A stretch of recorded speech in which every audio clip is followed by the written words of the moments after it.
From me and the team this weekend. Absolutely was. Congratulations once Long again. Drivers. listening to Toka Live. Was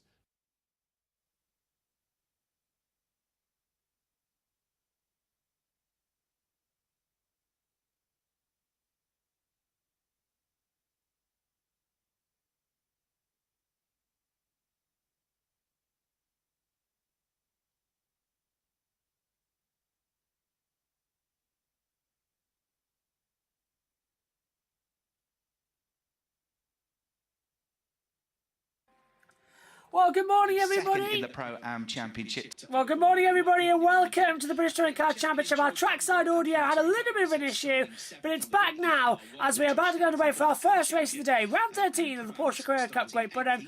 Let's head back down to Toka Live. And number 58, Henry Dawes, starting 9th and starting 10th. Will Jenkins, who's one of the drivers that has stepped up from the Porsche Sprint Challenge from the Caymans last year. He starts in car number 30, 10th on the grid with Sid Smith, runner-up last year in the Pro-Am Championship in Porsche Carrera Cup. Number 99 starting 11th, and last year's Sprint Challenge champion, Seb Hopkins, number 18, starting in 12th place. So this is going to be a 30-lap race. There is a time limit of 30 minutes on it if there are delays with safety cars. 3 different categories of drivers competing, but all in the 510 brake horsepower Porsche Carrera Cup cars, all running on Michelin slick tyres and ready for the standing start. Just quickly, in terms of the championship, Will Martin, 10 points clear of Andrew Rackstraw for the Pro Championship. For this race, 12 points available for a race win, plus a point for fastest lap. In the Pro-Am Championship, Oliver White, 7 points clear of Max Coates. And in the Am Championship, Jonathan Beeson is ahead of Carl Cavers, but Carl gets his first pole position in the class today as the lights go out. The race gets underway and they charge towards Copse Corner. For the first time, there's contact between Will Martin and Andrew Rackstraw. Will gives some, Andrew gives some back, and it's Rackstraw that gets his nose in front coming out of turn 1, Copse Corner. So he's got the lead of the race away from Will Martin. Angus Whiteside in 3rd, and a good start for James Wallace up to 4th, Josh. That's right. So the 2 championship contenders already getting together. There's one car that's gone way off at Beckett's and is going to reach the Grand Prix track. That was number 58, I think, Henry Dawes. The 2 leaders are side by side as Will Martin come down the inside. They're still banging wheels heading back towards you, Chris. Right, so they've started the day as they mean to go on, absolutely together all the way up the Wellington Straight. The inside line for the left-hander at Brooklands belongs to Rackstraw. He's got there first. He scrambles across to the inside line to defend on the way into the right-hander at Luffield and holds the position, ... for now, because Will Martin gets on the gas, comes after him as they accelerate. Thunder towards the right-hander, absolutely flat out through Woodcut Corner. All the curbs they go. Over the grid hatchings, Rackstraw still just ahead as they go through at the end of lap 1 with Whiteside right behind them in 3rd place, and then up to 4th place now. George Gamble, he's had a good start to the race. He got ahead of Wallace while all that was going on. He's 5th. 6th place is Oliver White, who leads the Pro-Ams. They're coming back towards you, Josh. Yeah, so Rackstraw and Martin, despite the battling, have put a little bit of space between themselves and Whiteside. Then Gamble is there in 4th, but Wallace and Ollie White are nose to tail behind. There's contact. Sid Smith is up on 2 wheels and spinning. There was contact initially with number 30, which was the car of Will Jenkins, and then Stephen Jelly got involved in that as well. They're all going to rejoin, though. The leaders side by side again. Yeah, on the way to Brooklands, but Will Martin is on the outside line for the left-hander. It's side by side for 3rd, as well as Gamble's got at the inside of Whiteside, so he goes 3rd. Rackstraw, meanwhile, just about clings on to the lead of the race, but Will Martin ducks up the inside of him now as they get on the throttle, unleash the power, and head out of Luffield. And there's contact again for about the 17th time between the top 2, and that allows George Gamble now to split the fight, and he's He's going to go across now, cover the line on the way to Copse Corner. Will Martin has more bodywork damage, almost goes into the wall, but Gamble is through, up into second place now. Martin down to third, and Whiteside breathing down his neck in fourth place, with James Wallace now on the attack in the pink 400 car, about to pants, I think, with you. Yeah, they're side by side and behind as well between Max Coates and Oliver White. So that's the battle of the Pro-Am lead, isn't it? And Max Coates has got the better of Oliver White, but George Gamble can almost act now as a rear gunner to his teammate at Rosalind Gold by Century Motorsport. So Andrew Rackshaw leads. Gamble, who won in the Carrera Cup here 6 years ago, he's in second. Will Martin third. They're at 4 abreast behind, Chris. Yeah, and we had Will Jenkins and Stephen Jelly both coming into the pits with a problem as Angus Whiteside tries to get his position back from James Wallace. Nothing doing, so he stays in 5th place. Then with Max Coates in the blue and yellow 71 car, leading Pro-Ams just behind him, ahead of the green machine of Oliver White, second in Pro-Ams and leading that category in terms of the championship in car 94. So they go through. Jonathan Beeson, by the way, has got the lead in the AM class, ahead of Carl Cavers. Beeson in car 44, running in 11th place. So the leaders go through for the first time in a while in the whole race. It's fairly calm on the way through Copse Corner. A moment ago, Henry Dawes just had a second off down here at Beckett's, but rejoined. Those 2 cars that pitted would have been part of that incident we saw with Sid Smith on the previous lap. But yeah, much calmer through Beckett's on this, lap 4 of the race. So Andrew Rackshaw now starting to pull away from his teammate George Gamble. Will Martin, I wonder if he might start to struggle, because was that part of his front splitter that got damaged a couple of laps ago, Chris? Yeah, that contact with Gamble as Gamble squeezed through and got in between Martin and, of course, George Gamble's teammate at Century, the race leader, Andrew Rackstraw. So the South African starting to get his head down now. He's pulled around about half a second clear at the end of the previous lap. They go through, they cross the line. Rackstraw does the new fastest lap of the race, 54.982. That's a bonus championship point coming his way if he can hang on to it. Everybody in the top 10 does a personal best lap time. And the next battle to watch is going to be that one for 4th place between Wallace and Whiteside. Yeah, they're absolutely nose to tail out of Copse Corner, and they've got the Pro-Am battlers just behind them. Big look up from Max Coates, and he has to avoid the back of Angus Whiteside's car. Runs wide. Will Martin spun in front. The championship leader has spun in front of all of that, perhaps with that damage. He's going to rejoin way back. Max Coates, who was the Pro-Am leader, he's lost a whole heap of places. So it's all happening once more down here on lap 5. Oh dear, so a bit of a disastrous race this is turning into for Will Martin, isn't it? The points leader, as you say, by 10 points coming into this race. That now looks like it's going to be reduced. Rackstraw has got his head down. Gamble in second, and then Wallace has emerged in 3rd place. And we got contact there involving that replay with Max Coates as well. I think what happened, Chris, was Will Martin dived to the inside of George Gamble. So Gamble's had a slow middle sector, but it was further contact between Will Martin and one of the Rosalind Gold by Century Motorsport cars, but it's really affected Will Martin. Perhaps he was a little bit too far back to try that move. Yeah, he's come through in 11th place, and Coates only just ahead of him in 10th position. Coates is now down to 4th in the Pro-Am category. Hopefully not too much damage to the car, and he'll be able to get by again. We saw a replay of that incident. That spin with Sid Smith down with you as well. Great reactions from Josh Stanton. He just dived at the inside, got past the pair of them and avoided the contact. So Stanton is now up into a podium position in the Pro-Am category in the 59 car. Number 40, Andrew Rackstraw leads by 2 seconds now from number 1, George Gamble. 3rd, James Wallace in the 400 car. 52, Whiteside in 4th. 5th place, Oliver White leading the Pro-Am category. And up to 6th place, now having a good race, is Seb Hopkins, last year's Porsche Sprint Challenge in the number 18 car. So the race leader comes past to complete another lap. Still pretty tight in the battle for 3rd place. And down in the pit lane, Ian Waterhouse has got some news. Yeah, thanks, boys. I'm just down. As you can see, Stephen Jelly's out the car. Quite a bit of damage to the front left. Will Jenkins as well has got out the car. So it looks like both these 2 chaps are out. Yeah, it's a real shame for them. That the damage that was down with you in that couple of incidents that we've had down at Beckett's. Yeah, and running wide this time is James Wallace in 400, so he might lose 3rd position to Angus Whiteside, who's right in his wheel tracks now, heading down towards Brooklands Corner. He looks right, he looks left, he decides to go right. It'll be the outside line down towards you at Brooklands Corner. Yeah, if you can stay on the outside line, it'll give him the inside for the right-hander at Luffield, but it is a long route around. He can't do it. He tucks back in behind Wallace. There's all sorts of bodywork up the Wellington Straight as well, which he has to avoid. And reeling the both in is that green number 94 car of the Pro-Am race leader and the Pro-Am championship leader, Oliver White, in that Eden Motorsport car. So it now becomes a 3-way battle for the final overall podium position. They're heading up in towards Copse Corner now. Behind them, Seb Hopkins has got Ollie Jackson for company. Ollie was not happy with himself in qualifying yesterday, but the former Pro-Am champion, former touring car race winner, won a race in touring cars here. Number 48 into 7th place now.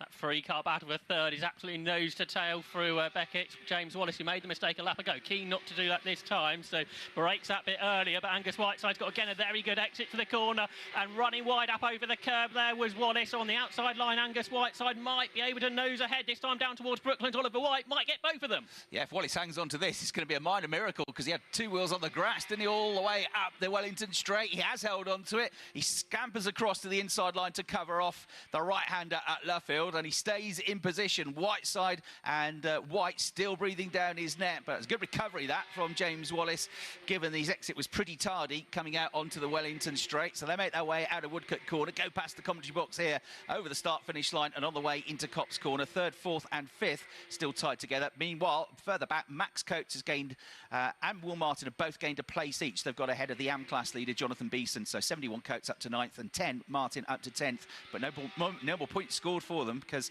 they've only overtaken somebody in a different class to them. Meanwhile, that battle for third place makes its way through Beckett's once again. It's a tidier exit onto the Wellington straight this time for James Wallace. He heads now under the bridge up towards the braking zone for Brooklands. And into the left-hander, that battle appears. It's all a bit calmer this time between them. Seb Hopkins looks like he's on a good lap behind. And if those three start to fight each other, Hopkins in the number 18 car might be able to go after them. He said his personal best lap last time around and was half a second quicker than the car directly ahead of him, which is that green machine of Oliver White. So he's pushing on, lights ablaze. He's bringing Ollie Jackson and Josh Stanton with him as they go through. Will Martin comes past the start-finish line now in 10th place, and has just done his best lap of the race, a 55.3, so comparable times to that battle for third place, which is now heading to you, Josh. Yeah, if it stays as it is, Chris, I reckon on total scores, Will Martin and Andrew Rackstraw will be equal after this race. So it's going to get even tighter in the Porsche Carrera Cup Great Britain Championship. And this is quite the way to start the day, isn't it? If this is how the day is going to continue, we're in for a real treat here at Silverstone. Battle for third, that continues. James Wallace still ahead.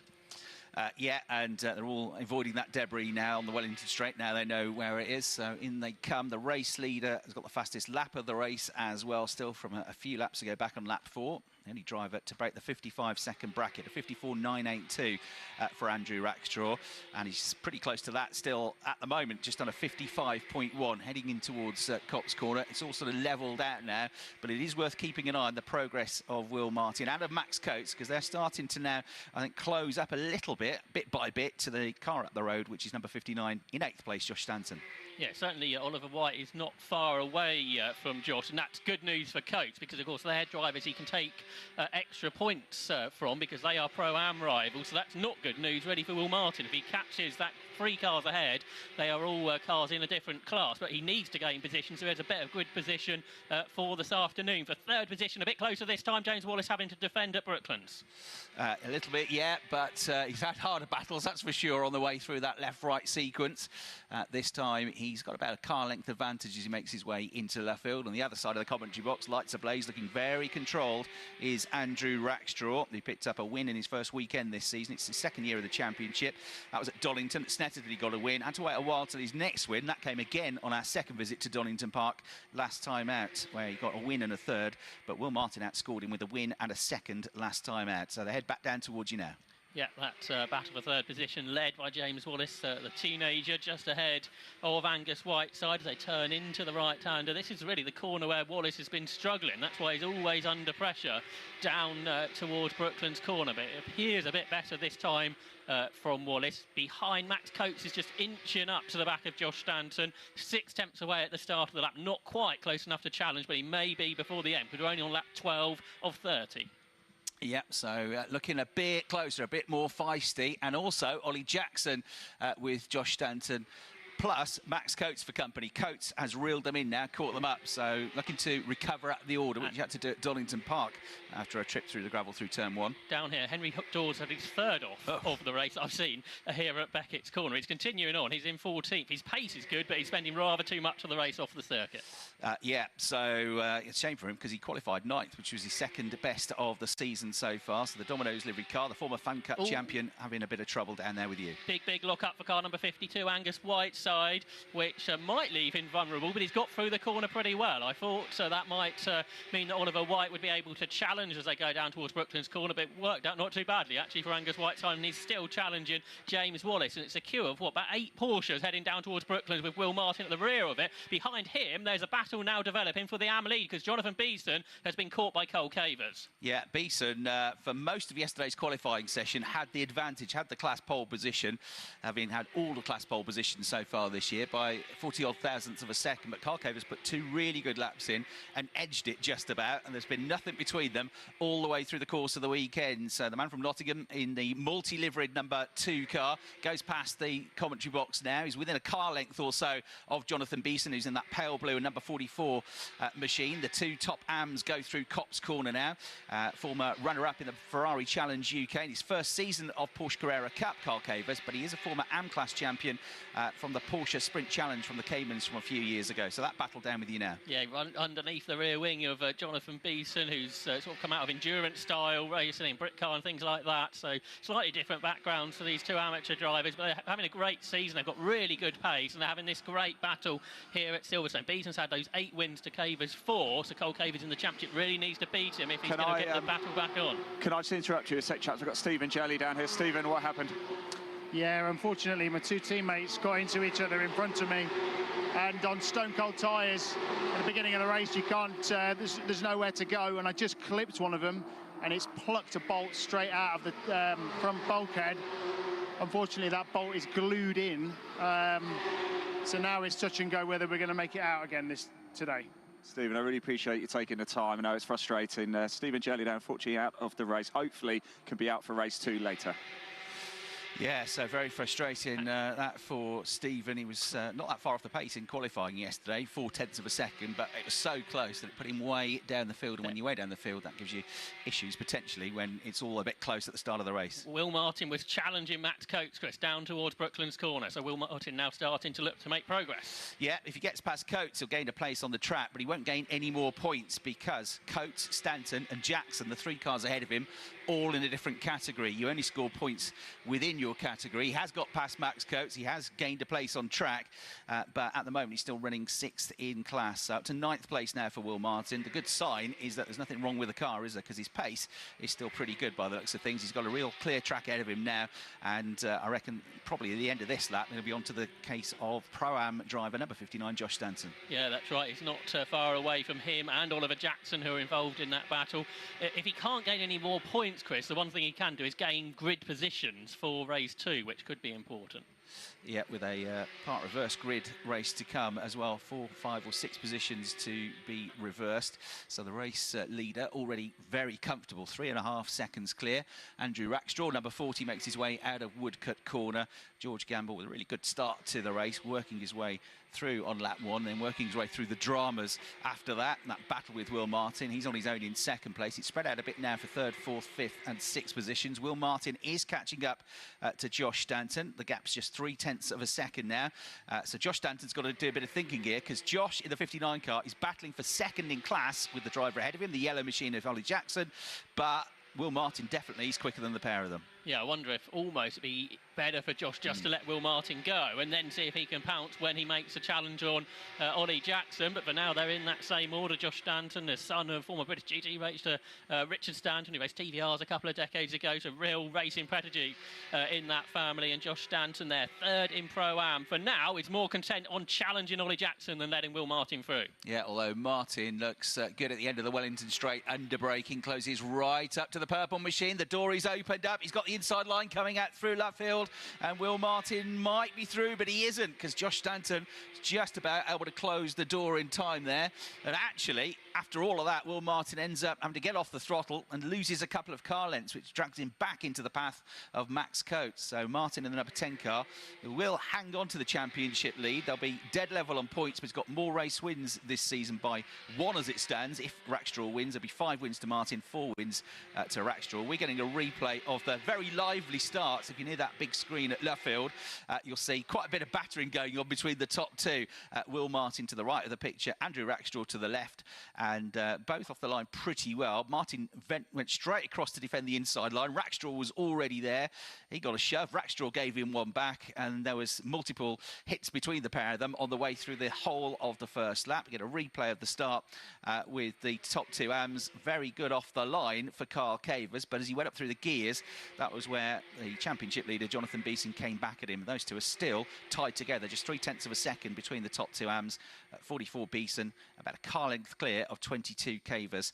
Behind them, one to watch in the green and white car, having had his spin, is one of the top Pro-Ams, third in the Pro-Am Championship, Sid Smith, the Pro Championship, Sid Smith, number 99, just on a personal best lap of 55.3, which was a second quicker than the two AMs ahead of him.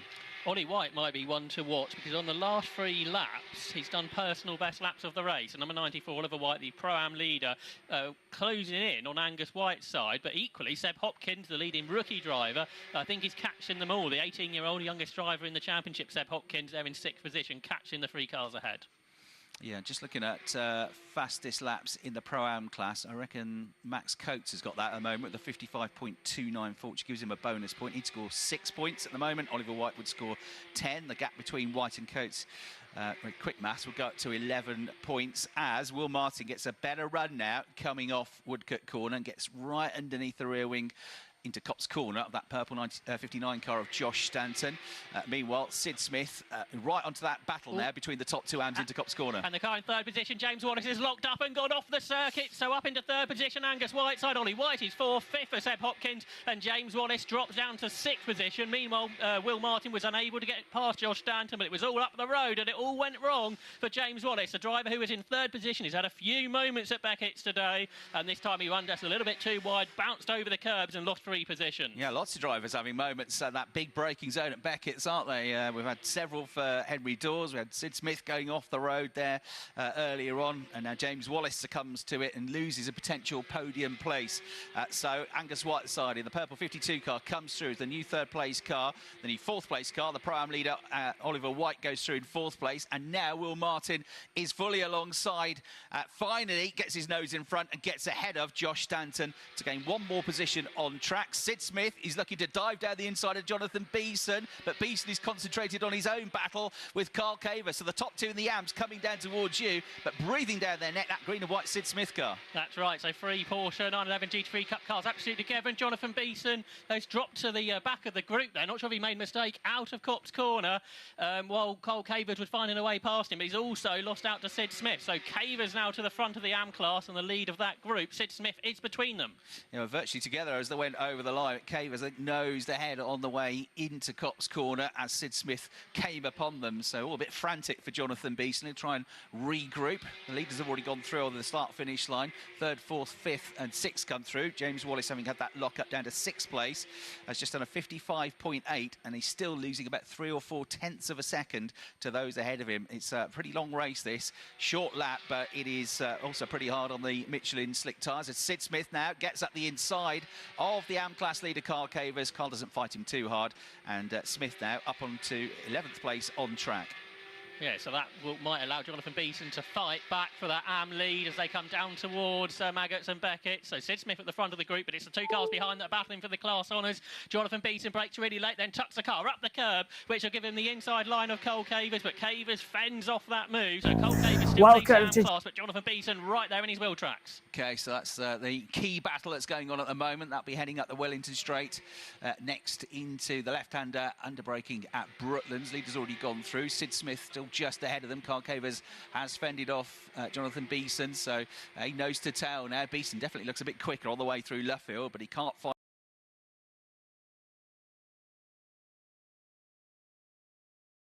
those 2 inseparable. That's allowing Sid Smith to break clear from them. Sid's got a big gap though up the road to try and catch the next car. Now he isn't even going to be for points or positions in class because the 2 ahead of him are both Pro-Am drivers. So Sid Smith ruining that mistake down at Beckett's. The top 2 AMs coming towards you, actually through the Copse Corner section, I think Caver's got clear a little bit, didn't he? That's right, and he brakes really late for Beckett, gets the car turned in fairly okay. So he's got a car length, maybe 2, to Jonathan Beeson. Up the road, Will Martin, now he's cleared Josh Stanton, has caught Oliver Jackson, and that means he's not that far away from the 5th place car in the Pro class, which is James Wallace, who made that mistake a few laps ago. 7 laps to go. Then Andrew Rackstraw, number 40, leads. He's on his way down to Beckett's with a near 6-second lead. Number 1, George Gamble in 2nd place. 52, Angus Whiteside in 3rd. He's only 0.6 seconds clear now of the Pro-Am leader, number 94, Oliver White. 5th is number 18, Seb Hopkins. He's the leading rookie in the race. 6th is number 400, James Wallace. 7th, second in Pro-Ams, is Ollie Jackson, number 48. 8th, number 10, Will Martin, just about hanging on to the Pro Championship lead. 59, Josh Stanton. 3rd in the Pro-Ams is 9th, and 10th is number 71, Max Coates. And it's changed while you were talking about them, because Oliver Jackson, he locked up, he run wide, and Will Martin has squeezed down the inside. Behind they're side by side as well. That's for 3rd in the Pro-Am divisions. That's perhaps more important, as Max Coates is on the outside line of Josh Stanton. Yeah, and Josh Stanton, forced to the middle of the road, has to go over those broken splitters that are left in the middle of the Wellington Straight, which will be a bit of a concern for him. Won't want to pick up any carbon fibre shards that might give him a puncture, but he had no choice, really. And now Coates gets the inside line all the way through Lovefield, still side by side as they come out through into Woodcut Corner, still neck and neck. On the curbs on the inside is Max Coates. On the outside, heading towards Copse Corner, is Josh Stanton. The brake lights come on simultaneously. Should be the better line to Max Coates, and the Yorkshireman gets through. Great battle that, which lasted half a lap, but now Josh Stanton will try and come back at him, Josh. Yeah, right with him. I think there was a small touch perhaps on the ride down towards Maggots and Beckett, but Max Coates is through. I guess he's disappointed that he's battling for 3rd position after he was leading early on, had that off down here at Beckett's, but good recovery drive this from Max Coates, trying to keep his championship hopes alive, back up into 3rd place in Pro-Am. Yeah, it's 8 points rather than 6, though. I think he's still got the point for the fastest lap as well. So he's only losing out by a point as it stands. Yeah, White's just done a lap 7,000 slower than Coates. So if White's only quicker, that's going to change the fastest lap point around. Yeah, and it might come down to that. It's all so tight between the front runners in both Pro and Pro-Am championships this year. Right, what about that battle between White and Whiteside? The gap has grown slightly, albeit they're in different classes. The battle for 3rd place looks a bit more comfortable now for Angus Whiteside, and slightly edging away in that battle between Max Coates and Josh Stanton coming towards you now. Coates has just edged clear a little bit. Yeah, that's right. So that gap has opened up. Will Martin, now he's cleared Oliver Jackson, has caught James Wallace. So battle for 6th in the race, 5th in the Pro division. And Will Martin, from a championship points point of view here, he really needs to get past James Wallace, and he's got 4 and a bit laps to do so. Yeah, 1 more point it would give him, and a clear championship lead. Definitely the quicker of the 2. Wallace, I think, has been struggling with his tyres, hasn't he? Which is why he went off at Beckett's a few laps ago, and he hasn't really found any pace since then. So a little bit walking wounded there is the bright pink car. The next one over the start-finish line, Will Martin in the points lead in the Pro division, closes up under braking into Copse Corner. Not yet there, but he will be there, either down with you at Beckett's or perhaps at the end of the Wellington Straight on this lap. Okay, so here they come out of Copse Corner. They pass the Escapades on the left-hand side of the circuit, then brake really hard down in towards Beckett's. Wallace is defending the inside line. That might leave him vulnerable on the outside to Will Martin, but Martin, I don't think he's going to be able to find a way through. One of the most successful drivers in Carrera Cup. He's won 14 races over his career in this championship as Will Martin, right behind the teenager, the Porsche scholar, James Wallace. Yeah, went into Brands Hatch last year, the season finale, with a real chance of winning the championship. Went off big time at Paddock Hill Bend, ended up 4th in the championship, but he's been there or thereabouts pretty much every season he's competed since he stepped straight up from the Ginetta Junior Championship a few years ago. He's raced in the States in Porsche Carrera Cup very successfully as well in a year out from UK racing. Came back last year full time, and now gets himself very close to the rear wing of James Wallace, but time is beginning to run out. Only 3 laps to go as we go side by side for the AM class lead, coming out through Woodcut Corner, and Jonathan Beeson gets his nose in front. He's got the inside line for Copse Corner in the blue and white number 44 car, and he retakes the position, gets back ahead of Carl Cavers. And they're side by side for 6th position out of Beckett's as James Wallace did it again. He ran wide at Beckett's, and that gave Will Martin the opportunity to come up the inside. They are side by side, heading back towards you. Yeah, so we wait for them to emerge from behind the trees. Going to be absolutely neck and neck between them. Martin going around the outside at Brooklands Corner, skids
punching his fist in the air inside the cockpit. He's delighted with that. George Gamble comes home in second.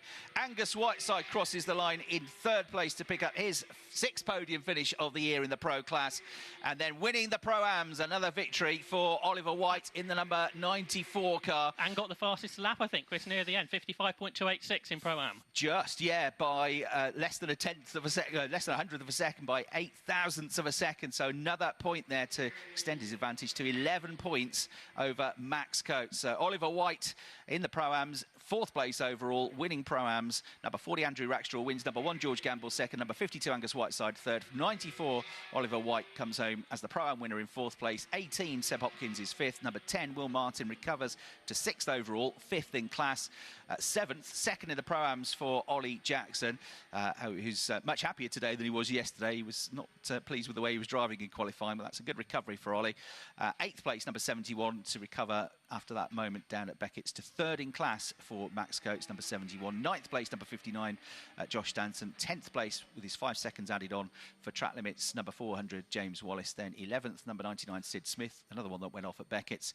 12th place, number 44, Jonathan Beeson, who wins the AM class once again, but a great fight between him and Carl Cavers. That's now 9 wins in the AM class for Jonathan Beeson. Carl Cavers, number 22, comes home 13th and 2nd in the AM class. Henry Dawes with multiple offs at Beckett's, number 58, 14th, and then we lost early on Will Jenkins, number 30, and number 12, Stephen Jelly. And that was a 1-2-3 finish for Century Motorsport, and the 3 drivers were driving around all side by side on that slowing down lap. I think that means a lot to the team. Yeah, and to Nathan Freak, the team boss. Saw them celebrating on pit wall. They were jumping up and down. Absolutely brilliant scenes. Yeah, mega effort. Great team, aren't they? The Midlands-based team. Confirmation of the real results on the big screen. Fastest lap of the race overall to Andrew Rackstraw. So he gets the bonus point there in the Pro class, 54.982, fairly early on in the race. As Josh said, Oliver White did a 55.286 to just nab the pole position point from Max Coates in that class. And Jonathan Beeson did not get the fastest lap point for once in the AM division. That went to Carl Cavers. So actually only 1 point gained in the extension of his championship lead by Jonathan Beeson. 10 points for the class win, but 8 points for second, plus a point for the fastest lap going to Carl Cavers. So Will Martin just narrowly hanging on to the championship lead with that recovery to get himself 5th place. And Andrew Rackstraw closing the gap now with Sid Smith, of course, losing out there, 3rd in the championship. Oliver White extends his lead over Max Coates. Jonathan Beeson extends his lead over Carl Cavers in the Pro-Am and the AM divisions, respectively. With all the latest BTCC news, action and insights, this is Toka Live. And after a hectic and exciting start to the day in Parc Fermé, the cars are arriving to be joined by Ian Waterhouse. Thank you, Alan. Yes, hello, everybody. Welcome to Silverstone. Wow, what a way to start the day. Andrew Rackstraw, you came out of this car absolutely thrilled, a big smile on your face, but my word, what a start, wasn't it? It was quite wild. I'm just so happy. 1, 2, 3 for Team Century. That's a phenomenal result. They've worked so incredibly hard, and to pull off that for them is that's why I'm so happy. It's obviously great for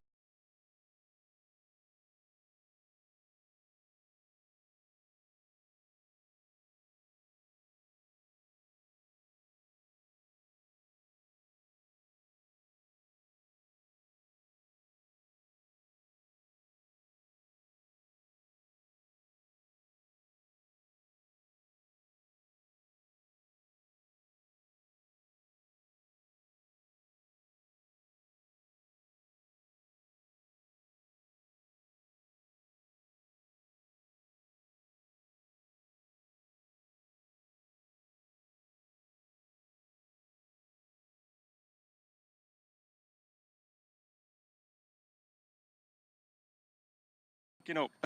Oh, okay. Look, it was fantastic racing between you two, though, wasn't it? Always.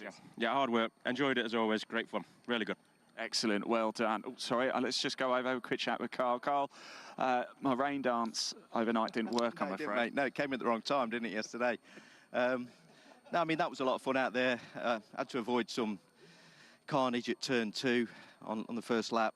That gave JB a gap. I managed to hunt him back down, but the tyres go off so quickly.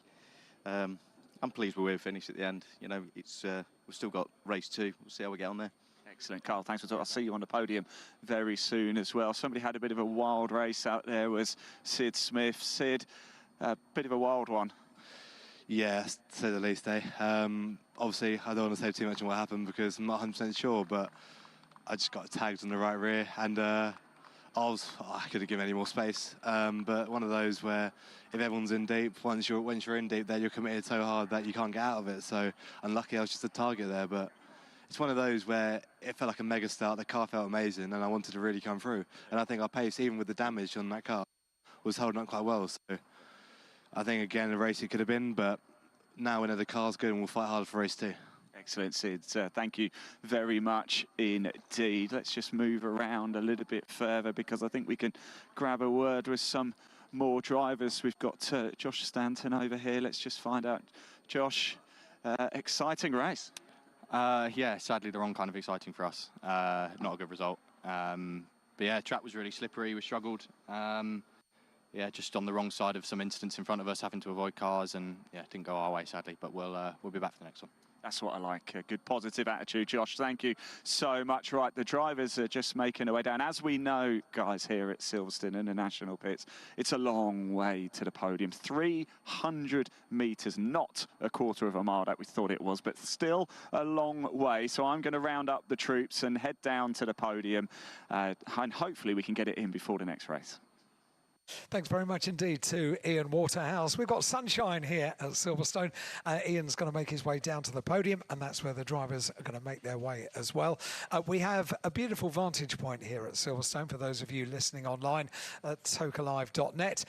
We overlook the entry to the pit lane, so we can see the cars lining up on the grid. They are already doing so for our next race of the day, which is due underway in 5 minutes' time. So I fancy that Ian Waterhouse might be doing his podium just locally down in the paddock, but if you're here at Silverstone, that's not a problem. You're all invited to the podium presentations over the course of today.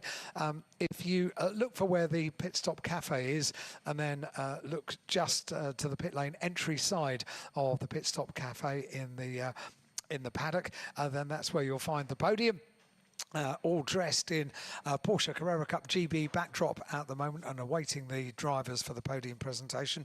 But if you are in the paddock, then go down and no doubt they'll be handing out Porsche flags as often they do. And it's always a great celebration down there for the podiums. And of course, we look forward to the final podium of the day. All things being well, if the timetable is running according to plan, we will have a people's podium at the end of the day. It's a tradition here at Silverstone where the final touring car race podium is actually out on the circuit, and you can all get very much involved in that, and we'll tell you how you get involved in that as the day goes on. Right, with sunshine and single-seaters out on track, it just remains for me to say, if you'd like a shout-out on Toka Live over the course of today, all you have to do is to use WhatsApp. The number 07482 877 877.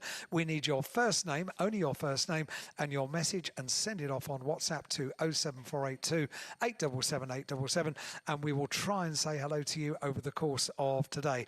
First one that came in this morning from Sue and Mark. Good morning, Alan and the team. Big thank you for the autograph last night. Looking forward to an exciting day's racing. Come on, Tingram, says Sue and Mark. Lovely to meet you.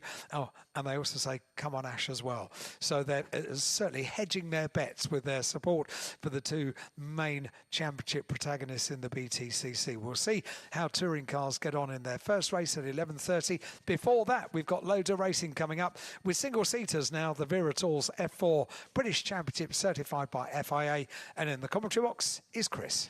Thanks very much, Al. Yeah, the car's on the grid ready for the reverse grid race. So yesterday they had a qualifying session.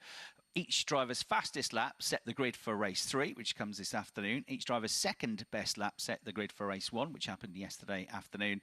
And the top 12 positions from qualifying reversed for this reverse grid race. There are fewer points available at the front of the field. So normally it's 25 points for a race win, 18 for second, 15 for third. The points start at 15 for this one, and only the top 8 score. So 15 for a win, 12 for second, 10 for third, down to a point for 8th. However, you've also got a point for the fastest lap. And the key thing about this race is that you are encouraged to overtake, because for every place you gain in the race from your starting position, you get a bonus.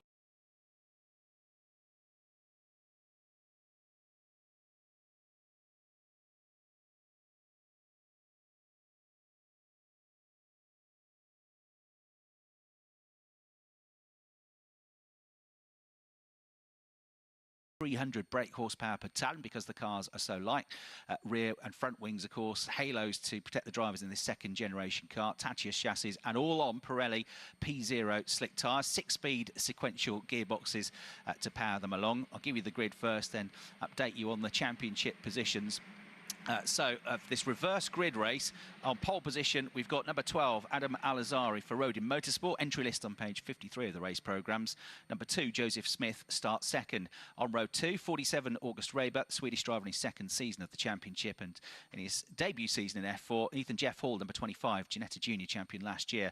Ella Lloyd, who's got a twin campaign with the FIA Academy Championship, racing Grand Prix weekends, only doing a part season in this, so she is one of the drivers contesting the Challenge Cup, a new obstacle, a new innovation rather for this year, which is open to drivers that can only do limited number of races. You can do a 7-round maximum, and because Ella's had to miss races to racing in FIA Academy, she, the Welsh driver in her second season, is contesting that. She's been a winner and multiple podium finisher in FIA Academy this season. So number 20 Ella Lloyd starts 5th. Henry Jocelyn, number 26, starts 6th. On row number 4, 93 Jimmy Pazik, who is 3rd in the championship, the Australian, and Dries van Longendonk, number 15 from Belgium, a McLaren Junior driver. Nearly Dries van Tour.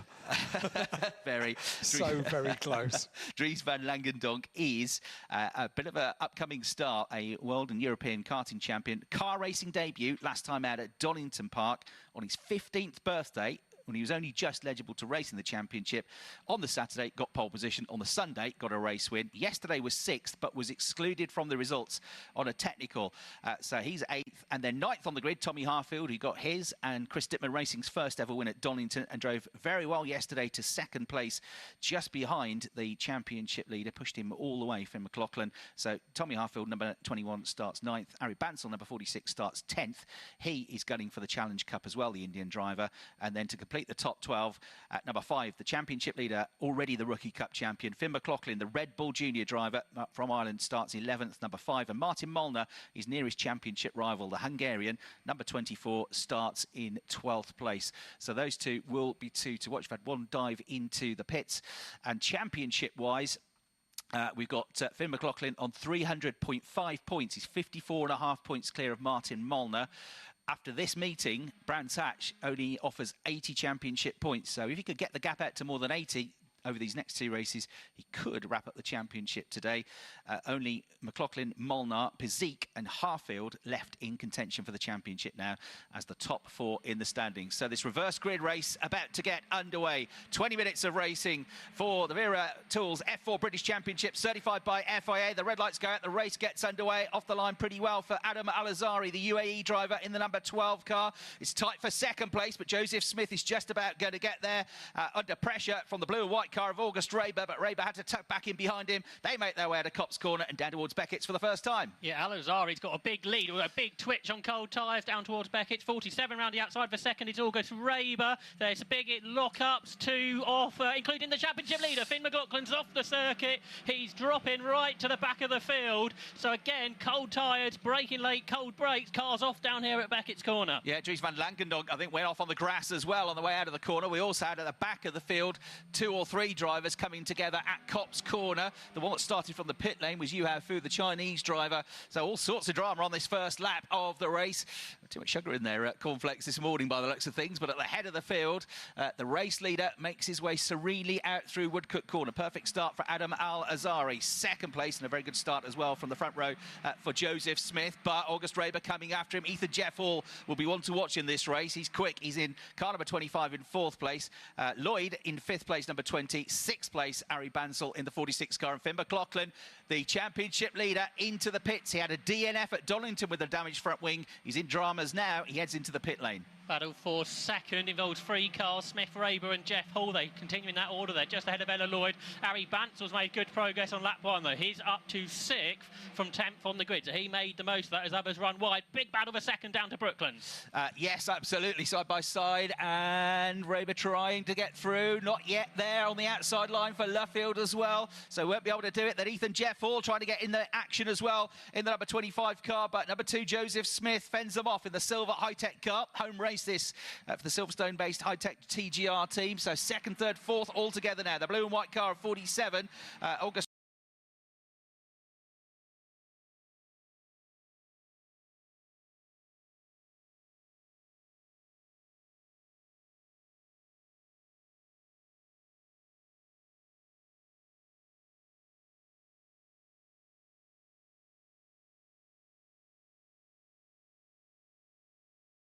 Cops, and then even Jeff will use his momentum to follow him through. So up to 2nd position now for August Raber, and he will hunt after the race leader, Adam Al-Sahari, the driver from the Middle East, who's had 3 victories this year, leads the way still by about 3/4 of a second. Yeah, 2 of which have been in this race, the reverse grid race for Adam Al-Sahari. He's doing well in the championship, running in 6th place at the moment, but he hasn't built up a huge lead in these early stages. So sun comes out now, track temperature increasing all the time, and the heat at the front of the field will start to increase as well. So Al-Sahari, Raber, Ethan Jeff Hall go through 1st, 2nd and 3rd. Down to 4th place, Smith. 5th is Lloyd. Bansal in 6th place, who is battling Lloyd for the Challenge Cup and also has a race in hand as well. And then further back, a change, or nearly a change between Fernandez and Molnar. Martin Molnar only in 11th place at the moment, so not in the top 8 to score points, just trying to rely on the points now for positions gained.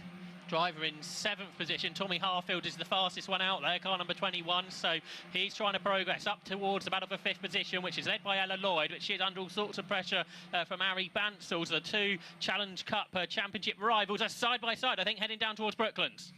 Yeah, absolutely right. Still side by side as they go through there. If you get the inside line for the left-hander at Brooklands, you're on the outside for the next corner, and that's what happened to Ella Lloyd. So she's on the outside at Luffield and has to give way to the Indian driver. So he comes through. Good move for Ari in the red and white Fortec car. Lloyd tucks back in behind him, and Tommy Harfield, as you say, looks quicker than the pair of them. 2nd in yesterday's race, a race winner at Donington. He's in the yellow and maroon and black number 21 car, heading down towards you now. Okay, so here they come. The top 4 a little bit evenly spaced. Al-Sahari, Raber, Jeff Hall and Smith. And then it's a big battle for 5th. And Tommy Harfield dives up the inside of Ella Lloyd for 6th position. So Bansal in 5th. But for 6th position, Ella Lloyd might be about to lose another place, because Tommy Harfield, the Donington Park race winger, is alongside her as they head down underneath the bridge, up towards Brooklands corner. On the inside is Lloyd, on the outside is Harfield. Okay, let's see what happens when they get to the braking zone. About to come in now, and Harfield on the inside, but too far back. Ella Lloyd gets the inside line for Luffield in the McLaren livery car, but goes wide on the way out of Luffield. Took too much curb. There's the opportunity. Through he goes. Tommy Harfield gets his nose in front as they approach Woodcut corner. They're still side by side, but he's got the inside line. He's half a car length clear. The 21 car of Harfield up to 6th place. He should make the move stick on the way into Copse corner. And the McLaren junior driver, Ella Lloyd, tucks back in behind him. Couldn't do anything about it. They both run a bit wide over the curbs coming out of Copse corner. She does get a better run, and we got one off in the gravel trap, which is Harry Sadiq. So the JHR Developments car's gone off big time, and that car has nosed into the barrier at the end of the lap. And after getting the place, Tommy Harfield's thrown it away at Beckett's corner. He's off the circuit. He's going to drop to pretty much the back of the grid just before the race is going to come under caution. Yeah, because the safety car is out with Sadiq's car, having gone pretty heavily into the barrier. That's got huge damage to the front suspension, and they need to bring the car under safety car conditions. Happily, though, the driver looks fine. He's got out of the car, and Hani Sadiq is walking away from his stricken machine at the exit to Luffield corner, like a pretty heavy off that, but he leaps up over the wall. The marshals help him, and he looks fine, which is the key thing. He's also, before that happened, Chris, August Raber had set the fastest lap and had caught the race leader, so we're about to have a battle for the lead. That will happen after the safety car period now, of course. Because that's given him another half a second, basically. Just lock up and straight on out into the barrier. For Sadiq in that replay, and Tommy Harfield now the next one into the pits. Does that look a bit low on the left rear, maybe, puncture-wise? Might be why he had that off at Beckett's just before that. So perhaps there was a touch when he got past Ella Lloyd. Yeah, tyre ready, that's for sure. And, yeah, they are heading to the left rear, so it is a puncture, I'm afraid, for the driver 4th in the championship, Tommy Harfield, who was actually leading the Challenge Cup, but then a few days before Donington got the opportunity to race again. If you race more than 7 times, you can't be in the Challenge Cup. It's for drivers that can't commit to a full season or can't do a full season because they weren't old enough to race at the start of the year. Another replay of Hani Sadiq's crash. Just clipped the car in ahead of him, which then sent him off into the barrier. But as I say, he's fine. So, yeah, he gave up that chance to potentially win the Challenge Cup. He's now doing a full season, but he's probably glad he did because he got that maiden win, Tommy Harfield, at Donington Park. And a very strong second place yesterday. He was the only one, really, that could keep up and keep the pressure up on number 5, Finn McLaughlin. So, Adam Al-Azhari, number 12, leads. Number 47, August Raber, is second. 25, Jeff Hall, third. Number 2, Smith, so going well this race in the Challenge Cup. Lloyd, number 20, in 6th place. Back into the pits comes Finn McLaughlin. Then in 7th place, number 26, Jocelyn. 8th, number 42, Campbell Pilling. They are the drivers in the points. 9th is number 90, Fernandez. And 10th is number 24, Martin Molnar, who started 12th on the grid. So he's gained 2 points for positions for places gained in the race, whereas Finn McLaughlin is not going to score any points. So we'll get the gap down a bit at the top of the championship table. In terms of the Challenge Cup, after yesterday, Ari Bansal moved ahead of Ella Lloyd and into the points lead by 6.5 points. It's the same point scoring system. With 25 points for a win in races 1 and 3, 15 points for a win in the middle race, but there are no bonus points awarded in the Challenge Cup for the overtakes. So he's got a 6.5 point lead, but Ella Lloyd, who's second in the Challenge Cup, Charlie Edge, who's third in the Challenge Cup, and Alba Larson, who was on the podium yesterday in the category and is 4th in the championship in terms of Challenge Cup, they've all already had 6 rounds. So in theory, this is their last round that they can count for the championship, whereas Ari started the season late, didn't come in till June at Alton Park. This is only his 6th event, so he's got this and the points from Brands Hatch that he can count, and he's already got the lead in the championship. Yeah, I think he'd quite like to wrap up the Challenge Cup this weekend, Chris, because there is a clashing commitment for him at Brands Hatch. He's racing in another championship. He's battling for that championship title as well.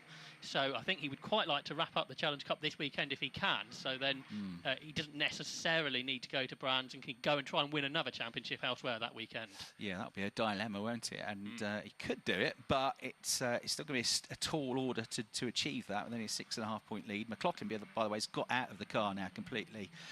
So that's 3 retirements in the last 3 weekends now. He retired from race 3 at Knockhill, damage in race 2 at Donington, damage and a puncture, putting him out of race 2 at Silverstone. Lights out on the safety car, so Adam Al-Zahari now has the control of the pace. He's backed everyone up. He's weaving around, trying to get final bit of tyre temperature, and more importantly, he'd quite like to trick everybody else to when he accelerates.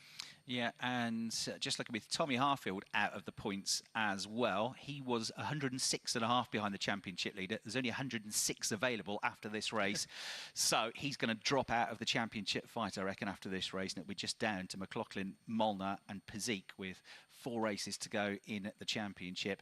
OK, then, Adam Al-Azhari. A safety car has come in, so he controls the pace now. They can't pull the trigger until he pulls the trigger. Nobody can overtake until he gets to the start-finish line. He comes out of Woodcut corner, and number 12, Adam Al-Azhari, gets the race back underway, almost exactly halfway into the race. 10 minutes now left on the clock as they go into Copse corner. He's going to come under all sorts of pressure from second season racer August Raber and from Ethan Jeff Hall and the 2 Argenti cars running 2nd and 3rd. Yeah, so it's a 16-year-old Al-Zahari that leads the way by about, 2 car lengths maximum to August Raber. There's some challenges behind. That was for 7th position. Ronan Campbell-Pilling went down the inside of Henry Jocelyn, goes through, and that might give a chance to chase Fernandez. And then it's Martin Molnar up next. He would very like to gain some positions and close in on that championship lead. So in 10th position, Molnar has got about 4 cars side by side ahead of him.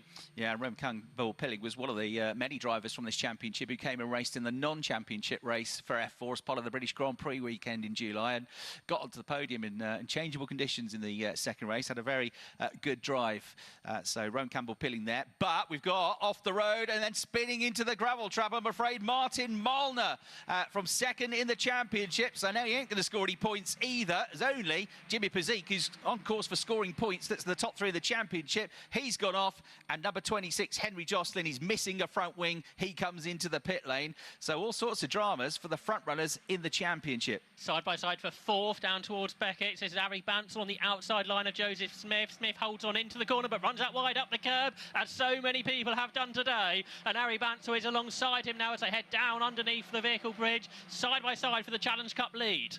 Yeah, Bansell, a winner in the reverse grid race at Zandvoort, going for the move at the end of the Wellington Straight, still together, but he's nosed in front, gets through. So Bansell on a good charge here, up to 4th place overall now, the Indian driver, driving very nicely. He's been very impressive since he came into the championship. Martin Molnar is heading the wrong way on the grass to try and rejoin, but he's now a lap down. So another place gained. Harry Bansell has gained 6 points just for his overtakes in this race, gone from 10th up to 4th place. Going to get a replay of what happened. Yeah, it was contact, and it was picking up that wing of Martin Molnar of Henry Jocelyn, which then meant he skirted off, understeered onto the grass and ended up in the barrier, and now comes into the pit lane as well. It's a dramatic morning, isn't it, here at Silverstone?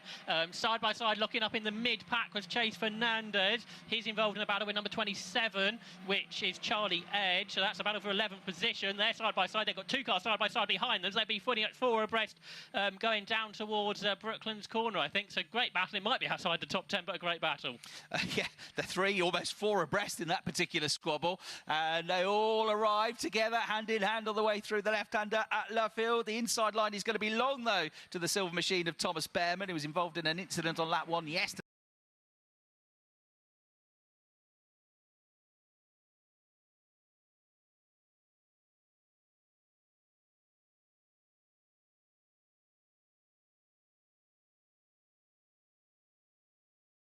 August Raber is still on the outside line down towards Beckett's. Behind them, locking up is even Jeff Hall. But out of all of that, Adam Al-Zahari has held on. But it's 4 for the lead now because Harry Bansell has caught them. He's got past Joseph Smith and he's immediately caught the top 3. So 4 for the lead with 6.5 minutes to go here at Silverstone. It's side by side as they go underneath the bridge. Yeah, going to be a really good end to the race. This is just about clinging on to it at the moment. Al-Zahari's got the inside line, but the outside line he'll have for Lutfield. So through comes August Raber. Does he? Tries to, gets in front just about, and he's got to close the door now, Adam Al-Zahari, else he'll lose another place immediately to the next car in the line, which is number 25, Ethan Jeffall. We've got a black and orange technical disqualification flag coming for Chase Fernandez. Normally that relates to bodywork that's flapping or fluid that is leaking. Still side by side for the lead of the race, but Raber makes it stick on the way into Copse Corner, down to 2nd place, but still fighting hard is Adam Al-Zahari. Raber's won 3 times this year, but hasn't won since May at Snetterton. But he might not win here because Al-Zahari back round the outside into Beckett's corner. He's nosing ahead, but he's on the wrong line. He's on the outside line.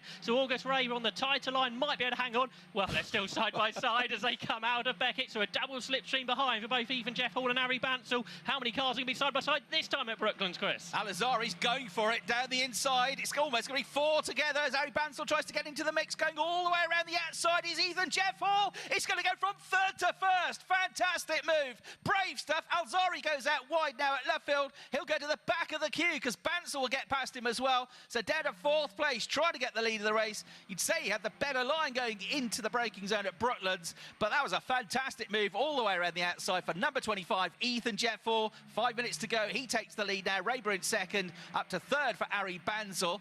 It's gone from 10th on the grid, so he's got the points for 3rd, plus 7 bonus points going his way. And then down to 4th place, Adam Al-Zahari. It's a classic Silverstone National Circuit single-seater race. Everything's lining up for a Silverstone-type finish here this morning, and it's Ethan Jeff Hall that leads. August Raber is 2nd, Bansell is 3rd, 4th is Al-Zahari, 5th is Smith, 6th is Campbell Hilling. So it's 6 for the lead, heading under the bridge, but it's Ethan Jeff Hall, the Mercedes Junior, that leads the way.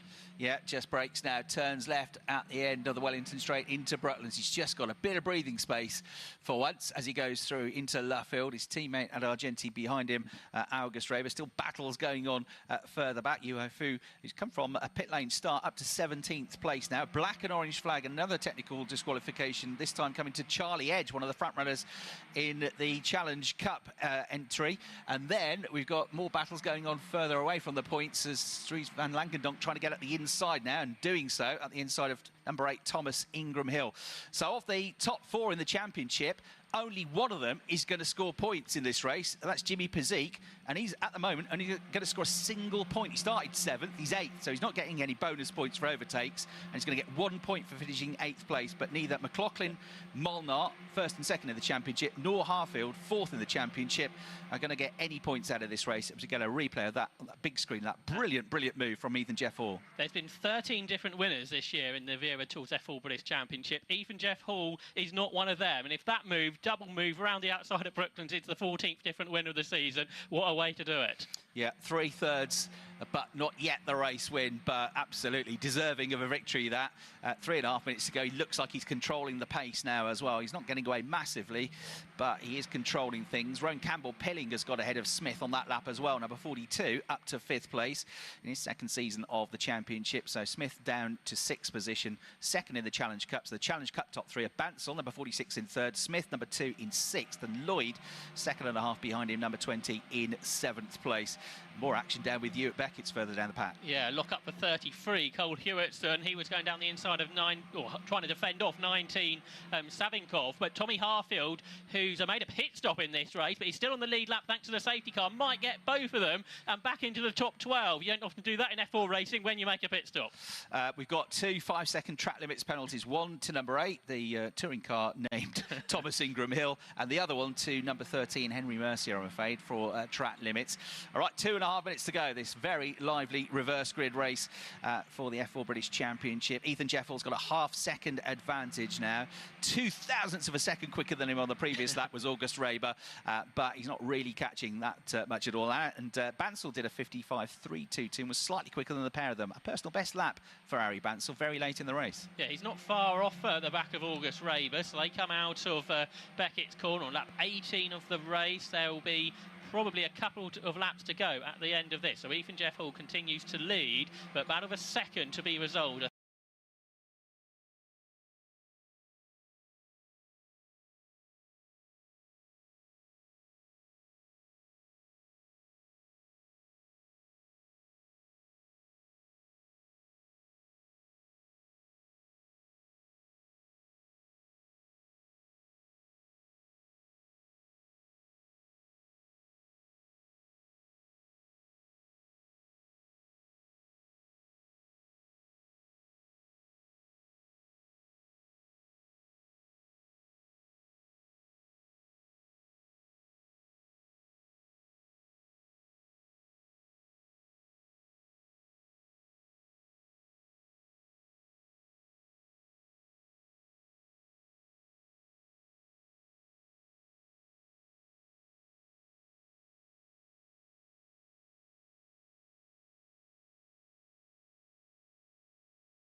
The reverse grid race, but he hasn't had once.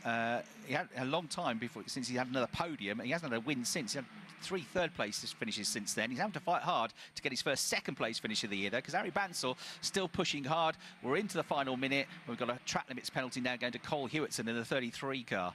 Down into Beckett's they come for this. Is this the final lap, do we think, Chris? 25 seconds, I think it probably will be. So Ethan Jeff Hall looking good. Everyone's got sort of a car length or 2 in the front pack, so they appear to be calm up front. So Ethan Jeff Hall looking to become incredibly the 14th different winner in 26 races of the Vera Tools F4 British Championship. Yeah, he's about to burst into the sunshine, into Brooklands corner. There he goes, then turns right through Luffield. 4 seconds left on the clock. Clock is just going to run out before they get home, which it does now. Into Woodcut corner comes Ethan Jeff Hall, and that fantastic move deserving of a race victory, and that's exactly what it delivers. Ethan Jeffall picks up his maiden victory in the British F4 Championship to win from August Raber. Ari Banser with a great drive from 10th on the grid to come home in third and wins the Challenge Cup. Al-Azhari fought hard for the first half of the race, but fourth in the end for the pole sitter. Fifth place to Campbell Pilling, sixth Smith, seventh Lloyd. And those two are on the Challenge Cup podium as well. And Pizik comes home in 8th place and scores just 1 championship point, but it's one more than the 2 drivers ahead of him in the standings, McLaughlin and Molnar. Molnar takes the checkered flag at least, but 2 laps down in the race. We had the retirement for McLaughlin, and we had just that fastest lap point. Did go to Martin Molnar late on as well, 55.167 seconds. So penultimate lap, I think, Chris. Yeah, so important to get back out there with wing change and a tyre change, perhaps. Yeah, exactly. So 2 points. He scored 1 point for Tommy Harfield, no points for McLaughlin or Molnar. So I reckon it'll be a 54.5 point lead now for Finn McLaughlin with 106 points to go. 53.5 showing on the TSL difference, but 1 point either way. And then in third place, Jimmy Pizik, 57.5 behind, 105.5 behind after his 0.4 fastest lap. Tommy Harfield. So there's just about 4 drivers remaining in championship contention. Difficult reverse grid race. Another retirement for Finn McLaughlin, but he'll be one to watch, no doubt about it, when we get to race 3 at the end of the afternoon. Well done, though, to Ethan Jeffall, your race winner.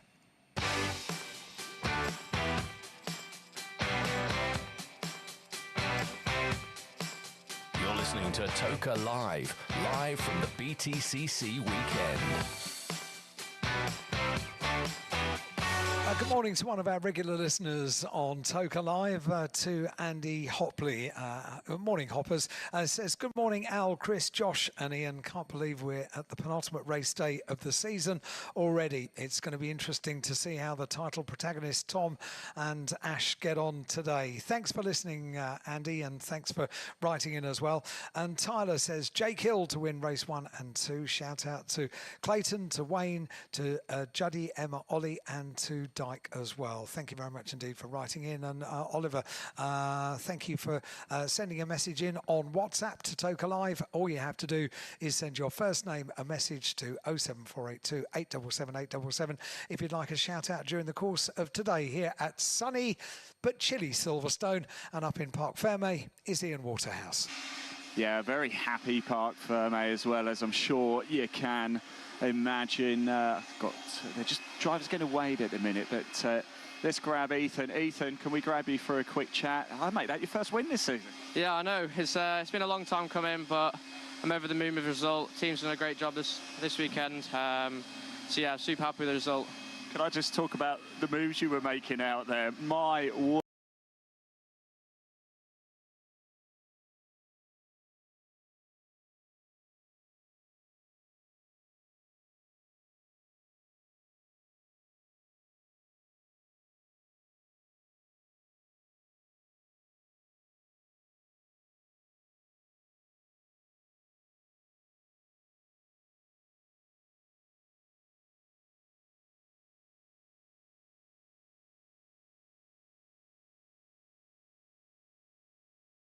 Ethan, well done. I see you on the podium in a minute there. Ethan Jeffall, your race winner. Ari Banser again.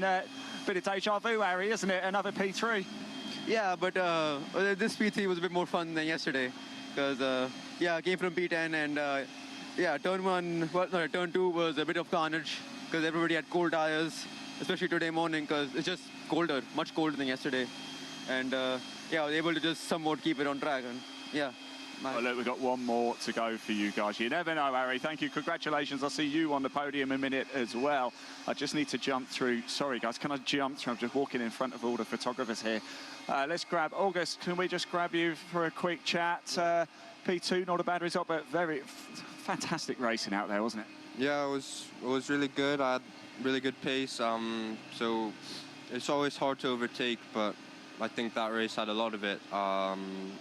Unfortunately, when trying to pass P1, I ended up P2. But yeah, that's racing at the end of the day, and pace was strong in that one. Points make prizes, August. Thanks for talking to us. Really do appreciate that. I want to grab Joseph for a very quick chat. Our rookie winner, Joseph, congratulations. How do you feel? Yeah, really good. It was struggling a bit with pace in that race, but it was a good result. Didn't look it. Yeah, at the end, I mean, I was losing a bit to the guys in front, but it's my third ever race in F4, so I'm just learning and take it as it comes, so. Well, there you go, top step for the rookies. Well done, Joseph Smith. Right, so I'm going to round up the troops, head to the podium. I don't think we're too long away, actually, from the next race. Plenty of action here at Silverstone today, Alan. I think we might get the podium in before we get our next race underway, Ian. If they're briskish down from the best way to stay warm today is a brisk walk down from Parc Fermé. It's a long way, everybody, from Parc Fermé down towards the podium, which is already dressed with the F4 backdrop just next to the coffee bar here at Silverstone in the paddock. So you're all invited. Welcome along to the podium presentation, which is coming up with Ian in just a few minutes, because we are just over 10 minutes away from getting our next race underway. Second race of the weekend for the Porsche Sprint Challenge GB. Hopefully it'll be a more straightforward lead up to the race. It was, as we'll hear from Chris in a couple of moments when he recaps what happened yesterday, it was quite a change in weather before we got the race underway yesterday at the penultimate race of the afternoon. And thank you for your messages that you're sending in. This one says, good morning, Alan. We're back again for an exciting round at Silverstone. Julian, Lisa, Paula and Graham.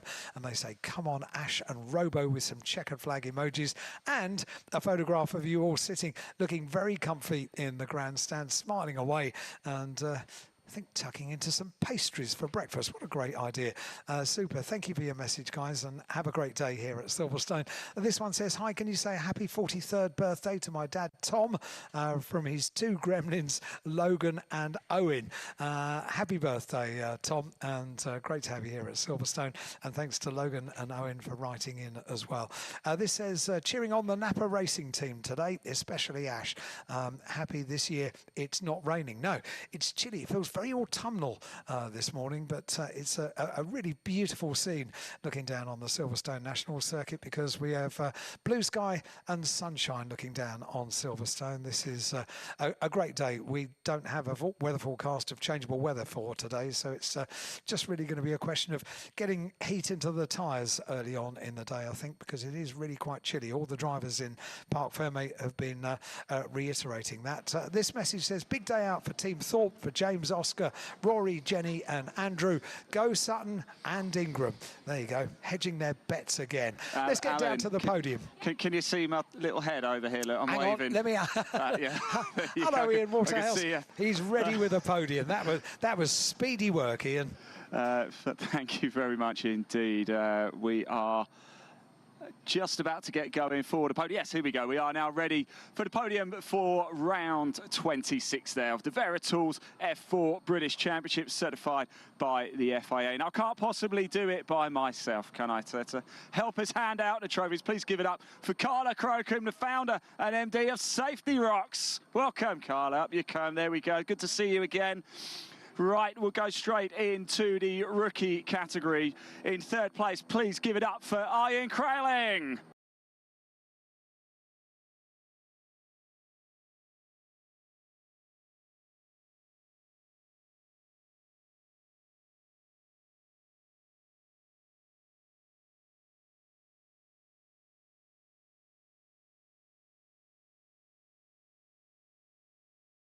His way over, takes his trophy there from Carla and holds it aloft. Well, actually, no, he doesn't hold it aloft. He keeps it down. Smiles for the cameras. And your winner in the rookie category. Big cheer, please, for Joseph Smith. First rookie win for Joseph.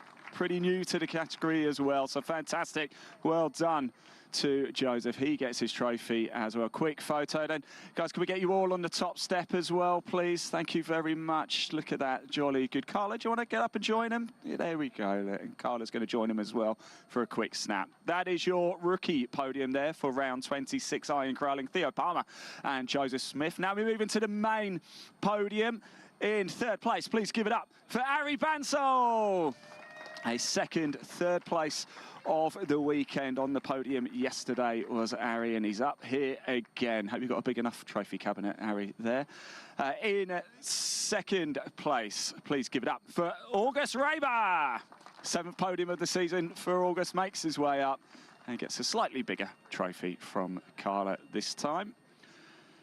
And he's just going to hold that. Have a quick photo. There we go. And your winner for round 26 of the Veritools F4 British Championship, Ethan Jeff Hall. The first win of this season as well for Ethan. Well done. Brilliant racing, wasn't it? Absolutely fantastic stuff all throughout the field.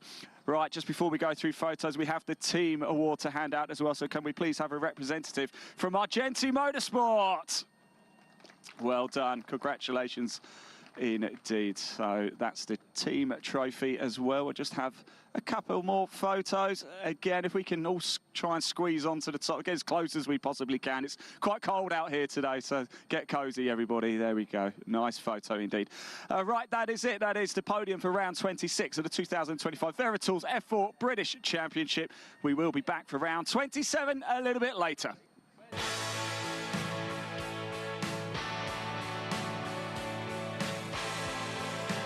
This is Toka Live.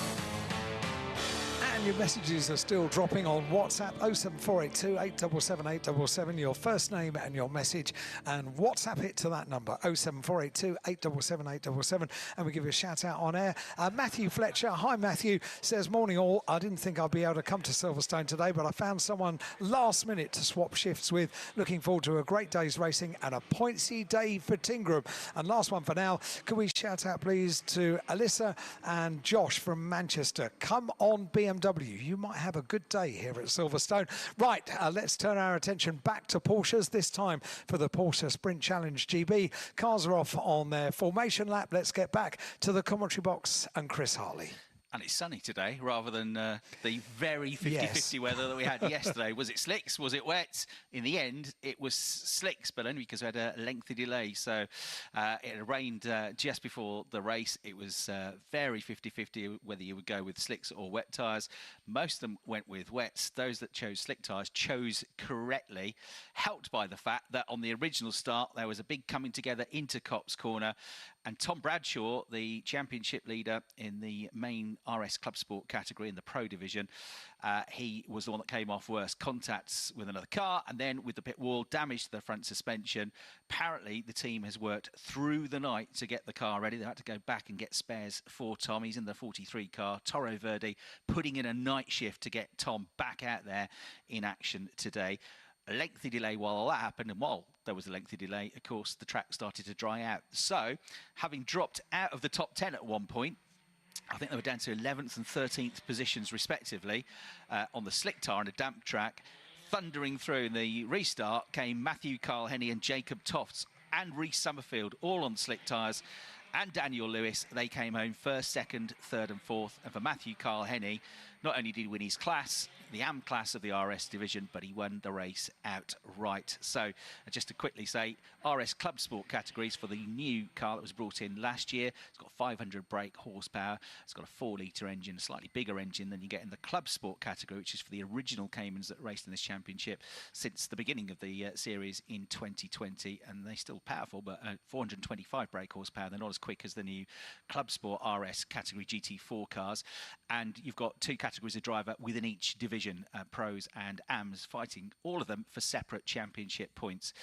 So the race yesterday, a very, very good one. Today, perhaps a bit more straightforward. Toby Trice is on pole position in the number 22 car for this one, based on second best lap times from qualifying. So 22 and 70. Sam Harvey was on pole yesterday, but chose the wet tyre and dropped down the order. He starts second. Tom Bradshaw starting third. Jacob Toft starts fourth. The race gets underway. They roar into life in the Porsche Sprint Challenge, and 20 minutes of action gets underway. It's not the best start, though, for the pole sitter. He's going to be third, I reckon, because it's Harvey that's got the lead of the race at the moment.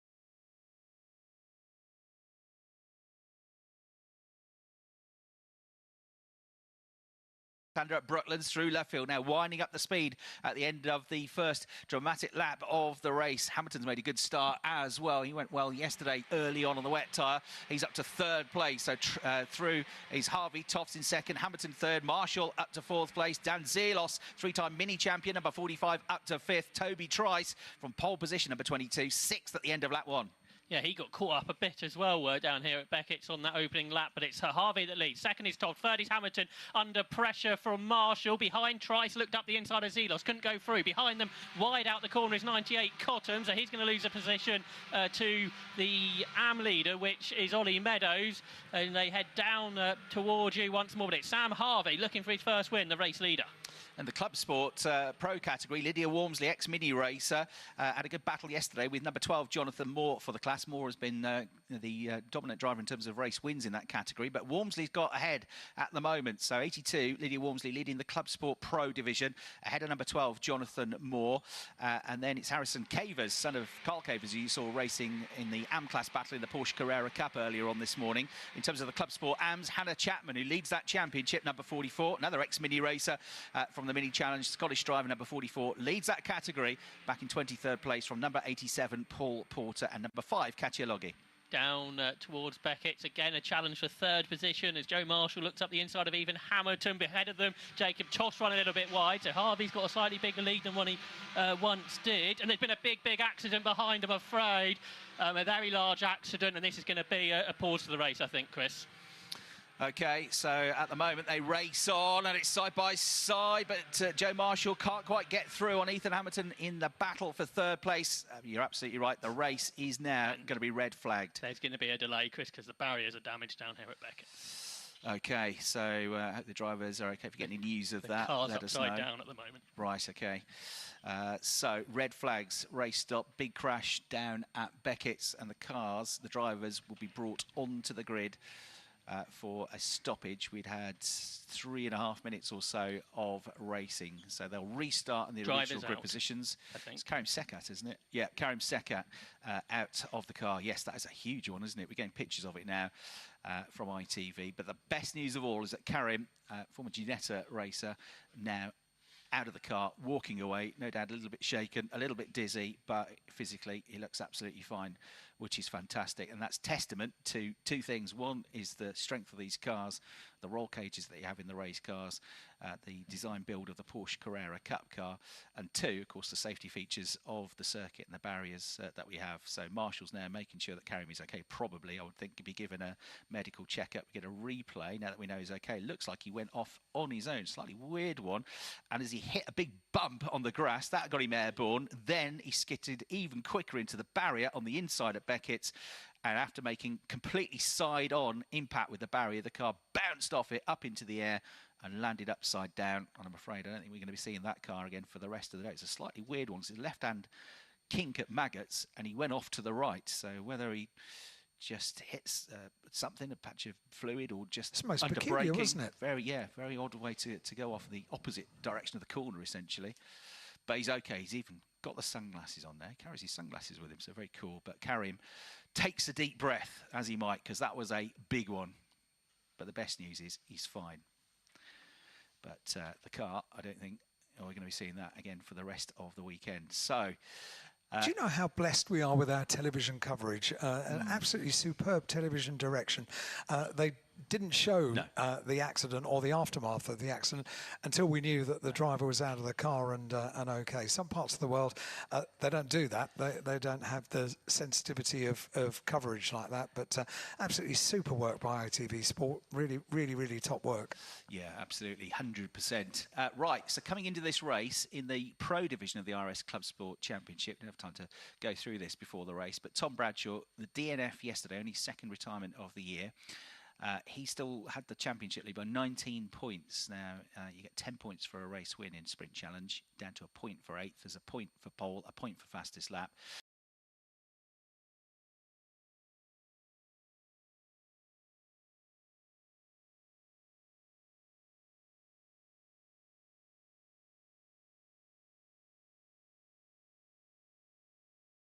Point as well, and closed that gap from 30 down to 19 points. He had been tied, Jacob Toffs, with Joe Marshall, but had better number of wins, so second in the championship anyway.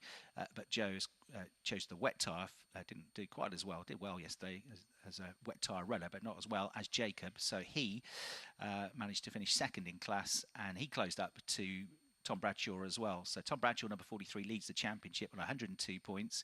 He's 19 clear of Jacob Tofts, but Jacob is second in this race after a good start. Joe Marshall, number 99, is fourth in this race. He's third in the championship and 22 points behind Tom Bradshaw. And Tom, after briefly getting the lead out of Cops Corner, fell down the order on that run into Beckett's. He's got one position back just before the race was red flagged. He got ahead of Daniel Lewis. So number 43, Tom Bradshaw, up into 9th place overall. There's one AM class driver ahead of him, which means he's 8th in class, which means at the moment he's only picking up one championship point, whereas Jacob Tofts in second place would pick up 8, and the gap would therefore theoretically come down to 12 points as it stands, and Marshall also would close the gap with the 5 points that he's scoring, and there'd be only 18 points between the three of them.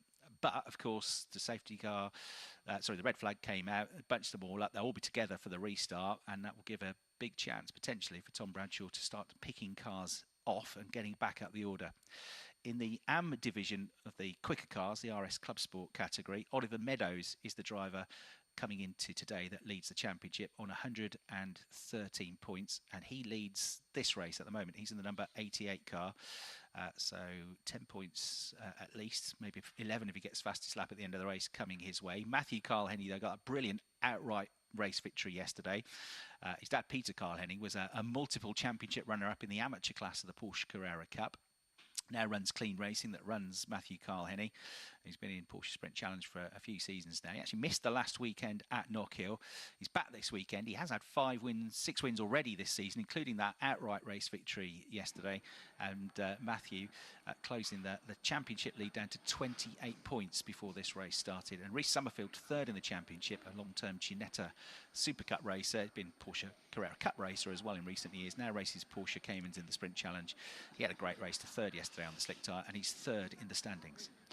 Chaps, I'm in the pit lane and I've bumped into a familiar face to us here. Abby Eaton is with us. Abby, what's your role this weekend? What are you doing here? So I'm driver coach for Cassia Loggy in the Club Sport AM category. Her first year in this championship, so she's learning a lot. It's very competitive and the cars are pretty quick, even the Club Sport model. And yeah, she's doing all right. Second yesterday. We're going to try and do one better today. I was going to say, she was on the podium, had a very good day indeed. When are we going to see you next out?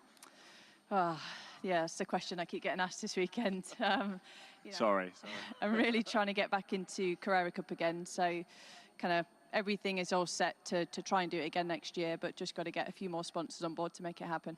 You certainly got that racing bug. Silverstone, I imagine it holds a few memories for you. What's your favourite? Well, probably this time last year. Qualified on pole in the dry on the Saturday, and then horrendous weather on the Sunday, and managed to get a second and a win. So, yeah, I'd love to be back here again next year, and yeah, hoping for some more wet racing for next year too. Abby, I've got all my fingers crossed for you. Thank you very much for talking to us. Thanks very much indeed to Ian Waterhouse down there in pit lane. The cars are lined up down here on the grid, and Ian will continue to patrol up and down the pit lane. At this stage, none of the teams or personnel are allowed onto the grid, and we'll keep you updated on the situation out on track here on Toka Live, Radio Silverstone 87.7 FM over the course of this weekend, and saying hi to all of you over the course of today as well. If you'd like a message on air, it's on WhatsApp. We need your first name and your message to 07482 877 877. And of course, when we do get information about potentially getting racing back underway here at Silverstone, we'll bring it to you first here on 87.7 and around the world, of course, on tokalive.net.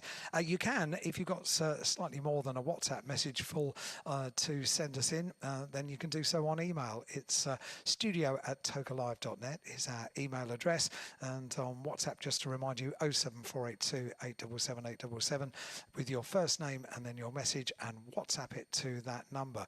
Right, Ian is down there in pit lane. The cars are lined up down there on the grid, and they'll be given instruction when we know when the circuit is back to a condition that we can race on it, exactly what happens. But it is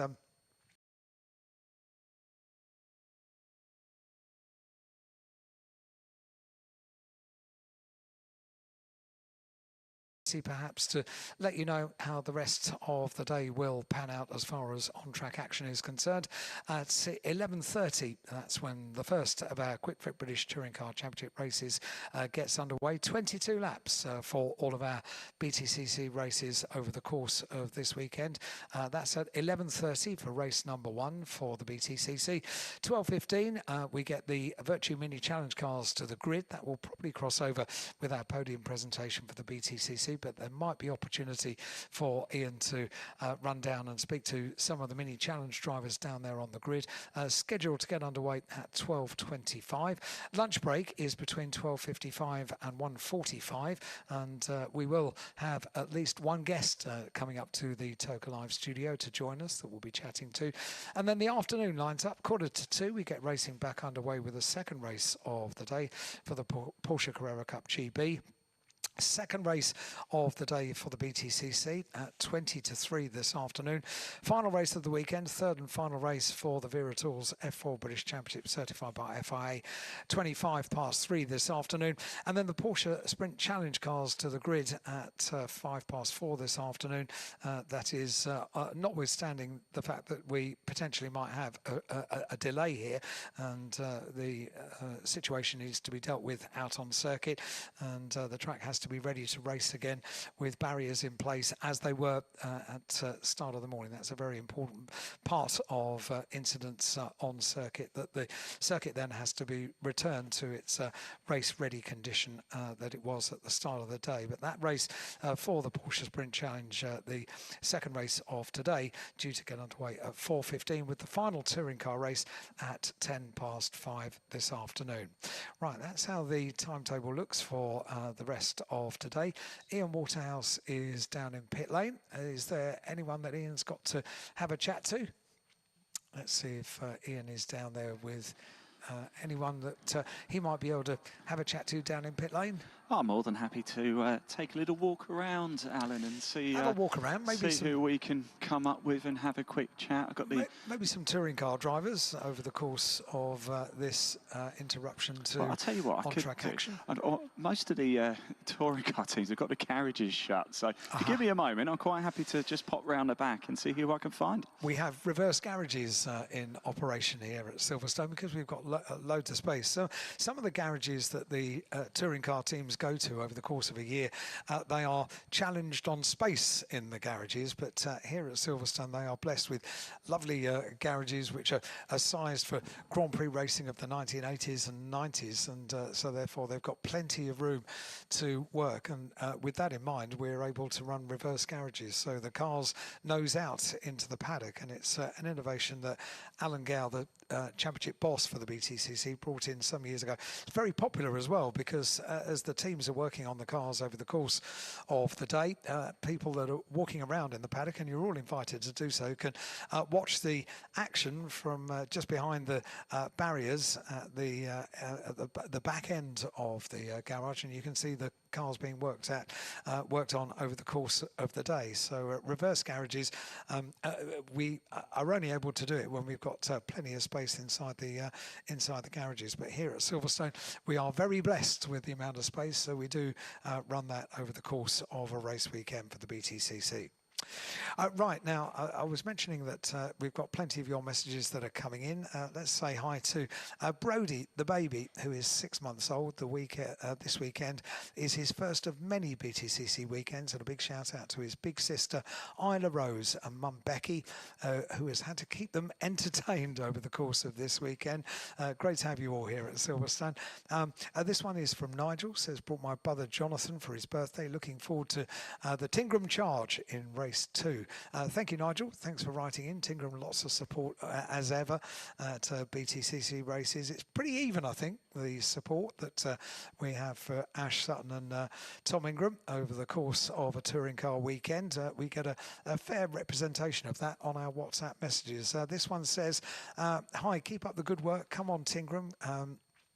Can you please play Crazy Train by Ozzy Osbourne if you're taking requests? Maybe as we get into lunchtime, we will be able to play a few requests. So if you've got them, send them in on WhatsApp 07482 877 877 with your first name and your message.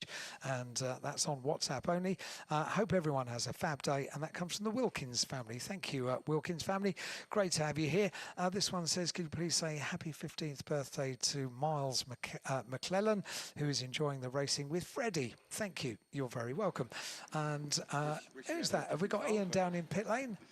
Yes, we do, Alan. I've bumped into Nick Halstead is here. Nick, how have you found your season in touring cars this year? It's been a bit of a roller coaster, hasn't it? You know, switching to a new car was a bit of an adventure, but that was a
Well, we had Mr. Plato, I think he's around today because he's got his big announcement today.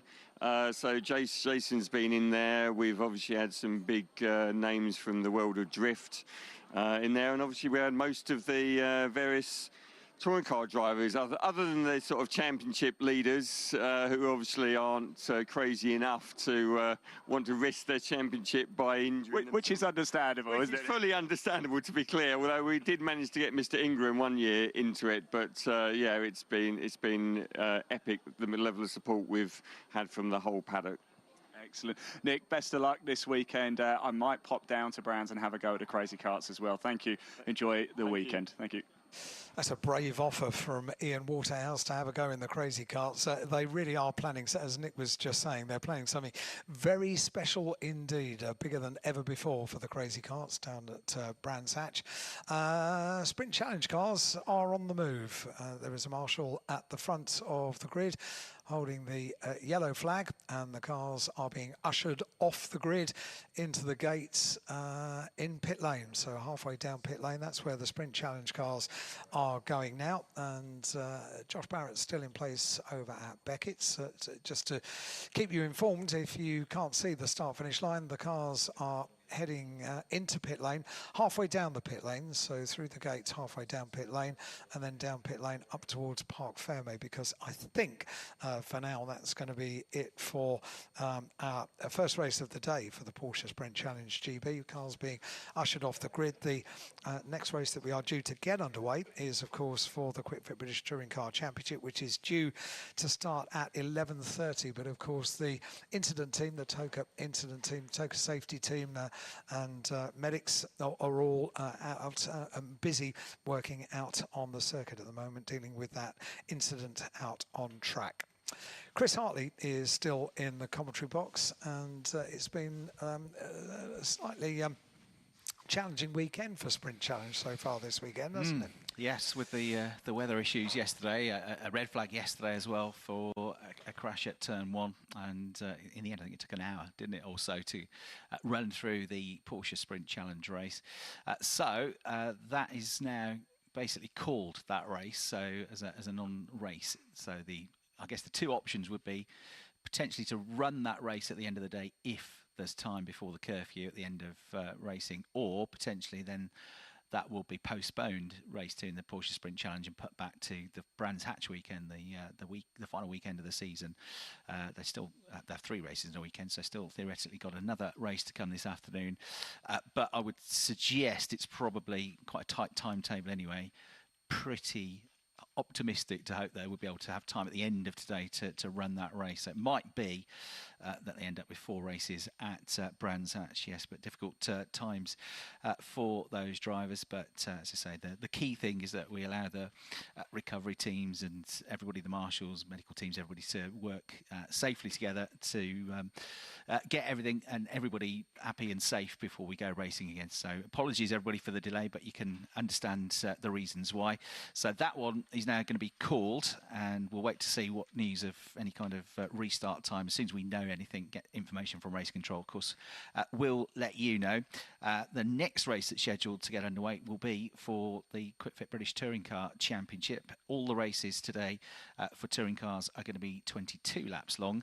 The top 7 in the championship had a reduced amount of boost in qualifying yesterday. That really did around what is a short but power important circuit, the Silverstone National Circuit. It did really seem to take away a lot from those championship frontrunners like Tom Ingram, like Ash Sutton, who have that lack of boost. So the cars have 375 brake horsepower. The boost, which until this year was delivered from hybrid, is a team main rival for the championship. Ash Sutton also had a lack of boost with 3 seconds in qualifying, but didn't do much better. He got through to the next stage of qualifying to Q2, but he had an off, couldn't get the speed that he needed right at the end of the session, and was last in the group. So he's only 1 place ahead of Tom on the grid, but both of them with difficult qualifying sessions yesterday. Not as difficult though as for the driver 3rd in the championship, Dan Camish, because in qualifying 1 he already had that lack of boost, but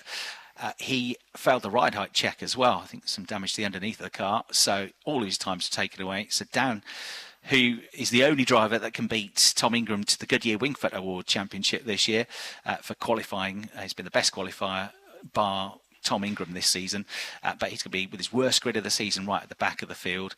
The one kind of championship front runner that did okay yesterday with a lack of boost, 4th in the championship, Dan Rowbottom, who qualified 7th, just missed out on the quick 6.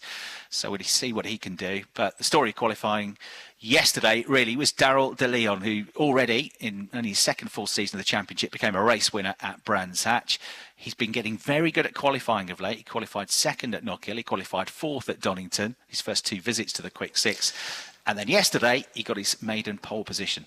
He's such an energetic, his energy is superb, isn't it? And down in Park Ferme, he was delighted. His mum and dad that support him in every inch that he races in a race car.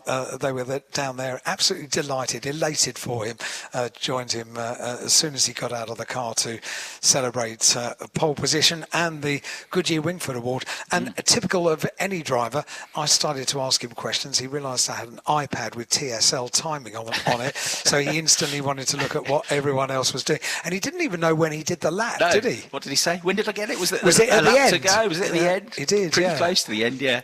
And then he told them that his teammate Jake Haler had a spin coming out of Copscore, and he said, "Did he? I didn't know about that." Shows just how focused you are on your own job in those really intense 10-minute qualifying segments, particularly on a short circuit like this as well. You know, so sub 1 minute lap around the Silverstone National Circuit, and those little qualifying segments that we have for the BTCC, they're gone in a flash, aren't they? Particularly when you're worried about weather and tyres and all those kind of things, which had a significant part to play in qualifying yesterday.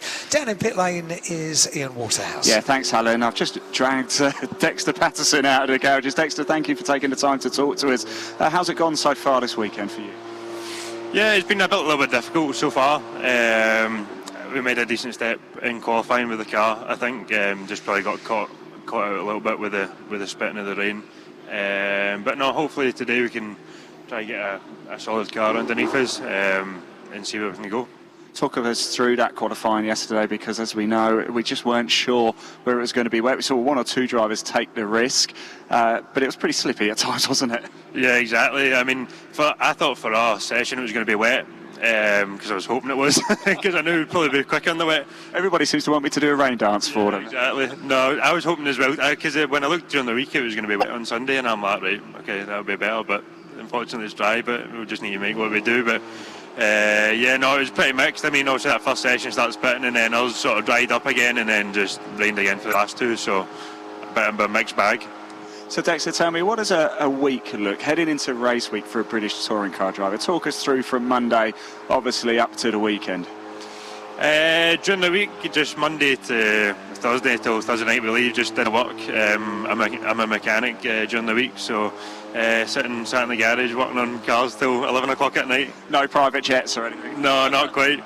And yeah, normally come down on a Thursday night and then do our business on the Friday. So yeah, no, it just consists of work and a bit of gym. That's about it. Now, of course, we're at the penultimate meeting of the season. Do you have a particular favourite circuit we've been to? I always like going to Alton. Alton's mega. I thought you were going to say Knock Hill. Yeah, Knock Hill as well. I think they're pretty similar in a lot of senses. Knock Hill's good because, you know, the atmosphere is probably the best you go to all year, especially being a Scottish driver. It always seems the busiest. But just as well, I mean, you can muller curbs and get away with it. It's mega. So, but I'd say Alton and Knock Hill are on par. And Brands GP is good as well at the end of the year. Excellent stuff. It's going to be a great atmosphere at Brands. Just tell us, what are your expectations from this first race? Go forward, see how far, but hopefully try to get into the mid-pack and try to put ourselves in a position for a reverse grid at the end of the day is the aim. Excellent. Dexter Patterson, thank you so much. Best of luck. Thanks for talking to us. But he's not wrong. It is a quite supreme atmosphere up at Knock Hill. I'm sorry, Chris, you didn't come up to Knock Hill, but it was something that you've enjoyed over the last previous 2 years, and it is such a unique event, isn't it? Yeah, it's a great circuit. It is fast. It's undulating. Yeah. Pretty scary over the dip, particularly when you watch Formula 4 cars go airborne down through that sequence. The crowd's mega enthusiastic. The views are sensational. It's on top of a big hill. Clear day, you can see over to Edinburgh. And the people are so friendly. It's such a welcoming circuit. It's a big highlight of the year. We'll try and get you back there again, Chris, because I know you thoroughly enjoyed it. In the meantime, while we do have this delay, we are still taking WhatsApp messages. All we need is your first name and your message to 07482 877 877. This one is from Rick. Says, please wish my wonderful wife Melissa a very happy birthday for today. Happy birthday, Melissa.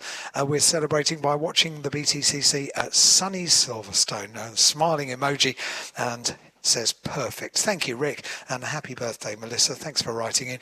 This one says wishing Lewis a very happy 9th birthday for this coming Wednesday. Lots of love from Mum and Dad, all here as a birthday surprise and supporting Team Virtue. Have a brilliant day, guys. Thank you for your message. And Lewis, happy 9th birthday on Wednesday. Ian Waterhouse is in pit lane. Yeah, thanks, Alan. I've just bumped into Gordon Shedden, who's down here. And Gordon, I imagine you've got a few memories of Silverstone, haven't you? Is there a particular one that stands out for you? I mean, so many memories from touring car, from Formula One. I mean, I'm sure everyone remembers the days of Nigel Mansell, sparks flying down the hangar straight, Lewis Hamilton winning with 3 tyres on his wagon, and that's before we even talk about touring cars. And probably one of the most iconic moments ever in British touring car history was, of course, John Cleland and Steve Soper, and that infamous end to the championship, where, very clearly the man was an animal, according to John. Do you still get to the hairs on the back of your neck when you thunder around here? It's great, you know, you come through the, you know, the main entrance and there is nothing like it. It's the, you know, very clearly the home of British motorsports, an incredible facility. And, you know, racing even on the national circuit today, you know, historically it's been really, really close. It just works really, really well for touring cars and all the support classes.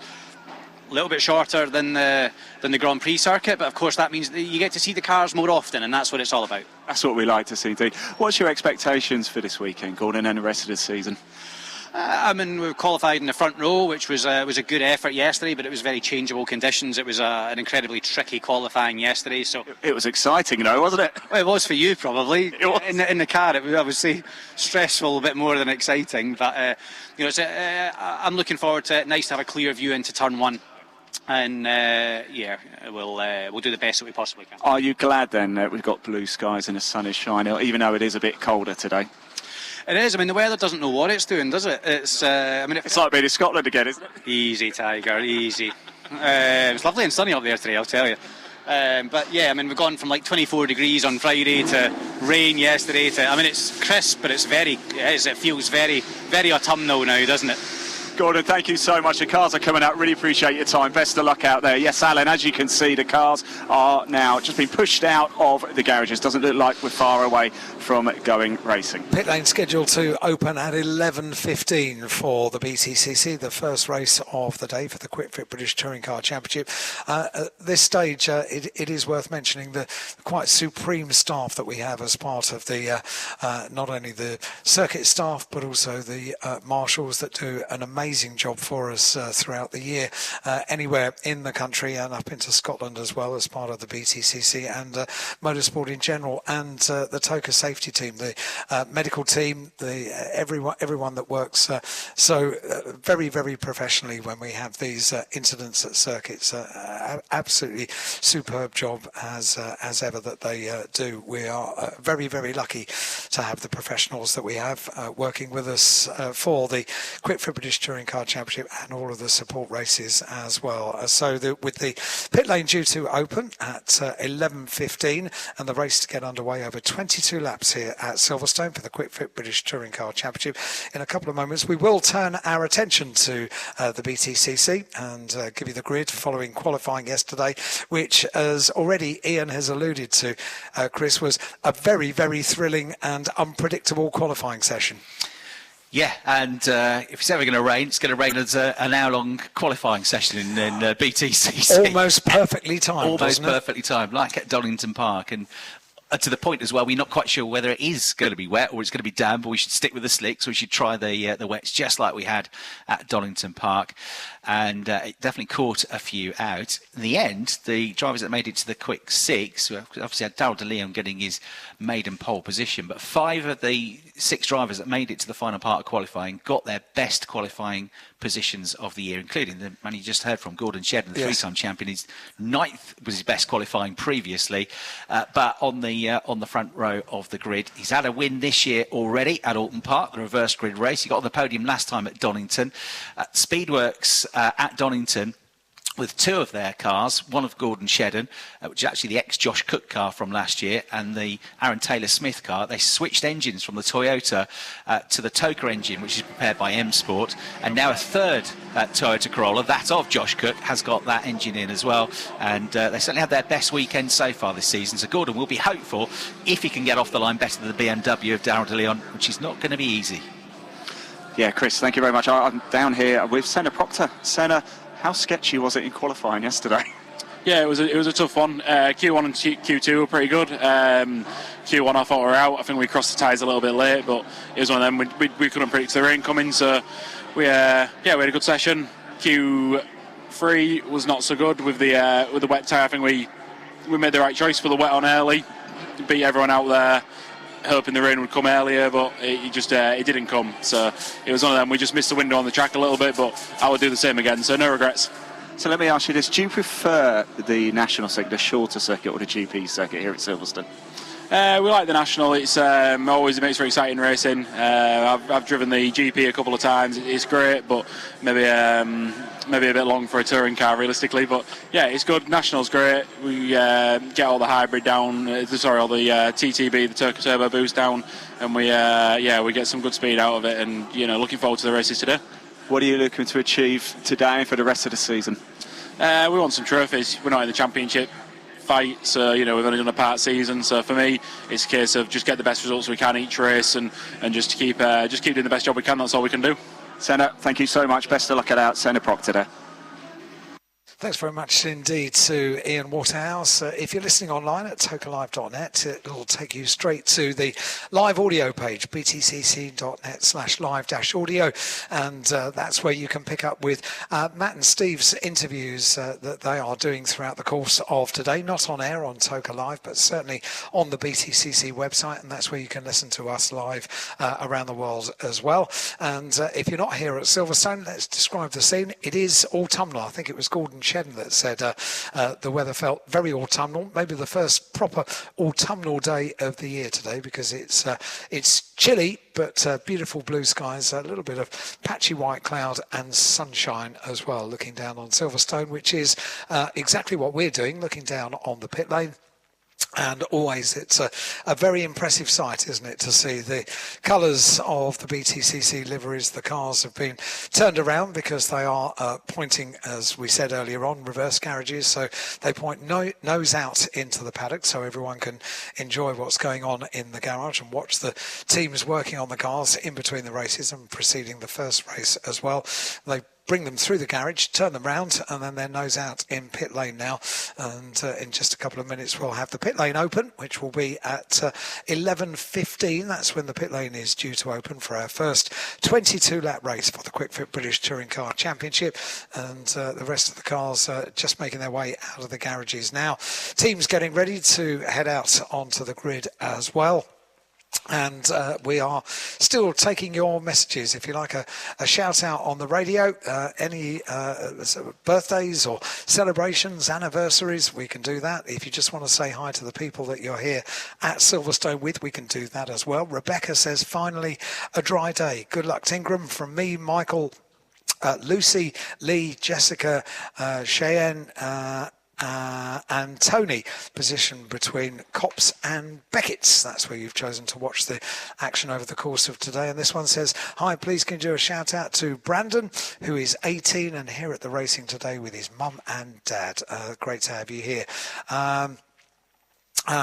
This one is from Nathan. I've come here for the whole weekend. Great racing, and keep up the good racing.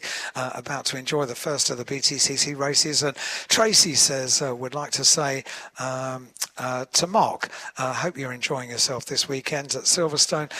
This belated part of your birthday present. Tracy, Mark, great to have you here at Silverstone. Ian Waterhouse is down in pit lane, and I can hear air guns in the background. Tyres are being prepared. Yeah, they are. They certainly are. I'm down with Sam Osborne. He's actually in the car already. But I wanted to come talk to you, Sam, because in qualifying yesterday, you decided to go for the wets. It was a gamble that didn't pay off, though. Yeah, I mean, I was looking at the TV through in the garage, sat in the car, and it panned to a Toyota running around the track, and it looked really wet. I mean, obviously we stood underneath this building here, and you can only normally we get a chance to the rain on the windscreen. I get a good feel of what's coming, and you can see the sky, but the big building just towers over us, and you can't see anything, so you have to make a call. And it was one of those. We messed up, but it is what it is, and we'll come back stronger. So yeah. What can we do then in this race? All right. Oh, he's just talking to one of his engineers in his ear. This is what I love about the live interviews, guys. It's brilliant. We're catching him just moments before they're about to go on track. So a big thank you to the drivers for giving up their time when they are literally about to head out on track very shortly. Sam is just having a quick chat with his nav team. Just testing a few bits and bobs there, Sam. Sorry, yeah, important updates on the barrier and bits and bobs like that. So I think there's about 10 minutes or so. So it should be all good. Excellent stuff. Look, enjoy the race, Sam. I really appreciate you taking the time to talk to us. Thanks very much indeed, Ian, down there in conversation with Sam Osborne. Yeah, the car that left pit lane with the wet tyres on, which could have been a very, very good shout indeed, bearing in mind the weather conditions when they left pit lane. But it was one of those sessions. It was all a little bit of a lottery as far as the tyre choice was concerned and the weather was concerned as well. Ian says, have a great day, Anita, on your birthday present race day. That comes with love from Ian and George. Can we say hi to Chris, Nick, Taylor and Macy, and wish Macy a very happy 15th birthday, supporting Darryl De Leon today, wishing him lots of luck. Well, that's a good driver to have as your supported driver today. Starts on pole position for this race, and he's already won a race in his first year in the BMW this year, which was earlier on in the year. Another short circuit on the Indy circuit at Brands Hatch is where Darryl had his first win in the championship. Ian's down there in pit lane. Well, you just mentioned Darryl De Leon. I've got him here as well. Darryl, very quick word. It's just becoming very real, isn't it, on pole? Yeah, it's good. You look in the zone. You're ready for this. Are we feeling confident? Yeah, I forgot the start time, so I put my kit on way earlier than I wanted to. So, but I'm ready now, so I'm just waiting until we go out. Darryl, best of luck. Jake, can we just borrow you for a very quick chat? What's the plan for the rest of the season for you now? Just go for it, you know. I mean, we're obviously, unfortunately, out of the hunt for the championship, so it's a case of, you know, just getting as many results as we can. We're starting, obviously, P3 today, so, yeah, should put ourselves in a decent window to try and have a good day at work. These BMWs are looking quick here, aren't they? Do you like the shorter format? I mean, I'd much prefer that we did the other layout of Silverstone. You know. Yes, you've had some good results there. Yeah, well, I mean, you know, it's just, you know, Silverstone has so many good circuits to offer, and it'd be nice to maybe do another one at some point. But, you know, the national circuit here has done me well. I've won a race every year in the BMW, so it'd be nice to try and keep that up today. Excellent, Jake. Thank you so much. Darryl De Leon and Jake Hill there. Thanks very much indeed, Ian. Can we give a big shout out to Tony, Adele and Mark, who came down from Newcastle on Friday to Silverstone. And another Mark says, this is my 101st BTCC event, attending every round this year and looking forward to an Ash Sutton fight back. Mark, thank you very much indeed, and well done. 101 BTCC events is pretty impressive, that. A shout out to Aaliyah and Lizzie, both recently graduated and about to start their new chapter, hopefully in motorsport. Good luck, guys, to Aaliyah and to Lizzie. Great to have you here at Silverstone, and good luck in those motorsport aspirations as well. This one says, good morning to you all, doing a fab job as always. That's always a good way to get your message read out. Today we have a special guest with us, my father-in-law, Roger. Excited for him to see our man, Jake Hill, who we just heard from in action, from Vicky and from Paul as well. So many of your messages have come in on WhatsApp. Thanks so much, everybody.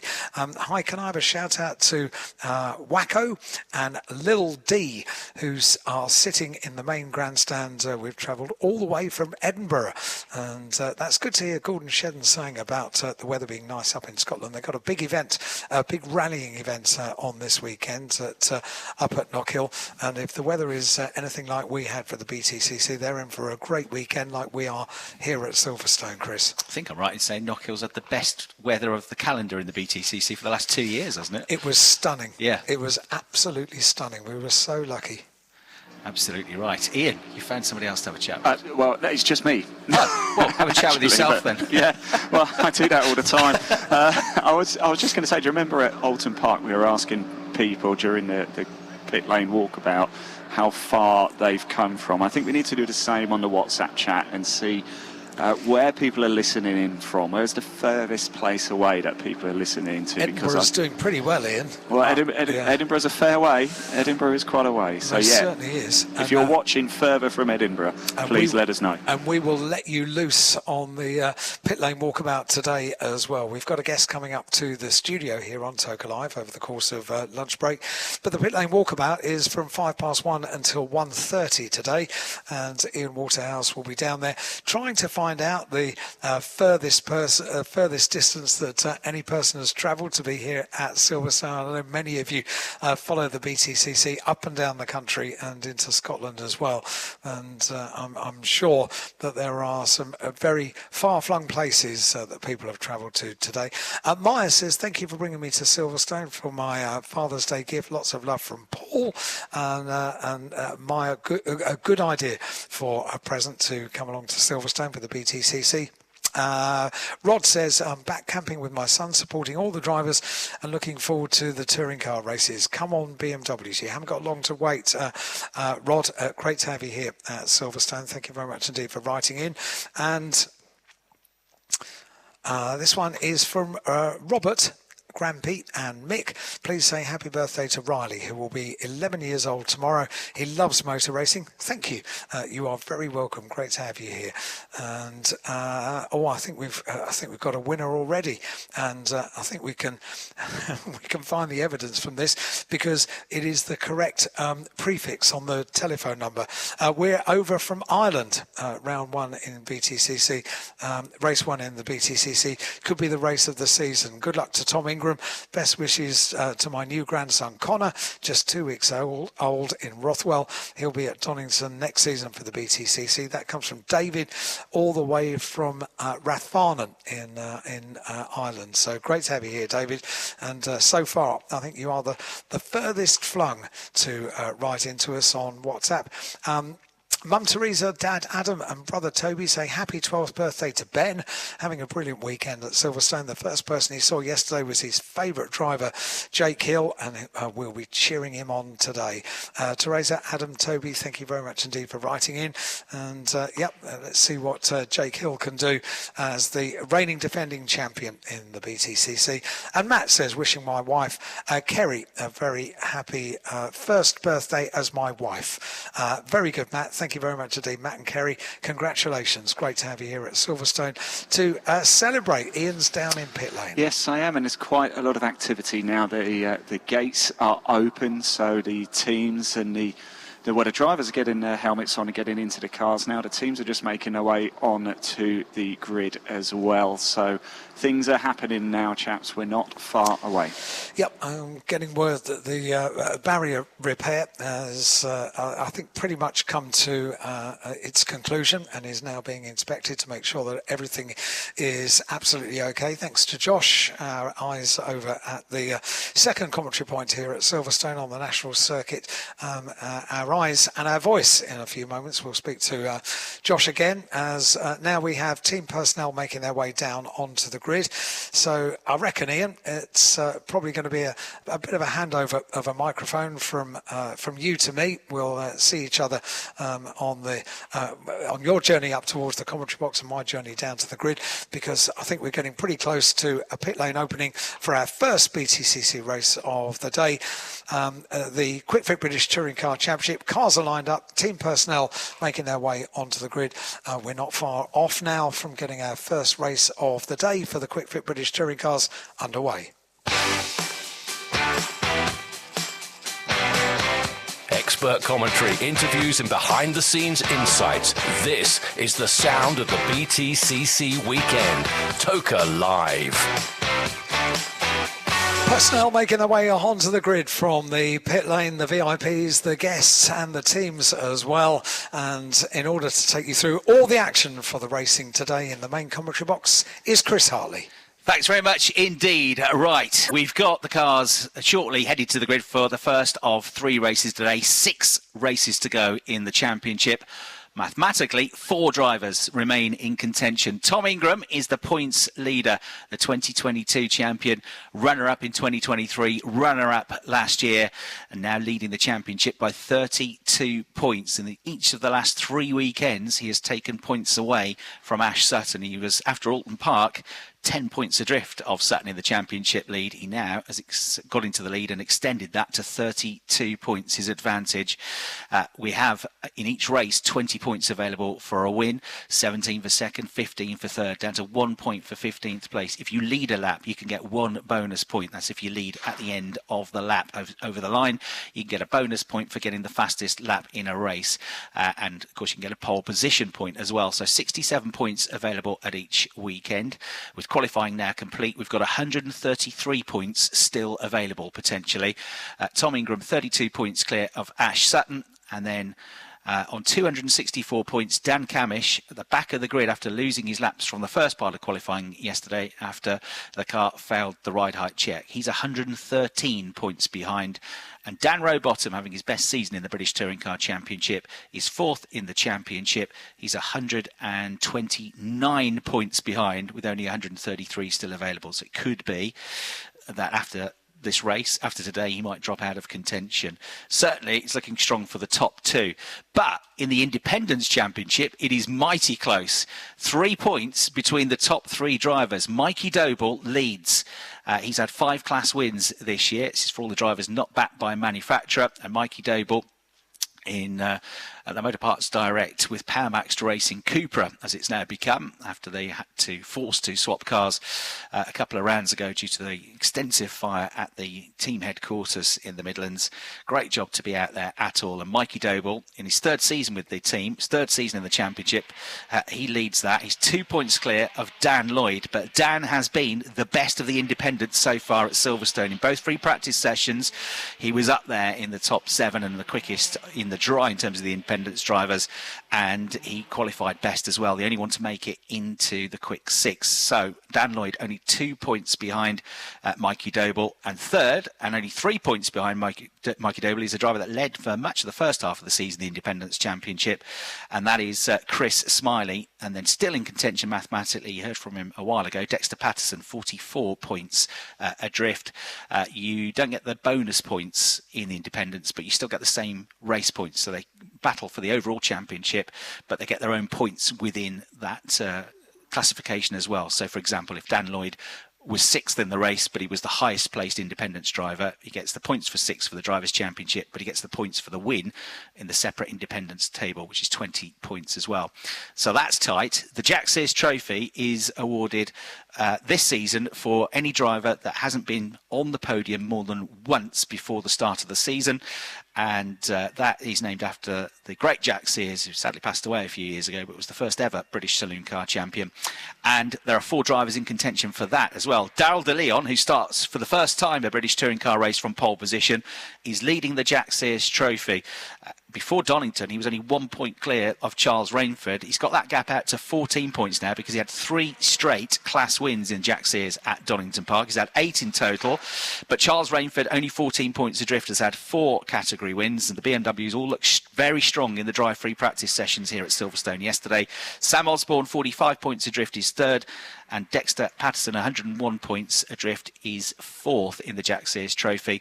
The Manufacturers' Championship is really close. 1 point between Ford and Hyundai, between Alliance Racing and Accelerate, who've got 698 and 697 points respectively. Just about mathematically in contention still a BMW, but they're 161 points adrift.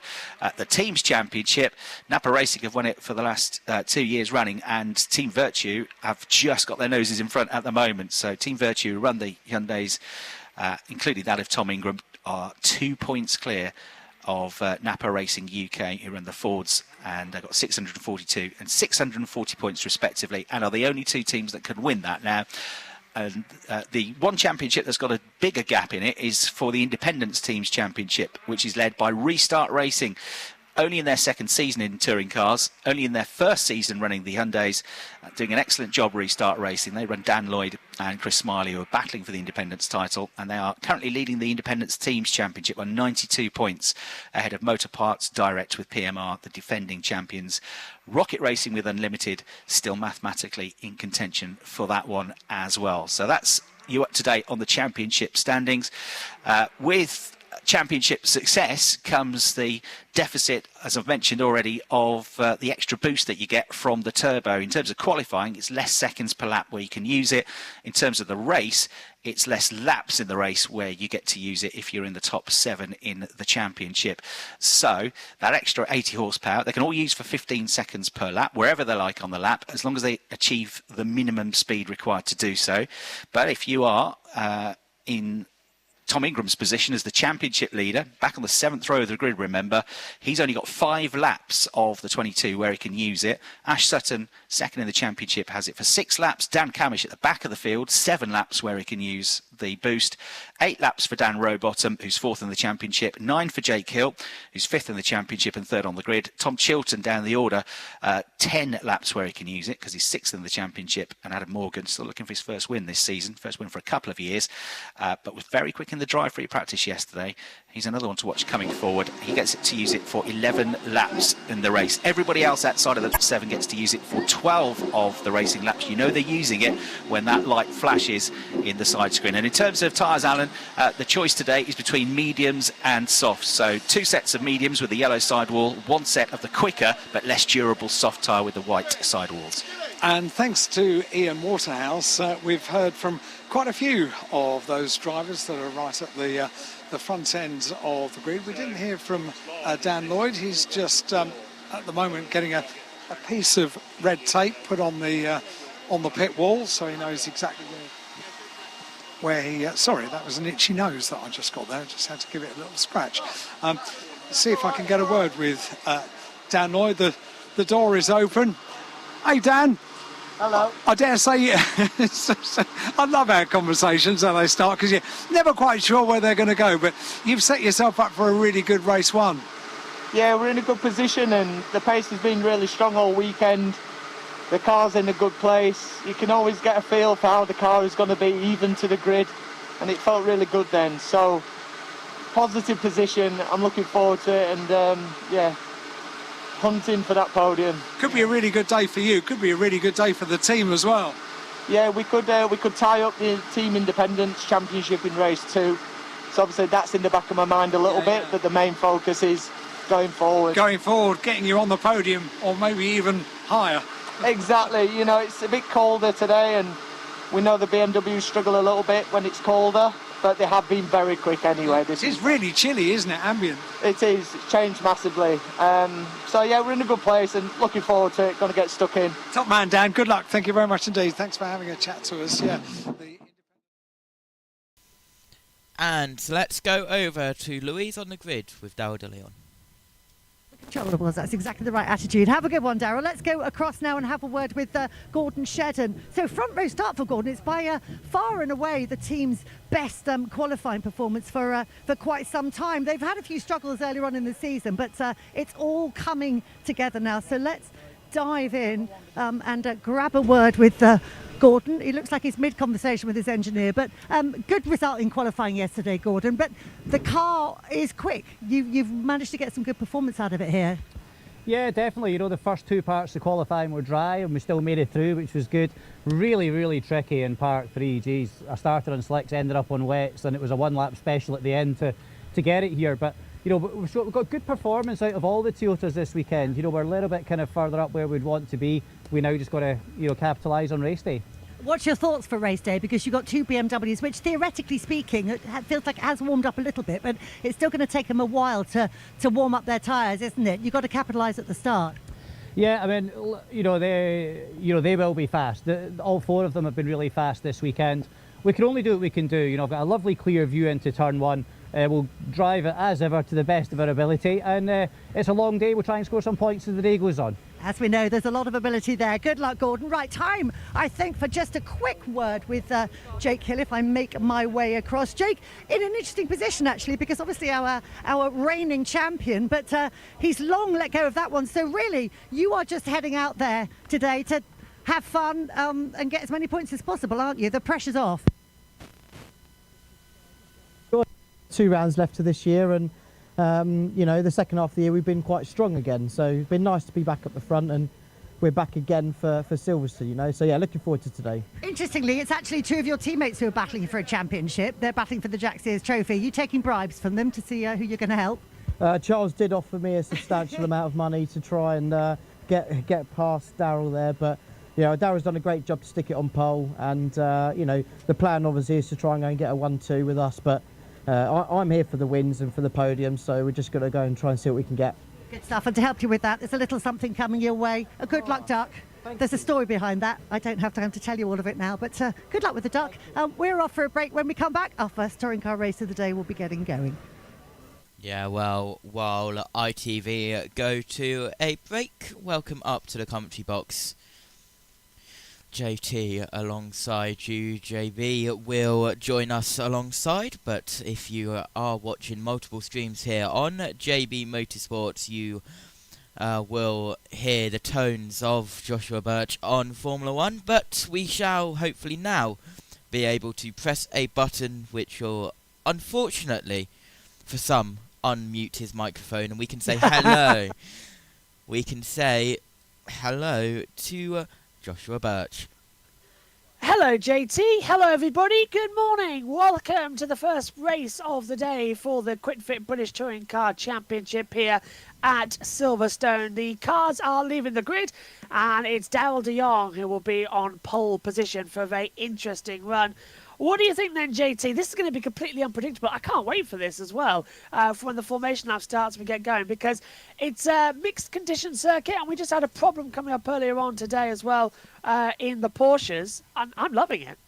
Yeah, Porsche's had a absolute nightmare of a race. Second absolute nightmare of a race they've had this weekend. Race 1 also didn't go well as well.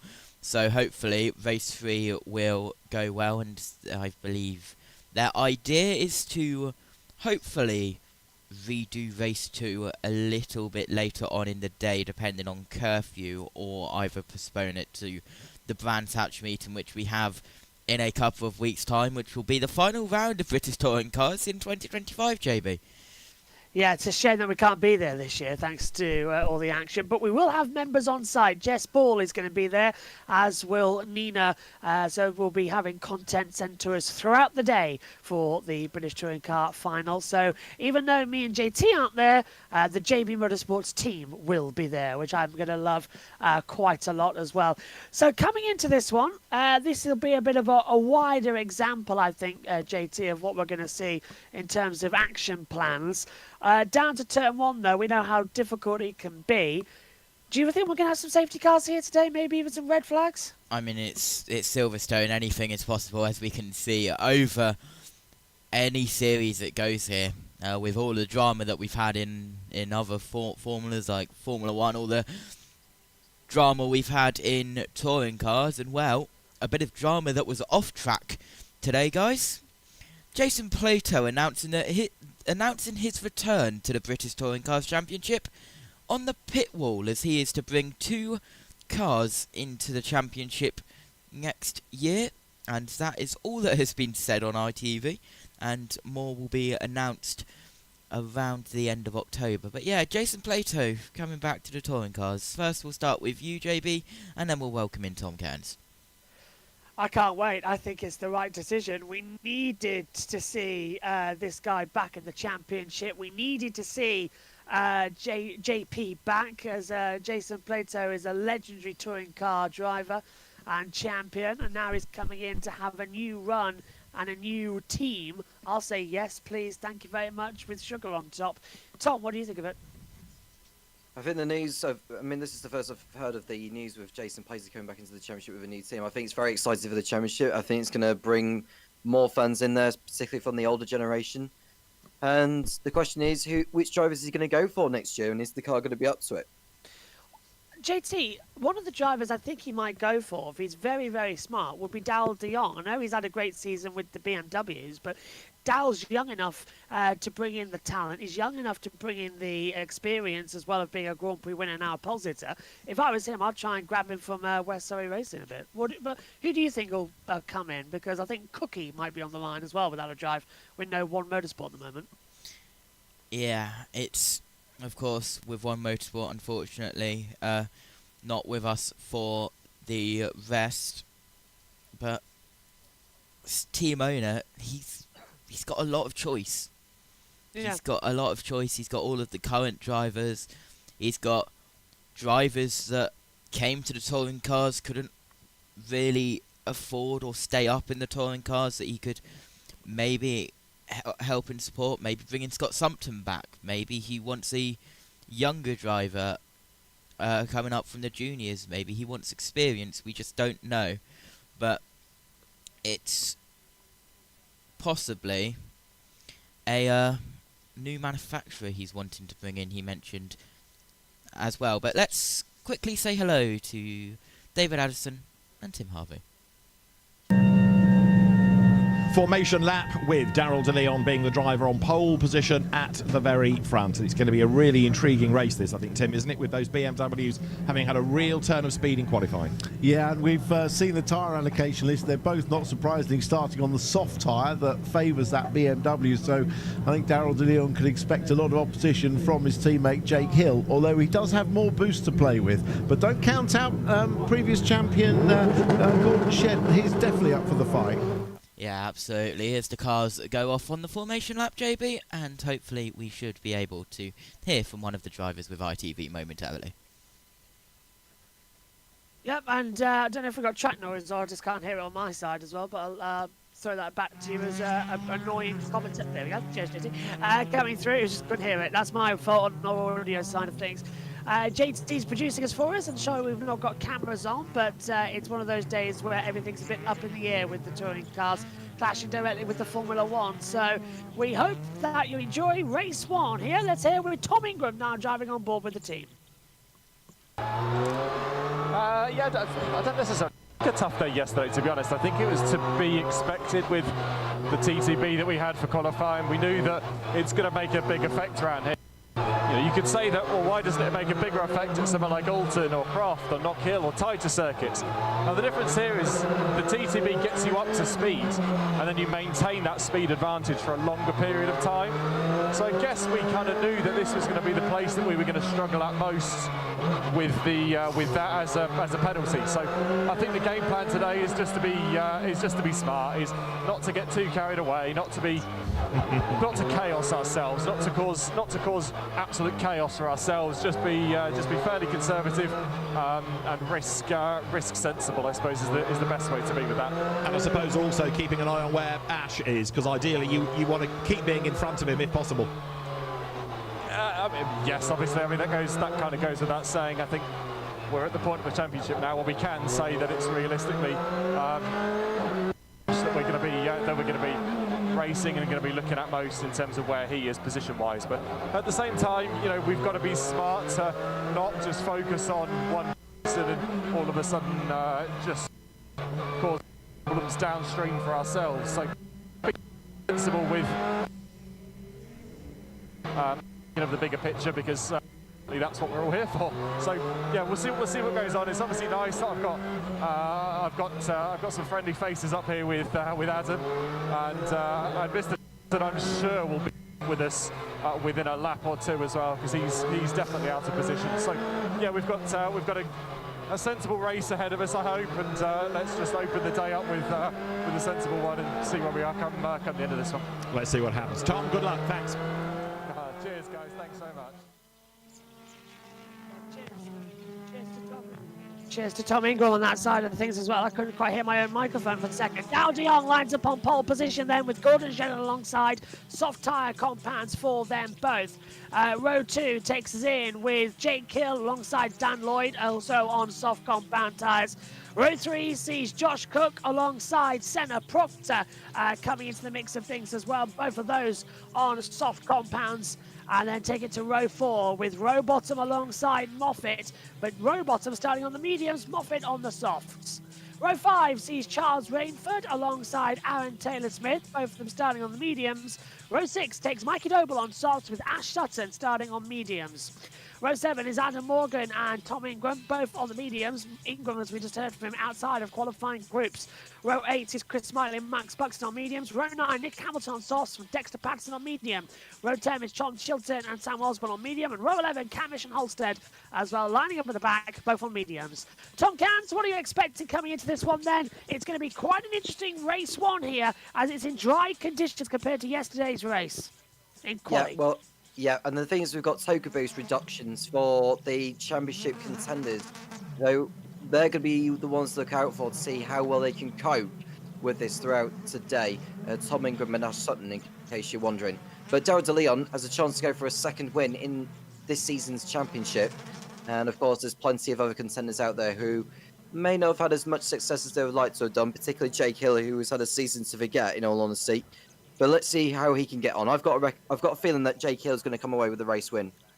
Yeah, what about you, JT? Sunny conditions at the moment. The run down to turn 1 is going to be very interesting indeed.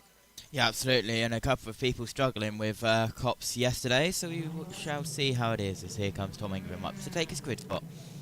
Ingram takes his grid slot then, will be ready to get going down to the first corner. It'll be Daryl de Jong on pole position on the right-hand side. Then look alongside to Flash Gordon, who's already won a race this year. Can he have another access this time around? We are all set then for round 25 of the Quit Fit British Touring Car Championship here at Silverstone. The revs will rise, the thunders will rise up to the crescendo, and we will see who will be the championship leader at the end of this, with both of them out of position on the grid. Sutton's down in 12th, Ingram's down in 14th. Eyes to the lights. Lights out, we're racing. Great getaway from Daryl de Jong. A poor start though from Gordon Shedden. Already Ash Sutton is hitting the pit wall as they come down towards Cops Corner for the first time. De Jong leads, Shedden second, battling over with Jake Hill as they head down towards Maggots and Beckett. Hill's under attack now from Lloyd, who's trying to go around the outside line. It's Maggots. It becomes the inside line to the a great start. Sutton goes a little bit wide, and Hill still there as well. Coming back with Lloyd side by side, but De Jong leads, JT.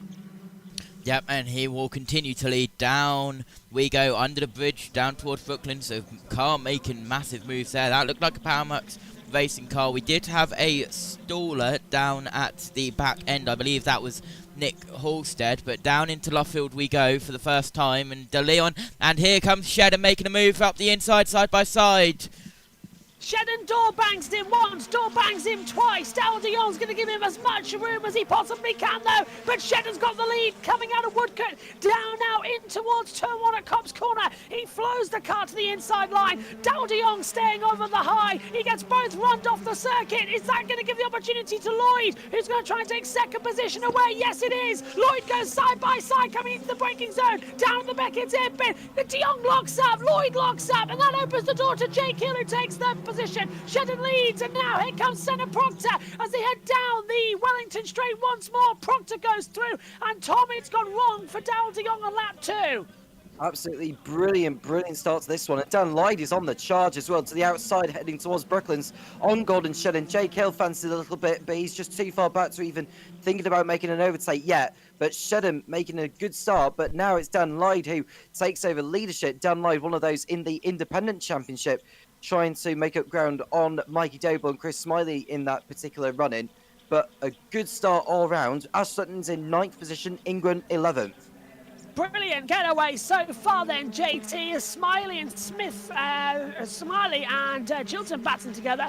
I'm trying to see what's happening now with Ash Sutton to come through. He's moved up to 9th place, Ingram's up to 11th, so the championship lead is still looking good as it comes down. Yep, as we are on board of Tom Ingram through a large puff of smoke from the lockup, as the timing screen goes a little bit crazy because, well, Tom Ingram I don't think is 22nd. No, the timing screen has crashed on my end as well. It's putting right down the order. Hopefully it might rejig itself shortly as well as they come into it. There we go. Ingram goes back up into first position as well. For your information, JT, your timer you're telling us is actually being correct, so well done as it comes through. But Lloyd from Shedden, and Lloyd using his Toka boost now as he comes out. Here's a replay of the start though, JT. What did you notice? It was a great getaway first of all from Daryl de Jong. Yeah, great getaway, and, well, that was another BMW's. Look at how close they were, far behind, getting squeezed up onto the pit wall. It was Hamilton, by the way, who stalled on the grid. Taylor Smith didn't get away. Yeah, as they come into it as well. And Tom, it was Sutton who nearly went into the pit wall, and Ingram nearly followed him in too as we turn back to lap 4. Yeah, it was thanks to the slow start in Taylor Smith. That's why Sutton had to take to the right. Otherwise, he'd have got boxed in and have lost places. But now he's got the Team Virtue car alongside. That's Tom Ingram. Never mind battling for the lead. This is for 10th position. The battling in the championship come together as Ingram's on the inside line coming into Brooklands. He's going to force Sutton off the track. Sutton just avoids hitting the rear of the Hyundai Team Virtue car. But coming around the outside, Charles Rainford is having a battle to come through and still on the attack. But Ingram has passed Sutton for 9th place, JT, and that's the business.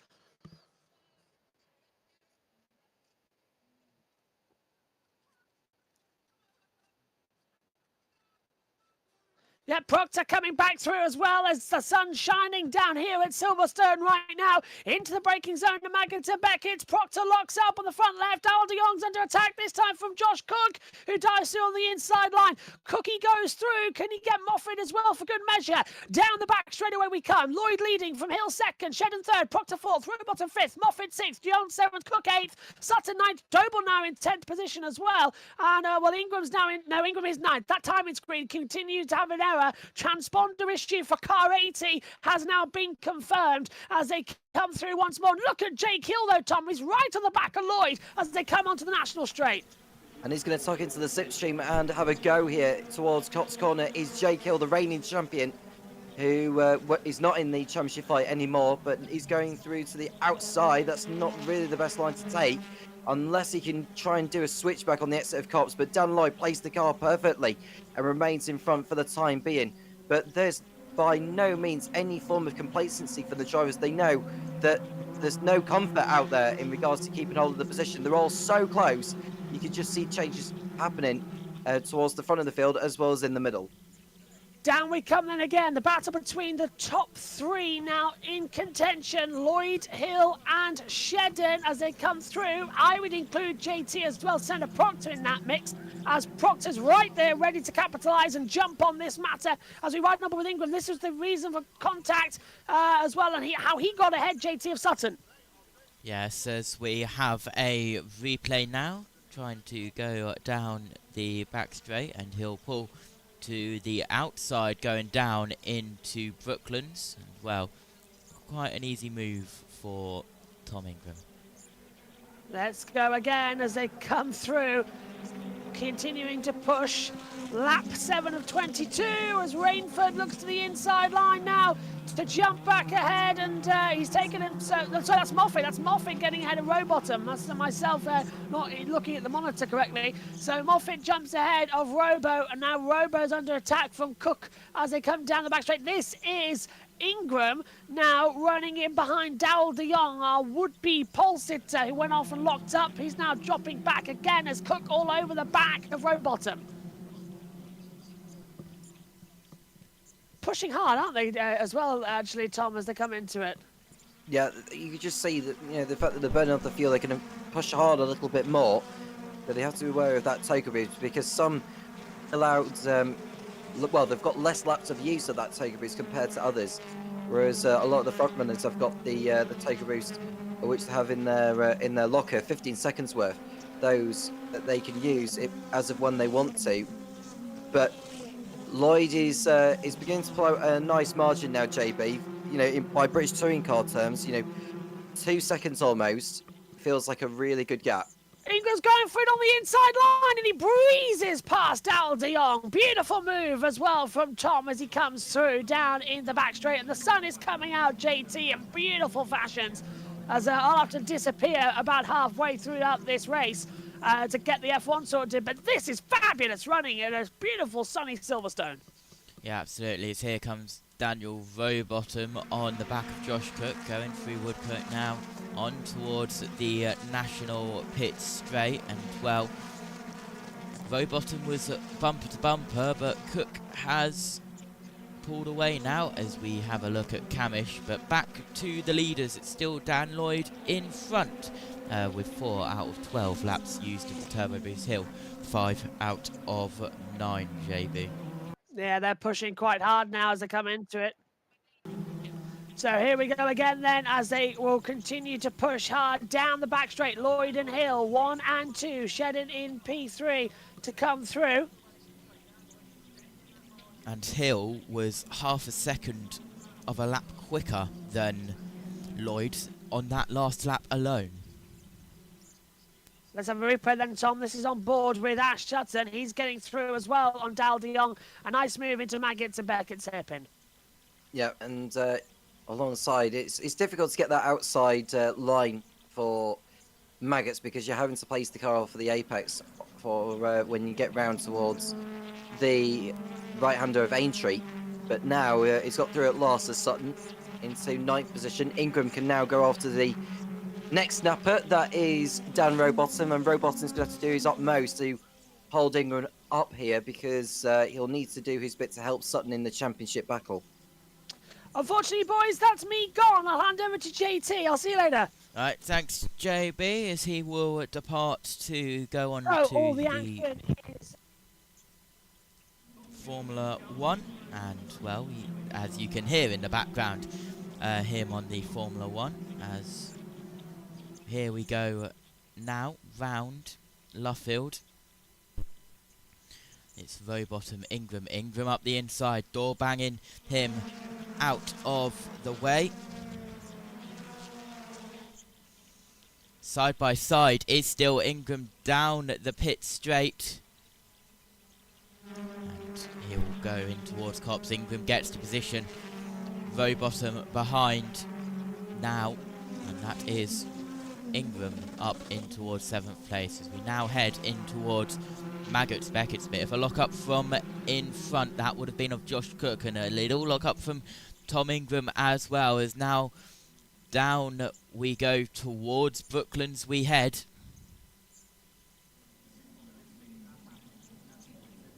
And now down in towards Brooklands, the two nappers together. A little bit of a lock-up from Ingram, a little bit of a lock-up from Rowbottom, as we are on board with Ash Sutton looking ahead. As they exit Luffield now, Rowbottom will look to go up the inside, which he will look to do now. And down in towards Copse, he's on his turbo boost as they go across the line. Down through Copse we go now, then it'll be Maggots and Beckett's, then back on to the straight. Rowbottom looks to go around to the outside, isn't able to just then. As we head under the bridge one more time. As we look further back, that's a move being made on Darryl De Leon. Chilton and Morgan also battling. De Leon just ahead of that battle. Round the outside, Chilton and Morgan. And now that is the Power Max racing car of Mikey Doble trying to go up the inside. We look further forward as that Senna Proctor straight up the inside of Moffat. Moffat goes way off the circuit. That was track limits if I've ever seen it, but he will get the drive and he will continue to head round. That is Josh Cook trying to get past, and this is Ash Sutton on Rowbottom.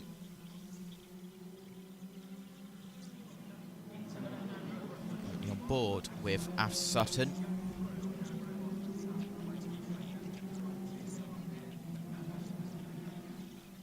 Round Luffield now one more time. Lap 13 of 22 about to start. Lap 14 of 22, which the leader does now. The leader still Dan Lloyd. And now Senna Proctor still under pressure from Moffat. Senna Proctor gets all loose, heading out of Copse.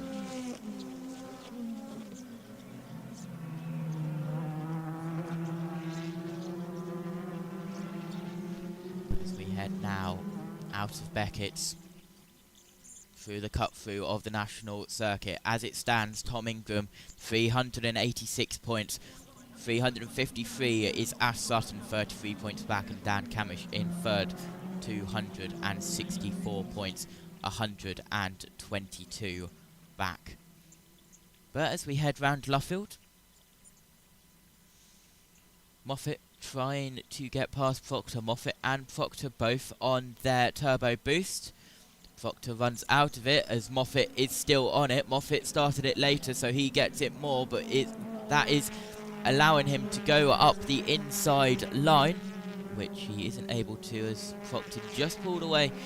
Josh Cook behind, also using his boost to try and catch up to these two, which are squabbling, which are slowing them both down, and that is Doble off the track at Copse, trying to get round the outside of Rainford and Camish, and well, that was very close to a big crash, but wasn't, as Taylor Smith now trying to get up the inside of Chilton. This is for 13th place. As let's have a look at the replay of Darrell de Leon Doble. Well, that was Chilton getting into the side of Doble, who then got into the side of de Leon, but Chilton got into the side of Doble, and that created the sandwich effect, and that, well, half spun Doble, but he was able to get it back straight by using Chilton as a stopper. As this is Josh Cook now trying to get up the inside of Moffat at Copse. He's side by side as they exit Copse down into Maggots and Beckett's. Josh Cook up the inside at Beckett's. Move is complete. But here comes Moffat round the outside once again. As we look at Ash Sutton, but there is a move side by side going down the straight. Not the best TV direction there as we cut back to it. And Mikey Doble is in the pits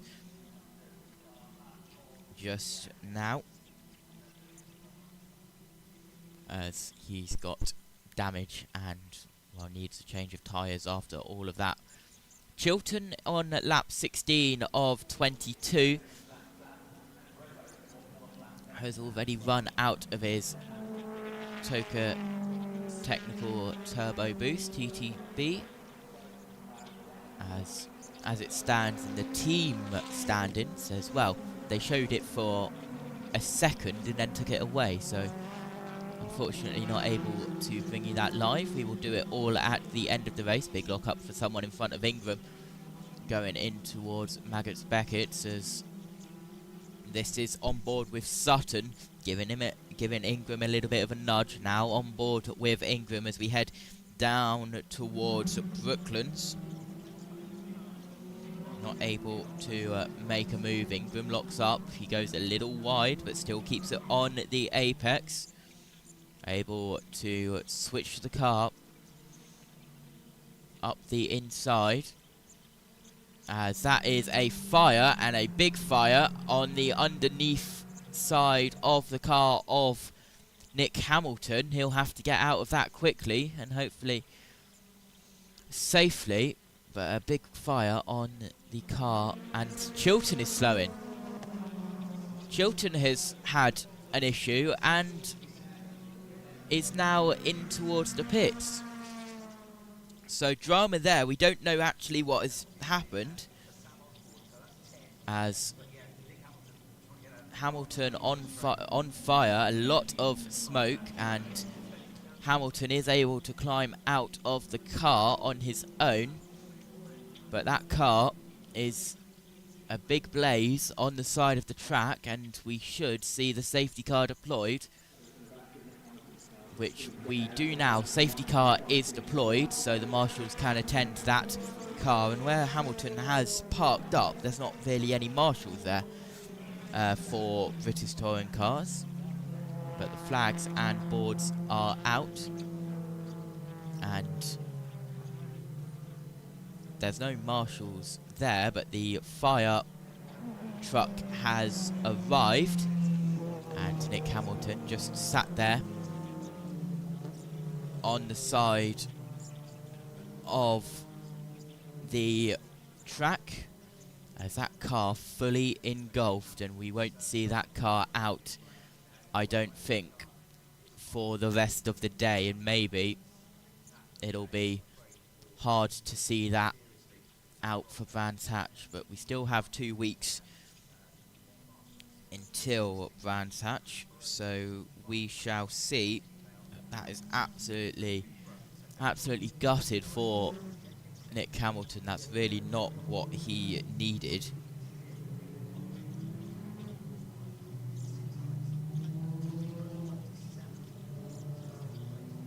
And they can't get the fire out.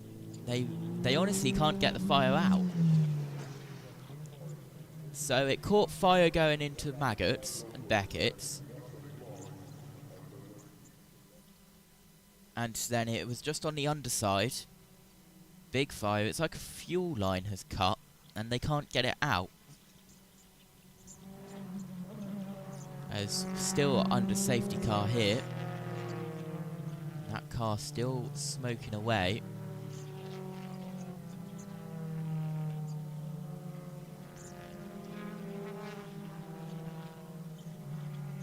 They're still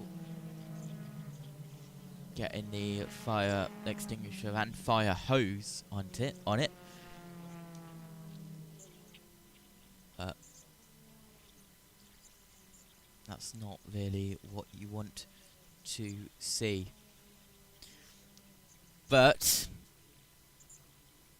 Dan Lloyd is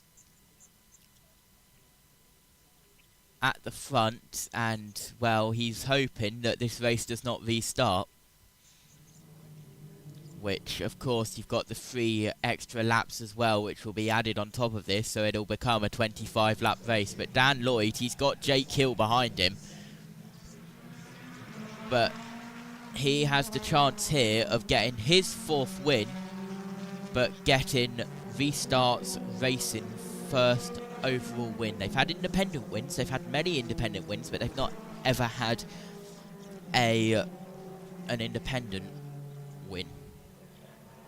Sorry, an overall win, as we head now down towards Maggots and Beckett's one more time. And then on to the Wellington Straight.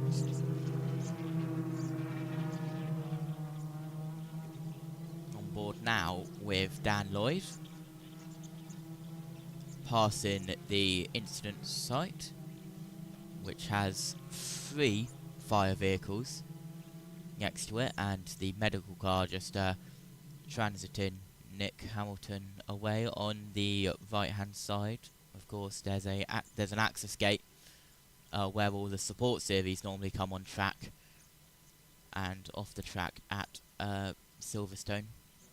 If they want to grid it quickly, they use that back access gate at Brooklands.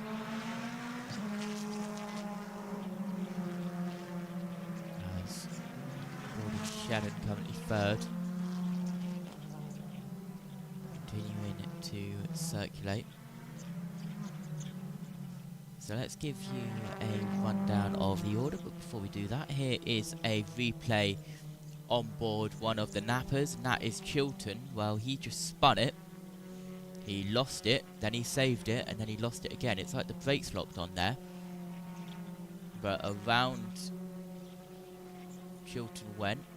It's either brake issue or something broke. But he's back out on track. But it's Lloyd, Hill, Shedham, Proctor, Cook, your top 5. And then it's Moffat, Ingram, Sutton, Robot and Morgan, your top 10.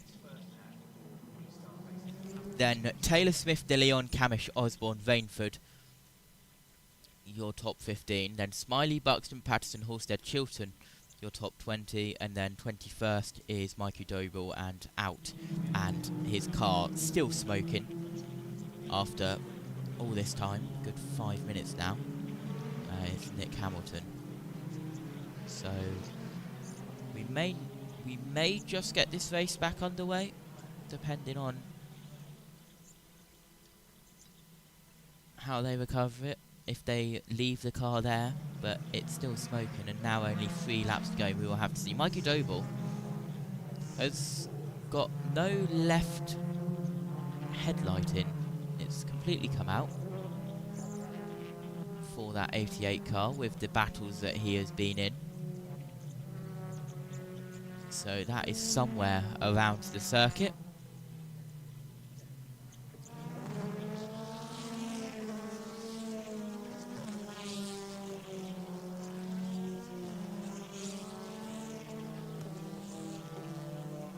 As now back down the Wellington straight we go, and we can see Nick Hamilton's car. They've still got the 3 fire units there, with the car still smoking, so we could be on for Dan Lloyd's first, sorry, Restart Racing's first overall win. Now, they've got a camera there, and, well, they've got the door open, and the inside of that car doesn't look too pretty as we come across the line to start the penultimate lap of this race. And the concentration on Dan Lloyd's face is second to none. He is still focused under this safety car. Of course, he's won at Croft 3 times. Croft is his strong circuit. He's won at Brands Hatch once. Now he'll add Silverstone to the list if he is able to keep it together.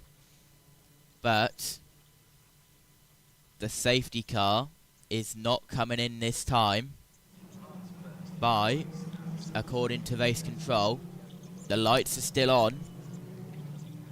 So as the safety car comes across the line, which it does now, to start the final lap, Dan Lloyd has gotten the first overall win for Restart Racing. The independent team,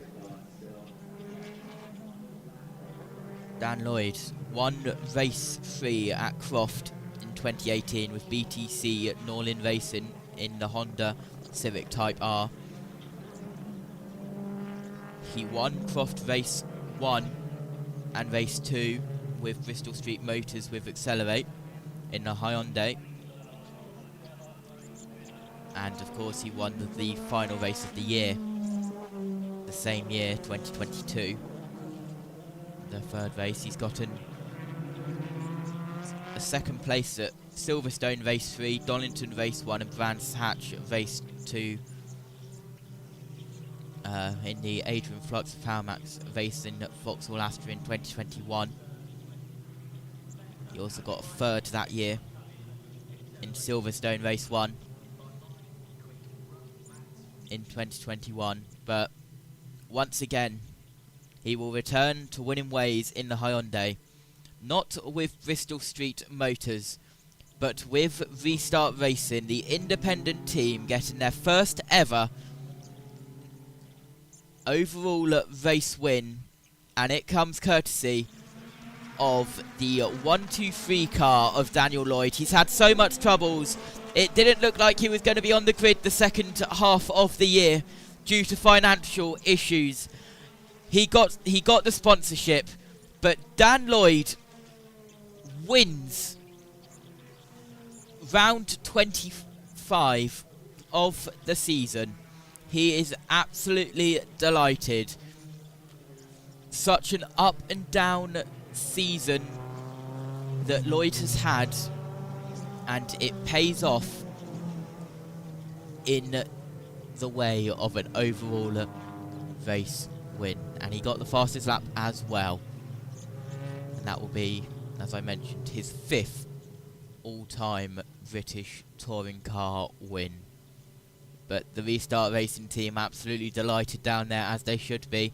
And Darryl De Leon, his front left tyre has shredded, and as he's driving along, is absolutely destroying the front left bumper and the front left of his car. I don't know what has happened, but his tyre has completely exploded. But it's after the flag. But Dan Lloyd taking this lap in slow, taking it all in.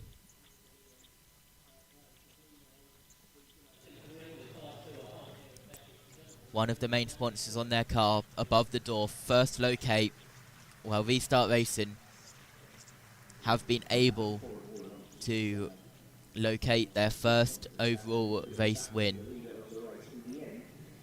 And for those sponsors, which saved Dan Lloyd from giving up his seat, which saved Dan Lloyd from not racing in the second half of the season because of sponsors that turned up, and well, this is what we need to just wait and hope for. The front roller is good, the side roller is good. He'll be pushed on to the scales, which is done now. And we wait for the thumbs up from the Toka technical official. Dan Lloyd is staring at that official, waiting for the thumbs up. And he gets the thumbs up. Dan Lloyd is officially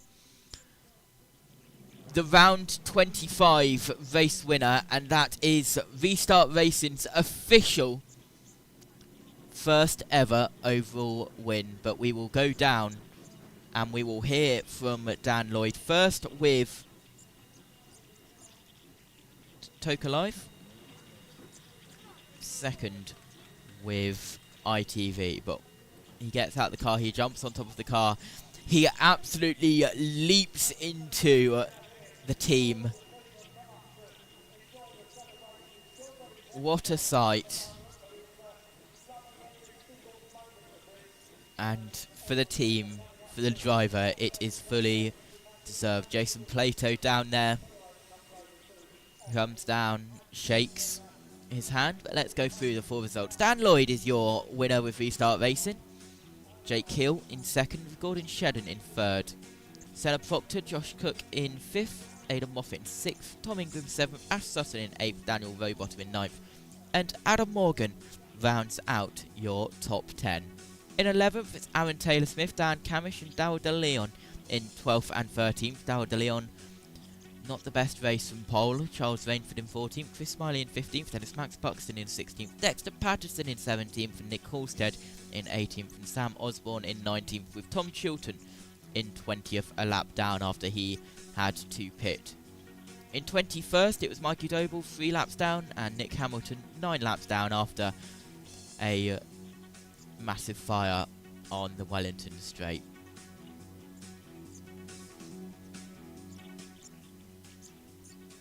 Here's how the Drivers' Championship looks like. Tom Ingram, 386 points, with Ashley Sutton still 353 points, 33 points behind. Dan Camish with 268, Daniel Rowbottom 255, Jake Hill 242 points. Tom Chilton 204, Adam Morgan 202, with Charles Rainford as it disappears, and we can bring you the Independent Drivers' Championship. 342 points for Dan Lloyd, Chris Smiley 4 points back, 338 for Restart Racing 1-2. Then it's Mikey Doble 335, 7 points back from Daniel Lloyd. Then a 40 points gap between Mikey Doble, third and fourth, Dexter Patterson, and then an 100 point gap between fourth and fifth. But Dan Lloyd, what a race. We shall get ready to head down trackside. But let's join Alan Hyde with Jake Hill, second.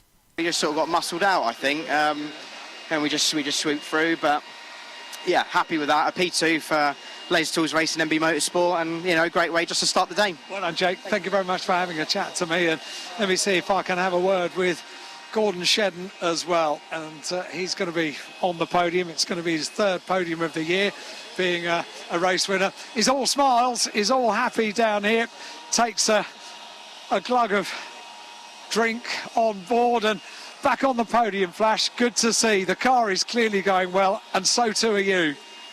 Yeah, that was good. It was hard fought to start with. There was quite a lot going on. But we made absolutely the best of what we had. I still had some push left for the last 3 laps, so that safety car probably scuppered the master plan a little bit. But a great result for Dan. He drove it well. People are really happy for him. It's lovely. Yeah, he scampered away like a scalded cat, and off he went. And the BM's been super fast this weekend, so delighted. Back on the podium, the little Corollas running great, and we'll see what the rest of the day brings. Top man, Flash, thank you very much indeed. That's it from Parc Ferme. I'm going to head over towards the podium. ITV interviews will take place before that, so Louise Goodman is standing by to interview all 3 of them. I'll head over to the podium because the podium is coming up next. Thanks very much indeed, Al, with all the post-race reaction there. So provisionally 33 points now, the gap between the top 2 in the Drivers' Championship, with that 1 point advantage, 1 point increase for the championship leader. With a good drive there from Tom Ingram. Dan Lloyd moves into the Independents Championship lead by, I reckon, 4 points from Chris Smiley. 7 points behind now. Dropping from first to third is Mikey Doble. 62 points behind with only 80 left on the table is Dexter Patterson. And looking down the order, I think still, despite all the dramas, top driver in terms of the Jack Sears Trophy was Darrell de Leon. So that's something. That's 4 Jack Sears wins on the trot now, including the 3 he got at Donington. And so he'll get 20 points. Charles Rainford was 1 place behind him. We'll get 17, and that gap will open up between those two to 17 points. So confirmation of the results off the screen. Dan Lloyd taking the race victory in round 25 of the championship. Jake Hill second. Then Gordon Shedden comes home in third. Then Senna Proctor 4th, Josh Cook in 5th, 6th place going to Aidan Moffat, 7th Tom Ingram, 8th Ash Sutton, and then it was Dan Rowbottom from Adam Morgan up next. So top 6 drivers all on the soft tyre. Ingram in 7th, Sutton in 8th, Rowbottom in 9th on the medium, Morgan in 10th on the medium, Taylor Smith 11th on the medium, Camish in 12th, medium, soft tyre for De Leon, but with that tyre issue dropping down to 13th place with Rainford and Smiley in the points as well. Remember, the top 3 in the race have to use the harder available tyre now. That's the rule. So Dan Lloyd, Jake Hill and Gordon Shedden will have to put on the medium tyre, but they have to put it on anyway because there's only one soft tyre, one set of softs available. So they'll have to go into the medium. So will Proctor, so will Cook, so will Moffat. But Ingram and Sutton and Rowbottom have the choice now of either going soft or medium, and I would suspect that they'll go for the soft tyre now. So there could be 3 very quick drivers looking to come through on the slightly quicker tyre here at Silverstone. When we go racing again for round 26 of the Quick Fit British Touring Car Championship, which is coming up this afternoon. The race schedule, we're all slightly behind schedule due to the incident we had in the Porsche race, but we are due, and probably will close the gap a bit during the lunch break. We are due to get that next race underway at 2:40, and then there'll be the last race of the day for race 3 of the touring cars. That'll be coming up at 5:10. So the next race, the last before the lunch break, due to get underway at 12:25, which will probably more or less be able to get us back on schedule now if we slightly shorten the break.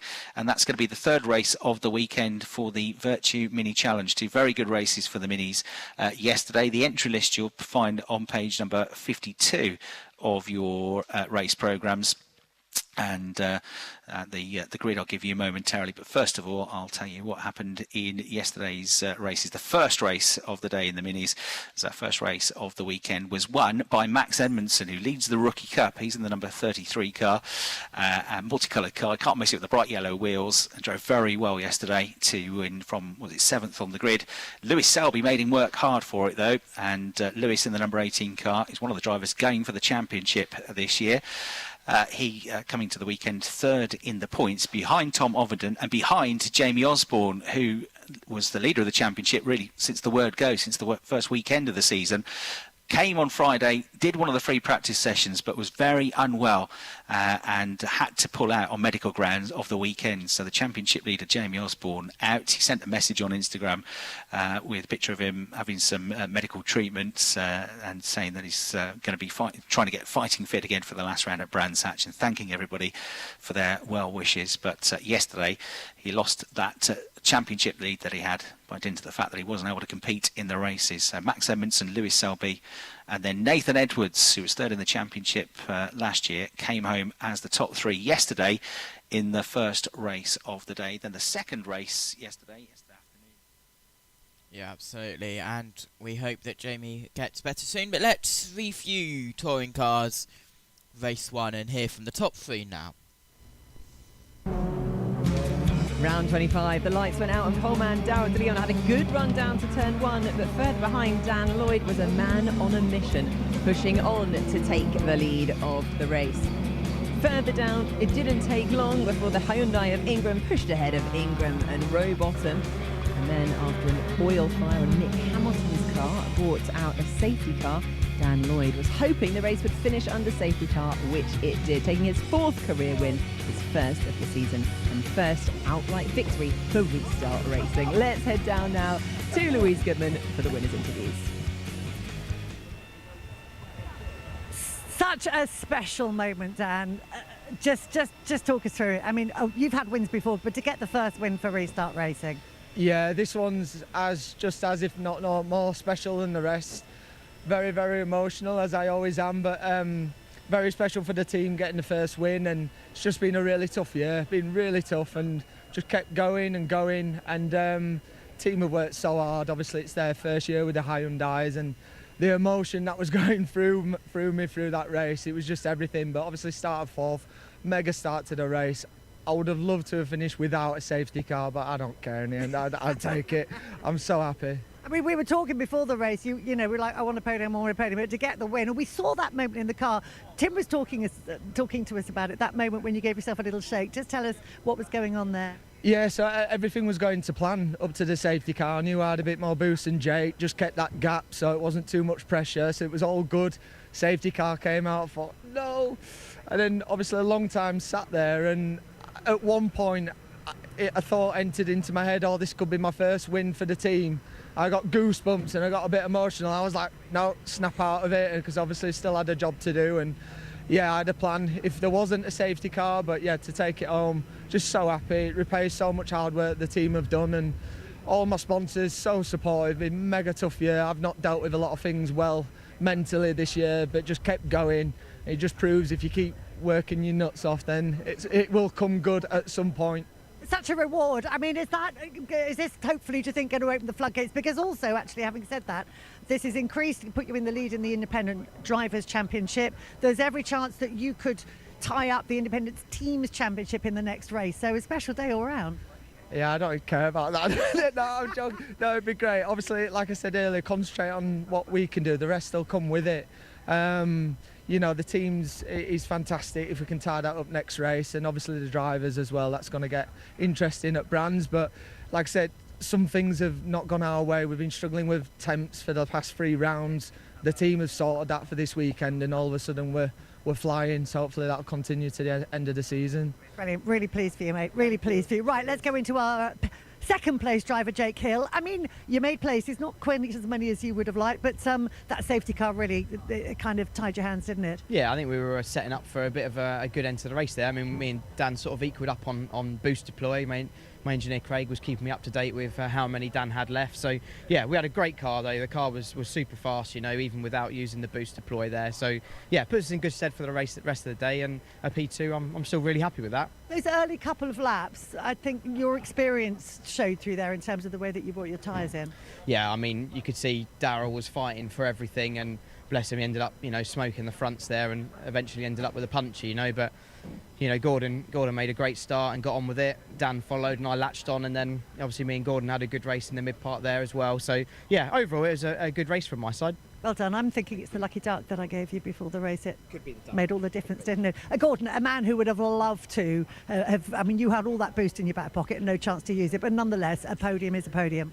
Absolutely, it's a genuine race one podium, which is great progress. I think I can't thank the team enough for just kind of helping it along. But it was a good little race, like you say. I'd been saving the extra boost for the last laps to mount that last attack, and I think it could have been quite fruity between the top three of us. But Dan drove a great race. He got off like a scalded cat to start with. Jake used his strengths, and all in all, it was pretty interesting. Next race, you're not going to have the less favourable tyre on. Yeah, it'll be interesting to see how the day pans out. We've seen at different stages this weekend. The medium actually didn't look too bad, but for sure there's a little advantage with that soft. But we've got a podium. We now need to manage the rest of the day, and we'll do the best we possibly can. But yeah, really chuffed. Good stuff. Well done. Well done. I think we've got time for a very quick word. Come on in, Peter, because it's a special moment for any team when they get their first victory. Just very quickly tell us what this means to everyone at Restart Racing. Oh, well, first of all, I used to hate safety cars. We worked so hard for this. The team spirit's been amazing all season. I'm so glad I put Dan in the car, and my heart is pounding away like nothing at the moment, and it just means so much to us, and hopefully there's some more good news to come today as well. So I'm absolutely choked at the moment. Yeah. Behind those dark glasses, there's a bit of a tear going on. Congratulations, best of luck across the rest of the day, Pete. Great result for you and the whole team. Right, we are going to head off for a break now, but there's more racing when we come back. The Virtual Mini Challenge drivers will be out on grid, so make sure you join us for that. We'll see you in a couple of minutes. And let's go over to trackside commentary and join them for the mini race. But first, the podium for British Touring Car Race 1. Trophy with a handshake and a thumbs up and a handshake from Mike as well, and Richard holds it up to the cheer from the crowd. Well done, congratulations. Thank you, Richard, for receiving the award, and well done to Toyota taking the Manufacturer Constructors Award for round 25. And we are straight on to the top three drivers, because that includes our winning independent driver. But third place with a third podium of the year, Gordon Shedden. Three-time champion is Flash. Third step of the podium is here. It's his third podium of the year. He's won a race this year. Third place in round 25 for Gordon Shedden. On the second step of the podium, the reigning defending champion, Jake Hill. Big cheer for Jake as he makes his way up, waves to the crowd. A handshake with Flash, fifth podium of the year for the three-time winner in 2025. And Jake Hill gets a handshake from Leo and from Mike. Well done to Jake Hill. And on the top step of the podium with a first win, first podium, in fact, of the year, the winner, Dan Lloyd. Listen to that. What a roar from the crowd. And Dan Lloyd also will win the independent category for round 25. Handshakes with both of the drivers. And Dan Lloyd is back on the top step of the podium. And now the national anthem for the winning driver.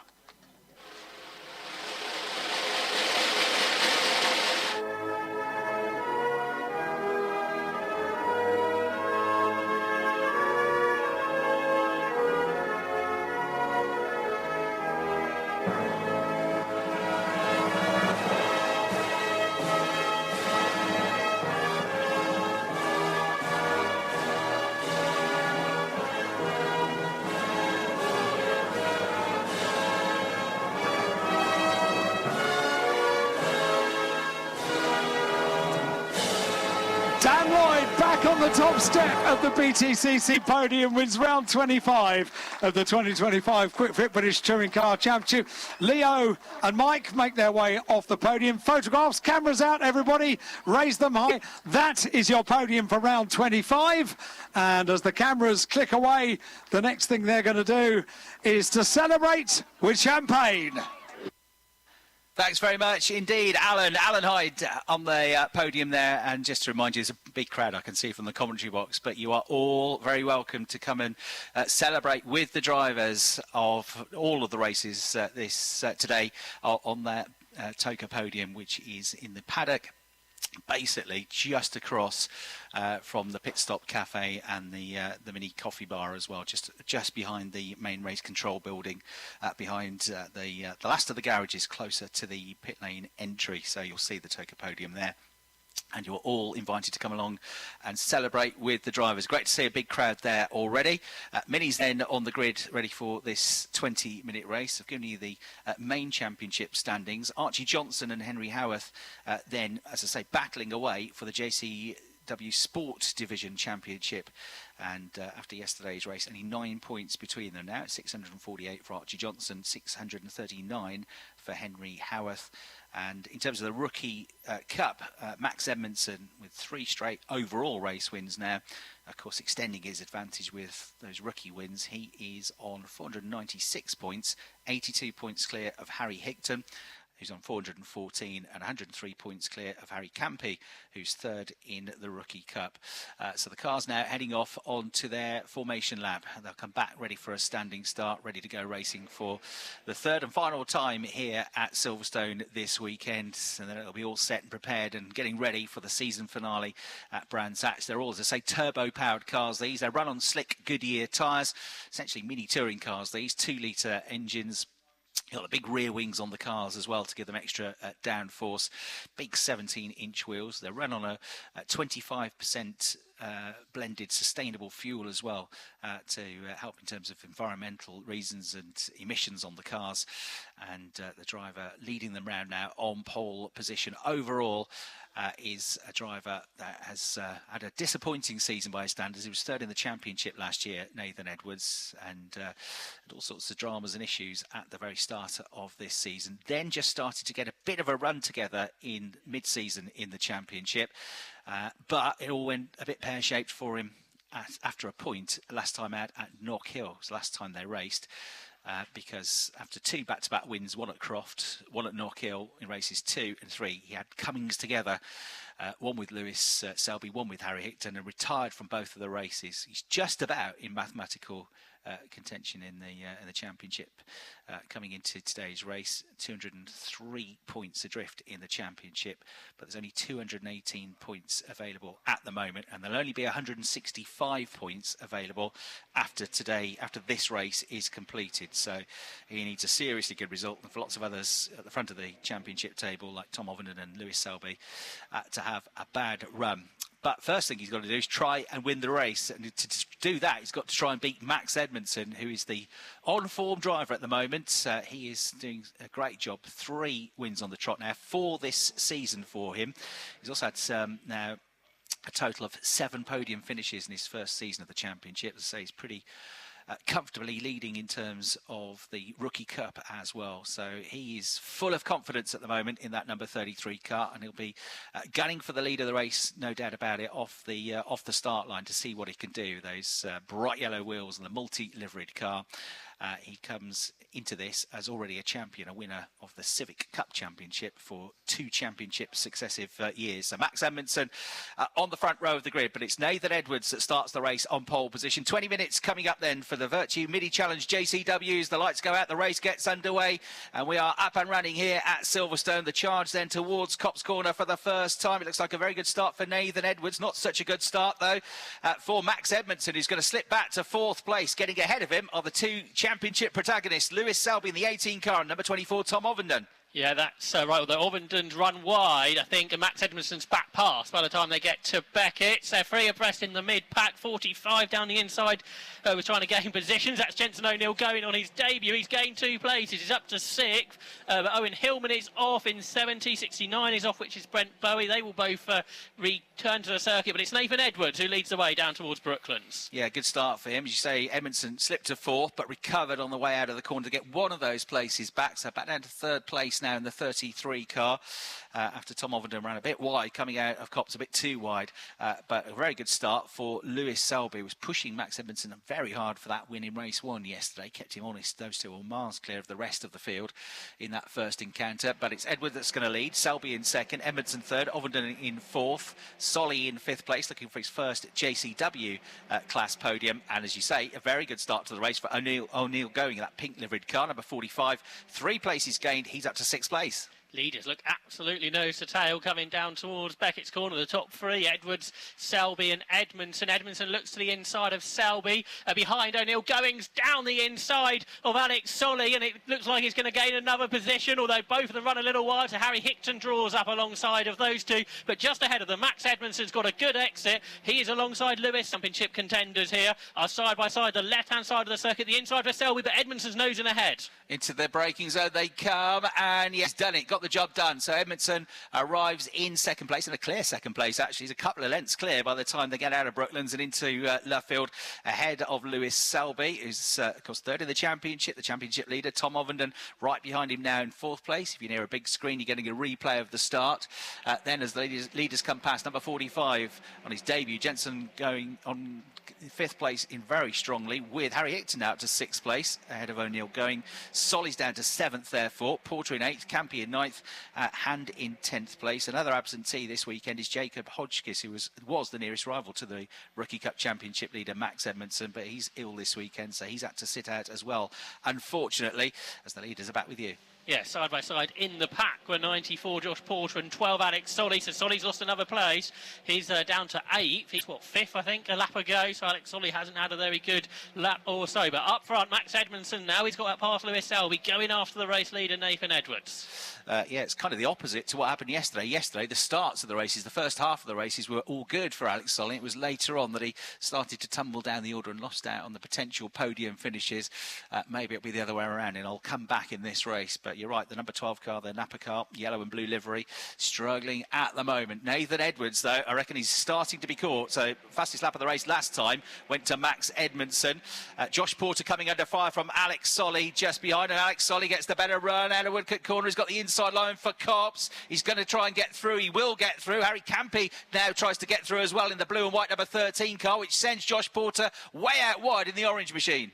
Leaders down into Beckett's, Edwards and Edmondson, who breaks very, very late and gets onto the bumper of the leading car. What about that battle that you were describing, Chris? Well, again, Solly's a little wide here at Beckett's. So Porter's going to come back alongside him. Harry Campy is involved in this as well to make it at least 3 abreast as they head down towards the vehicle bridge. 55, Charlie Hand would quite like it, make it 4 cars across the circuit into Brooklands. Up the inside he comes. Fantastic. 4 wide they go. Hand's got the inside line. Campy's trying to the outside route. The outside route we've seen work once in Formula 4 today. It works again because Hand hangs on, gets the inside line for Luffield and gets to the head of that group. Fantastic battle going on in the battle for 7th positions. Meanwhile, Edwards is leading the race, but not by much anymore because Edmondson coming after him. The gap down to 0.3 of a second. New fastest lap of the race briefly went to Edmondson, but Harry Hickton behind goes even quicker. He now gets the fastest lap of the race in the pink and purple number 64 car, which is up to 6th place. And those 6 cars are separated by less than 2 seconds, so one big pack coming past the Escapade Village down towards Beckett's corner. Very late on the brakes, he taps the back of Nathan Edwards as they go into the corner. I think he breathed out the throttle to make sure Edwards didn't get too far, hardly hit there. So that means Edwards has been able to hang on to the lead to Edmondson, but that might bring the 4 behind back to them, all being led by Lewis Selby. But it is Nathan Edwards who continues to lead, but Max Edmondson on a charge. In the sport division, 14th and 15th, number 10 Johnson, number 42 Howarth, the top 2 in that championship. They're the top 2 in the sport category at the moment, and then 3rd in the categories Chris McKenzie, trying to follow on from his podium yesterday in the 210 car, but it is all starting to concertina up in terms of the overall leaders, because Edwards and Edmondson have been joined by Selby, Ovenden and O'Neill Going, and probably very soon by Harry Hickton in the number 64 car. So you're going to get a 6-way battle for the lead of the race. Then there's a gap, then you've got the next 5 battling over 7th position going into Copse corner, so Edwards is going to have to drive with his mirrors now. Here they come once more, nose to tail. Edmondson was able to break that bit later a lap ago, but he is a couple of car lengths further back this time. So no challenge for the lead. What about for 3rd position? Well, Lewis Selby is hanging on there ahead of Tom Ovenden, who was racing a Ford Escort at Brands Hatch last week onto the podium. Such a different car, such a different racing style here in the Virtue Mini Challenge. Behind the pair of them, Jensen O'Neill Going on his debut. The 16-year-old sets the fastest lap. Yeah, very good, isn't he? He's impressed straight away as the top two now make their way into Brooklands. Third, fourth, fifth, absolutely together here, though, because O'Neill Going is starting to go on the charge. You can see Harry Hickton getting closer in his mirrors. So the bright pink number 45 car of the debutant trying very hard now to get as close as he can to Tom Ovenden on that run through Copse Corner. They're just about to go over the start-finish line. He'll pick up a toe as well, and he won't be close enough to attack into Copse Corner, but he will close up. There's also a big battle that's been going on for fourth in the Sport division. Nicky Gauci and Ben Crossley both losing out to positions to non-Sport division drivers, Bowie and Hillman. They're all battling over 17th, 18th and 19th positions, but Bowie and Hillman through. O'Neill Going bumps into the back of the championship leader, Ovenden, who runs very, very wide. So O'Neill Going, who I think in Fiesta Juniors was known to be quite robust, has actually lost a place, I think, as he backed out of all of that, and that means he's damaged the car. O'Neill Going, the contact is slowing down the Wellington Straight. He wasn't slowing just to let Ovenden back through. I think he's into retirement. So Jensen O'Neill Going, very impressive, but involved in that incident down here at Beckett. As Harry Hickton whips around the outside of Tom Ovenden, he's going to make the play stick on the way into Luffield. So that's a good move. Ovenden then losing out in that battle. Of course, they've both moved ahead of O'Neill Going, who was, as you say, crawling up the Wellington Straight. So number 21, Edwards leads. Number 33, Edmondson. You got the fastest lap of the race last time around in second. Then you got a bit of a gap back to Selby, number 18 in third. Hickton, number 64 to fourth. Ovenden, number 24, down to fifth. And then up to sixth place now, but a long way behind them has come the 94 car of Josh Porter. So O'Neill Going still hasn't made it back, and he's going to be battling for the pits as the top two of the Sport division and the next two into Copse Corner having a good battle here, still tight together as they've been all weekend long. Number 10 Johnson ahead of number 42 Howarth, and then Hillman up to 15th place now after his troubles in the number 70 car, but the next best of the Sport division cars is now Chris McKenzie in 17th place. Yeah, a little gap between those two sports leaders, but only a couple of car lengths or so. This lap, everyone pretty calm through Beckett's Corner. That's a bit unusual for today. Yeah, it won't last long. 11 minutes, 50 seconds to go. Still more than half the race remaining. And Edwards working hard, fighting hard here. 0.4 of a second behind him at the start of the lap was Max Edmondson. They keep trading fastest lap times. So it was Edwards that got the new fastest lap of the race last time around. This time he goes through 62.5, a 62.6 for Edmondson. So he gets the gap out a little bit more to 0.6 of a second. Probably the closer battle to watch coming into Copse Corner is for sixth place. Number 94, Josh Porter. Still can't shake off the white and blue car of number 13, Harry Campy. Alex Solly in that battle as well in the blue and yellow Napa car number 12 in 8th place. Ovenden looking to fight back on Harry Hickton for fourth, just ahead of that battle, but they remain in the order that they were. What about the battle for sixth? Well, Josh Porter is still ahead of that. Those four cars are absolutely nose to tail, with Cameron Richardson sort of hanging on. So almost a five-car battle there. Over the other side of the circuit, the Sport division leaders have been split by Owen Hillman's JCW car that's got between the two, but I'm sure he'll quickly pass Archie Johnson, and the battle will resume between Johnson and Howarth, not just for this race, but for the championship in JCW Sport 2. Yeah, you've also got the 69 car of Brent Bowie, which is on the recovery drive as well, so it's caught up to them with more power available, the quicker gearbox available. Those two cars should get through. The case is that the Archie Johnson needs to kind of let them pass without losing too much time himself. He's not really battling against them, he's battling against Henry Howarth in the 42 car. McKenzie only 0.2 clear of Nicky Gauci now in the battle for third, the final podium in the class. So number 210 McKenzie ahead of number 22 Gauci, but only just. They've been having a good scrap as well. And Brent Bowie now gets past the number 10 car as they come out of Woodcut Corner of Archie Johnson. So now there's no cars in between the top two in that category, and it's almost going to be side by side for third, fourth and fifth in the class as they go through Copse. So plenty going on up in the JCW Sport division. Here they come down towards Beckett. Yeah, the first two are a little bit more spread, perhaps, after the fast cars got through. Johnson still ahead of Howarth, but for third position, much closer indeed. Chris McKenzie leads, but a big twitcher from 56 behind, which is Will Crooks, as he braked late, and that means 22 up the inside for Nicky Gauci, and those two will remain side by side, like they were at Copse Corner. Guys, it's never usually very good when you hear from me during a race in the pit lane. A driver who's been very quick all weekend is Jensen O'Neill Going, but he's not had a lot of luck, and he's with me now. Jensen, what's the problem? We just had a problem with the upshift. It won't let me change up the gear at the minute. It's a real shame because you've been so quick this week and just luck not on your side. I think luck was definitely not on our side, but the team have given me a great car anyway, so that's it. I can't thank them enough, and especially my sponsors and everyone like that. It's just unfortunate, unluckily. Yeah, one of those things. Jensen, thank you so much. Thanks very much, Ian. Yeah, certainly impressed with his speed, though. Meanwhile, we've had half a lap together now for number 22, Nicky Gauci, and the blue number 56 car of Ben Crossley. But finally, at Copse Corner, Gauci has his nose in front. That's the battle for 4th and 5th in the class. And actually, 6 is right with them as well now. Number 29, Will Crooks. So in with you now. Those 4 cars all together, only one of them can be on the podium. That's right, Mackenzie at the front of the queue, bobbled over the curb, but I think all good. So Chris Mackenzie in that 3rd position, but with a different car now chasing him down. Right, leaders into Copse Corner. 2 personal best laps in the last 2 laps for Edmondson. He's chipping away, but only by a few hundredths of a second on Edwards. The gap is 0.4 of a second now between those 2. Selby has also got to deal with Hickton in the battle for 3rd place. So 18 and 64 almost together now, and right with them is Tom Overton, number 24, the championship leader, in 5th. Had to take a double take there, because a moment ago we heard from Jensen O'Neill going with Ian Waterhouse. He's just in front of the race leaders now, so he's gone back out into the race and is about to be lapped. But that would slightly took me off guard for a moment there. Yeah, that was a last dash interview, wasn't it? From maybe Ian went with him in the car and he's on the lap now. A bit of success ballast. We've got a time penalty for number 70, Owen Hillman, for track limits. That's a shame, because the multi-liveried car has been charging back up the order, hasn't it, after its difficulties at the start of the race. So he'll have 5 seconds slapped onto his time. Meanwhile, Nathan Edwards can now, as he puts that lap on the O'Neill going car, he can sense that Max Edmondson is getting much, much closer to him on the run-up towards Copse Corner. Then you've got that battle still going on for the final overall podium position into Copse now. Selby, Hickton and Ovenden. There was a change for 3rd in the sport division. Gauci down the inside at Beckett, but I think Mackenzie fighting back down towards you at Brooklands.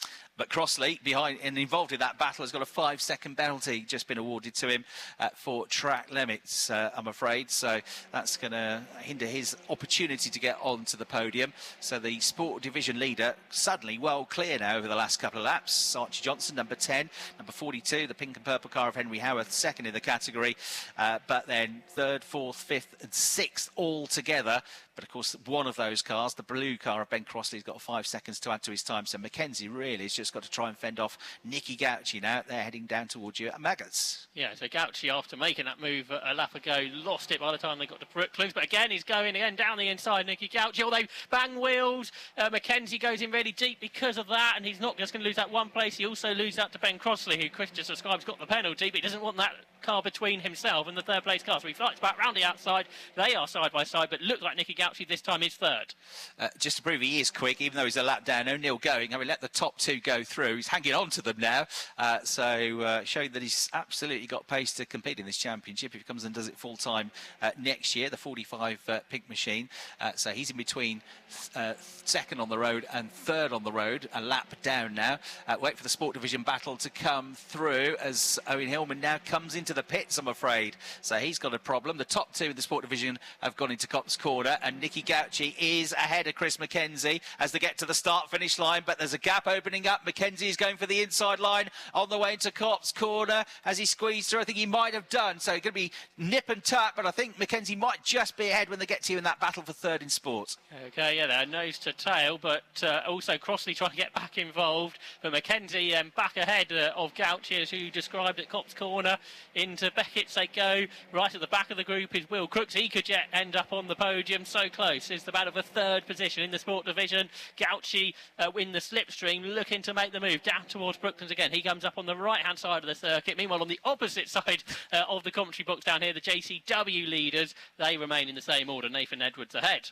Gauci trying to fend off Crossley, who's got this 5-second penalty anyway, but he might not know that. Crossley sweeps around the inside, gets the inside line for Luffield. Gauci in the 22 car, the green and black car, just keeps him behind. He needs to keep him behind as well, penalty or not, because he wants to battle with Chris Mackenzie. He gets a better run than Chris in the orange and white 210 cars. They come out of Luffield, but can't find a gap through. So they're the next cars into Copse Corner.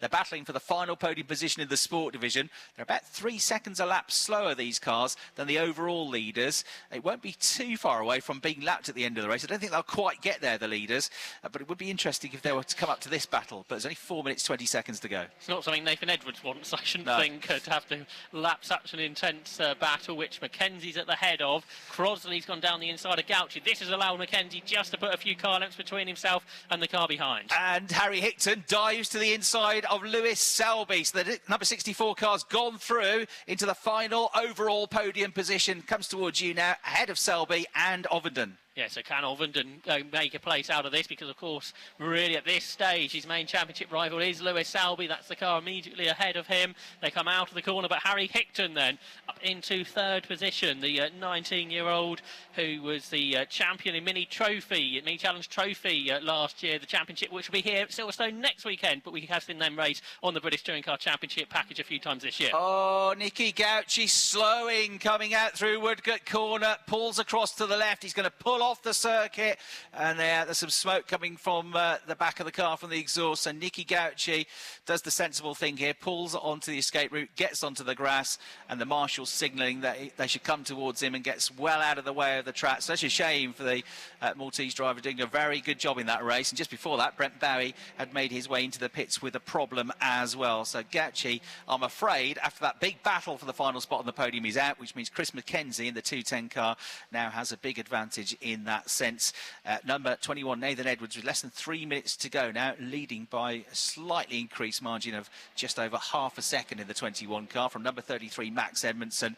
Then that new third place car, number 64, Harry Hickton, albeit 3 seconds adrift. Lewis Selby, number 18, fourth. Number 24, Tom Ovenden, right with him in fifth place.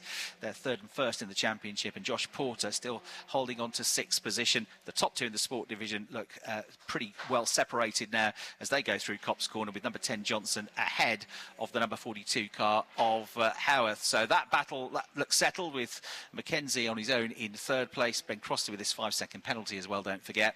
As the overall leaders come through Woodcote Corner now, Nathan Edwards is less than half a second clear, I would say. They go across the line. Yeah, it's down to 0.4 of a second. So maybe one last rallying cry here from Max Edmondson to get what would be a hat-trick of wins here at Silverstone.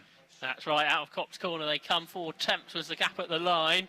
He hasn't got to worry about the car behind, because that's laps down. Jenson O'Neill going, so Max Edmondson can concentrate on trying to find a way past Nathan Edwards as they turn their way through Beckett's Corner for the 18th time in this race. But it is 21 Edwards who's leading. It's his 27th birthday today, Nathan Edwards, and he currently leads with a couple of laps to go. Another time penalty for Ben Crossley. Every time you get a penalty, you do it again. Track limits, you get another 5 seconds. So that's to 10 seconds now, I'm afraid, for Ben Crossley. The top two in the sport division have gone through. The overall top two are coming towards the end of the lap at Luffield at the moment. 1 minute and 20 seconds left on the clock. Takes 1 minute and 2 to get around. So it's going to be nip and tuck whether there's 1 or 2 more laps in this race. I think there might be 2 more. 1 minute and 10 seconds left on the clock. 1 minute and 9. They go through. Yet they'll get back here with still 7 seconds left on the clock. So I reckon 2 laps to go in the race. 2 laps for Nathan Edwards to try and hang on to this victory. He's just about half a second clear of Max Edmondson. Yes, it's been sort of remaining there or thereabouts, that he's not been under immense pressure from Max Edmondson, so he's always there 2 or 3 car lengths behind. Through the right-handed hairpin corner they come. They remain in that order. 21 Edwards ahead of 33 Edmondson. The double Civic Cup champion there in second position. Just looking back to the battle for sixth, because Harry Campy had a go at Josh Porter, couldn't go through. Race leaders then for the penultimate time into the left-hander at Brooklands. Indeed, so keeping the pressure up. There might be 1 or 2 back markers maybe to deal with on the final lap of the race, and that might be an opportunity for Edmondson. It might be a potential hindrance for the race leader Edwards. A 5-second penalty for track limits is going to be added onto O'Neill Going's time, but he's 20th out of 21 drivers anyway. Has Harry Hickton got one as well? It's appeared on the screen. Yes, he has a 5-second penalty with that being the car in third place. He's not 5 seconds clear of Selby or Ovenden, so he's going to drop off the podium. Selby is going to be promoted to third place, which would be enough to move him. He was about to be level on points with Jamie Osborne. He's going to move ahead of Jamie into second place in the championship now, but you've got the leaders with you. Yeah, they turn their way through Beckett. So birthday boy Nathan Edwards turns his way out of Beckett, but a slightly smaller gap perhaps to Max Edmondson, who's in the slipstream, and Edwards is sort of feeling that. He moves from one side of the track to the other to try and break the tow, but he is still a car length or maybe 2 car lengths ahead as they get into the braking zone at Brooklands. Here they come then for the final time in a race. Edmondson won't give up. He's within a car length. I tell you what, if there'd been another lap, then they might have been catching that traffic, but they won't quite get there through Luffield for the final time in the race. Nathan Edwards on the charge, looking for his 3rd win of the season. Max Edmondson, though, is going to get his 4th consecutive podium. Here they come out of Woodcote Corner. Nathan Edwards goes through over the line and takes the checkered flag, wins the race by just 0.2 of a second from Max Edmondson. 21 wins, 33 is second. Over the line in 3rd is Harry Hickton, but he's not going to get his 2nd podium of the weekend and of the season because of that 5-second penalty. So Lewis Selby will get the podium, will get 3rd place. That'll be his 8th podium of the season. Tom Ovenden will also be promoted up to 4th place, so they both score more points than they would have there, which is bad news for Jamie Osborne, absent this weekend, as I mentioned. And 94, Josh Portal moves up to 5th. Number 13, Harry Campy moves up to 6th. And down to 7th with that 5-second penalty is Harry Hickton. For the sport division, then we're waiting for Archie Johnson to come through. He had a pretty tight battle to begin with, but he's really left them for dead in the second half of the race. He takes the checkered flag, and Archie Johnson comes through to win the sport division, extend his advantage there. That's now another race win for him. That's 6th this season. 2nd place in the category goes to number 42, Henry Howarth, and another podium finish for Chris McKenzie. A bit less last-minute dash than it was yesterday when he did it right at the end of the race, but today he gets it despite having a really big battle with Ben Crossley and particularly with Nicky Gauci, who had that problem with the car and pulled off with a few laps to go. So number 21 Edwards wins. Number 33 Edmondson, the top rookie, once again in 2nd place. Number 18 Selby 3rd, 24 Ovenden 4th, 94 Porter in 5th, 13 Campy 6th, 64 Hickton in 7th. He'll be very frustrated with that. 8th place to number 12, Solly. 9th, number 55, Handon. 10th, number 15, Richardson. 11th, number 32, Anthony. 12th, number 66, Brandon. 13th, number 10, Johnson, the winner of the sport division from number 42, 2nd in the class, Henry Howarth, 14th overall. 15th overall and 3rd in the sport division, back on the podium. Once again, number 210, Chris McKenzie. And then 16th, number 29, Crooks. 17th, number 56, 10 seconds worth of penalties, Crossley. 18th after the damage and visit to the pits was number 45, O'Neill Going. And we had non-finishes for 69 Bowie, 22 Gauci and 70 Hillman. The fastest lap of the race going to the winner. Bonus 3 points then for Nathan Edwards, 62.324 seconds his winning time. And in the sport division, it was pretty close, but it looks like it was the race winner, Johnson, who did it with a 64.400 second lap dead. So he gets the bonus points for that. So in terms of the main JCW Championship, Tom Ovenden picks up 4th place in the end, picks up 37 points. He moves on to 637. And then also picking up the extra position with that penalty for Harry Hickton, and going up to 3rd place and scoring 40 points was Lewis Selby. So he now moves on to 567 and up to 2nd place in the championship. Jamie Osborne 3rd in the championship on 564 points. Hopefully he can come back and try and do something about them when they get to the final round at the first weekend of October and we come to Brands Hatch. But that's, do you like surprises, Chris? Do you like surprises? Well, sometimes. We've got the Red Devils here. Have we? Yes. That's a nice surprise. Did you organise that? It really is. No, so I've only just found out. We've got a commentator on top of the race control building. Underneath the race control building, we've got Ian Waterhouse. Yes, thank you so much. I'm down actually here in Parc Ferme. Let's grab a quick word, shall we? Archie Johnson has made it 3 from 3 in JCW Sports so far. Wow, incredible stuff. It's been a perfect weekend for Archie. We just let him get his helmet off and have a quick chat with him. We may have to interrupt you to get over to the Red Devils, because I can see just on the other side of the circuit we've already got the smoke going up to enable the drop zone. So I will let you do that then, Alan. And no, we can stay with you for a moment. Okay, brilliant. Yep. Archie, listen, congratulations, 3 from 3 this weekend. What a weekend it's been. Cars felt absolutely unreal all weekend. You know, thanks to the team, you know, for giving me an amazing car. You know, I couldn't have done it without them. It's been unreal all weekend. It's been a bit of a dream, hasn't it, for you? Perfect conditions today as well. Just how you like it? Yeah, I wouldn't mind if there was rain, but no, I'm glad glad it stayed dry. Tyres managed to hold on just about. You could tell they were really starting to go off towards the end. But yeah, no, I'm really happy.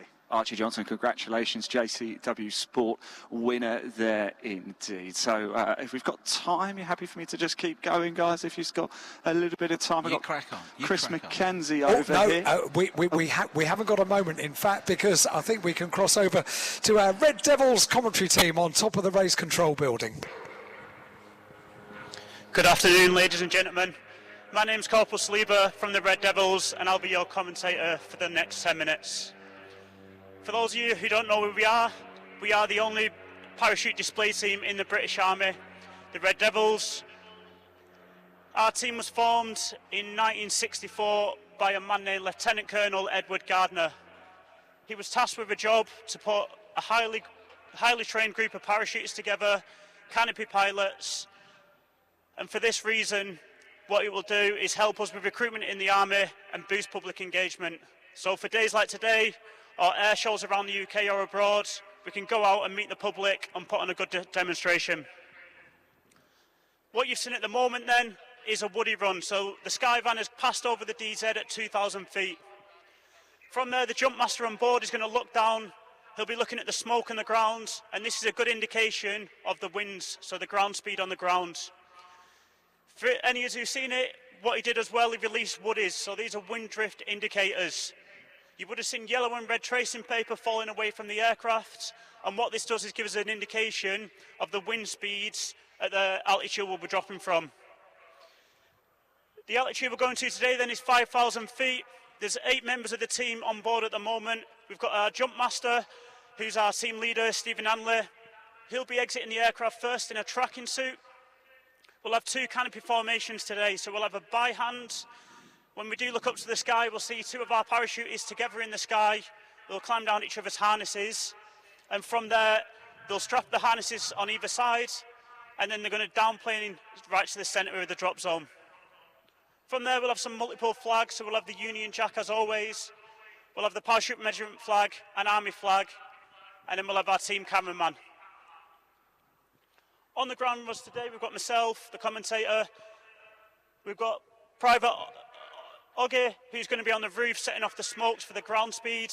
And then in the centre, we've got Kai Fisher. So Kai Fisher's job is the DZ NCO. He's in charge making sure the DZ's free of any hazards. He's got the cross out ready, and he's going to ensure that all parachutists leave the plane and all parachutes are open. He'll be speaking to the pilot at the moment, confirming everything's good for this jump, giving him the thumbs up, and then from there the guys are going to exit the aircraft.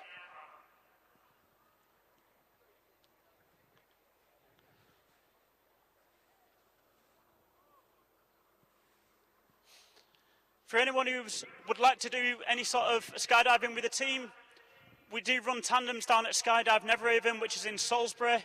It's about an hour, 30 minutes away from this location. So every man on the team is either a tandem instructor or a camera flyer. You can book it on our website, so Red Devils Online. We have a website if anyone would like to book any events or tandem jumps. Obviously the season is starting to finish, but next season we do about 400 to 500 tandems a year. So please feel free to log in online, get involved and come down and meet the team and do a skydive with us.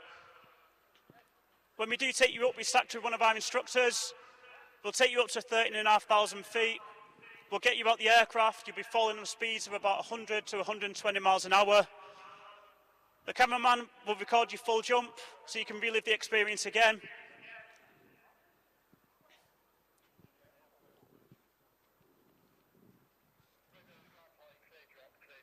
What else we have with us? We have an engagement tent, so just on the opposite side of the track from where the pits are. Our engagement tent there, so afterwards when the team's landed, all the guys will be down there packing the kit, so if anyone would like any photos with the team, please come over. We have VR headsets available for any children or anyone who wants to have a look and see what it's like to experience a skydive from the team's perspective. If we're looking up to the sky now, the plane is at 5,000 feet. It'll be making its running.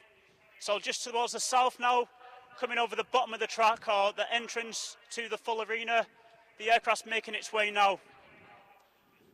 The pilot's instructed to fly into wind, What we'll be looking at first is our jump master. So it's his job to ensure that the spot is correct. So the aircraft's traveling in the right direction. He's happy with the winds up in the sky and on the ground. And they'll be going through the last little safety checks on board, confirming everyone's happy with the equipment, what the job is on today's jump,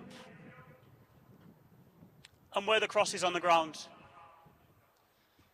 You can see now the aircraft, you can see the shadow of it just making its way through the cloud. What we'll be looking at first then is our team leader, Stephen Hanley, in his tracking suit. So we'll be hanging onto the side of the aircraft at this point. He'll pop his smoke. So the aircraft isn't on fire, there'll be red smoke coming from the aircraft. So we've just been told by our DZ NCO, we have a dummy run. Get that off. Yeah, just confirm we've got a dummy run at the moment, so the aircraft's going to do another pass.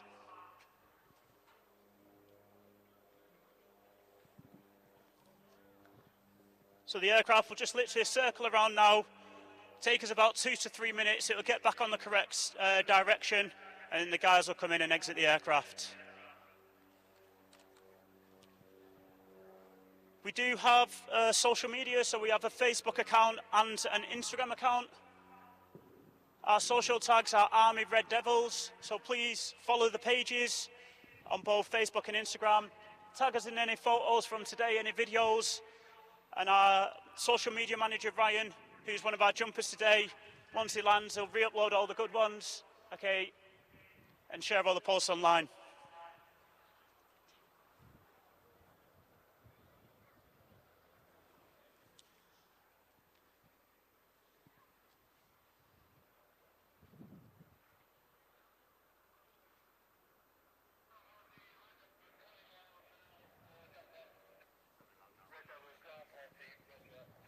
Cool, so we've just had confirmation now from the pilot. The aircraft's just going to do this final loop and come back in for the jump run. Should take us about 2 to 3 minutes. So as I mentioned, the first man out the aircraft will be our team leader, Stephen Hanley. He'll exit the aircraft first on his tracking suit. He'll get out just short of the spot. He'll track all the way down and he'll pull his parachute at around 3,000 feet. From there, our flag jumpers will get out, and then our canopy formation. So the two guys will exit simultaneously. Once the first man pitches, the second man will then pitch straight after him. And what they're aiming to do then is pin the canopies. So one man will be the target, or what we call the base. The second man will come in behind him and pin the canopy. From there, what they're looking to do is compress. So they will climb down the lines of the lowest man, and they'll attach the harness on either man's rig on the left and the right hand side. Once they're both happy, they're going to split. The canopies will fly side by side, and they're going to stay upwind. Once they're at the required altitude, they're going to turn and face to where the spot is. From there, they're going to downplane the canopies, aiming for the cross, and they'll be splitting at around 300 feet. And then from there, they're going to make a fast turn, facing back upwind and landing straight on the cross.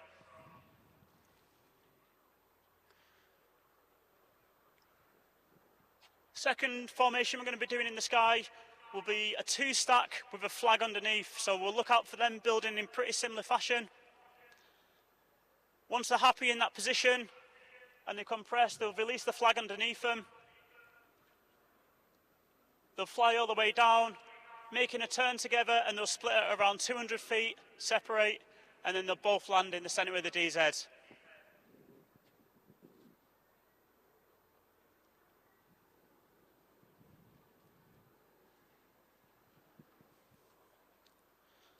Our team cameraman is Lance Corporal Oliver Goss. He'll be exiting, be getting all the photographs from the sky, making sure we've got videos for our social media. He'll be the last man down.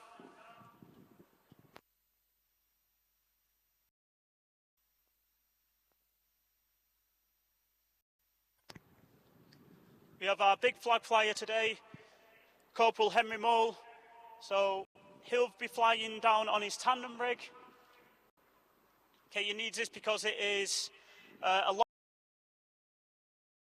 bigger flag.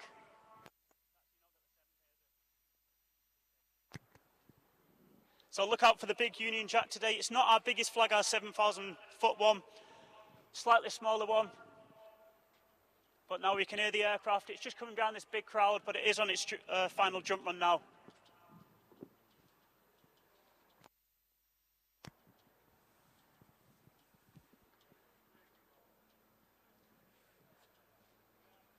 So keep looking towards the south. The aircraft should break through this cloud at any moment, and we should see smoke trailing from our team leader's tracking suit. You can see it's just passed over the top of that big cloud.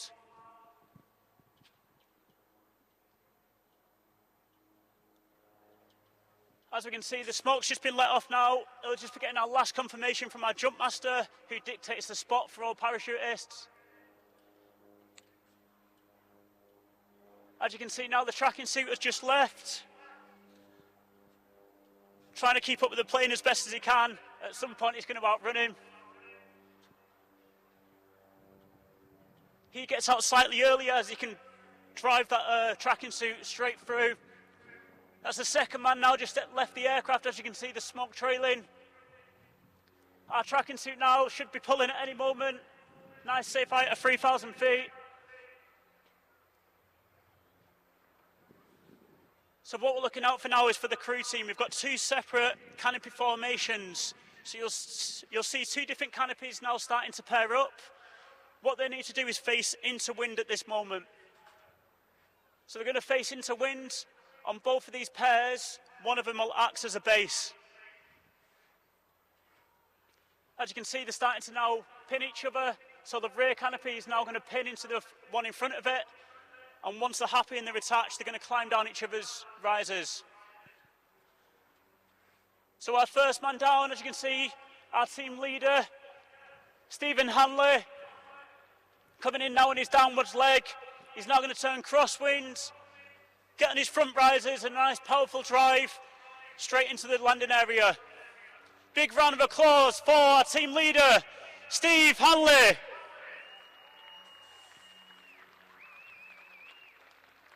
As I mentioned then, you can see both of our canopy formations up in the air.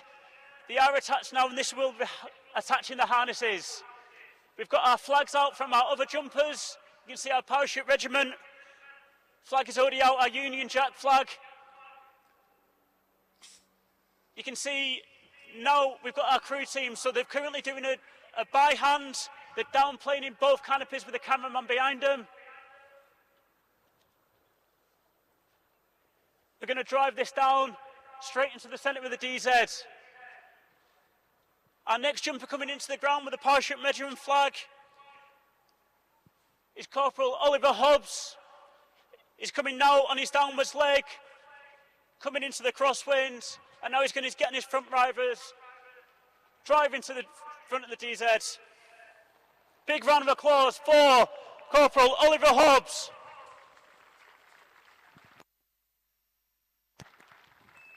As we can see then, we've got our Union Jack flag coming in with our cameraman behind. We've got our crew team now in that by-hand position. They're going to get themselves into the correct line, and then they're going to downplane. Just above them, we have our two-stack canopy formation drifting around now with the smoke behind it. The crew team, as you can see, turning now, and now they're going to drive towards the centre of the DZ.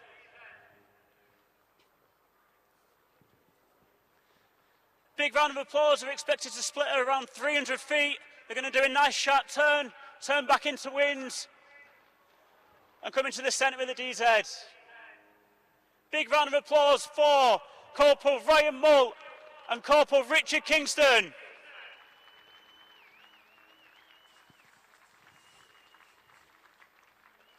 Okay, so we have 4 jumpers left in the sky. We've got Henry Mole on our Union Jack flag now. We have our camera flyer, Oliver Goss. And we have the two-stack as well. So our next man down, our cameraman, big round of applause for Lance Corporal Oliver Goss. next to the grounds, our big flag flyer, Corporal Henry Mole. And last but not least, doing the two-stack, separating now, Corporal Cameron Clark and Corporal Alex Lilburn.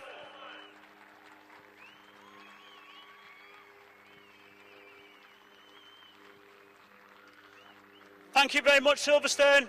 I hope you enjoyed the show, and I hope you come back again. I hope you enjoy the rest of your day. One last big round of applause for the famous Red Devils.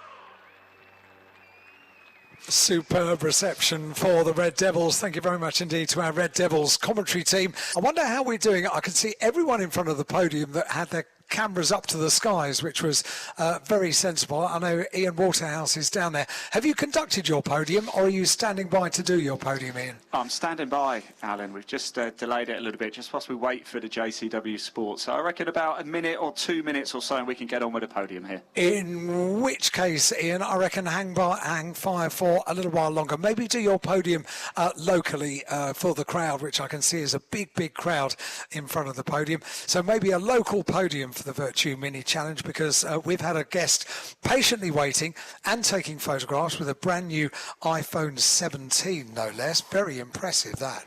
Very impressive. Jason Plato, welcome along. Nice to see you again. You've got a spring in your step today. Hi, Alan. How are you? Yes, yeah, a few things we've been talking about this morning. Can we talk about those things that you've been talking about? Because you can ask away. Whether or not I'll confirm or deny, it remains to be seen. Well, Depends what the questions are. You are a hot topic on the internet. Am I? Yes. Excellent. And the reason being that you did a lengthy interview with Louise Goodman, yes, and that's already gone out on the BTCC coverage. Of course, everyone here at Silverstone might not necessarily know your news. Of course. So do it as if it's the first time telling everybody. Hello everyone at Silverstone. What I wanted to do was to bring. You remember that Heidi High thing, the ding ding ding. Well, I've got a recording on my phone, and I wanted to play and say hello Silverstone. But yes, I've made an announcement this morning that JP is back. Plato's back, but I ain't going to be wearing racing boots and a helmet. I'm now a team owner, and we will have 2 cars on the grid next year. Well, that's what we're planning. Wow. And I can't tell you who with, in what, where, manufacturer. Can't talk about any of that because it's commercially sensitive at the minute. They were all my remaining questions. So, Jason Plato, thank you very much indeed. No, I mean, this is big news. How long has this been in the planning? Not very long, if I'm truly honest. I mean, I can remember answering questions over the years. And lots of people have said, look, would you ever, do you fancy being running a team? And my immediate answer was absolutely not. I'm not interested in the slightest. But the last 3 years for me have been really very difficult in that, I announced my retirement during 22, and at the last race at Brands Hatch, that's it. And I really struggled with that. I didn't think I would do, because ever since as a kid, and so it was karting, racing cars through junior form and all the rest of it. Emotion is the enemy for a racing driver. You don't want any emotion in the car, and you certainly don't want emotion out the car. And you have to be incredibly selfish, and nobody knows about my personal life. I keep that very, very guarded. But everybody knows about who I am when I'm at the race circuit. So I'm a very different bloke. The two people are very different. Yeah. And I thought I was bomb-proof in terms of, emotions, because I'm an expert of just. It doesn't even enter my psyche during a race weekend. And if I said to you, genuinely looking back, did I enjoy racing cars? I honestly don't know the answer to that. I would probably say no, because it's not enjoyment which we would associate with enjoyable things. Yeah. It's a job. Yes. I'm there to win. And it's about focus, and and because you don't allow emotion in, you don't get any of those good emotions. And because of that, I thought I was bomb-proof, and retirement happened, and in a very short space of time, I wasn't good actually, because I'd lost my identity. But more importantly, another 3 things happened within 6 weeks of retiring, and that was the TV work stopped because broadcasters didn't want to pay for it anymore, and that was out of the blue. A lot of my investments went pear-shaped. I mean, I'm a spender, not a saver, and I made some silly choices. But also it was the start of the end of my marriage, and that really hurt. And those three things which happen in one swoop were just too difficult to bear. And I was really very, very poorly, physically not poorly, but mentally very poorly. And things like if I said, anyone that's listening to this will probably find this impossible to believe, but I didn't leave the house for 6 months. I took all the mirrors down in the house. Wow. It was really bad. Wow. On the edge. Yes. Yeah. And I'd lost. I didn't know I didn't know who I was anymore. And there's lots of people that go through these sorts of things. And now I've got a platform. I think it's important to tell people. And I'm not ashamed of it. It's just I've learned from it. And consequently, what's happened now genuinely is the proudest moment of my life, because I've turned it around, and I've not turned it around all on myself. One of the things you learn when you are in that deep depression is you've got to listen to people and speak to people and reach out to people. You also realise that not everyone that is a friend actually. And you very quickly realise that the phone doesn't ring. Yes. You're a bit pain in the arse, or he's depressed, all that sort of stuff. But a very dear friend of mine, Ross Brawn, who people will know from his days in Formula One, reached out and said, "Look, come on, JP, what are we going to do?" And I wasn't at that point living too far away from him. And he kind of set me on this journey of forming a career doing keynote speaking, because actually that is high energy, big pressure, yes, and instant reward. Yes, a bit like driving a race car. Yes, yeah, I get that. And without him doing that, he found me a coach, a really amazing man who taught me the skills of keynote speaking. And I could arguably say, well, I'm used to speaking in camera and in front of an audience, but it's a very different discipline. Yeah, it is. And that was the start of me starting to rebuild everything. I was getting out, I seeked out some help. I told my dear friends what was going on. And then, one thing led to another, and then, just this team, why don't we start a team? And the rest is, as I say, is history, and we're now, honestly, 6 months ago, this wasn't even on the radar. And now we have a team. We're £500,000 spent already. Wow. We're going at it. We're going at it big style. And, I want to try and, be the absolute best, the pinnacle team in British touring cars. It's going to be hard because there's some great teams out there. You know this championship inside out. You know how difficult it is. This is not an easy road that you've gone down. No, but my mantra is, if you're going to get wet, you may as well go swimming. And we're in the North Sea at the minute, swimming as hard as we can. Wow. But we've thrown ourselves in it. Are you excited by it? Really Are you energised by it? I'm totally and utterly up for it. I'm waking up at 5 in the morning, revving to get going. Wow. Rather than waking up at 5 o'clock in the morning, staring out of a window, thinking, I don't want to go out there. Wow. Yeah, wow. Really, really. And so, like I said, it's my proudest thing. It's the most thing I'm most proud of, that I managed to turn myself around. And that's the message, Lots of, particularly men. Men are not very good at dealing with this sort of stuff. No. Because guess what? We don't speak to our mates like girls do. No. Or women do. And look, we like beer, cars, and other things. Yes. And that's what we talk about. Yeah. So the message is as dark as you can be, and at the end of the day, I'm just a bloke. I'm a regular bloke that just happens to drive racing cars. I'm no different to any other person on the planet emotionally, and I think it's an important message, especially with all the booby traps which are out there at the minute, like social media and this and that. Yes. The world's in a bloody mess. Yes. Everyone's skint, but it's costing too much. It's very. I think mental health amongst us all, not just men, is a real issue, and we need to. I want to be a champion for that, and if my story can inspire people and help them to, to seek help and get better, then great. So there's a chapter 2 a version of your book. Well, funny, yeah. that's underway, actually. Yeah, I was going to say. There's book 2, which has been written. Because this is something completely, this is the next. That's it. Yeah. Well, there's also book 3, which has been written at the same time, Wow. which is the birth of Jason Plato Motorsport. Yeah, okay. So are we allowed to ask the name of the team? Well, it's Jason Plato Motorsport. Okay. But that might change because of commercial relationships. But no, Yes. that's the big business which owns it. And I can't ask the car. No. Will it be? No. No, but am I allowed to say, is it a car that we've already seen? No, you're not allowed to ask that. I'm not allowed to ask that. Okay. We can play any questions. Drivers, have you got ideas? No, I can't tell you about that. I can't tell you where we are, what we're doing, who it is, timelines and that stuff. The only thing I can say is shortly after Brands Hatch, I think will be the right place to announce something. Right. I was hoping today I could announce a really big sponsor, but the paperwork's not complete yet. Right. Yeah. And unless it's complete, I can't say a word. And you've always been very, very clued up for business deals and that kind of thing. You were excellent in your racing career. Yeah, and arguably that's one of the things which I think the paddock and the world of motorsport relates to, would think of me as equally as prominently as, rather than just me in the car. Yes. Is that I'm really I totally understand the business of motorsport. Yes. I understand marketing and I know how it works, and I was very good at attracting big sponsors. New manufacturers.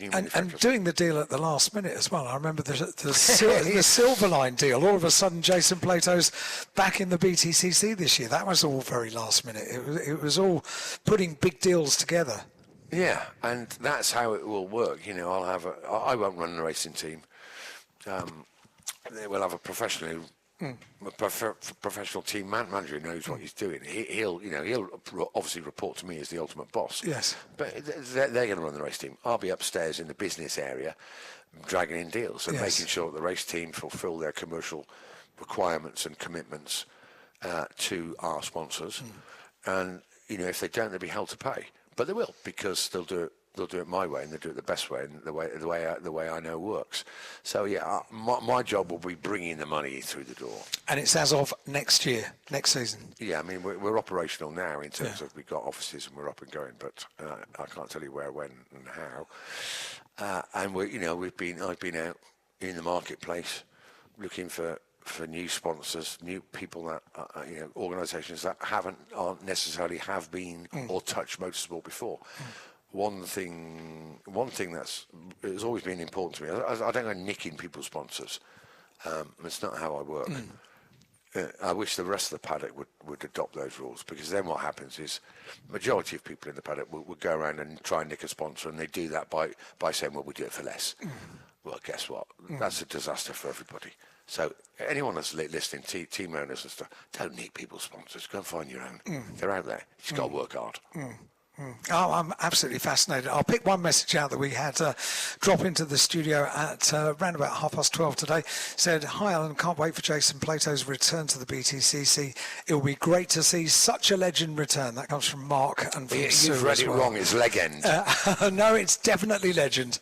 And you are, JP. It's great news here at Silverstone today. I am in my own lunchtime, but not in yours, mate. And to announce it here at Silverstone, it's a place pretty dear to your heart, isn't it? Yeah, it is actually. I was on the board of directors for the BRDC, which ultimately owns BRDC, being the British Racing Drivers Club, that glorious clubhouse at Luffield. And Silverstone Circuits is wholly owned by the BRDC, so I was involved in Silverstone and the running of this business as a member of an 8-person board for 10 years. And at that moment in time, Silverstone was in a very, very precarious place. But during my time, we renegotiated the F1 contract again, and a profitable one on that. The hotel was built. These fantastic Escapade lodges were built. So I've done my bit, and I learned so much from being on the board here, and loved every minute of it. Did you? Yeah, loved it. Yeah. It was great. I mean, stressful. Yeah.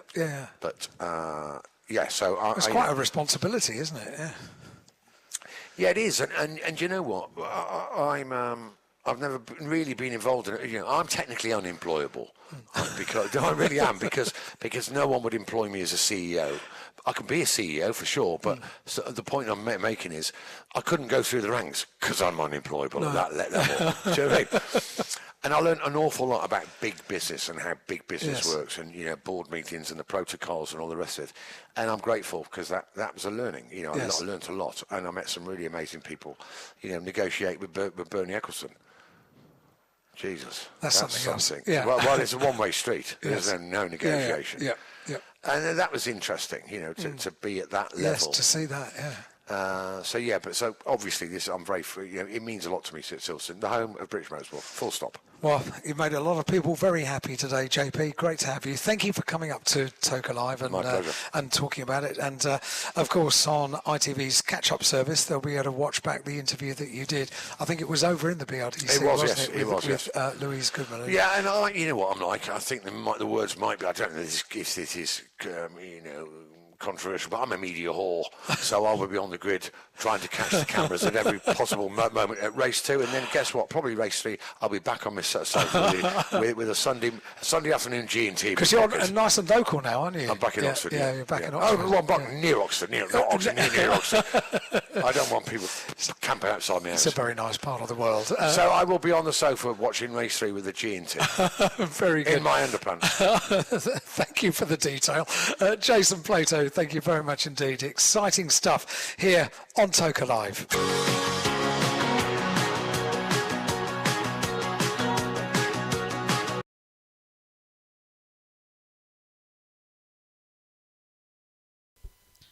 Before we get underway with the next race, as we are in the ad break, and as I mentioned that that next race, it's going to get underway in around 15 minutes time with the Porsche Carrera Cup Great Britain. So let's start and let's hear what the drivers said at the end of race 1. Firstly, with Gordon Shedden, Jake Hill and Dan Lloyd, your top 3 podium.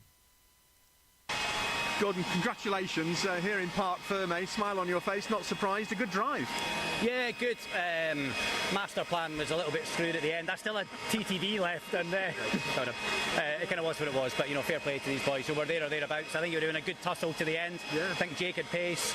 You know, I was coming, so it could have been interesting. But another podium. So yeah, really tough for the team. Always frustrated to finish under a safety car, but it strikes me as you were hoping for more. I was. I kind of thought, you know, I'd left myself with a bit of, you know, a bit of boost left for the last lap. So I was quids into the end. I think Jake only had 1 lap, so I would have been coming. But in those situations, you just got to put your hands up and you take it. You take what you're given. You had a good qualifying yesterday, and you've translated that into race pace as well. Big leaps forward. Yeah, we're trying. We're tweaking it all the time. We need to find a little bit more, but it's nice to be able to compete into race. Fantastic. Really well done. Thank you. Jay, congratulations, back in Parc Fermé, back on the podium, back with a smile on your face. Yeah, happy. You know, I mean, it's not a win, but you know, we moved forward a place, and we had a good race. You know, I had a good race with Dan, a really good race with Gordon there, and you know what? It was yeah, it was fine. I'm just happy. It was one of those weird races. It was quite bizarre. I've not finished on a safety car literally for as long as I can remember. You know, so obviously that was 5 or 6 laps there. First of all, I hope Nick's all right. I hope the car isn't too bad for the team. But yeah, we're in a good place for some solid results for the rest of the day. Absolutely, and also, I mean, given that, as you said to me, the title is beyond your reach now, has that changed the way that you climb in the car and that you come to Silverstone and race? For sure, just get in it and just have fun, you know, because that's all there is to do, really. It's just to go and have fun. You know, like you say, I'm not chasing any championship, unfortunately, and the only thing we are sort of doing is seeing if we can somehow get to 3rd, you know. I don't know quite where Dan, Cam and Robo finished in that one, but I could see they were a little bit back, so, you know, we have gained on them both, but yeah, we just got to keep plugging away and see what we can do. It's good to see you enjoying your racing again. Thanks very much. Well done, mate. Dan, huge congratulations, an incredible win, finishing under the safety car, but what an incredible moment for you. Yeah, that was amazing. Yeah, just emotion from all over. First win for a long time since Brands Hatch with Accelerate, and first win for the team, and just nice to repay them with all the hard work that they've done this year, and yeah, just very emotional, but amazing feeling. It was a frantic start to the race as well, but you saw your opportunity and took it with some confidence. Yeah, I think that's what makes it feel a bit sweeter.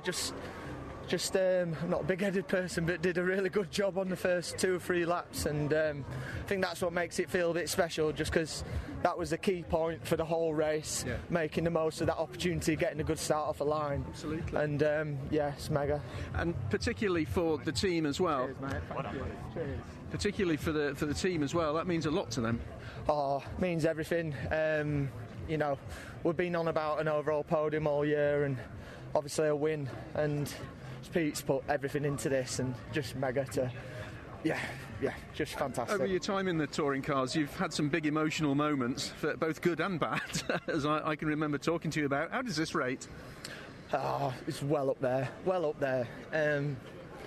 Yeah, it's one of them years where it's just things haven't gone quite right, and all of a sudden it's all come to fruition at the end. So yeah, really special. Fantastic drive down. Well done. Thank you very much. There was what your top 3 had to say to the Toka guys and the Toka Media people with Steve. And, well, let's go back to Alan Hyde, live, getting ready for the Porsche Carrera Cup GB race in around 12 minutes' time. As well, try to get through a few more before we get racing back underway, which is very soon, isn't it? Just over 10 minutes time before we have our first race of the afternoon for the Porsche Carrera Cup GB. 30 laps in prospect for the Carrera Cup, and they'll be taken to the circuit very soon indeed. We'll get back to our commentary team in a couple of moments. Could we have a shout out for Reese enjoying the race weekend? Reese Janssens, great to have you here at Silverstone. This one is from Zach. It says, I love Dan Rowbottom, and also it's my 13th birthday. Could you say hi? Yes, we can, Zach. Great to have you here at Silverstone. Hi, great work, guys. Can you shout out Darren, Florence and Zach enjoying the day? I think that's from the same family. We're here to see our man Dan Rowbottom win. Please say hi to Brian and son Jack. We're here again for the BTCC. Been to every race this year and brought first timers Ashley and Alfie today. Come on, Tingram, you can make up those places this weekend. Not doing a bad job so far. Please can we have a shout out to Shane, the manager of QuickFit Royston, who is here today. He is the best manager ever from his best assistant manager Harry. Thank you, guys. Really good to have you here for 3 rounds of the QuickFit British Touring Car Championship. This one says hi, it's Mason here. Could you say hi to Dad? That's Brett. Hi, Brett. Hi, Mason. Great to have you here. And hello, please can you shout out to George, who is with his dad, Jamie, watching his first ever touring car race at 5 years old. Good place to start here at Silverstone.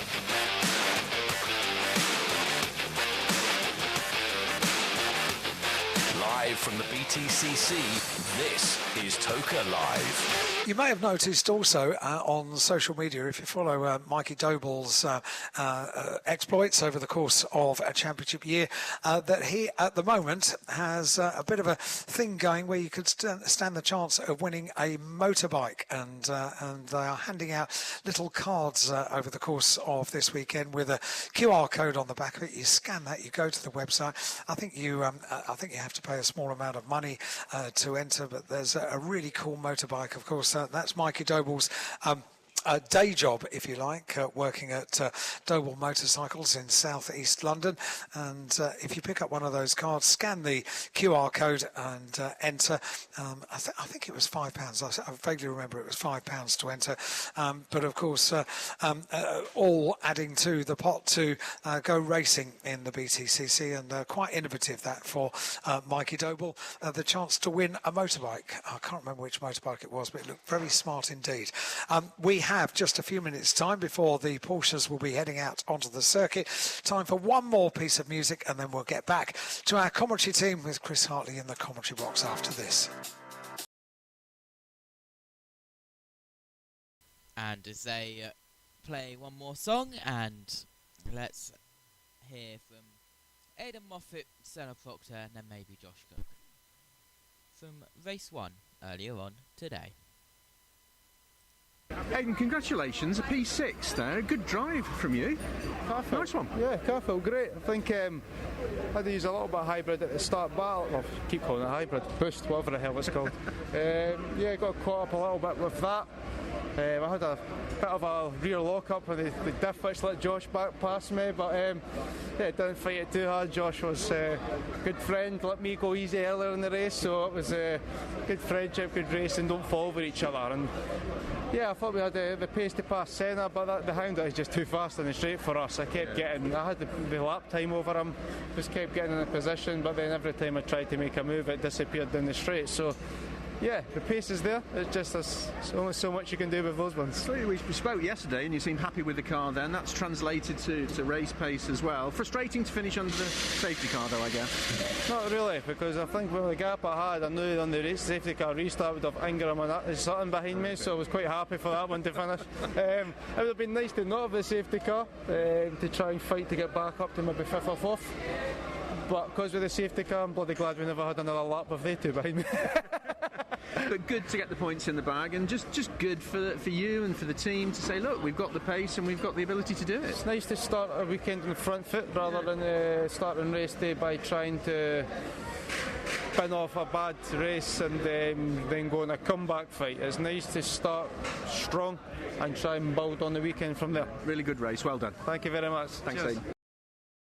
Well, Senna, race one, a frantic opener here at Silverstone and a finish under the safety car, which maybe we'll talk about in a second, but a P4 for you and a decent points haul and a good finish. Yeah, fourth's another great result for us. I thought we had the pace to get on the podium there, which is why we went on the soft tyre. The car was really strong, so no complaints really. It was manic first few laps, but as it always is here at Silverstone National, it's always a little bit messy, shall we say. Yeah, how good we came out, no real scratches on the car as such, and we go again in race 2. It was always going to be a frantic start with the way that qualifying played out, because some key protagonists wanted places there, didn't they? And they were going to push hard. Yeah, absolutely. I've heard from a couple of the guys in the team who was all going on behind me. So yeah, the front three kind of got away a little bit. I was defending for 4th, 5th and 6th kind of thing. We were in that area of me, Cook and Moffat. So when the safety car came out, I thought that was going to be good for us, because it got us back to the top 3, and obviously safety comes first. So obviously Hamilton's car was on fire, so we never got the restart. But I think had we got the restart, we'd have been right up there. Safety car coming out with 2 of the original laps to go, and then finishing under the safety car. Is that frustrating? I mean, were you waiting for an opportunity to make a last gasp? Yeah, absolutely. Had the safety car not come out, we were going to finish 4th anyway, kind of thing. So it didn't. Nothing ventured, nothing gained. But I thought we'd quit stim when the safety car came out, because it was gonna come in and we were gonna cash in and get on the podium. But it is what it is. It's always frustrating to finish on the safety car, but like I say, safety comes first. So it is what it is. We'll dust ourselves off. Cars all in one piece, and we'll go and get in race 2, race 3. Another good drive, though. Well done. Thank you very much.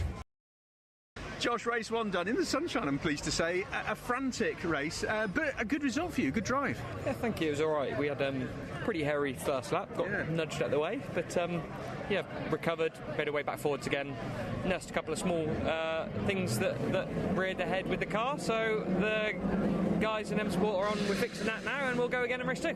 Was it a case for everybody of just getting the heat in the tyres to be able to sort of consolidate position and start making up places here?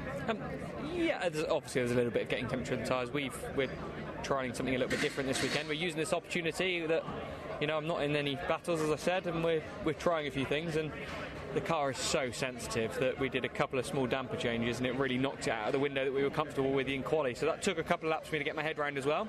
But it's actually quite enjoyable that we're getting to try these things, because you settle into a very sort of similar thing weekend out with these cars in terms of setup changes. So going down a completely different route is actually quite interesting. So it was a good first race.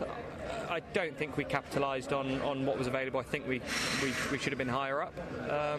But yeah, I think we'll get the car sorted and go again in race 2. Good little battle with Aidan, good friend of yours as well. You put a smile on his face when I spoke to him earlier. It was a little bit of gentlemanly racing, wasn't it? Yeah, I mean it was hard, but it was it was fair, and the most important thing, it's so difficult at those speeds with the narrowest of margins not to hit each other, and I think we just about managed it. Maybe we traded a little bit of paint, but always waving at each other on the laps as we always do. So yeah, it was a good race. Really good race. Well done. Thank you. And let's go back to Chris Hartley and the Toka Live radio team to take you through the rest of this afternoon's action. First up, it's the Porsche Carrera Cup Great Britain round 14 of the year. 30 laps or 30 minutes, whatever comes first. But let's join Chris and the team now. We will see you a little bit later on, where we will take over coverage for race 2 and race 3 of the day for the British Touring Cars Championship race 26 and round 27 of the year. Let's go over now. In car 44, but pushed all the way by the driver that had got class pole position at number 22, Carl Cavers. Update and news on points. Will Martin, before the incident in race 1, has been handed penalty points, which are then essentially doubled because of incidents and points that he's picked up earlier in the season. And so it means that with those penalty points, he's got 14 now penalty points taken off his championship tally. It means that Andrew Rackstraw has moved into the championship lead on 101 points in the Pro Division. Will Martin is still within touching distance, but he's lost his championship lead due to these penalty points. He's down to second place on 98. So there's 3 points between Andrew Rackstraw and Will Martin. In the Pro-Am Championship, Oliver White's got a 10-point lead over Max Coates. And then Ollie Jackson in third place is 21 points adrift. And in the Am division, Jonathan Beeson has got a 19-point lead over Carl Cavers, but with only 24 points available at the end of this weekend. So if Carl Cavers finishes the race, then there's only 2 in the Am class this weekend. It'll go down to the season finale at Brands Hatch.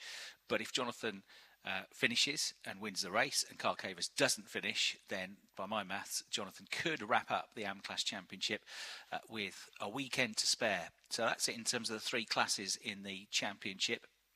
In the Rookie Championship, Seb Hopkins has only got a 64-point lead now over Will Jenkins, that DNF in race 1. And the Entrance Championship, boosted by their great performance in race 1, Rosalind Gold by Century Motorsport with a 1-2 finish for that brand of the car. 58 points clear now of Eden Motorsport for the Teams Championship and the Entrance Championship, with Team Parker running in third place. The grid for this race then is based on the results of race 1, but part reversed. Now, depending on which number was drawn out of the hat on the podium, 4, 5 or 6, it was number 5 that was drawn out, and means the top 5 get reversed. So Andrew Rackstraw, race 1 winner, has to start 5th on the grid, and it's Seb Hopkins who finished 5th that gets the pole position. So Seb Hopkins, number 18, starting on pole, the rookie in this in this category, having won the Sprint Challenge Championship last year, former GT racer as well. He starts on pole, coming up through in the Ginetta Junior ranks back in the day as well. And then 94, Oliver White, the Pro-Am Championship leader, will start 2nd. Then on row 2, 52, Angus Whiteside, and 1, George Gamble, made a really good start to that first race. 7th to 2nd he finished in the end.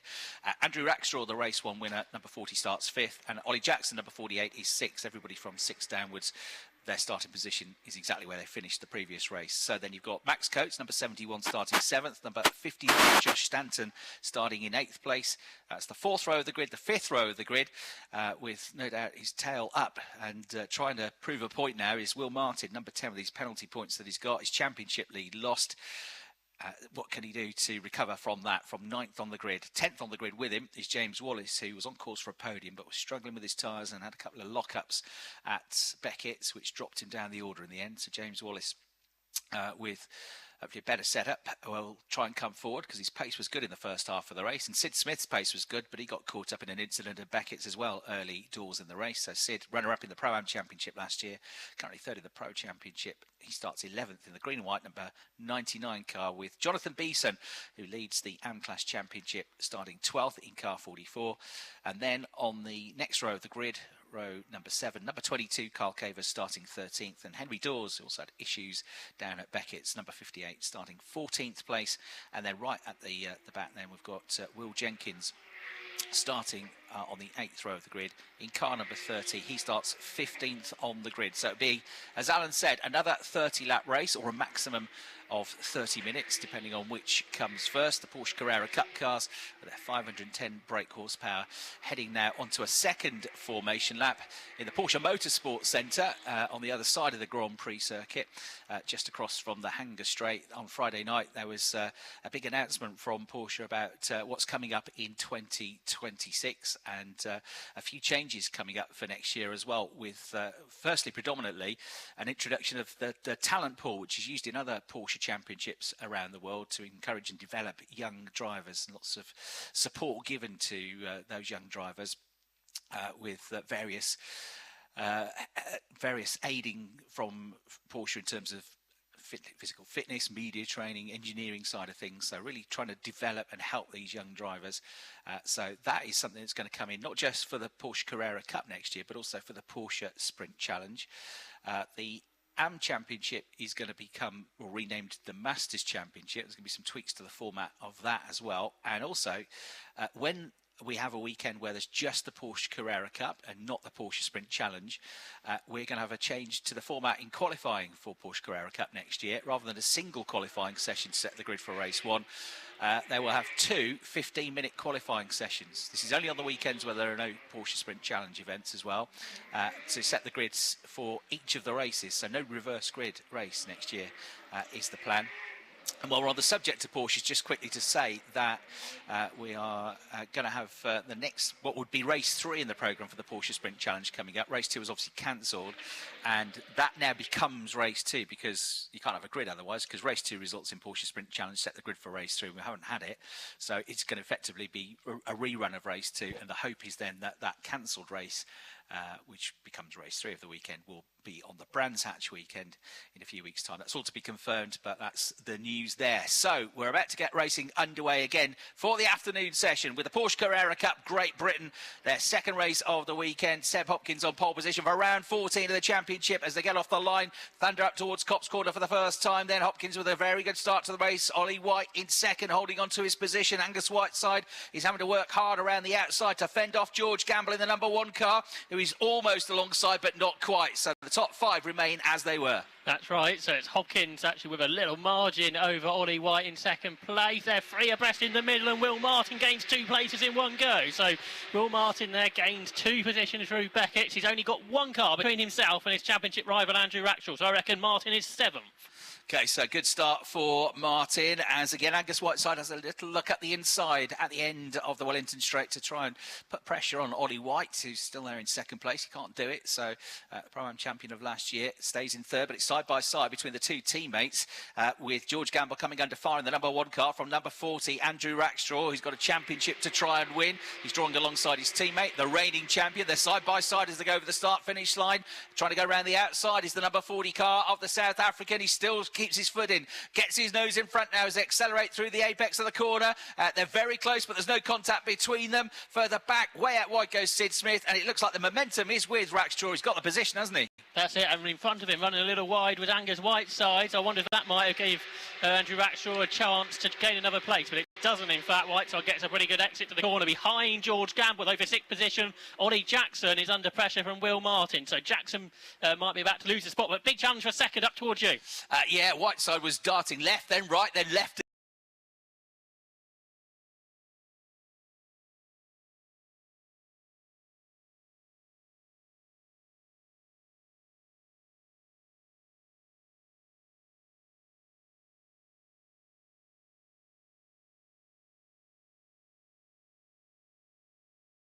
The spot, but big challenge for second. Which is where they are now. The race leader leads them through. George Gamble having lost that 4th place on this lap to his teammate Andrew Rackstraw, still staying with him. They're trying to gap now the next car, which is of course Will Martin, and Gamble could play a big role here, couldn't he, as the reigning champion, but also teammate to Andrew Rackstraw. He really could do with keeping Will Martin behind him in that number 10 car. Well, I think the Will Martin penalty was for the incident he had with George Gamble, so this could be interesting, I suspect, although it was Will Martin who ended up spinning himself round, but it was a double hurt. He lost positions in the race, and then he got that penalty later as well, what affected his championship score. But that is the battle for 5th position, as Will Martin darting around trying to find a way through. And again, coming out onto the Wellington straights, the purple machine of Angus Whiteside gets the better run. He gets halfway alongside Ollie White, but can't quite commit to the move, not quite close enough. So Ollie White staying in second place. He's the leading Pro-Am. The next best Pro-Am is back in 7th place, number 48, the yellow machine of Ollie Jackson, the Silverstone race winner in the British Touring Car Championship. And 59, Josh Stanton, is 3rd in the category, currently running in 8th place overall. In terms of the AMs, Jonathan Beeson at 0.8 of a second clear of Carl Cavers in cars 44 and 22 respectively. Race leader Seb Hopkins is getting away from the 5-car battle for second position, headed by former Waterhays Trophy winner here at Silverstone, Oliver White, who runs a little wide, and that means Angus Whiteside's got the exit. He's on the right-hand side of the circuit, but White chops across his nose, so I think Ollie White's still there in second position, but under threat from Angus Whiteside down to Brooklands. He is, yeah, as he's been every lap, really. Whiteside is much more level with him this time. They're trying to whip around the outside at the left-hander to get the right-hand line into Luffield, which he has done. So that was a very well-executed move, and now Andrew Rackstraw gets his foot in the door as well. He draws alongside Ollie White on the way out through Luffield corner. He's got his nose in front as they rattle through Woodcote corner. He's going to be slightly ahead in the battle for 3rd place over the line. White's got to stay on the outside now, because if one Rosland car comes past him, the other Rosland Gold car is going to do it as well. Rackstraw is through. He has to now close the door to stop number 1, George Gamble, coming through, and George is trying to attack and defend at the same time because Will Martin has joined the fun. That's it. He's right underneath the rear wing of George Gamble. They are absolutely nose to tail as they come through Beckett's corner, but George Gamble's been able to hang on. I think that was more defending than attacking there for George Gamble. He wasn't too worried about overtaking Oliver White. He's more worried about keeping Will Martin behind him, and he absolutely managed to do that down here. Did indeed. So it was a really well-planned move that. He tried or thought about it a couple of times before, and then eventually Angus Whiteside getting that move done with a run around the outside at Brooklands, a classic Silverstone move, really, to get the inside line for Luffield. He's now setting about trying to catch up to Seb Hopkins, who leads the race, but by a reduced amount, because having been freed up of that battle, Angus Whiteside now gets the new fastest lap of the race, a 55.090. He's 3/10 quicker than Hopkins. The gap comes down to just 7/10 of a second as they head through Maggots. Yeah, Angus Whiteside's been a winner in the championship before, but not this season, so he'd really like to be able to get past Seb Hopkins, who was a race winner at Knock Hill a month or so ago. The pack is so close, the whole field separated by just 7 seconds after the opening 5 laps, so as one, the whole field. 911 GT3 Cup cars head down towards Brooklands. Yeah, the gap between the top 2 in the AM division, Jonathan Beeson and Carl Cavers, has come right down to 1/10 of a second as well. At least it was at the start of the lap. It still is. I can see them on the way into the left-hander at Brooklands. So they're also have got to try and deal with Will Jenkins, the Pro-Am driver, who's right behind them, the rookie. The nephew of Dave Jenkins, former British truck racing champion, comes from Stone in Staffordshire. He's working hard after issues with the car, put him into the pit lane and into retirement in race 1. So good battle going on with the AMs. Carl Cavers much closer to Jonathan Beeson here at Silverstone than he has been all the way through his debut season of the championship. Leaders even closer this time on lap number 7 of the race. It's still Seb Hopkins who leads the way, the 18-year-old who won the Sprint Challenge last year, stepping up to Carrera Cup this season. The 2 AM drivers have just been split for a moment because Will Jenkins has gone down the inside of Cole Cavers, but immediately he's trying to find a way past Jonathan Beeson. That could be Cavers' chance to try and grab the lead of the class. Yes, Sid Smith was fully alongside Max Coates as they went through onto the Wellington Straight as well, in different classes those two, but Sid looks like in the background did get through. So Smith has gained a place up to the top 10 now, but no more championship points, as it's all starting to get very interesting for the lead of the race, because second is catching first, and they're both being caught by third, Andrew Rackstraw. So you've now got just 0.8 of a second between Hopkins, number 18, number 52, Whiteside, and the one to watch here is number 40, the championship leader in pros, Andrew Rackstraw. Yeah, no one's won back-to-back races in the Carrera Cup this season. Andrew Rackstraw currently third, the race 1 winner, as they turn their way out of Beckett's on lap number 8 of the race. It's Seb Hopkins, the rookie to the championship this year, who leads the pack down the Wellington Straight, but Angus Whiteside and Andrew Rackstraw very close indeed. A gap back from Rackstraw to the Pro-Am leader Oliver White in 4th. Track limits warning for George Gamble, so has to be cautious of that. I'm sure the team will let him know, but Rackstraw really looking tight. You've got 2 three-way battles here, one for the lead, one for 4th place as well, between White, the West Countryman, former Castle Coombe Formula 4 champion, the man from Somerset in the green number 94 car, having to work hard now to keep Gamble and Martin behind him, and a champion champion and a championship hopeful. Doing a good job, though, really good job is Ollie White. You've got a bit of a gap back then to Ollie Jackson, the yellow 48 car, which is second in the Pro-Ams, and not that far clear of Josh Stanton, number 59, who's third in the category. Will Martin's very close to the back of George Gamble's car this time, heading through the left-hand kink at Maggots behind. Big dive up the inside from Sid Smith to try and get ninth position away from James Wallace. The two drivers that didn't have their way in race number 1 of the day, and they are absolutely level. On the left-hand side of the circuit is James Wallace. On the right-hand side of the circuit is Sid Smith, the two former Fiesta racers. Yeah, so all looking very, very close between those two. In the division they come and trying to get the inside line for Luffield, but I think a bit too far back is Sid Smith. No, he's not. He goes for it anyway. Pulls the trigger, dives down the inside. James Wallace is on the outside now through Luffield, and Sid Smith think will be through. He is through when they get to Woodcut Corner, so good move that from Sid Smith.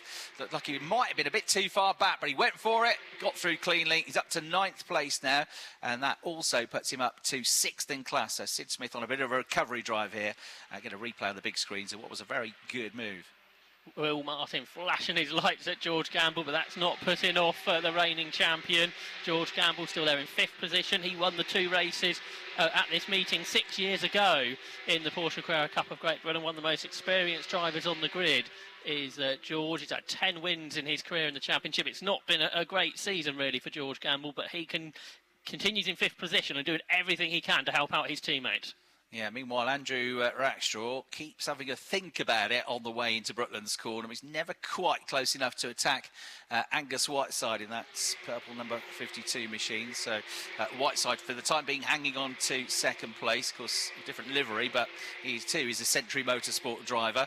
They're trying to work together to not lose too much time to Hopkins, who just put in a lap that was 3/10 quicker than both of them. So if they're not careful, they're going to hold each other up. Meanwhile, through Copse Corner, still no to tell, as they seem to have been all weekend long, are the top 2 in the AMs coming down towards you next. The pale blue and white car of Jonathan Beeson, number 44, being harassed here by Carl Cavers, who brakes much later than the car ahead of him, but Beeson gets the car turned into the corner okay. The Graves Motorsport machine being chased by Carl Cavers from Century Motorsport.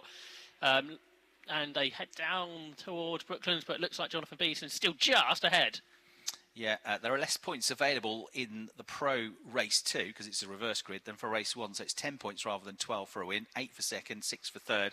At the moment, Andrew Rackstraw is 3rd, goes over the line now, so he's on course to score 6 points, and 5th in class is Will Martin, who's on course to score 3 points, so he'd double his advantage. This is about fastest lap points, which neither have got at the moment, but it would go to a 6-point lead in the Pro Division as it stands to Andrew Rackstraw with 2 races to go at Brands. Down through Beckett, they come again. It's still Seb Hopkins who leads the way on lap number 12 of 30. So continuing to head the way is Seb Hopkins, and about half a second or so ahead of Angus Whiteside. So this race a little bit more static than race 1 was, where it was pretty busy over the opening laps. At the moment, everyone's sort of settling in, but there's so many laps to go, Chris. I'm sure something's going to kick off soon. Very likely. It's very close, though. As it was in qualifying, we could see that yesterday. It's a short lap, of course, 1.65 miles, but it's always very close in Porsche Carrera Cup anyway. They had a couple of really, really good races at Donington Park Grand Prix circuit last time out. Ollie White goes through. I'm just wondering if he's kind of on the pace, isn't he, with those top 3? So if they start to fight each other, he's not far adrift of them in terms of lap times. He should be able to get back involved. Doing a very good job, though, of defending that 2nd place is Angus Whiteside. So Pro-Am champion last year, his 3rd season in the Pro-Am category of Porsche Carrera Cup.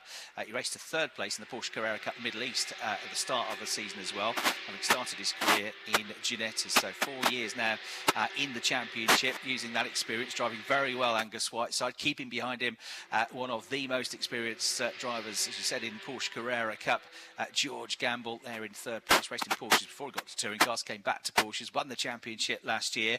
Ollie White hanging on to them, but not quite with them in 4th place. Going through next from Gamble, from Martin, and then Jackson, Stanton, Smith and Wallace in the top 10 as well. Max Coates struggling a bit in 11th place overall, 4th in class, and he's about to lose more points to Ollie White in that championship battle as well. He's just got off the boil for him a bit, hasn't it, the last few rounds for Max Coates. He could really do with starting to take some points away from Ollie White, but it doesn't look like it's going to happen today. And the day started well. He was leading Pro-Am in race 1, but had that off-track moment down here at Beckett's, and ever since then it hasn't gone to plan for Max Coates. And even if he gains some positions in this race, they are pro-class cars ahead. The 2 drivers ahead of Max Coates are getting more points out of this race. It's difficult, but big challenge for the lead down towards Brooklands as all of a sudden Angus Whiteside's on the tail of Seb Hopkins. Yes, as close as he's been, isn't it? So about half a car length back, it would have been a lunge. So he was right to back off out of the move. But again, if he pulls it off, he can't dither, he can't hesitate, because if he half goes for a move, has to stand on the brakes and get off the throttle, he's going to be in danger of losing his own position to Andrew Rackstraw. But of course, Andrew thinking about championship points potentially now as well, which might be on his mind. That's not really the case for Hopkins or Whiteside. And then absolutely nose to tail for the M-Class battle as they come out through Luffield, through Woodcote Corner. Jonathan Beeson under huge pressure now from Carl Cavers, the former M-Class champion in the Sprint Challenge. First season of Porsche Carrera Cup racing for him. He's in the multicoloured number 22 car. The man from Nottingham getting a good run here. Carl Cavers OBE. Big out moment for Angus Whiteside out over the grass, coming out of Beckett's corner. So he's under pressure from Andrew Rackstraw down towards you. Meanwhile, Kane Cavers can't quite get past Jonathan Beeson at Beckett's. That half look, didn't he? There was almost contact between them, and Whiteside arrives third at the end of that Wellington Straight. So he did lose too much momentum with what you described, that trip to the grass, the 2 wheels on the grass coming out of Beckett. So that concedes the position up to second place has come number 40, Andrew Rackstraw, and that's a bit of a gift. So we'll see how much pace he's got now. Was he backing off? Was he being held up by Whiteside? Can he close the gap to the new the race leader, who's got a new advantage of 0.8 seconds now suddenly? So Rackstraw second, Whiteside third, and Angus White much closer to him in fourth. That's right, so down towards Beckett's come those top 6 cars. No driver who's won race 1 has finished in the top 2 all season after reverse grid. But meanwhile, George Gamble's run out wide this time, and Will Martin's through after so many laps of challenging. Will Martin through into 5th position. Small mistake from George Gamble. Run wide, and up into 5th position comes Will Martin. The next car, of course, isn't for points necessarily, because that's the Pro-Am car of Oliver White. That's 4th in class rather than 5th in class. It's 1 more point. So he'd be now, of course, but Rackstraw has moved ahead as well. Rackstraw has moved from 3rd to 2nd, so he's got to get 8 points, and it will be 3 more for the championship leader. So again, he's still going to double his advantage, but it shows that Martin really needed to do that. He really needed to get past George Gamble, and as you say, now he's got to catch White, pass White, and then pass more cars if he's going to get into any more championship points. But you just get the sense, the way it's gone this season, 1-2 points at the end of the season would maybe make a massive difference. So he has to fight for every point now, Will Martin. Equally, same goes for Andrew Rackstraw, who's getting closer to the back of Seb Hopkins. But Hopkins doing a similar job to what he did at Knockhill when he won the reverse grid race 2. He got the pole position draw and then defended off a big pack of cars. That's exactly what he's doing here at Silverstone.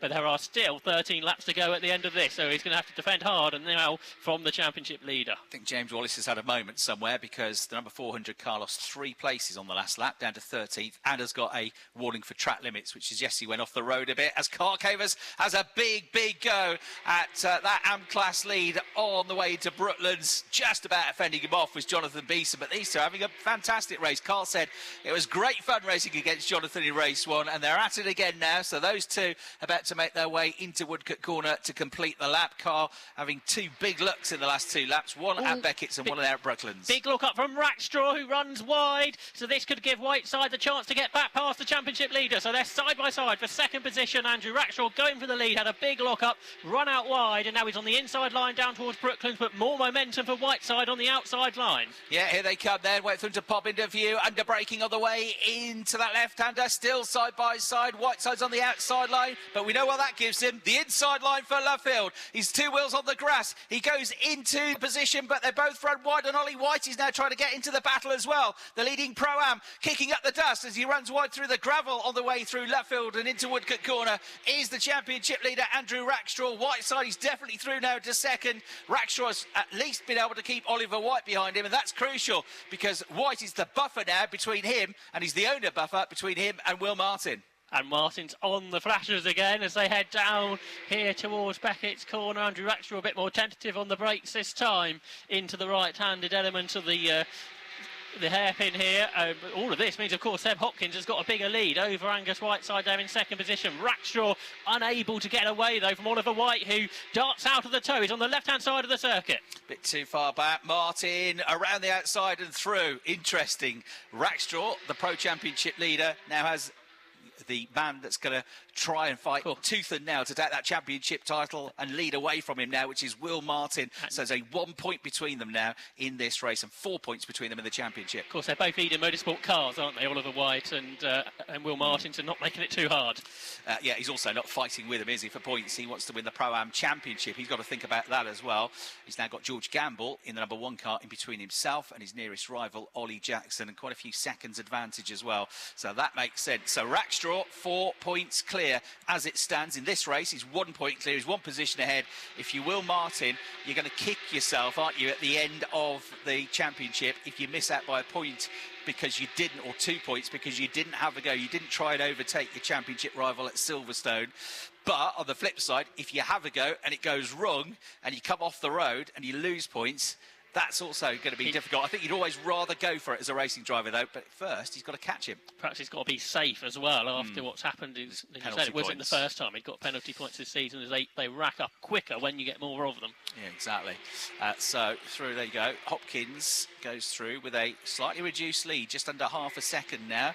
About a tenth and a half quicker than him was Angus Whiteside. And then Andrew Rackstraw in third place going with him. Will Martin in fourth is just over half a second back. We've still got this nose-to-tail battle going on further back between the two AMs as well. Race leaders down in towards Beckett's lead gap coming down between Seb Hopkins and Angus Whiteside. We've been here before, haven't we, where Whiteside's been chasing Hopkins down. We've got a similar situation now for the final third of the race. 10 laps to go, including the one they are on. Looking over to Copse Corner where the AM battle is continuing. It's been a great battle all day, hasn't it, between Jonathan Beeson and Cole Cavers. They're still in that order. Absolutely. Angus Whiteside hasn't had a Pro Class win in his first season as a Pro this year, but he has had an overall win coming last year when he was a Pro-Am in the opening weekend at Donington Park. So he knows what it's like to win a race. Unfortunately, it all went very wrong for him last season after that, because the next round at Brands actually had a massive off, upside down in the car, and a disastrous weekend. But he still bats back to win from Sid Smith that Pro-Am Championship. But the point is, he knows how to win a race outright, and he'd like to do it again this time as a Pro, and he's absolutely catching Seb Hopkins now, isn't he? Yeah, he's 2 or 3 tenths a second a lap quicker, but as we've seen in this race, it is not easy to pass Seb Hopkins. It might be his first season racing these 911 GD3 Cup cars in the Porsche Carrera Cup of Great Britain, but when he's at the front, just like he was at Knockhill, he's very difficult to overtake, but closer than ever is Whiteside, so starting to feel the need to defend as the race leader. Starting to feel the need to flash the headlights is Angus Whiteside. He gets semi alongside at the left-hander at Brooklands, but not close enough to have a lunge down at Luffield, but he's the quicker of the two at the moment. As you say, Seb Hopkins knows how to win as well. He was a race winner outright at Knockhill last time they raced at the start of August. Through they come, then the top three together. A bit of a decision to be made here for the driver in third, because he's got the championship points to think about. He's outscoring Will Martin, but if they back him up into Will Martin, that could be trouble as well, because at the moment Rackstraw has got a bit of a gap to his championship rival. Here they come down towards Beckett. It's very, very close to Whiteside. He locks up. Andrew Rackstraw locks up, and he desperately tries not to run into the back of Whiteside, but that's going to leave him vulnerable to his championship rival, Will Martin. They're nose to tail as they head on to the Wellington Straight, as are the top two. I think if you're down there at Brooklands, you're going to see a battle for first and a battle for third. It's all getting very sketchy, isn't it? And very nervy for those championship protagonists. Definitely they'll be starting to think about it now. Side by side for the lead of the race then. And just having to back off out of it into Luffield was Angus Whiteside. He was almost fully alongside. It stays with Rackstraw in third ahead of Martin. That wasn't quite as close, but as you say, they're all pretty much together now. And all the time, Ollie White is getting back into the mix in the Pro-Am number 94 car. So they go over the line now with less than 2/10 of a second between the top two. Hopkins looking for his second win of the season. Whiteside looking for his first. Rackstraw just trying to get the points and take the championship lead to Brands Hatch. So, is anyone going to challenge at Beckett's? Will Martin's very close to the back of Andrew Rackstraw. Again, brakes extremely late. He made that mistake a lap ago and ran out wide. This time looks a bit smoother for the championship leader, the South African, formerly raced touring cars over there, but switched to GT cars more recently. Down towards Brooklands they come. Again, Angus Whiteside in the toe of the race leader. Well, Martin just shows his nose under braking into Brooklands.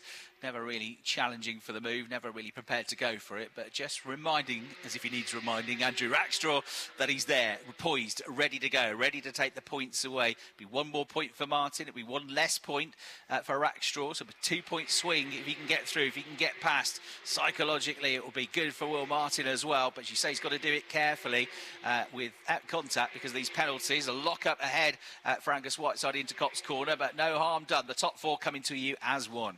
That's right. A slightly bigger gap perhaps between first and second after that mistake at Copse for Whiteside, but not particularly big gap. We're on lap 25 of 30.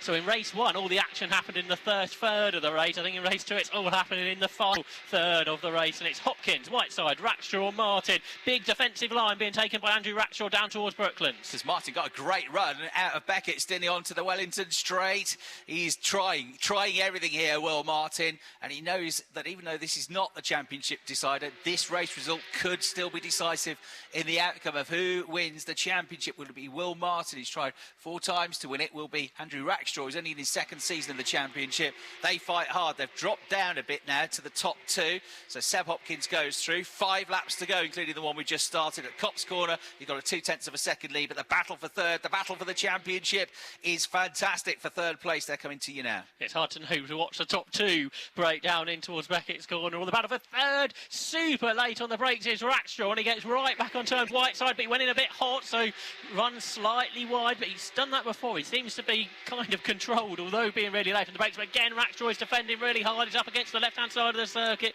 so Martin can't go down the inside. It has to be an outside move at Brooklands. Yeah, Martin's, every time he's better, isn't he, going onto the Wellington straight, but he's just that bit too far back to have a lunge. And sitting on the racing line is the South African in the number 40 car, Andrew Rackstraw, trying to get this 4-point championship lead. If they swap positions, then it would become a 2-point championship lead with 1 weekend to go at Brands Hatch. Through they go, 4 laps to go in the race. Ollie Jackson, Max Coates both picking up track limits and not penalties, but warnings, so they've got to be a little bit careful as well as that battle for third comes back down to you now. Yeah, absolutely epic weekend of racing this has been from the Porsche Carrera Cup of Great Britain. No one going for a move into Beckett's. We've sort of seen that in this race. It's all about the exit, and Hopkins hasn't got a good exit. So Angus Whiteside is catching out of the corner. He's about a car length behind, and he then looks to the right-hand side of the circuit. Similar things going on behind, but perhaps Whiteside's got his biggest opportunity yet. And we know he'll have a go if he can. He's pulled off a good move here already, but no, he has to back off out of it. Still nose to tail for third place. Ollie White's almost with them in 5th, and look who's coming as well. 6th place, George Gamble. Is this the cavalry arriving for Andrew Rackstraw? Because if Gamble could get back ahead of Oliver White, then Will Martin would be in a Roslyn Gold sandwich, and George Gamble might be able to influence the outcome of this race. 3 laps to go, though. Time beginning to run out. Hopkins under massive pressure. We've also got Max Coates all over the back of Josh Stanton for the final place on the podium in the Pro-Am category as they go nose to tail into Copse. Okay, firstly watch the leaders through into Beckett's Corner. No real challenges there. Yeah, but Max Coates, as you say, right on terms with Josh Stanton down towards Beckett. Stanton's got that one covered. If anything, up front, Hopkins has got a slightly bigger margin over Whiteside. It's all about that Max Coates and Josh Stanton battle, because Coates is going to be alongside, I reckon, into the braking zone. Yeah, and he could do with it. Could do with the podium. Could do with the points as well. At the moment, he's losing 5 points, and he's already 10 behind Ollie White. So that gap would grow to 15. He hasn't quite got there, though. Josh Stanton's still ahead in that battle for the final spot on the podium. The purple 59 car, 9th overall, hanging on to a Pro-Am podium from number 71, Max Coates, the blue and yellow Duckham's Yasser livery. 2 to go then as they go barrelling into Copse Corner. Hopkins from Whiteside, Rackstraw from Martin. What's going to happen? I'm pretty sure it's not going to be an uneventful 2 laps. I think you might well be right, Chris. But again, Hopkins looks secure into Beckett. It's more about coming out of the corner and the run up the Wellington straight, but out of the corner at least, Hopkins has got 2 or 3 car lengths advantage as they head down the Wellington straight. Rackstraw initially defends but goes to the racing line. So I don't think there's going to be any challenges this time into Brooklands. It might well be a different case on the last lap.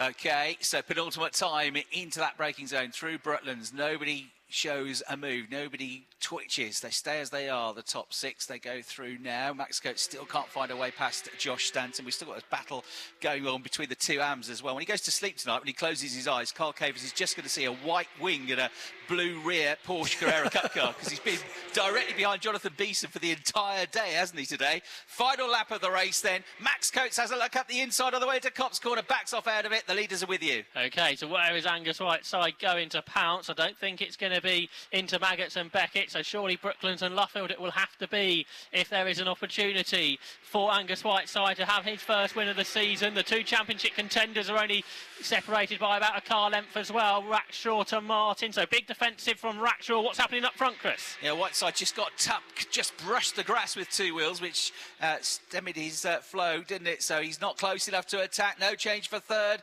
Rackshaw into Luffield for the final time, hanging on to third place. Will Martin almost pushing him through the corner, but he should be home and dry now. The checkered flag awaits. They come to Woodcut Corner for the final time. Seb Hopkins flashes his lights. Hopkins takes the flag, takes the win. Whiteside second, Rackstraw third, with one more point than Will Martin. Will have a 4-point lead now going to Brands Hatch in the championship. And then over the line for the Pro-Am win has gone Ollie White, 5th overall. He extends his championship lead, and it's side by side for the Am still as they make their way through Luffield for the final time. Carl Cavers is throwing absolutely everything at this. Can he get through at the death? I don't think he's quite going to be able to do it, but Jonathan Beeson is going to fend him off. Fantastic day's racing from those two. They go across the line almost together, but it is another category win in the Am division. A 10th now of the season for Jonathan Beeson, but only by 0.192 seconds. Number 18, Seb Hopkins wins. And he's the top rookie in the race as well. Number 52, Angus Whiteside second. Number 40, Andrew Rackstraw will go to Brands as the championship leader in the pro category. 4th, number 10, Will Martin will be his nearest rival. 5th, number 94, the winner of the Pro-Ams, and with the Pro-Am championship lead heading to Brands Hatch is Ollie White. 6th place, number 1, George Gamble. 7th, number 48, Ollie Jackson, who was second in the Pro-Ams. 8th, number 99, Sid Smith. And then 9th, number 59, the final driver on the Pro-Am podium, Josh Stanton. 10th place, we're disappointed, number 71, Max Coates. 4th in Pro-Am. 11th, number 30, Will Jenkins, with a suspect a car which wasn't working well for him after issues in race 1. 12th, number 58, Henry Dawes. 13th, number 400, James Wallace. And then 14th and 15th, the top two AMs, number 44, Jonathan Beeson, and number 22, Carl Cavers. The fastest lap in the AMs, incidentally, just went to Carl Cavers with a 55.759 by 23 thousandths of a second, so he gets a point for that. It means he only loses 1 point to Jonathan Beeson, which means there'll be 20 points between them headed to Brands, but only 24 left on the table. Carlo has kept himself in the championship fight by his fingertips. So that's for the Am category. Great race that, and the fastest lap of the race goes to Angus Whiteside in second place. So Hopkins, Whiteside and Rackstraw will be on the overall podium, and confirmation if you're near a big screen provisionally. That's it, just 4 points between Will Martin and Andrew Rackstraw, but Will, of course, having lost the championship lead this weekend. And for the pros, after today's race, 24 points available and 24 behind is Angus Whiteside. So a very, very slim chance of winning the championship still. Ollie White's 16 clear of Max Coates because he got the bonus point for the fastest lap as well. Heading into the final round at Brands Hatch. Ollie Jackson 24 behind with 24 available, has a slimmest of chances still, and Jonathan Beeson 20 clear of Carl Cavers with 24 points still on the cards at Brands Hatch. He's almost there, home and dry now, looking for a second consecutive Porsche title, having been a class champion in the Sprint Challenge last year. So Porsche Carrera Cup GB with more fantastic racing, a fascinating finale it will be at Brands Hatch in a few weeks' time.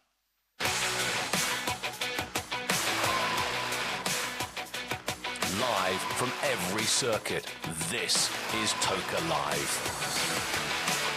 And it was a chilly start to the day here at Silverstone. It's now warm, sunny and absolutely beautiful, and enjoying all of that down in Park Fairmay with some happy drivers is Ian Waterhouse. Yes, I've got a very happy Ollie White over here. He's just having a nice sip of water, well deserved as well, and beautiful conditions now, Ollie, and that's how you do it.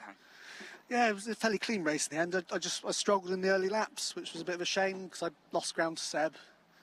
Yeah, in the end, and once Angus got me, I was kind of prioritising Pro-Am, making sure I got that done. So yeah. Not a bad day overall, happy? Yeah, good day. I'd like to have been a bit higher up then, but it is what it is. It is what it is. Congratulations. I'll see you on the podium very shortly as well. I'm just going to move around a little bit because somebody who's had, say a bit of a tough day, James Wallace down here. Chalk this one off and move on, James? Yeah, not one to remember, unfortunately. There's still one more round to go. Yeah, we'll see what we can do. Yeah, bit of work to do my side. Excellent. Thanks for talking to us, James. I really appreciate that. Yeah, a little bit down, James Wallace, but we've seen how quick he can be this season. Carl Cavers is definitely going to go to bed tonight, seeing the back of Jonathan Beeson's car. Carl, you've dropped your glove. Look, that was close, though, in the end, Carl. Yeah, I thought I got him coming out of turn 2 on the last lap. But he was last of the late breakers going into Brooklands, and that was it. He just managed to sneak it back up the inside, and that was it. What can we do? What can you do about him? Drive quicker. It's all about the qualifying play. All about the qualifying. Excellent stuff indeed. Yeah, I love it. The complete honesty there as well. Right, who else can we find to have a quick chat with? George Gamble. We had a good morning race. George, how was that for you? Yeah, struggled a little bit with the car then. In traffic and stuff. When it's changeable conditions like this morning, we're all right. We can switch it on pretty good, but when it comes down to the pace, just struggling a bit with the car. Excellent. Well, thank you so much for talking to us. The drivers are going to... Actually, I'd say just very quickly, we got Sid Smith again. Sid, I was there for your first win. Unfortunately, not to be this weekend. A bit like James, just chalk this one off. Yeah, it's one of those, really. But as you can see, everyone's so closely matched around here. These cars are... Well, everyone's developed them to such a level now that it kind of looks like there's a train form at the front. But yeah, we gave it everything. Obviously, we had some good battles at some point, just trying to pick up what we can. So I'm not too unhappy. But it's one of those where it's a weekend that could have been. I'm sure everyone says this, but yeah, it's still good fun, still enjoying it. But do you know what I love about you, Sid? I've known you for a few years now. It doesn't matter what category you're racing in. You never stop smiling. Sometimes, but yeah, let's just try and keep this mentality going. We got one more round at Brands GP, which is always mega in these cars. But yeah, let's just hope for a best one, I guess. Excellent, Sid. Thank you so much. I'm going to move away again. I think I've just hit that little gap again. Are you in Top Park, Femme, or down underneath the podium? I'm in Top Park, Femme. I'm a long way, so we need to meet. We need to meet. I'm going to head down. I'll start walking towards the podium, and I'll meet you in the middle, Alan. Thanks very much indeed to Ian Waterhouse. A few more of your messages just to get up to date. Hi, Alan. Rob here. So happy for Dan, Lloyd and Restart. Great result. Chloe's still happy even with Chilton pitting. It's my birthday on Tuesday, and I've got some BTCC presents. That sounds like a great birthday, Rob. This one says, it's from Oliver. Could we have a shout out to Clayton, Tyler, James, Wayne, Juddy and Emma? Yes, we can. Nathan here, down at Cops with Nick and Dan, cheering on Senna Proctor. We've come all the way from Brackley. I'm sure that was a very arduous journey here to Silverstone. And this one says, year 4 at Silverstone with my dad always delivers a great atmosphere, excitement and great memories as well. A big bias towards Jake Hill, hoping he can win this weekend. Team BMW, and that comes from Harrison. Harrison, thank you. And a shout out to Wayne and James, who are supporting Nick Hamilton this weekend. Race 1 didn't go very well indeed for Nick Hamilton. Let's find out what's about to happen in Race 2, because already the grid is being populated by the VIPs and the guests, and the teams will make their way onto their grid places as well. I'll head down there and meet up with Ian Waterhouse. He'll head off to do the Porsche podium, which is already populated down there with lots of people in front of the podium. So Ian takes care of the podium, and I'll head down to the grid. All of it here on Toka Live. So with the grid, and to begin the build-up to our second BTCC race of the day, in the commentary box is Chris Hartley. Thanks, Al. That all sounds very complicated. Good luck with that. Hopefully find Ian, find the microphone, and we'll see on the we'll hear from you on the grid very shortly. The grid, as you say, starting to be populated by the teams, the engineers, and the specially invited guests ready for race 2. Round 26 of the Quick Fit British Touring Car Championship. Update on points then after that first race earlier on today. 33 points now between Tom Ingram and Ash Sutton in the championship fight, and they are the only two that can win it. it now mathematically. Dan Camish. And we interrupt the Toka Live team for a very important reason, and a reason which I think we will all agree that is a valid reason for fading down the trackside commentary team, because I'm going to fade up ITV right now, and you may hear a familiar voice that we have not heard for a couple of months.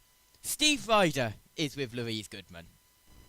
Well, Steve, it's like old times. You're back in the paddock with a microphone in your hand. You just couldn't stay away, could you? I know, and I love being back. And, you know, I chose my moment. I thought, you know, shall I go to Cross? Shall I go to no, maybe not Knock Hill, but Donington. But Silverstone is just down the road. But I'm very aware that the ex-presenter coming back and giving all his sort of ill-judged knowledge and advice is not going to be particularly welcome. So I've chosen my moment, and I'm behaving myself. I don't think any of it is ill-judged, and it's all very welcome. Have you been kind of keeping an eye on what's happening in the championship, or is it like, okay, I'm done with that now? A little bit of that. I watched the first 2 rounds quite obsessively.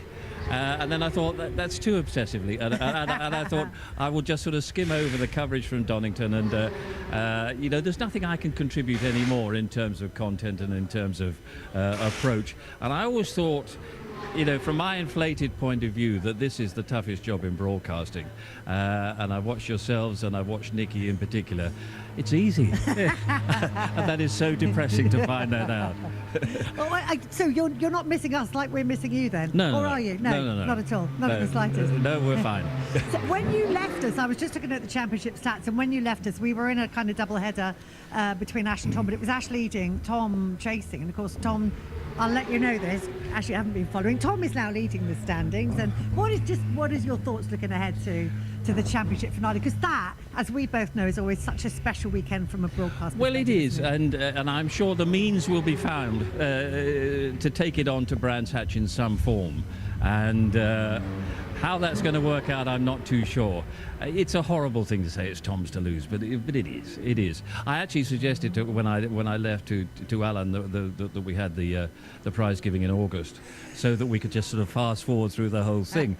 But it's still a great championship. You know, however it's resolved, wherever it's resolved, it's still a fantastic championship, and it will deliver some kind of an extraordinary climax as well. Well, enjoy watching it with your feet up wherever you may be, and it's great to have you here with us just for the day. I will be there. I may well turn up at Brands Hatch. You can't stay away. Yeah, try and keep me away.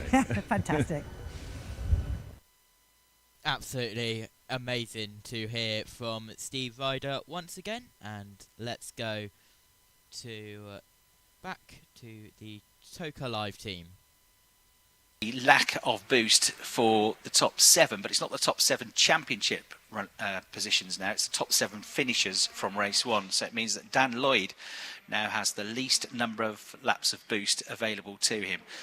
Everybody outside the top 7 on the grid gets 12 laps, but it's 5 laps now for Dan Lloyd on pole, 6 for Jake Hill, 7 for Gordon Shedden, 8 for Senna Proctor, 9 for Josh Cook, 10 for Aidan Moffat, and 11 for Tom Ingram. But that's more than doubled what he had available to him in that first race as the championship leader. So those cars now making their way to the grid. That's the update on the championship situation. Weather looking pretty perfect now. It's still quite cool, certainly compared to yesterday where we got up to about 18 degrees. But with 11 minutes to go before the start of the race, blue skies here at Silverstone. And really nice temperature, Chris. And yes, it warmed up a little bit. Gorgeous. Gorgeous. Absolutely gorgeous. Get suntan cream on next up. Well, I do have to be careful. Very fair skin. Right, done. And that was very short-lived because Louise is on the grid. Let's go to Louise, who is down. To Louise Goodman for a grid walk.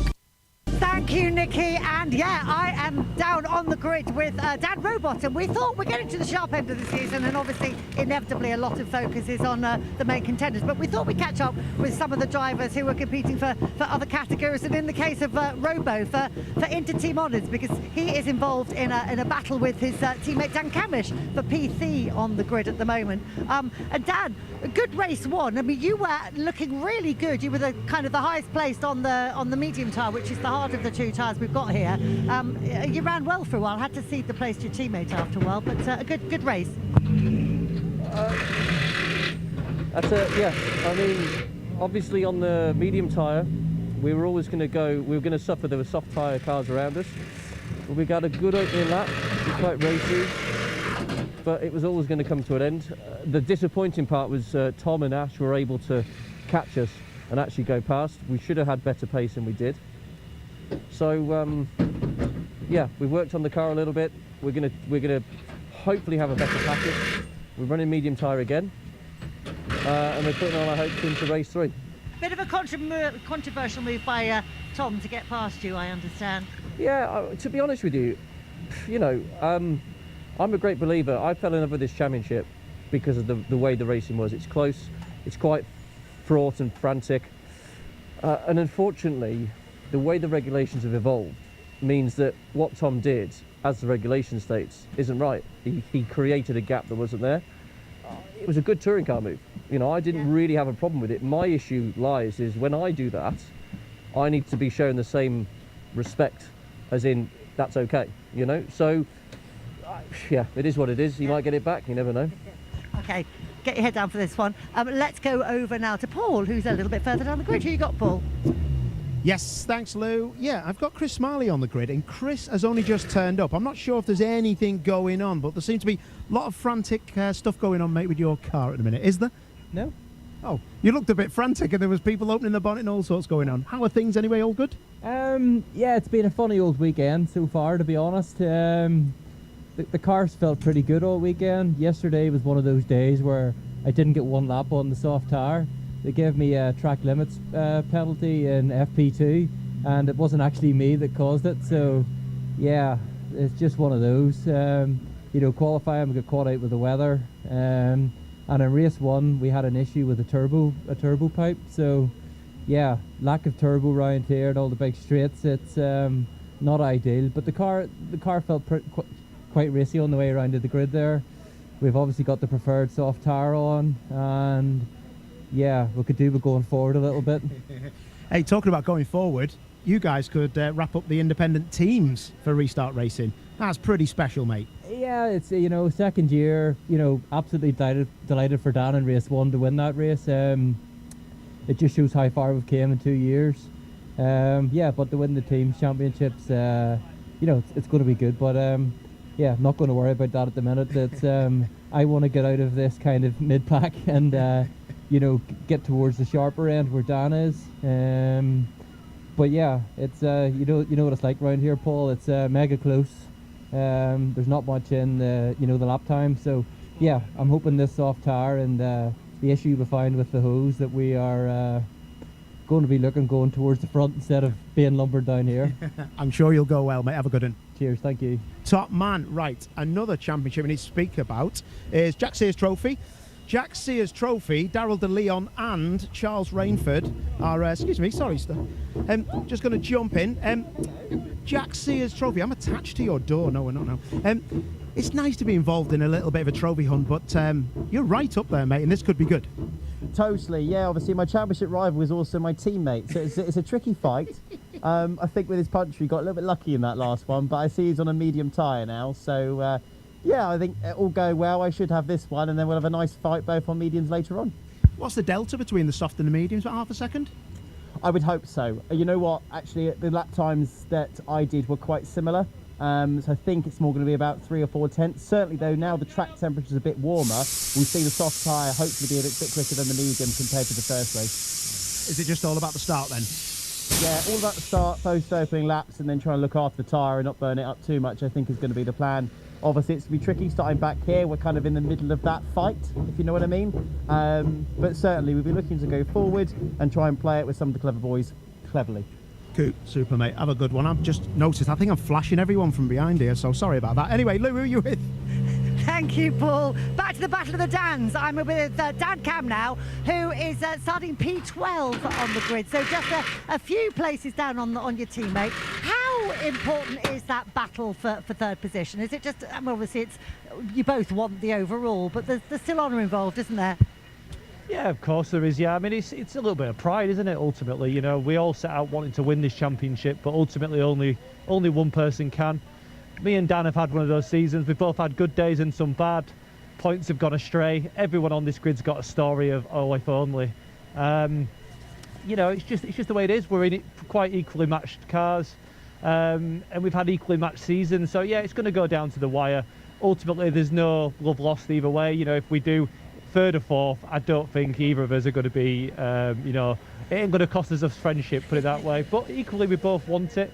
You know, the bigger bit for me really is the teams and manufacturers. You know, I score points for that along with Ash, and you know, we've got a fight on our hands against the Hyundai. So, you know, for me, that's where my attention's at. If I can pick up third, great.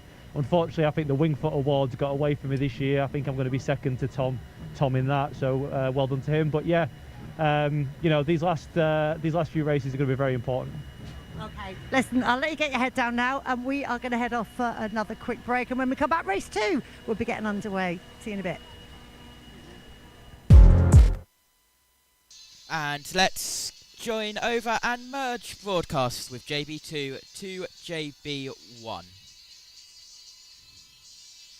Our viewers on JBMotorsports 2 who have synced up with me, thanks to JT for giving us all that action, as he'll be back with us shortly as the race gets underway. We are all set then for round 26 of the Quick Fit British Touring Car Championship here at Silverstone, and Tom Cairns and Josh Turner alongside me in the comms booth as well. Tom, this is going to be fantastic, as we've just been talking to the guys on the main JB Motorsports channel as well. Now we'll sync up with JB2. This is unpredictable, and it really could be, after Dan Lloyd took his first victory for Restart Racing last time out behind the safety car, it could be he could do a double. It's that simple. Yep. Well, there's a lot that can change in this field. And don't forget, after race 2, there will be a reverse race 3, depending on which ball gets drawn out of the ITV ball, the dome of which the balls come out of. That's probably what I was trying to allude to.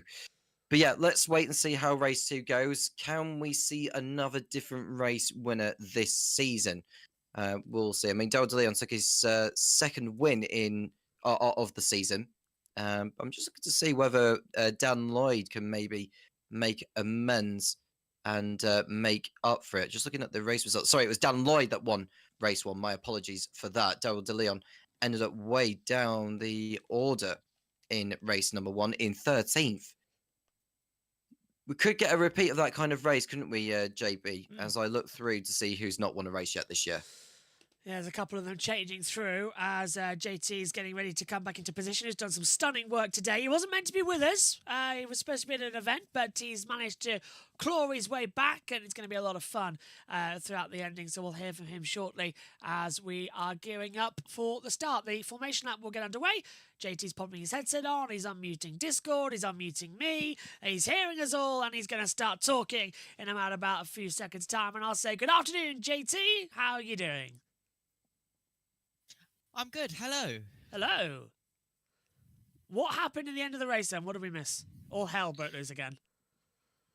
Well, Nick Hamilton became a fireball, which it took 3 Toyota Hilux fire trucks to put out, and the car was still smoking and on fire 6 minutes after they arrived. That was how big it was. It was an oil fire, which is why they couldn't put it out, because the oil was leaking. It was just constantly fueling the fire. They had the quick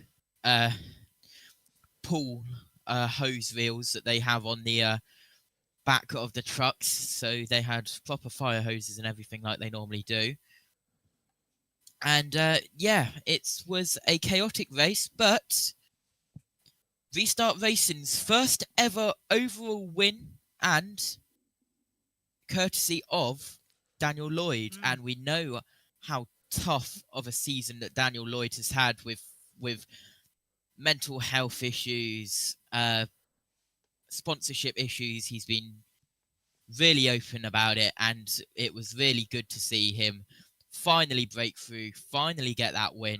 And, well, yeah, the car's on the grid, and, well, we're about to get underway on the formation lap on time. this time, after the lunch break was shortened a little bit so we could get the action back on time after that Porsche incident, which, by the way, if you weren't here earlier on, they have announced that race 3 of the Porsche Sprint Challenge will become race 2 of the weekend, and it'll act as that cancelled race.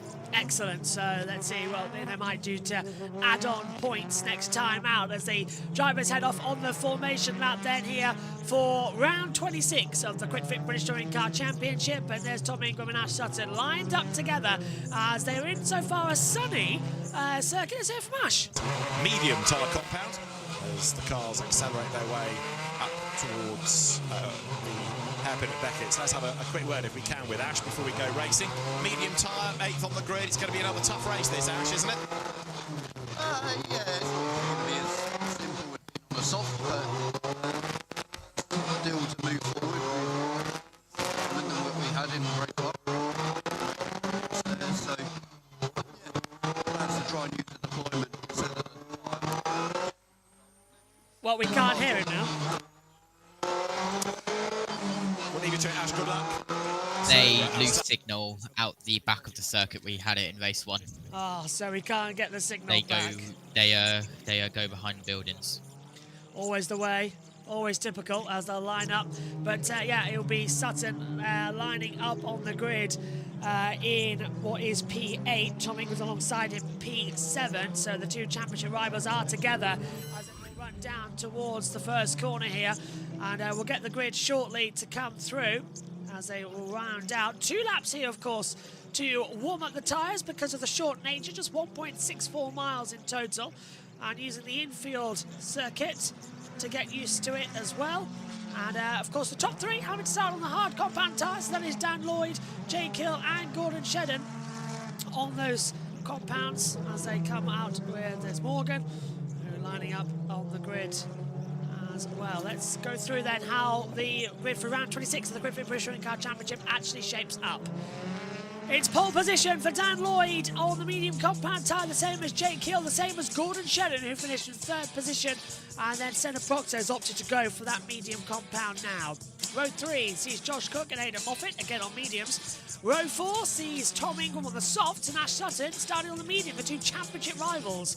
Robo and Morgan are on row 5, both on the medium compound tyre. Aaron Taylor-Smith and Dan Camish, with Taylor-Smith on the softs, Camish on the mediums. Row 7 sees Darrell de Jong on medium alongside Charles Raymond on softs. And row 8, Chris Smiley on soft with Max Buxton on medium. Row 9, Dexter Patterson and Nick Holstead both on medium. Row 10, Sam Osborne, Tom Chilton on medium. And row 11, we'll see Mikey Doble, but Nick Hamilton, after that fire, is withdrawn from the weekend. Tom, usually, as we see Dan Camish in the pit lane with engine trouble, and trying to cool that car down a little bit. We'll see if he takes the start.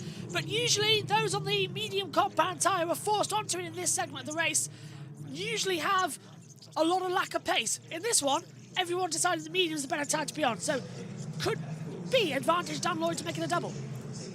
Yep, absolutely, and this is not often we see this. And it's not the most aggressive of circuits either, I don't think, Silverstone, when it comes to tyres. Having said that, we've got 22 laps of racing, so there's going to be a lot of hard braking, especially for Cops, Maggots and Brooklands, where they are going to need to have a lot of load being put into the tyres when they are going through the rotation process. But Dan Lloyd, first one of the season, earlier today, can he go for 2 for 2? This could be something else coming forward. Jake Hill's got the inside line now, JT down towards Cops Corner. And I'm not putting money against Flash here. He could do something. That's Tim Harvey's phone's just gone from the commentary box. Go on.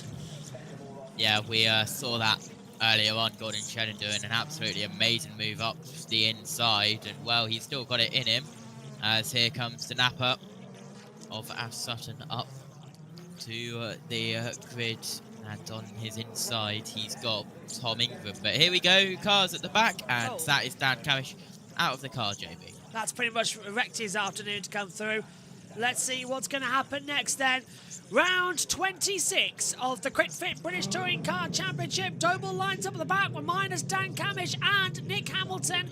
Hamilton after that fire in race 1. Eyes to the lights then. Green flag at the back on the National Straight. We'll head down towards turn 1 at Cobb's Corner. Is Lloyd going to do yet another demon start like he did in race 1? Lights activate now. 3, 2, 1.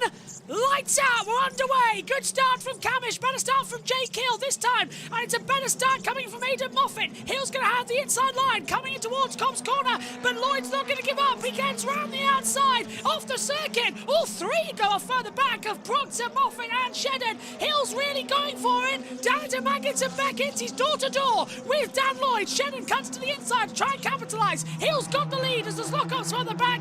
And now coming down the Wellington Straight, it's Hill leading Lloyd. And Ingram's already made up several places, JT, on those soft compound tyres.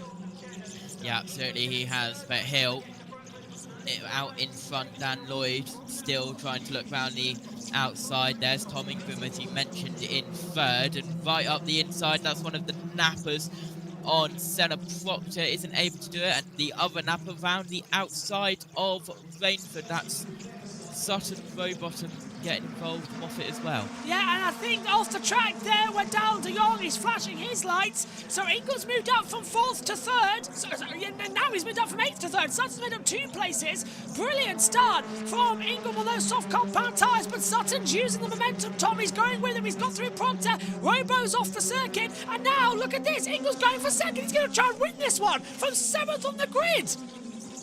Even with the Toka boost reduction, nothing seems to be stopping Tom Ingram at the moment. Absolutely on a charge and going after Dan Lloyd for P2. He's even got a cars link alongside him, more or less, on the Wellington Straight. Down towards Brooklands, and he's through before the braking zone. Fabulous moves from Tom Ingram, and now he's setting after last year's championship rival of Jake Hill, who carries the number 1 with him on that board as they come through into Luffield, into Woodcote, the last 2 corners on the circuit, and it's Hill leading. Here's the replay again, and Lloyd just got all out of it, JT, and Ingram just saying, right, I'm on soft tyres, I'm on better tyres, I'll slide through. Ingram went wider in towards Beckett so he could get the better drive, and the better drive he did get, because look at how Ingram just was so much quicker, so much faster than that Dan Lloyd car. And there is the reaction of the Virtue Garage. Yeah. Little shrug of the shoulders. And Lloyd's got forced out by Gordon Shedden coming round the Beckett's hairpin. So Ingram's still 2nd, but now Shedden will take 3rd away from Lloyd. Here comes Sutton. Ingram's going for the lead. He's going to try and send him around the outside. Coming into Brooklands. He's side by side with Jake Hill. Can Ingram keep the power in? Coming into Luffield. He sent him around the outside. He's got the better grip, but Hill with that rear axle BMW slides it out. Battle further back as Lloyd and Shedden are literally knocking 7 bells out of each other. And Sutton's going to try and come in, but look at the traction. The BMW just got absolutely nothing on these medium compound tyres. It's the problem they've had all year long. And Ingram is absolutely attack Tom into Cobb's Corner.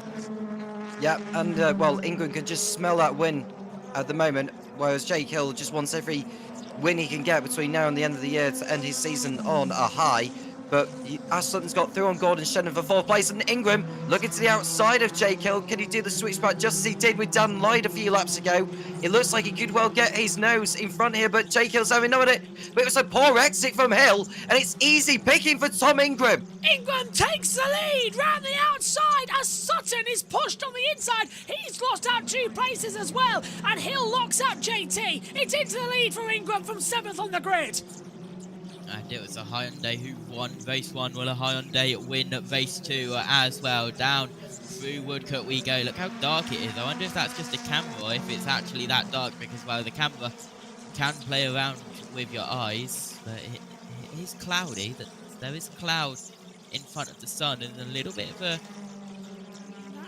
of contact there. That was onto the back of Lloyd from one of the naps, I believe, who was trying. It was Sutton as well getting involved there. And Robo's got ahead too of Shedden, and now Shedden's back with Senna Proctor coming into the Beckett's hairpin. So there has been a couple of changes back there as well to contend with. So it's Ingram, Hill, Lloyd, Sutton, Rowbottom, Shedden, 6 at the moment.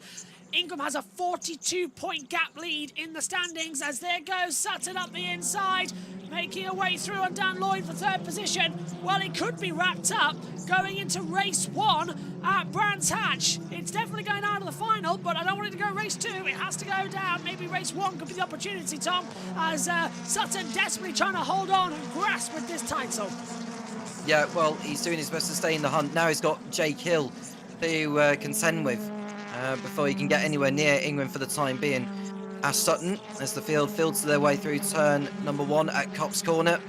And it looks like everyone's behaving themselves. As we just see, that's Proctor and Moffat fighting over P7. But Proctor has got Shedden in front, who he's focusing more on. As we can see, that's a lockup from Shedden. Shedden locks out. Proctor's going to get the inside line to try and give the traction as everyone goes wide coming out of that last corner. But Shedden's lost out several places now, unfortunately, to come through. Proctor has managed to get him. And now Shedden's trying to come back on the inside. JT, several drivers with penalties with track limits, black and white flags.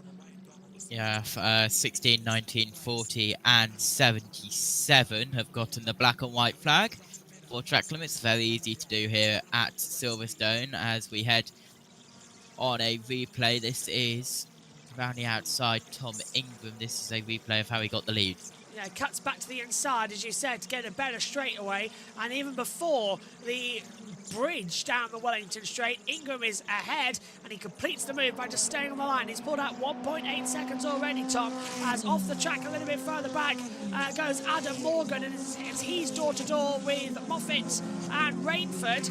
And Rainford's going on the inside line of his teammate. Moffat better know he's there, because Morgan's going to try and undercut the pair as they're coming out onto the Wellington Straight. Rainford's literally barged Moffat out of the way. They've kept traction together. They're blocking Morgan's path. Morgan's pushing Rainford round the outside, down towards Brooklands, but the two LKQs are going to be swamped here, because here we go on the inside, 2 into 1. Morgan's going to hit the back of Moffat, sends him wide. Beautiful driving, and that's Morgan actually using his intelligence. That was beautiful, Tom. That was beautiful indeed, and that we just saw a thing that was Moffat running wide at Brooklands Corner, and that opens the door for Tom Chilton to find his way past. Moffat's really struggled on this lap, and you can see Aaron Taylor-Smith getting involved in this. Or is that Josh Cook? I can't quite say. I think it's Taylor-Smith behind Chilton, and Chilton's making his way through side by side with Moffat. He'll have to get off the circuit to avoid a collision, as does Moffat. Where are we with the track limits, JT? What can you tell us? 8 cars currently. Rowbottom, Shedden, Cook, Halstead, no, Smiley, sorry, and then Moffat, Buxton, Taylor-Smith, Osborne. Yeah, all coming through on the final one. Chilton going through, sorry, JB, Chilton going through on Rainford at Brooklands. Rainford round the outside, gets the place back. Oh, Chilton hits the back of Rainford once, hits it twice, and Chilton's in the trouble. Yeah, he's in the barrier as well. Chilton with a front right suspension failure coming through left field, and he's in the barrier, and that'll be the safety car on lap 9. Oh, it was so close to being a good manoeuvre from Rainford, and Chilton just got sort of bumped into it. Safety car's out. Well, we'll go down on screen while underneath it, but that was inevitable, Tom, wasn't it? Unfortunately, Rainford got the move around the outside. Chilton just tried to attack back, but it was nowhere to go. No, and it's not good news for Team Virtue in their team's championship pursuit. The safety car has been deployed. It's a maximum of 3 additional laps to the race distance, depending on how many laps the safety car remains out there, but it's likely that it's going to be 3 laps at the minimum, so that Tom Chilton's car can get recovered. And what does Tom Ingram now do? Because do you feel like the safety car has helped him in a way, because he can at least cool down the tyres, reduce the level of degradation under the safety car? Yeah. Or does it play into the hands of Jake Hill and Ash Sutton? Nah, I think this is going to get brilliantly done, as that car now smoking with that suspension, not getting enough coolant to it. I think this is brilliant, because the safety car now brings it out. So, just quickly, Rainford goes around the outside of Chilton. Chilton then tries to go back on the inside, but gets a knock from the back of Moffat, and then he tries for the inside line, because that's the only option he's got. Hits Rainford, and, well, to be fair, that's 6 of one, half a dozen of the other, but it is Chilton's fault at the end of the day. How do you read that one, JT? Oh, we can't hear your mic. Phantom bus mixer having a problem with JT again as they come through. Yeah, Chilton was on the inside. Hello? Yeah, hello. There we Go for it. Yeah, Chilton just got loose on the apex of Luffield, and that got him into the outside car of Vainford, and well, that hit wasn't that hard, was it? No. It just knocked the suspension and broke it. So on board with Ingram now again as we're under the safety car. Let's have a quick word with ITV. I think they're trying to go over Tim. Car, the tyres, how much boost he has. He has started the race with 11 laps worth. He's got 8. Jake Hill behind has got 3. So Tom's still in the pound seat in terms of not only the speed of the car naturally, but also the amount of extra boost. And we're looking at 40 points between him and Ash Sutton. And Dan Rowbottom obviously into third with the no race, non-start for Camish, albeit 140 points back from the other two. So he won't be in a mathematical chance of winning the championship either. So the safety car on track as the recovery vehicle needs to get to the Hyundai, needs to be moved out of harm's way. The road will be clear. There's the race 1 winner then, Dan Lloyd, making his way down towards Brooklands. And you've got a little bit further back the battle between Charles Rainford and Darrell De Leon. They are 11th and 13th, for rather than being Rainford ahead of De Leon. Rainford's on that soft tyre, but that is the Jack Sears trophy battle. Jack Sears, double British Touring Car champion, indeed the first ever when it was the British Saloon Car champion, a former BRDC president. Dan Lloyd leading the independence contest by 7 points over Chris Smiley, Mikey Doble third, and all of this is looking ever more likely that Restart Racing is going to secure that teams award within this race, and that will be quite something. Team owner Peter Jones was a bit shell-shocked after that outright win. He came into the hospitality area with a trophy and couldn't quite believe he was holding a winner's trophy. Well deserved. I'm sure he'll treasure that one for a very long time indeed. It's funny, isn't it, when you look at Dan Lloyd's eyes, even under a safety car, even before the race, they look like they're popping out. Yes, and then you see the calm sort of nature of Tom Ingram, and it never flinches, does it? But it was a very happy Dan, rather emotional Dan, having won that earlier race. Tom Ingram's Hyundai, same type of car, but ran out of a different stable. Team Virtue, the Accelerate team. That is a Hyundai that doesn't look like it should with that damage on the left front corner. Tom Chilton's car out of the gravel. Yep, so Ingram leading, Hill, Sutton, Rowbottom, Lloyd at the moment. So it's not looking too bad at the moment, JT. We should get going shortly, but the safety car will be extending the lap distance at least 24 laps. Yeah, and here is a 4-cam on the start of Tom Ingram. Look how slowly Josh Cook got away. Billy So Ingram was able to go straight to the inside, then Proctor in front up the inside as well. And 3 cars go off just ahead of him. That's Proctor, Moffat and Shedden, who all went wide, as Hill and Lloyd are battling further up.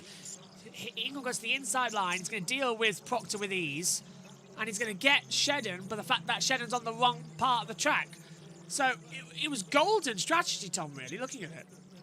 Yeah, and those soft tyres playing into the hands of Ingram. I think he was on the mediums, wasn't he, in race 1, and he preserved a set of soft compound tyres for the second race, and that is playing brilliantly. Played brilliantly. Thank you very much, JT. So now he's got a decision to make on what he's going to do for race 3 with the tyres, because I don't know how many soft compound tyres he's got left for this race weekend. So the safety car coming in this time by. Let's see what's going to happen. So Ingram will have the advantage here to push back, because we've got Hill, Sutton, Rowbottom, Lloyd, Proctor all coming in. Black and white flag still for number 18. Green flag's now been signalled, so we should be able to get this going soon. Come on, come on, come on. Hill's waiting. He's indicating as well to where Sutton's going to go. Ingram is into the restart zone. Green flags are out. And we hit down. We're racing again here at Silverstone. Green flag falls. Anyone down to Cops Corner fancying an overtake? Yes, several drivers. Dan Lloyd on the inside line of Gordon Shedden.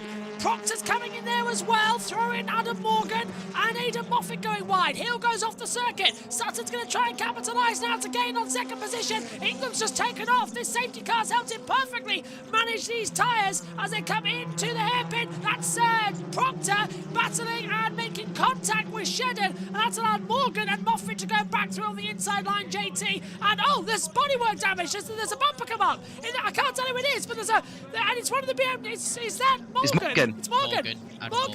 Morgan's bonnet has come up, and he's now driving blind down to Brooklands. I hope he knows there's a corner there. He does. He turns in. He's driving through the little slit gap underneath there, JT. But well, I think they've designed the bonnet so you can still see. That's a bit lucky there. We've seen that gone nasty in the past.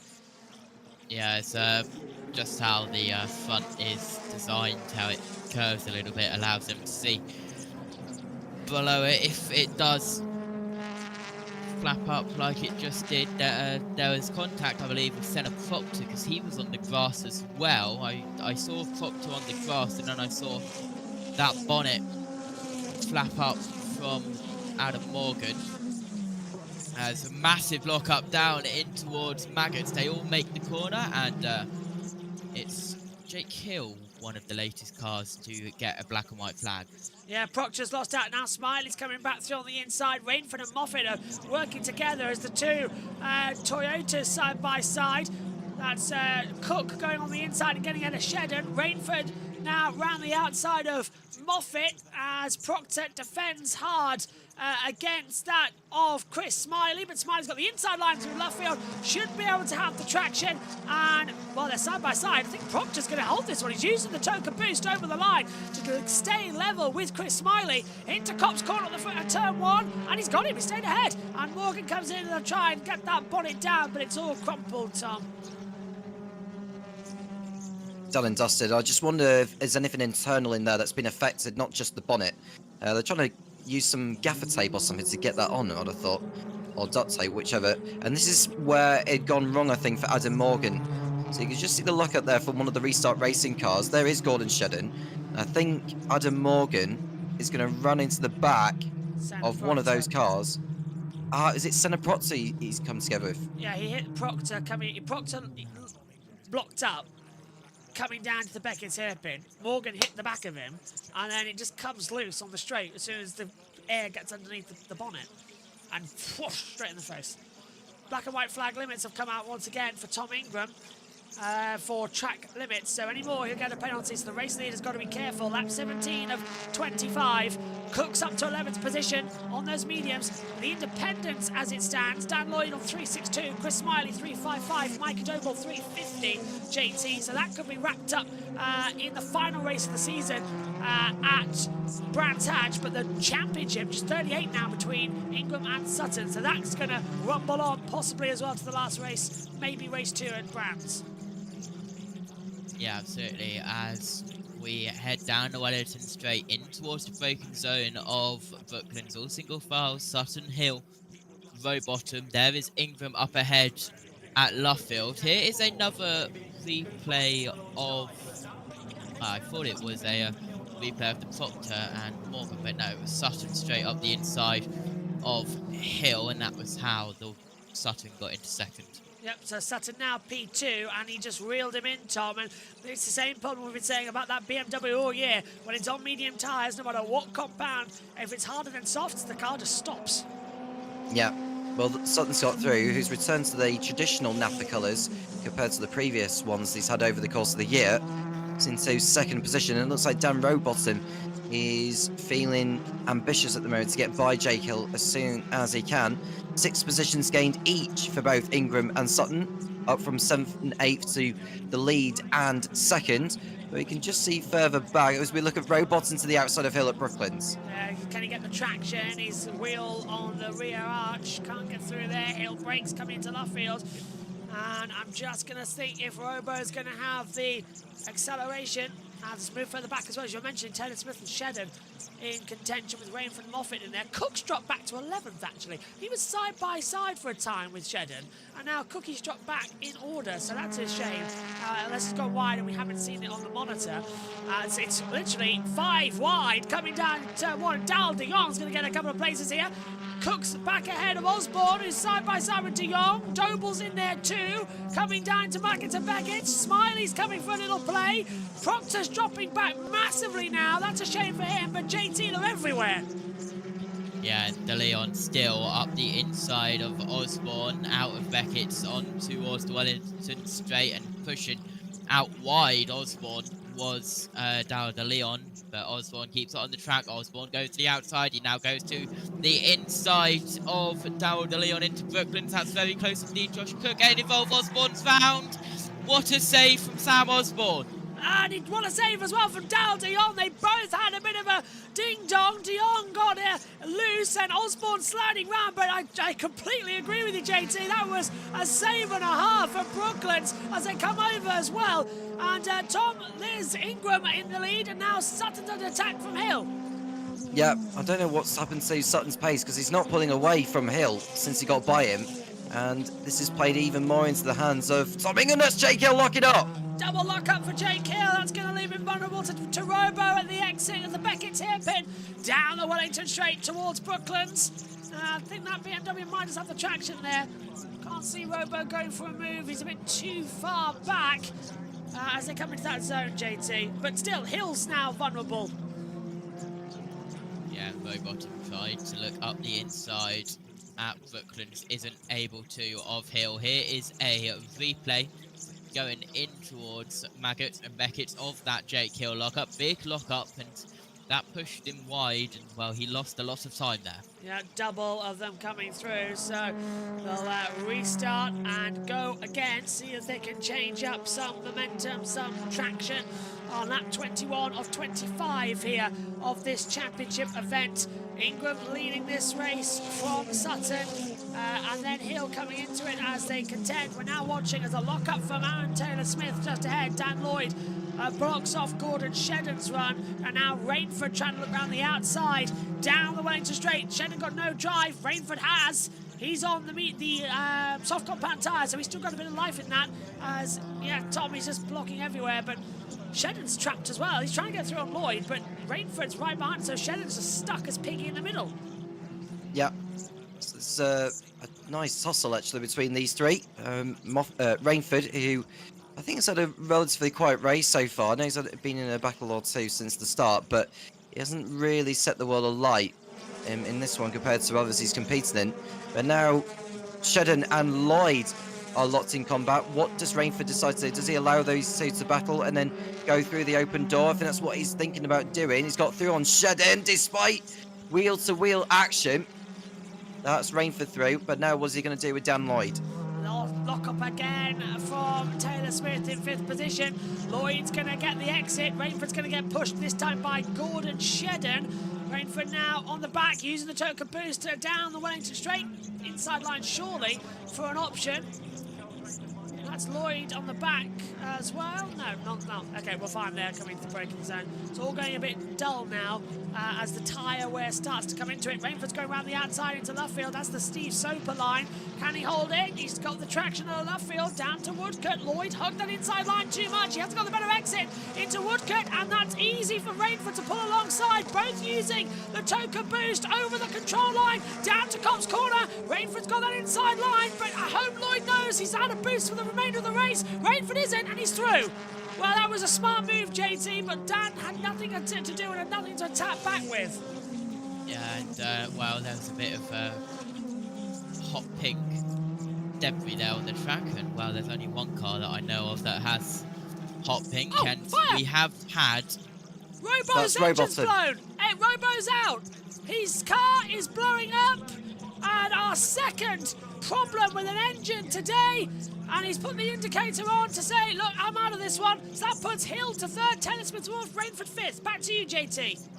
Yeah, we've got to the point where we have 18 cars out on track.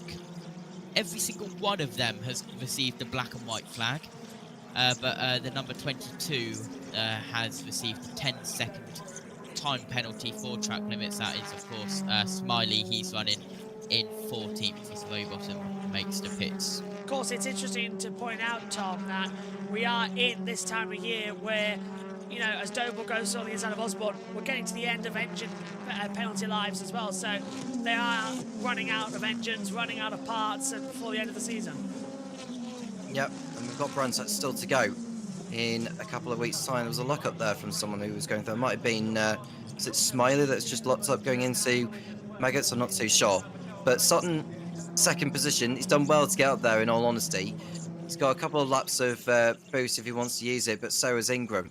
I think Sutton is inclined to finish in P2 here. Action zone still coming as it's lap 25 now. This is the final lap of the race for the Quick Fit British Touring Car Championship. Ingram is on course to win in a superb performance, as well as there's the penalty coming for the 18 now as well. That's Senna Proctor for track limits. I assume JT will tell me it's 10 seconds still, as Ingram holds it back down. Wonderful. This will put him now on 6 wins, which is ahead of Ash Sutton. A comeback charge from Tom Ingram this weekend. And Ash losing out, but benefiting. He's still second in the order. So looking at it, the championship will go to Ingram on 408, Sutton 370. A 38-point gap in the standings after 26 rounds. For the 6th time this year, Tom Ingram wins in the Quick Fit British Touring Car Championship and wins at Silverstone from 7th on the grid. Ash Sutton is happy with that as well. He finishes in 2nd. Jake Hill holds off for 3rd. Taylor Smith 4th. Rainford 5th. Lloyd 6th. Shedden 7th. Moffat 8th. Cook 9th. And Dowell de Jong fights into 10th. Doble up 10 in 11th. Osborne, Buxton, Smiley, Proctor, Holstead and Patterson. And out of the race was Rowbottom, Morgan, Chilton and Camish, who didn't even start. An interesting race there, JT. What did you make of it? Yeah, a good race, a dramatic race, and 10-second time penalties also going to Dexter Patterson and the 18 of Senna Proctor. So Nick Halstead moved up to 14th, and your 3 penalty cars of Chris Smiley, Senna Proctor and Dexter Patterson 15th, 16th and 17th respectively. So Halstead up 3 places due to those penalties. Tom, what about you? Oh, it was a good race. Good race again from Tom Ingram, and a good charge as well from Ash Sutton, but he needs that 3rd race to go his way. I mean, he'll start ahead of Ingram on the grid, whatever the ball will be that comes out. And you can see the Team Virtue crew, understandably jubilant, and it's another victory in the bag for them. It's not all good news with Tom Chilton's retirements and a Proctor dropping down the order with his penalty, and Adam Morgan as well, who had his own melodies. Tom Ingram wins from Sutton 2nd, Hill 3rd, Taylor Smith 4th, Rainford 5th, Lloyd 6th, Shannon 7th, Moffat 8th, Cook 9th and Dowell de Jong in 10th. And 6 to 10 will now be in the reverse grid draw, let's not forget, coming into the end of this one. 11th, as I said, was Doble, then it was Osborne, Buxton, Holstead, Smiley with a penalty, as well as Proctor and Patterson all dropped down the order. Rowbottom was out, as well as Morgan, and Chilton and Camish, the 2 who failed to finish, and Camish failed to start the race as well. In terms of the championship, you'll see that come up on your screens now because it does get rather tasty. Tom Ingram now leads the Drivers' Championship, 408 points to Ash Sutton on 370. Dan Camish now is 140 back and is eliminated from championship contention, the same as Jake Hill, 150 back. So it's all now eyes on Ingram and Sutton for this championship battle. Manufacturers and constructors accelerate lead by just 2 points now to Alliance Ford Racing, and the BMW has 147 back, so it's a 2-way fight there. But the Independent Drivers' Trophy, Dan Lloyd leading on 362. He leads now to Chris Smiley on 353. There's a 9-point gap there, and that's then followed by Mikey Doble on 352. So there's 3 drivers still in the points there. The independent team sees Restart Racing 100 points clear to Power Max Racing. Jack Sears Trophy, Daryl de Jong leads 14 points to Rainford and 57 to Osborne as well. And the Teams Championship sees Team Virtue and Napa level on 674 points. So the team standings is close, 674 points each going into the final 4 races as well. Ingram leads the title though, he's victorious, and in a moment he'll speak to Louise Goodman for this race as well, and we'll also be hearing the post-race interviews from the world feed coming through the mix as well. It's all going to be quite dramatic and stuff. Let's quickly check in with ITV. It's one to watch race 3. Out of the car gets Tom Ingram, and there you can see a very confident as well as very happy driver. He knows that this championship fight is getting just a little bit easier now. Another big gain of points. First half of the season it was about Ash. The second half of the season is about Tom Ingram, and he makes his way across to see his father Bruce. It's been an emotional few weeks for the Ingram family after the loss of Tom's mum, and a win here is on a personal note of great importance, not only to Tom, but you can see the emotion of ever supportive father Bruce as well. Spencer Aldridge, his engineer, in the background, and Tom Ingram about to take off the crash helmet, and I suspect he might be a pretty emotional chap himself under all of that. Tom Ingram it is then who takes honours in race 2 of the day, and Louise is down there with him. Tom, what a great result. Win number 6 of the season, and you were just absolutely on it from the start, weren't you? I think so, yeah. I mean, we obviously knew that the with being with the soft tyre, that was kind of going to be our shot for maximum points. You know, you could have argued and said, well, you know, potentially with the hybrid that we had, or the TTB as we had, that actually we'd have, you know, we might have been better to be on the medium tyre. But then at the same time, you kind of want to just... Belt and braces, exactly that. We're at a point now where we really need the points, and we've obviously got to be acutely aware of the point situation. But we also want to be scoring maximum points wherever possible. You know, no matter where you are in the season, we want to make sure we're doing that. So, belt and braces, we wanted to make sure we got it. Point for fastest lap, leading a lap, just try and get it all ticked off. So, worked to plan. Didn't work to plan that Ashley came through the second, unfortunately. It's, you know, going to make the last race slightly difficult. But then there's an argument to say we've outscored in 1 and 2, so you know we've got a deficit then that we can have a slight buffer with. So lovely place to be as Team Virtue. We've had an absolute cracker, exactly what we needed. Such a huge gap you built up, and I mean, you know, you were straight on back on it after the safety car as well. I mean, massive gap between you and Ash. I can tell already from what you've said, you are kind of like with the benefit of hindsight, thinking, oh darn it, maybe I wish I hadn't. But yeah, possibly. I mean, you know, we still have plenty of boost left in the car as well, and obviously you want to make sure you use it all, given any scenario. So you don't want to be getting to the end of the race and think, you know, you can only get a punch and you might need it to drag it across the line. So you never want to be over conservative, and you never want to be over cocky with thinking, it's all right, we've got some in the bank, we don't need to do anything with it at all. So really is a belt and braces approach now. Good stuff, great points anyway, well done, and well done. I love to see the way you guys race with each other. I mean, you're both having fun out there. You've got a big smile on your face though, because that one, you got the P2, but you've got the ace up your sleeve with the soft tyre for race 3, haven't you? Yeah, and that was the plan. I mean, the guys, I went completely against the team there. The team would push me for the soft tyre. I said, look, we need to go with Tom, he's probably going to do it. I said, look, just give me a chance. Just let me do what I can do. Give me the medium. We're probably going to finish second against the Hyundai anyway, just because of the raw speed of it. Let me do it on a medium tyre and have that, like you said, that ace card up our sleeve for the last race. So we kind of, after lap 1, I was like, right, job's half done. We're halfway there. We just need to now chip away, and obviously we used the deployment there to finish the job off. Bit of chipping away and a bit of dive bombing up the inside at Brooklands as well. You love that move, don't you? Yeah, it's a last-minute lunge. I know a few guys didn't make it too hard. A few did.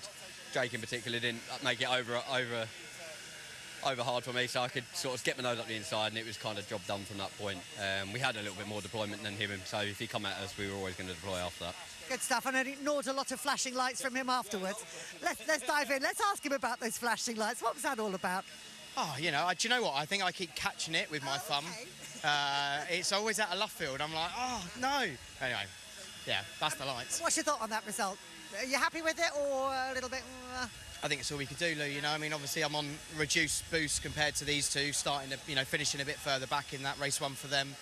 Tom obviously was just mighty on the softs, just couldn't really do much about it, and Ash just had, you know, a load more boost. At the end we were very close, but I locked up with about 3 or 4 laps to go, really hurt my left front, and I thought I was going to get a puncture. It was that bad, so it was just a case of like, I'm going to have to rein it in, stop hanging on to Ash, and just, you know, try and carry third. So yeah, that's all it is. Well, I know it's not the battle you want to be in, but that result with what happened to the two Dans in that race means you're right now there in the thick of it with the battle for P3. Well, this is it. I mean, you know, obviously that was sort of the aim for the end of the year, was to try and finish third after, you know, after missing around and everything we've had go on. And, you know, both of them obviously have DNF'd that one, and they both didn't have a great first race, whereas I've had 2 good ones, and all of a sudden we're 10 off of P3 and we've jumped Robo. So, yeah, we've just got to keep the momentum up now. Good stuff. Right, well, we'll see you out there in the third race. We're going to head for a quick break now. When we come back, John Watson is going to be making that all-important draw for the grid for our reverse race with 3. See you in a few minutes. Thanks, Lou. Don't know where that came from my TV side of things. Did you hear that, JT? No, I heard it from you. Wasn't from... No, well, okay. I thought it was from ITV. Must have been a signal somewhere. Anyway, let's head back down. Go on. I heard it off of your feed. I don't know if it was on a... Hold on, let me look. Might have come from my stuff. Let's quickly then wrap up from you two. Tom, your final thoughts on this one going into the final race of the day? Well, it was actually a better race, I thought, compared to what we saw in race 1 in terms of the action we had. But this was a bigger statement that has a bigger influence on the championship, really. Tom Ingram making it look so easy getting by those guys on the soft compound tyres. I think I'm actually looking forward to see what race 3 is going to really bring. JT? I have the answer. It was your stuff, not ITV, because I've just listened to it back. That's worrying then, wondering where that came from. Thank you for deafening me and everyone else watching. Good race. It had its talking points. But yeah, race 3 momentarily, and hopefully we get to see the grid draw after this advert. Yep, and we'll go straight in as well from the grid draw with Nikki and John Watson and hand over to our trackside audio team, as it will be the 27th round of the Rare Tools F4 British Championship certified by the FIA, and they'll get underway for their final race, the third and final race of the weekend. We had one yesterday evening, one this morning, and now one this afternoon as well for all of the action. My thanks to Tom and to JT on that front. We'll see them again this afternoon when we go running for race 27 of the weekend, as we close in just 4 to go in 2025 season. It seems weird that we're already nearly at the end. It's been quite a year of the touring cars, and I feel we'll all feel it in 2 weeks' time when we're at Brands Hatch. Reminder, Jess Ball and Nina will be trackside for us at the final of the year, bringing us some information from trackside. Right now, though, let's head back down to Nikki Shields, who's with John Watson, to give us the reverse grid draw ahead of the 27th round of the championship. Down to you again, Nikki. Hello, welcome back to Quick Fit British Touring Cars. We are here for plenty more action with the one, the only, let's roll out the red carpet. John Watson is in the house, 5-time Formula 1 winner, and he can dance and he's got the moves as well. Watty, thank you so much for joining us. It's a real pleasure having you and great to be back. Good. Nikki, the last time I was at this, you were still in school skirts. School uniform. School uniform, yes, that's the politically correct way of saying a school uniform. We don't talk about skirts. Watty, could you do us a massive favour and do the famous fishball moment for us and decide who's going to be on pole position? Let me stir it around first. Go on then. He's got the moves. Go on. Right. Twist action, I believe. Show the camera. Who is it going to be? It is lucky number... 12. Wow! Maximum disruption from Watty. Which means Sam Osborne is on pole position. There you can see all the names.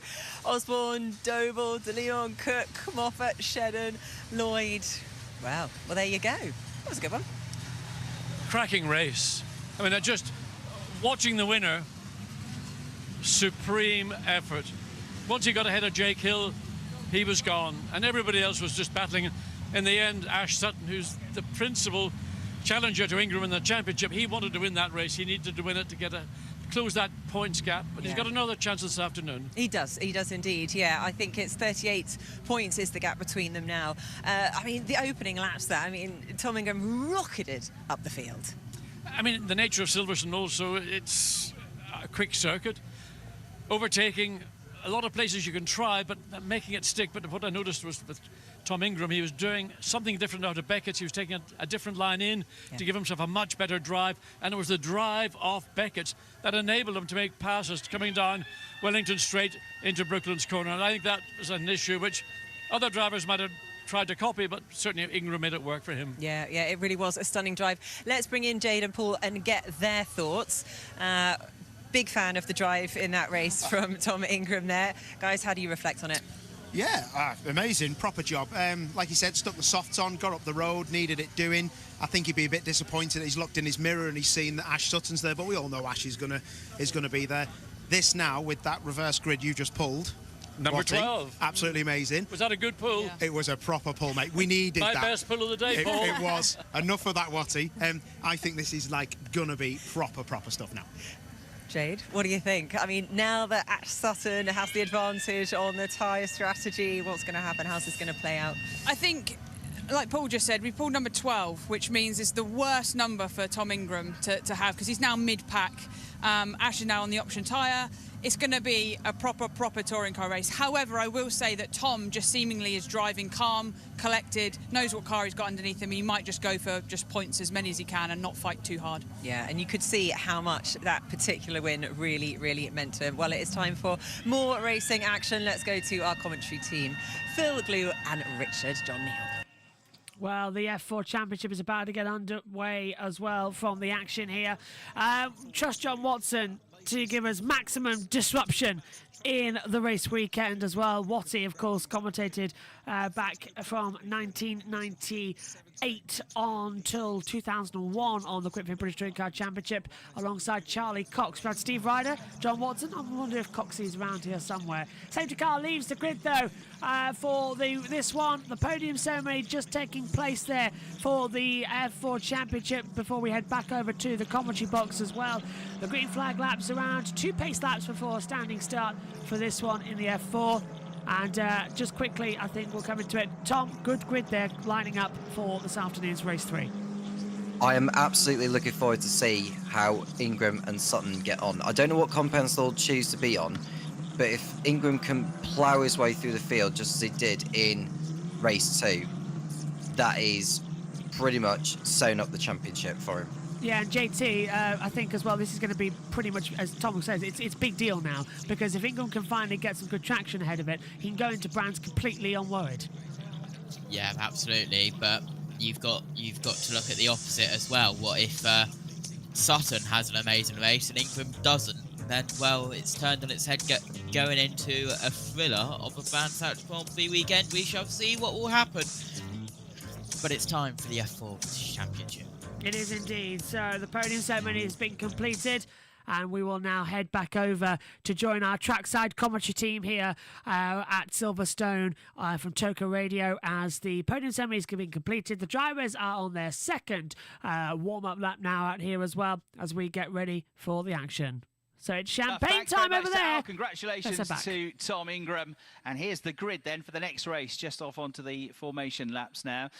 So it is, in fact, Martin Molnar that's got pole position for this third race of the weekend. The entry list on page 53 of the programme, an amended grid. So 24, Martin Molnar on pole position. He's second in the championship. The championship leader, Finn McLaughlin, is on the front row, but he starts second in car 5. Ari Bansal looking for his third podium of the weekend. Number 46 starts third. Tommy Harfield starting in 4th place in car 21 on row 3. 93 Jimmy Pazik, third in the championship, and 26 Henry Jocelyn. Then on the 4th row, number 20 Ella Lloyd, the Welsh driver, McLaren driver in the inside row. She's challenging for the Challenge Cup. Main rival is 2 places ahead of her on the grid, Arie Bansel. Dries van Langendonk with a 3-position grid penalty, number 15. Just turned 15 at Donington Park, got pole, got a win the next day, and he's also a McLaren junior driver, so he starts 8th on the grid, and the top 10 completed by race 2 winner, number 25, Ethan Jeff Hall, on the inside of row 5, and on the outside of row 5, the driver that finished second to him in that race earlier on today, August Reiber from Sweden, 5th in the championship standings. Points-wise then, after the earlier race, there is a 53.5-point gap now between Finn McLaughlin and Martin Molnar. Martin on pole position. Jimmy Pezik third, 58.5 points behind. Tommy Harfield just out of the running now. 106 points available. It's 106.5 points adrift in the championship. So these cars with their 1.4 litre EcoBoost engines are now on the grid, ready to go. These Abarth engines about to roar into life then. These turbocharged cars fire themselves up through the gears. 6-speed sequential. Getting some traction here is Finn McLaughlin. Great start for him in the Red Bull livery car because he got through into the lead of the race. And worse news for Martin Molnar. He hasn't even, I don't think, been able to hang on to second place here. He's straight down to 3rd position. And it is Pezik from 5th on the grid that's challenging for the lead into Beckett's corner. So he's the one in 2nd. 3rd is Molnar. 4th is Harfield. 5th is Bansel, but it's side by side for the lead. It's an awesome start from the Australian Jimmy Pezik. He's alongside the championship leader, Finn McLaughlin, wheel to wheel down towards Brooklands corner. Yeah, trying to stay in championship contention as well, going to the final round. 3 abreast as well for 2nd place. McLaughlin's going to hold on to the lead at Brooklands. Tommy Harfield is trying to be 3rd here and is going to get the inside line on the way through Luffield in the Chris Dittman racing car. So he's still 3rd, but he's only just 3rd because still around the outside of him is Martin Molnar, who has to put 2 wheels through the gravel trap at Luffield, loses traction, risks a puncture, stays in 4th place, but he has lost that top 3 place to Harfield.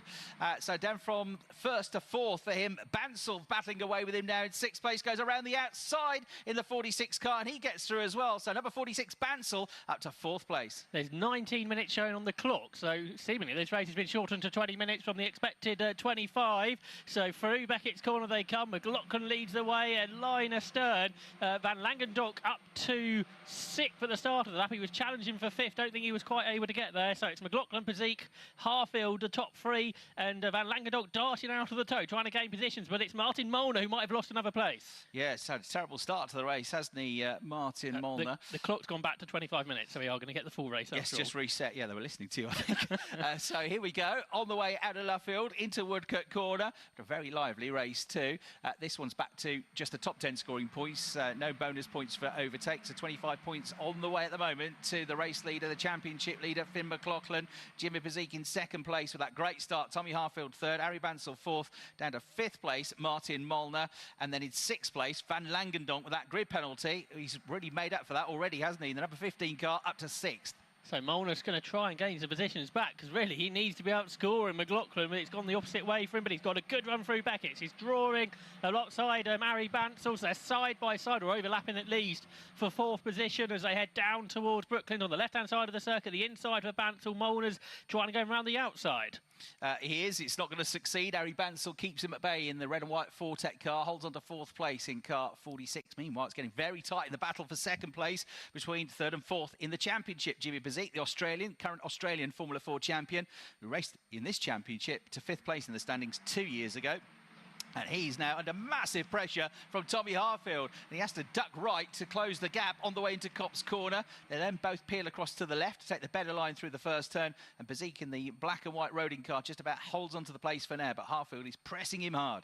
Yeah, down towards Beckett's corner they come. McLaughlin's about half a second ahead at the start of the lap. We know from race 1 how much of a slipstream around the Silverstone National Circuit these F4 cars can give off. So McLaughlin's trying to break the toe up front while they battle for 2nd position. Jimmy Pezik and Tommy Harfield. Harfield looks as they go under the bridge up the left-hand side of the track. That's the inside for Brooklands. Should be through, gets to the braking zone, is through. Tommy Harfield goes 2nd. Meanwhile, Arie Bansel gets a bit leery through the left-hander at Brooklands. He's going to come under fire from Martin Molnar in the blue Virtuosi car when they get to Luffield, and from the orange and black McLaren livery car of Dries van Langendonk, the McLaren Junior. It's a JBMotorsports car as well, the team born out of Carlin, who had so much success in this championship and various other single-seater championships. So still side by side, Bansel into Copse Corner, still just in front, but now Martin Molnar committed to the move around the outside. He's got his nose in front. He's got to go for it here. Can he get through? Right behind the pair of them is Van Langendonk. They go towards you at Beckett's. They both break desperately late. Bansel still on the inside, so this could leave Molnar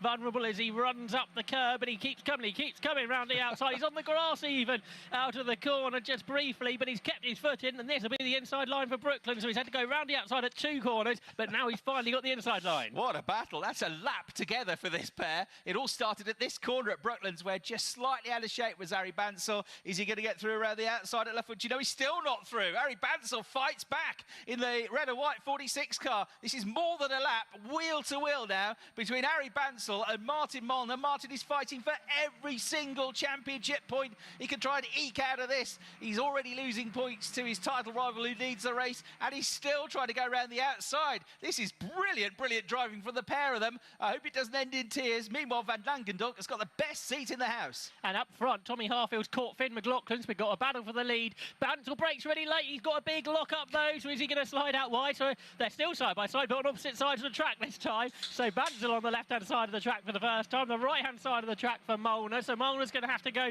round the outside. I think they've been side by side for 2 laps now, Chris. A lot of the F-Force drivers said they enjoyed racing the Grand Prix circuit earlier in the season more than this. I'm enjoying this, the national circuit, because the racing's classic. Bansel's just holding on to that place. That is basically 2 laps side by side.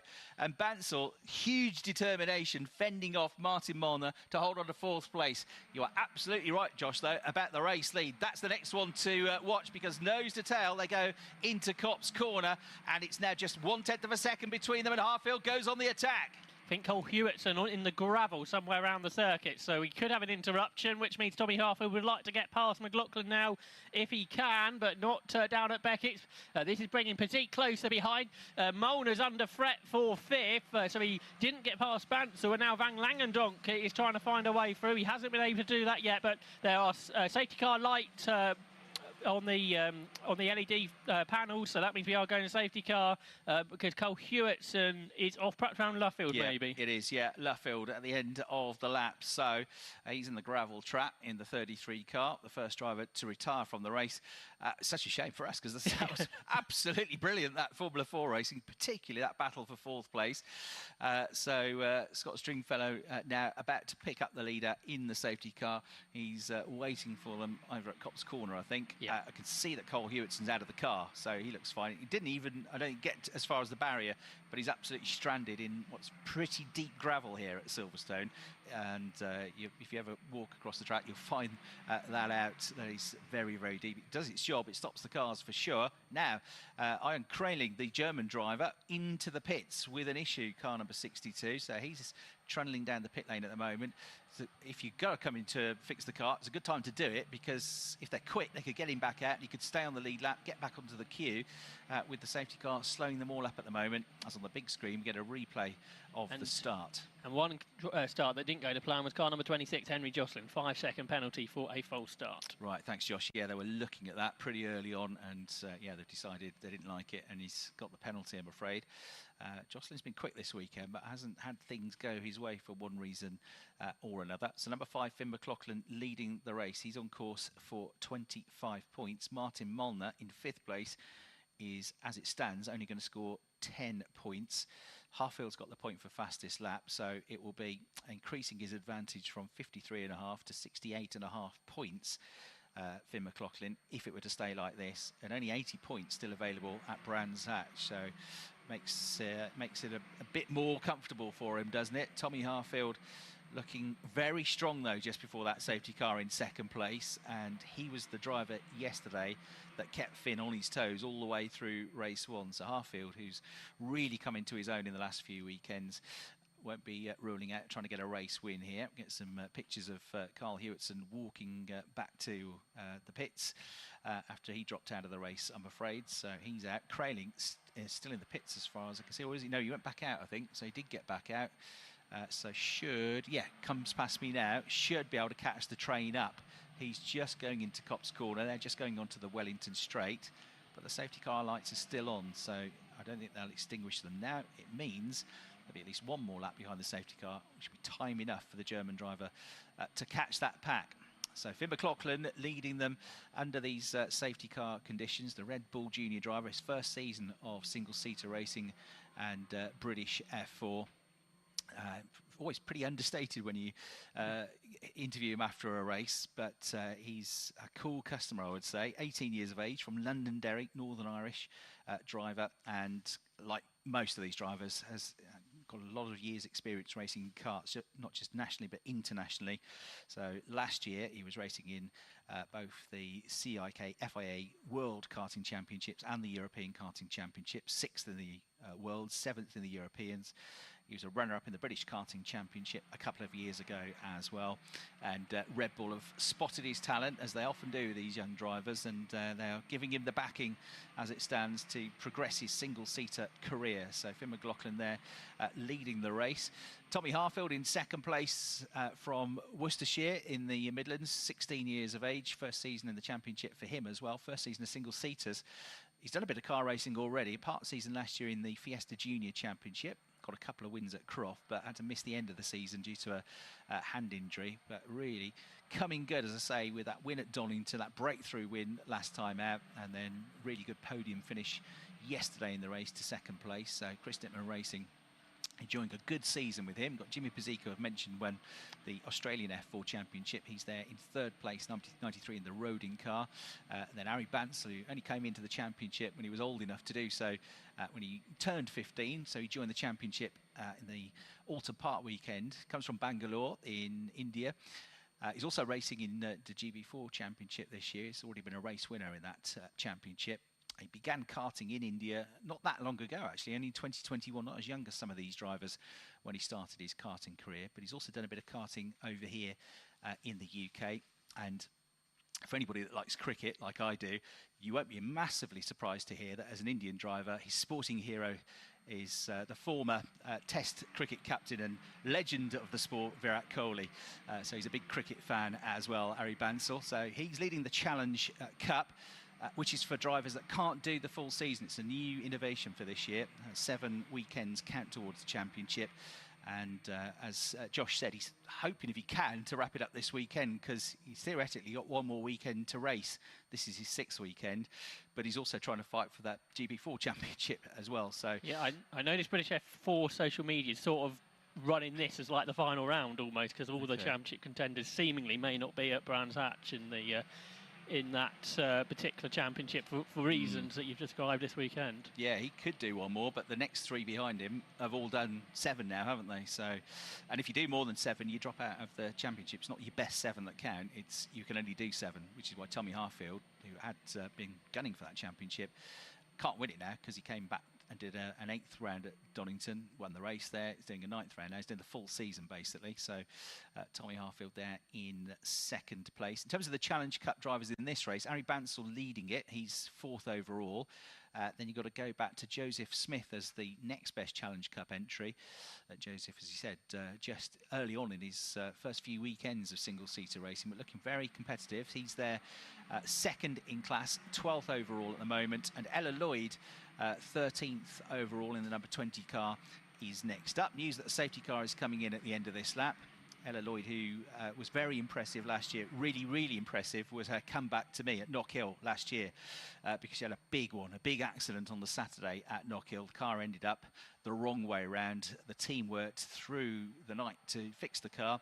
She went out the next day and only went and got a great podium finish. It was an excellent story. Did that in the reverse grid race. So Ella Lloyd, in the end, finishing with 3 second-place finishes last year. 1 at Silverstone and the Grand Prix circuit, that one at Knockhill, and at the end of the season, she got a second-place finish at Brands Hatch as well. She also got another podium at Donington in the season to finish 11th in the championship. That was with the JHR developments team. She switched across to the Rodin team this year.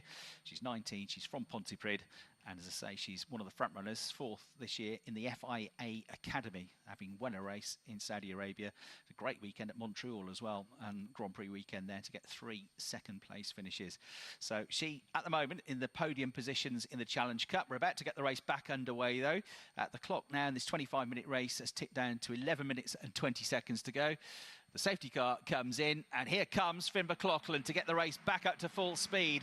He goes over the line and leads this train of Formula 4 cars through. All the 1.4-litre turbocharged engines, the Taccia chassis, go through all of the Pirelli slick tyres. Nobody makes a move through Copse Corner, and actually it's a bit of an advantage now, about 3 car lengths for the race leader. That's right, but he's the one giving off the slipstream to everybody else. Big dive up the inside from 12, Al Zahari, and he can't quite get 47 August Rabus. That was for 7th position. That was the first real challenge in the pack, but now heading down to Wellington Straight. Some side-by-side action in the middle of the pack. Chase Fernandez and Thomas Behrman, but up front, top 3 at least are static, but it's side-by-side behind. And guess who? It's Bansal and Molnar. Yeah, I mean, I could have closed my eyes and worked that one out, I think, because they've just been side-by-side for the whole race, haven't they? Harry Bansal, Martin Molnar, still... Harry hangs on to this. It'll be the best 4th place finish he's ever got in his life if he gets this, because he's had to work for it, that's for sure. Martin Molnar, he's a determined character, though, and he's coming back at him. Gets the slingshot, pulls out of the slipstream, tries the outside line now on the way into Copse Corner. Front wheels draw level with one another, gets his nose in front. That's a fantastic move all the way around the outside.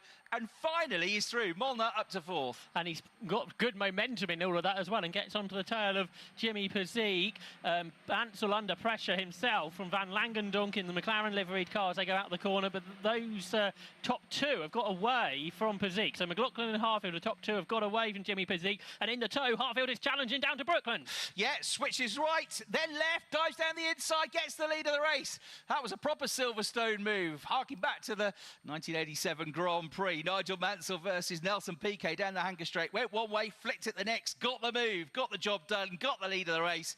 Brilliant move from Tommy Harfield. So he now hits the front, looking for his first win of the weekend, his 2nd win of the season. And then we've got off with a left rear tyre completely devoid of the wheel. Alba Larsen, I'm afraid, one of the Challenge Cup entries. And one of the other Chris Dittman racing cars behind me comes into the pits. That's Charlie Edge. He's had all sorts of issues with his car this weekend, so he comes into the pits. Harfield leading, though, down with you. And guess what? It's changed for 4th again, because Harry Bansal has got himself back ahead of Martin Molnar. We're going to go safety car again with Alba Larsen's car off the track. Another driver that races in the F1 Academy, so it won't be at Brands Hatch due to the clash in Singapore Grand Prix weekend. But for Tommy Harfield, what perfect timing that was, just before the safety car was redeployed to get the slipstream down the Wellington Straight. And, as you say, almost tricked McLaughlin that he weren't going to go for it. Dived down the inside at the last moment and took the lead. Great move from Tommy Harfield. He was the race winner, wasn't he, at Donington Park last month, and looking to replicate that here at Silverstone. That's right. He picked up Chris Dittman Racing's first ever victory in the British F4 Championship. They were absolutely delighted with that, having made their debut in this championship in 2022. Chris Dittman, himself a racer, very good kart racer, used to commentate on many years ago at the Rissington Kart Circuit to get a replay of the spin, because the tyre had already been deflated by that point for Alba Larsen. That was at Luffield Corner. And yeah, Chris Dittman then went on and raced in Ginettas. He was the F3 Cup champion for older F3 cars back in 2012, and started this team based in Tewkesbury in Gloucestershire. And it was great to see them get that victory in the championship. If you remember, Ayrton Simmons as well used to race in at British F4. He took Ayrton to the runner-up spot back in 2021 in the GB3 Championship. So they've had some success. They were teams champions in the MSV F3 Cup as well. And great to see them getting that first win. Maybe a second now on the cards with Tommy Harfield. I bet you Tommy Harfield wishes there was another 5 or 6 rounds to go in this championship, because he's on form, isn't he, in the second part of this season. That's right, up to 4th in the championship now. And it is a big change going from Fiesta Juniors front-wheel drive cars into these rear-wheel drive F4 Tassus chassis machines. And he's been super impressive. He's sort of quick at the beginning of the year, but now has got the racecraft absolutely right. We speak to lots of drivers who have moved from, whether it be Fiestas or from Ginettas or from karting, going into F4. It's a totally different racecraft they have to learn, but Tommy Harfield has absolutely got on top of it. There's no doubt about that. We've just seen demonstrated a moment ago. Yeah, he's just sort of exuding confidence with the way he drives now. You can see in the body language of a car. You don't have to see the driver or speak to the driver. You can tell by the way they're driving it, they're controlling it, they're throwing it through the corners, that he's completely on top of that car. It's doing exactly what it tells him to do now. And you can see that the way he's driving, the confidence, the momentum is absolutely with him. So he now feels like, yeah, I can get wins. I can fight against, Red Bull junior driver Finn McLaughlin. I can fight against somebody like Jimmy Pezik or Martin Molnar, who've had a couple of seasons racing in this championship. And that is starting to really bring the results now. Also has obviously a well set up car from Chris Dittman Racing as well. Safety car lights are still on as they're going to Brutland, so it's going to be at least one more lap behind the safety car. The difference is this time, of course, on the restart, he'll be the one giving off the slipstream, won't he? And we saw how effective that was and assisted him to get past Finn McLaughlin. So whether you want to be in front, we will find out, I guess, on the restart, or whether Harfield's just got the raw pace and be able to fend him off. So for McLaughlin, he's sort of not getting as many points as he may have liked to have done, but as long as he stays there in second place, he's in a very strong position heading to Brands Hatch. Yeah, it's still 18 points. It's still more than Martin Molnar. He's scoring at the moment as well, so that's all he's got to concentrate on now. Although I think if they stay as they are, will Pezik basically have the same amount of points as Molnar. It's a strong weekend, hasn't he, Jimmy Pezik? Yeah, I think they'll both be on 257, won't they? If they stay like this, which they probably won't. But Jimmy Pezik's giving himself a chance, at least, going to Brands Hatch, as much of a chance as Martin Molnar will have. Yeah, that's right. He had a sort of iffy start to the season at Donington. Did get a podium in race 3, but a 9th, a 5th, a 3rd in a really good Silverstone Grand Prix weekend. Safety car lights are out. 2 wins, yeah, safety car lights out. Then got another win at Alton Park, Jimmy Pezik, and had a bit of a rough time at Knockhill, best of 5th. But then Donington was good, a first in the reverse grid race, a 4th and a 5th. Qualifying wasn't great. And, yeah, as you say, going well in this race. It's usually really good or not good at all, is it? It's sort of no middle ground. Yeah, so, yeah, it was 5 points behind Martin Molnar coming into this race. At the moment, he's going to score 15, and Martin is going to score 10. So, you're right, it'd be dead level in terms of points scored. Safety car comes in then. In terms of race wins, Jimmy's got more as well, hasn't he? So he would move straight into second place in the championship. Certainly keeps himself in the hunt, but definitely McLaughlin in the driving seat. Not in the race, though. That's Tommy Harfield, who got the perfect restart there. He's about 2-3 car lengths clear as they get into Copse Corner. 4 minutes and 6 seconds left on the clock. McLaughlin in second, Pezik in third, Bansal, Molnar and Van Langendonk also in the top 6. Yeah, it's a very good gap for Harfield, as you suggested, as they come through. The closest 2 cars, of course, are Bansal and Molnar as they turn their way through the right-hand corner at Beckett and accelerate down the Wellington Straight. But Harfield almost far enough ahead to have broken the toe from Finn McLaughlin as they head down towards Brooklands. It's pretty close for third between Pezik and Bansal. Yeah, and Van Langendonk hasn't given up yet, and he's fitted straight in, hasn't he? He had a couple of test days before he made his racing debut at Donington Park when he was old enough to do so a couple of weeks ago. But he looks very much at home here in the mix, a world and European karting champion. If he comes back for a full season next year, he will very much be one to watch, the Belgian driver. And the number 15 car, orange and black, over the line in 6th place. 3 minutes to go. Tommy Harfield has got nearly a 6/10 of a second advantage. There's all sorts of squabbling going on further back down the pack, though. And that's Theo Palmer, number 23, with a good move up the inside of Juho Few. That's for 16th place. Just as you were talking about Van Langendonk, he's challenging for 5th through Beckett, but Martin Molnar keeps him at bay for now. In the pack, it looked like Joseph Smith was battling away with Chase Fernandez, but they stay in the order that they were. But up front, Tommy Harfield looking pretty sure up front and gave that 6/10 of a second or so margin. That penalty for the start procedure for Henry Jocelyn, that safety car becomes a bit of a nightmare because the time added on to his race time at the end, because everybody's bunched up together now and he can't get away from them. So that could really affect him. He's 9th on the road at the moment in the 26 car as we get the race leader coming through. Adderwood corner, crossing the line with 2 minutes and 23 seconds left on the clock. So there should still be just about time for 3 more laps in the race. Harfield, who was quicker than McLaughlin, caught him up and got through, has now really done the hardest bit, hasn't he? He's got away from him on the restart, and I think he's got the pace now to control things at the front. Yeah, it definitely feels that way. Again, Van Langendonk right underneath the rear wing of Martin Molnar through here, but Molnar hanging on in that 5th position. He needs every point that he can get out of this race. They head down towards Brooklands, I think, with 2 laps to go at the end of this.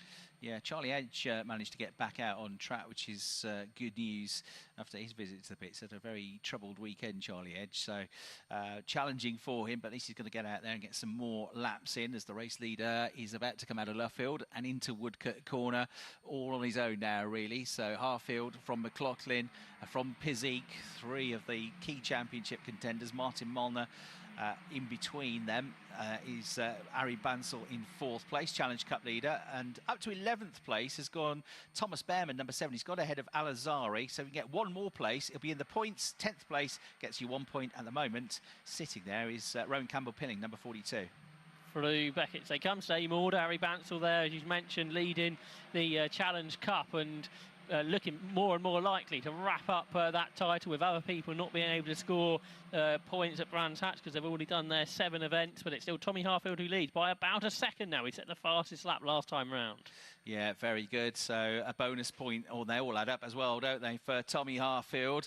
Further back, more action just outside the top 10 on the way into the left-hander at Brooklands. Keeping an eye as well on Behrman in the number 7 car. Warning for track limits going to number 26, Jocelyn, who's already had that start line infringement penalty. 28 seconds left on the clock as they went through to start what's going to be the last lap of the race now. Tommy Harfield, more than a 1 second advantage.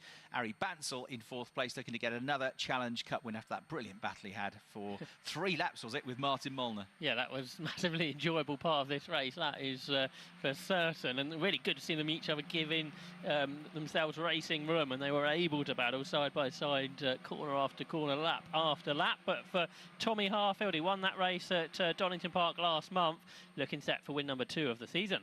Yeah, and as you say, for Ari Bansal, he's certainly going to be in the points lead with this now less than half a lap to go in the Challenge Cup, and it should be provisionally enough to seal the deal without him having to come to Brands Hatch with everybody behind him on points, and we're out of races.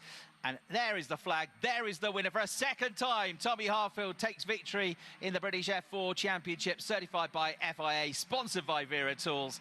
Chris Dittman Racing celebrate on the pit wall. Finn McLaughlin takes 18 valuable points in 2nd place. Jimmy Pizik comes home on the podium in 3rd to keep his title hopes alive and move up to 2nd in the championship. Ari Bansal with a Challenge Cup victory in 4th place after a mega battle with Martin Molnar in the middle of that race. Martin coming home in 5th, disappointing from pole position, of course, but he definitely fought for it, didn't he? And then 6th place going to Van Langendonk, the top rookie home being McLaughlin, of course, already wrapped up the Rookie Cup Championship at Donington, but another Rookie Cup win for McLaughlin. But it's the overall title he absolutely is here for. So number 21 Harfield wins, 5 McLaughlin 2nd, 93 Pizik 3rd, number 46 Bansal 4th, 24 Molnar in 5th, number 15 Van Langendonk 6th, number 47 Raber in 7th, 25 Jeff Hall, the race 2 winner in 8th, 42 Campbell Pilling in 9th, and 7 Behrman into 10th place because Henry Jocelyn dropped down the order. He was in the top 10 but had that time penalty, so a point for Ollie Behrman at the track in which he made his debut this time last year. 11th number 12 Al-Azhari, 12th number 90 Fernandez, Thomas Behrman, Al-Azhari, Fernandez, 10th, 11th, 12th, 13th number 2 Smith, 14th number 20 Lloyd, and they were the 2nd and 3rd place finishers in the Challenge Cup behind Ari Bansal. Then 15th place number 23 Palmer, 16th number 19 Savinkov, 17th number 43 Sadiq, 18th number 4 Avramides, 19th number 26 Jocelyn due to his penalty, 20th number 69 Fu, 21st number 8 Ingram Hill, 22nd number 13 Mercier, 23rd number 62 Kraling, and he went into the pits. So too did Charlie Edge, but they both got back out again to get a finish, with Charlie Edge, number 27, in 24th place. Fastest lap of the race, and the bonus point there going to the race winner, Tommy Harfield. The perfect end to the day for him, with that lap time of 54.824 seconds. So Harfield, McLaughlin and Pizik, the top 3, and the podium for the Challenge Cup will be Bansal ahead of Smith, ahead of Lloyd, at the end of a very entertaining day's racing from the Vera Tools F4 British Championship, certified by FIA.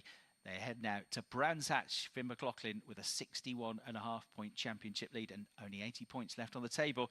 It's looking good from the man for Northern Ireland.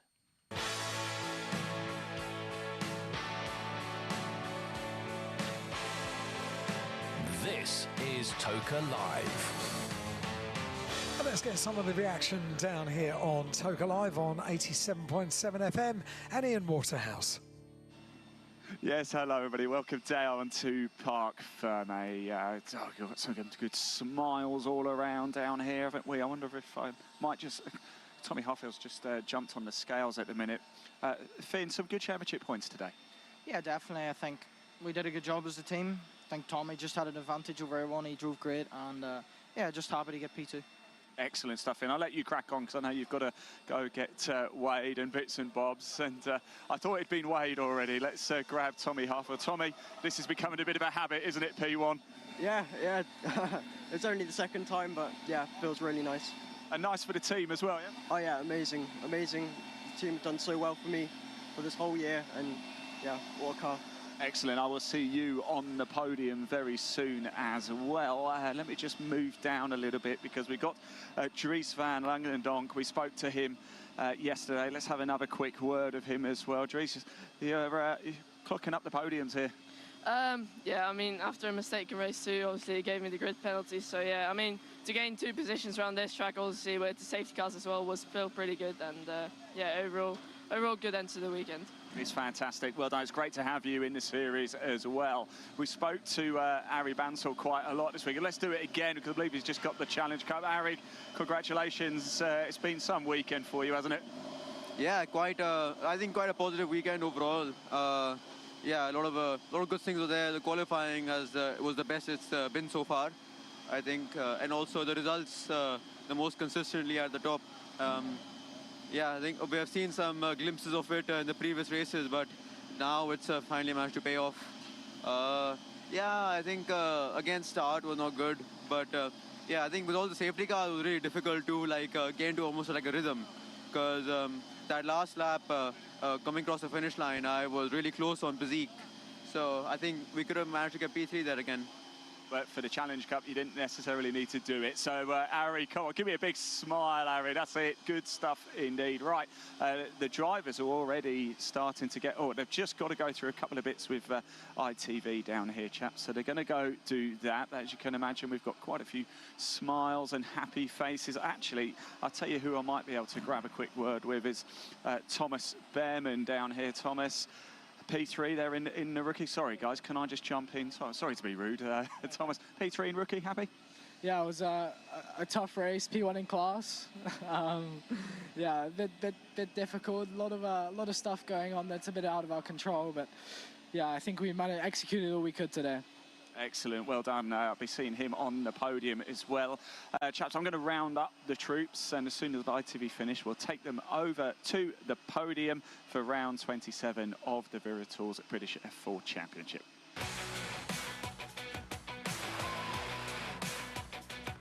Live from every circuit, this is Toka Live. Ian, thank you very much indeed. Podium is coming up. It might be just local on the speakers around the podium, but if they finish up with their ITV interviews soon enough, then we'll have Ian and the podiums live on Toka Live as well, because already we are beginning to get pretty close to the build-up to our final Porsche race of the weekend. The Porsche Sprint Challenge GB is due to get underway at 4:15, and the cars will go to the grid at 4:05, all things being well. Already the officials are down there waiting to get the cars and to receive them down there on the grid.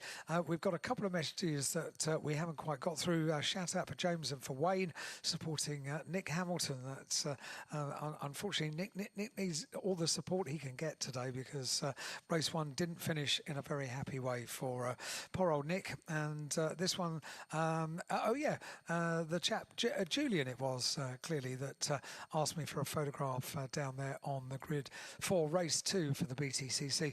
You have still got time to get a message in if you want to say hi to the people that you're enjoying Silverstone sunshine with here today. It's on WhatsApp. All you have to do is to send us your name and your message to 07482 877 877, 07482 877 877. It's only on WhatsApp, so not via text, only on WhatsApp, and we do need your first name and your message to 07482 877 877.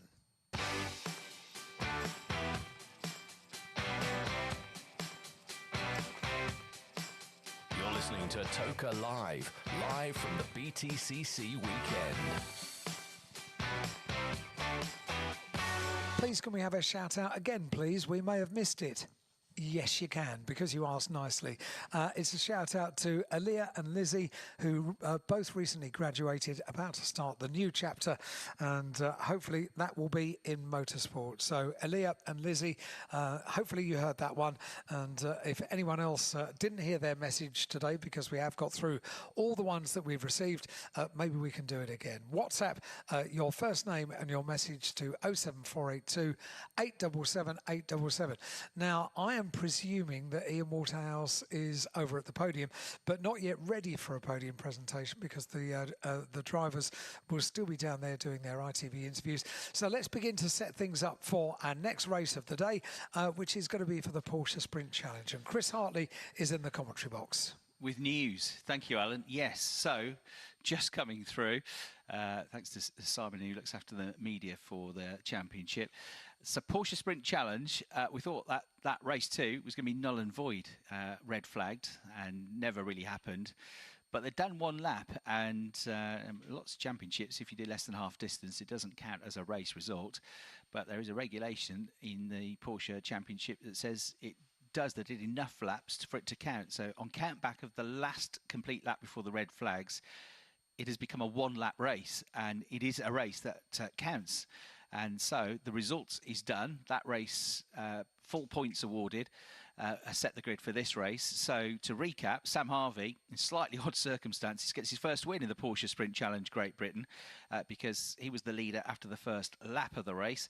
And so number 70, Sam Harvey, the winner of Porsche Sprint Challenge Great Britain round 14. From number 27, Jacob Toffs. Number 32, Ethan Hamilton, was third.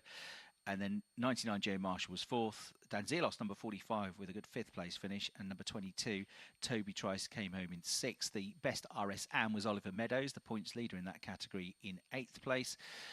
In Club Sport Pro, Lydia Walmsley got the win in car 82, ahead of Jonathan Moore. And in Club Sport AM, number 44, Hannah Chapman, got the win. And so the results of race 2, which is now a result, gives us the grid for race 3. No part reversal or anything like that. So if you turn to page 54 of your race programs, you'll see the entry list. And this is how they're going to line up for race 3, as it now is, round 15 of the championship. Number 70, as the race 2 winner, Sam Harvey, starts on pole position. 27, Jacob Toft starts alongside him. On row 2, 32, Ethan Hamilton, and 99, Joe Marshall. At row 3, 45, Dan Zelos, and 22, Toby Trice. Row 4, 98, Oliver Cottam, and 88, Oliver Meadows. Row 5, 19, Daniel Lewis, and 43, Tom Bradshaw, the pro points leader, with a lot of work to do. And remember, he had a great start to race 2, got the lead at Copse Corner, but then went off deep into the corner at Beckett's, dropped down the order, so he starts 10th in this one. It's been a troublesome weekend for Tom. Row 6, Ben Mulryan, number 11, and 33, Reece Summerfield. Row 7, number 7, Amy Watts, daughter of former touring car star Patrick Watts, and Jason Baker, who started the season in the Club Sport cars, moved up to the more modern iteration of the Cayman for the second half of the season, and has a background in Ferrari racing, amongst other things. So number 29, Jason Baker, starts 14th. Matthew Carl Henney, star of yesterday with his race win on slicks and damp conditions, his outright win, number 25, starts 15th, with Jody Sloss starting in 16th place on the 8th row of the grid. On the 9th row, we've got 56, Dean Burden, and 20, Chris Bingham, who makes his Porsche debut this weekend, having raced previously in the Brit Car Endurance Championship. Then it's 82, Lydia Walmsley, who remains the only female to finish on an overall podium in the Mini Challenge, in the JCW class and the Trophy Division. She's a Porsche racer these days and gunning for the class title, and title rival Jonathan Moore right over her shoulder on the grid, starting 20th in the number 12 car. So that's your top 20 on the grid, but I think we've got a podium. Yes, we do have a podium. It's time for the podium for round 27 of the Veritools F4 British Championship, certified by the FIA, and I'm delighted to say I've got some help coming up onto the podium. Please put your hands together, everybody, for Christiana Pace, the founder of Innovation Consulting and a member of the Motorsport UK Sustainability Committee. Welcome, Christiana.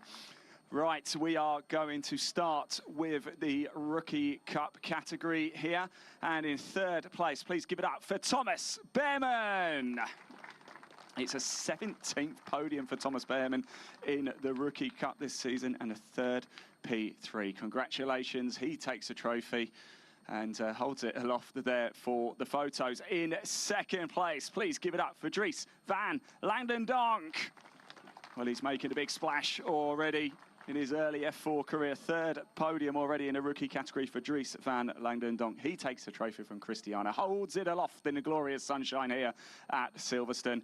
And your winner in the rookie category, please give it up for Finn McLaughlin. A 15th win in the rookie category. Congratulations, Finn. He takes the biggest trophy. He makes his way up to the top step. There we go. Holds it aloft.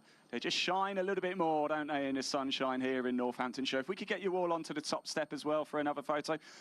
And there we go. Christiana, would you like to jump up as well and join them all? There we go. Smile for the cameras, everybody. That is your round 27 rookie podium. Thomas Behrman, Dries van Langdendonk and Finn McLaughlin. Congratulations. Well done. Now we move into the main podium here. In third place, please give it up for James Pizik. He makes his way up, an 8th podium for Jimmy this season. Brilliant stuff. Thank you very much, Christiana. Hands in the trophy, has a nice smile. And in second place, it's Finn McLaughlin. Well, 12th podium in the main category for Finn. He heads on over. He gets the trophy there, holds it up. Good stuff. Smiles for the cameras. And your winner here for round 27 of the Veritals F4 British Championship, it's Tommy Harfield. A second win for Tommy, starting to really, really fly. He's going to make his way up. Takes the big, big trophy there. He makes his way up. And of course, we will need a representative from the winning team. Please give it up for Chris Dittman Racing. Well, I had a win last time out, and I make that every single team in British F4 this season has taken a victory as well. So we'll just go through the photos there. If we can try and squeeze up as close as we can, everybody. Christiana, you jump in as well. Let's get some photos. Here we go.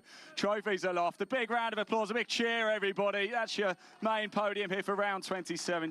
Jimmy Pizik, Finn McLaughlin, Tommy Harfield, Chris Dittman Racing taking the team. Thank you very much to Christiana Pace. That is the podium here complete. But do not forget, the season finale heads to Brands Hatch next month. But that's the podium done for the Veritals British F4 Championship. Chris Hartley and Josh Barrett with expert commentary, Ian Waterhouse in the pit lane and the paddock, and Alan Hyde in the pit lane and the Toka Live studio. This is Toka Live. And it would appear loads of you haven't heard your messages, because when I mentioned that earlier on, I think we've got something like 20 that have popped in once again. This one says, congratulations to Niall Hammond, who became a dad for the first time 2 weeks ago, enjoying the BTCC at Silverstone. And that comes from David. Thanks, David, and congratulations to Niall. Shout out to Leroy, cheering on Toby Trice and Lydia Wormsley. This one says, could I get a shout out for Lucas, ending his second BTCC event. We've driven down from Harrogate in Yorkshire. First time here at Silverstone, sat at Cops, loving the weather and the racing. And that comes from Dad.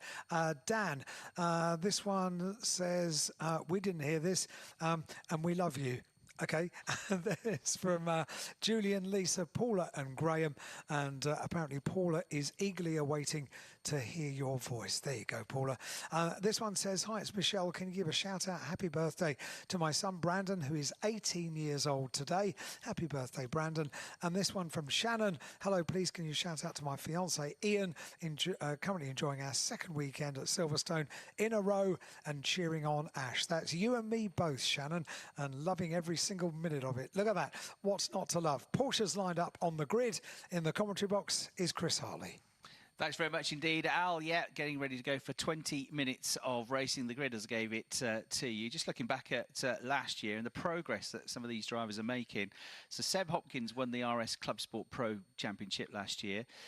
Max Coates finished second to him. Will Jenkins was third, and all three of them now racing very successfully in the Porsche Carrera Cup GB. So Seb Hopkins getting the win earlier on this afternoon. Tom Bradshaw was the driver that was fourth in the championship last year. He's trying to win it this year, but he's had a difficult weekend. The big crash yesterday at Turn 1, the overnight rebuild from the team at Toro Verde. Great start to race 2, then going wrong down at Beckett's and dropping down the order. So trying to come from 10th on the grid here, but he was 4th in the championship last year. He's trying to win it this season. Jacob Toft's won the RS Club Sport AM division last year, and he's looking really good this year in the Club Sport Pro division, so watch out for him. Matthew Carl-Henny was the runner-up to him last year and got that race win yesterday, so they're both making strong progress after their opening campaigns, or a couple of campaigns in Matthew Carl-Henny's case, in the championship. Last year, Sam Harvey, who's on pole position, was second in the Club Sport Pro division. He's now moved up to the more modern iteration of the Cayman with its 500 brake horsepower. And he was runner-up last year in Club Sport Pro to Oscar Dix, and Oscar Dix is now racing in European competition in the German GT4 Championship, the ADAC GT4 Championship. And then Jonathan Beeson won the Club Sport AM division last year, and he was witnessed having some great battles today for the AM class championship lead and race win in Porsche Carrera Cup GB. So it's been great to see the progress of the drivers coming through in the championship in the Porsche Carrera Cup. Sam Harvey, as I say, one of the drivers that stepped up now from the Club Sport car to the more powerful, more modern 718 GT4 car. So he's got a win now, but he'd like to get a win in a full race, I guess, with a checkered flag if he can. He's got a very good chance from pole position, as I mentioned yesterday. His family, a motorsport family, they've been involved in motorcycle competition as well as racing on 2 and 4 wheels, and he's the driver that starts on pole position. Jacob Tofts, who also comes from a racing family, his dad Neil, very good Formula Ford racer, raced in Porsche Sprint Challenge as well. He's stepped up, and they're the front 2 on the grid. You've got Ethan Hamilton, who's raced anything you can think of, from British touring cars to Renault Clio Cup, Minis, now Porsche star in number 32 in his traditional metallic blue livery, has been very strong this weekend, so he starts 3rd on the grid. 4th on the grid, you've got Joe Marshall in the number 99 car, who made some late appearances in the championship last year. Wasn't fighting for the championship, wasn't eligible for points, but got some star drives across the course of the second half of the season. With a couple of opening weekend, or sorry, second weekend in the championship at Donington, got 2 wins that weekend and a second place finish. So Joe coming on strongly now. Formerly did Tintop racing in TCR and Ginetta GT4 Super Cup Pro racing back on the Toka package in 2021. So that's your top 4 on the grid. In terms of the points now, after that full point scoring result that we got in the end from race 2, Tom Bradshaw has seen his lead cut now in the championship. So he's got 103 points, but he's now only 12 points clear of Jacob Tofts, who's on 91. And Jacob's way ahead of him on the grid. He's on the front row. Joe Marshall 3rd in the championship on 85. Toby Trice 4th on 70. That's the Pro division in the RS Club Sport category. In the RS Club Sport Amateur Driver category, Oliver Meadows, as mentioned, car 88, he's the points leader. 123 points he's got. He's 24 points clear of Matthew Carl-Henny going into this race. There are 4 races to go, of course, in the championship, so he is edging ever closer. After this race, there'll be 34 points available, so it is theoretical that he could potentially wrap it up with a weekend to spare, Oliver Meadows. See what happens. Matthew Carney will have something to say about that. He's 24 clear, only 34 left on the table after this race. Reece Summerfield 3rd in the standings as they go off into the green flag lap. In the Club Sport Pro category, we've, as they got this battle that's been going on with Jonathan Moore and Lydia Walmsley. Jonathan is on 150 points and Lydia is on 112. Sorry, 148 and 112, so 36 points between them. So again, unless Lydia can close the gap to 34 points or fewer, in fact, probably 33 points or fewer, because if they draw, count back of wins counts, and it's 11 at the moment with Jonathan Moore and 3 to Lydia Walmsley. So she's got to close the gap. Otherwise, Jonathan will wrap up the championship, I reckon, with a weekend to spare. And then in the Club Sports AM division, Hannah Chapman has been the star this year in her first season of Porsche racing. She's also got a chance maybe to wrap things up in this race. 35 points clear with 34 still available after we leave Silverstone. She's on 147 points. She's in car 44. And Paul Porter, her nearest rival, in car 87. is on 112 points. In terms of the Entrance Championship, Toro Verde lead that one by 32 points from Team Parker Racing. Team Parker, who've been involved in Porsche racing for a very long time, and been in every single season of the Porsche Carrera Cup GB since it started. And Duckham's Yassa Racing by Graves Motorsport are third in the Entrance Championship for RS. And finally, as the cars come to the grid, in the Entrance Championship for the Club Sport division, that championship is being led by Toro Verde by 40 points from Graves Motorsport. So the cars onto the grid, 20 minutes of racing. Sam Harvey, number 70, already sat there on pole position, but this is the biggest field of Porsche Sprint Challenge cars we've ever had. 27 cars entering this weekend. A championship which had a difficult start to its life because it started in 2020 in the COVID year, and Porsche have done a great job in developing this championship, this step up through Porsche racing, potentially to go and race in Porsche Carrera Cup GB. Great to see so many cars out there on the grid, ready to go. Green flag waved at the back of the field as the sun gets a bit lower now towards the end of the afternoon. This could be a cracker. Red lights come on then, and we're off and running. Sam Harvey off the line from pole position. Let's see if he can fend off Jacob Tofts. I think he will on the way into Copse Corner. He does. And then it's Ethan Hamilton in third, but he gets a tag as he makes contact coming across on Joe Marshall. So Joe Marshall now will nip in front of him, get third place. Hamilton fourth, but also he's about to come under fire for that position, and that is from Dan Zelos. Yep, so they go side by side through the corner. Out wide is the leader, Harvey. So Jacob Tofts is challenging out the corner. Don't think he's quite able to get there, though. Then Marshall is third. I think Zelos has got fourth. Away in that battle behind, but Sam Harvey defending down towards Brooklands Corner. Yeah, you're right. Zelos has got the job done, so up to fourth. So Hamilton actually well off the line, but just that clip that he had trying to come across on the 99 car of Joe Marshall just upset the car, lost him all his momentum coming out of the turn. He was on the back foot after that, so he's going to end lap one in fifth place. The leader comes through, though, lights ablaze. Sam Harvey ahead of Jacob Tofts, ahead of Joe Marshall. All three of them together as they thunder towards the first corner. Through in fourth place, Dan Zelos. Fifth, Hamilton. Sixth, Toby Trice. And then seventh and eighth are Cottam and Bradshaw. So Tom Bradshaw, championship leader in the pros, up a couple of positions in car 43. Okay, through the leaders' car, more sort of a car length or two between each other. You have to go a little bit further down the order till there's some side-by-side action, and a couple have run wide, including 29 Jason Baker. So he's lost 2 spots, I think, as they come out of Beckett's corner. But Sam Harvey looking good up front. The earlier race winner pulling away now from Jacob Tofts. Lydia Walmsley and Hannah Chapman leading their respective classes within the Club Sport division at the end of the first lap of the race. And the leader makes his way out through Luffield now. Further back, Ben Mulryan getting stuck in, having a big battle with the orange and black number 19 car of Daniel Lewis, who was one of the impressive drivers on slick tyres and the damp conditions yesterday. Came through to finish in fourth place, his first season of the championship. Harvey leading by 0.6 of a second now. He's just got the fastest lap of the race. Tofts in second place, only 0.3 of a second clear of Joe Marshall. Joe Marshall, though, with an eye to the mirrors. Dan Zelos looks good in fourth. Yeah, Zelos looking more promising than he had earlier in the season. He gets more used to this rear-wheel drive Cayman as they come out of the corner. Then it's Harvey, Tofts, Marshall, Zelos, Hamilton, Trice, Cottam, Bradshaw. They're all in one long line, the lead in pack, but it is car number 70, then Sam Harvey, that continues to lead. No one really close enough to have a challenge, although they're in this one long line, Chris. Yeah, Hamilton actually had a pretty good run down that Wellington straight, didn't he? So he's trying to get back into the mix now. But equally, he's got a car breathing down his neck, which is Toby Trice in the blue number 22 machine. So Trice looking good here, recovering from that big crash he had at Knock Hill, which put him out of the points last time out in August.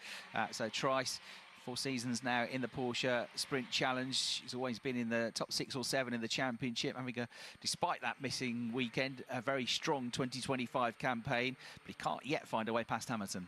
No, that's right. There's a car length or so between them, although later on the brakes was Trice here into Beckett's, but it's still the 20-year-old Sam Harvey who leads the way in the AM division. Ollie Meadows has got a gap between himself and Reece Summerfield as they come through Beckett's. And just looking back to the Club Sport division, Lydia Walmsley looking pretty good there up front, pulling clear of the pack. Actually, Jonathan Moore, who's won so many races this year, he's behind the AM leader, which is still Hannah Chapman, who's looking to win the title. Joe Marshall almost lost 4th place there because he got 2 wheels on the grass coming out of Beckett's. And then there's a spin for Ethan Hamilton as the car spins all the way around. Toby Trice is delayed as well coming out through Luffield. So they're both going to tumble down the order. Was a contact between them? Was that what caused the spin, or was it just a spin on his own for Ethan Hamilton? But both of them tumbling down the order. Ben Mulryan has just drove past the pair of them. So they now get out of the top 10. Hamilton 11th, Trice in 12th. Get a replay on the big screen. And right, he did get some contact. He went a bit wide into Luffield, and the 22 car of Trice saw a gap. It's a bit like the Tom Chilton move we saw in the touring car race. Saw a gap. The gap then evaporated. There was contact. Hamilton sent around. He had a 720-degree spin around twice. Smoke pouring everywhere off the tyres. Trice delayed, and they're both out of the top 10 now. So up to 5th place, Oliver Cottam, number 98. Up to 6th, number 43, Tom Bradshaw, the championship leader. Jacob Toffs is taking points out of him at the moment, though.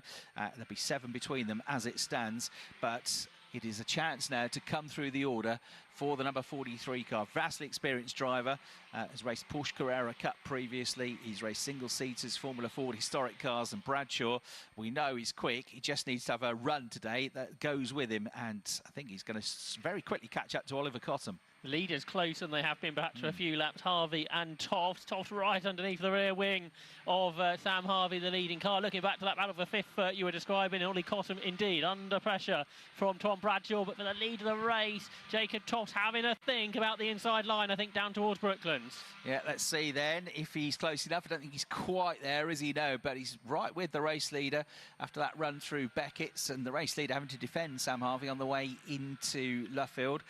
Further back then, keeping an eye on that battle for 5th place between Cottam, 98, Bradshaw, number 43. You've also got Oliver Meadows in the mix there as well. He's leading the RSM division. He's the younger brother of Michael Meadows, one of the record holders in Porsche Carrera Cup and a 2-time champion in the Porsche Carrera Cup. As we go almost side by side for the lead of the race. Sun back out. Harvey leading, sun glinting off the number 70 car, but he's under huge pressure.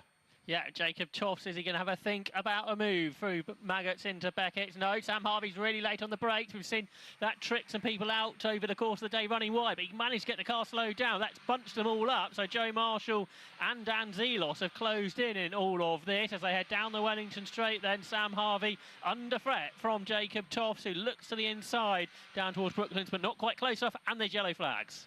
Tom Bradshaw's got the fastest lap of the race now, so that's a bonus point. He's also got the lap record with that. And the safety car is being deployed. Interesting. So it doesn't really affect the top 4. They were all together anyway. This really might help out, though, the driver in 6th, Tom Bradshaw, who's trying to get up from 10th place. It's Jody Sloss that we've lost. That's the cause of the safety car. So the Scot, in the first weekend racing in the championship since 2024, is out, dropping down the pack, I'm afraid. I think there was an incident between her and Jason Baker at Luffield. Yeah, damage to the front left, but she got it out of the gravel, getting back onto the circuit, which means it will be a pretty short safety car period, yet just went into the back of that number 29 car of Jason Baker. That sent him off the grass into a spin, and yeah, just...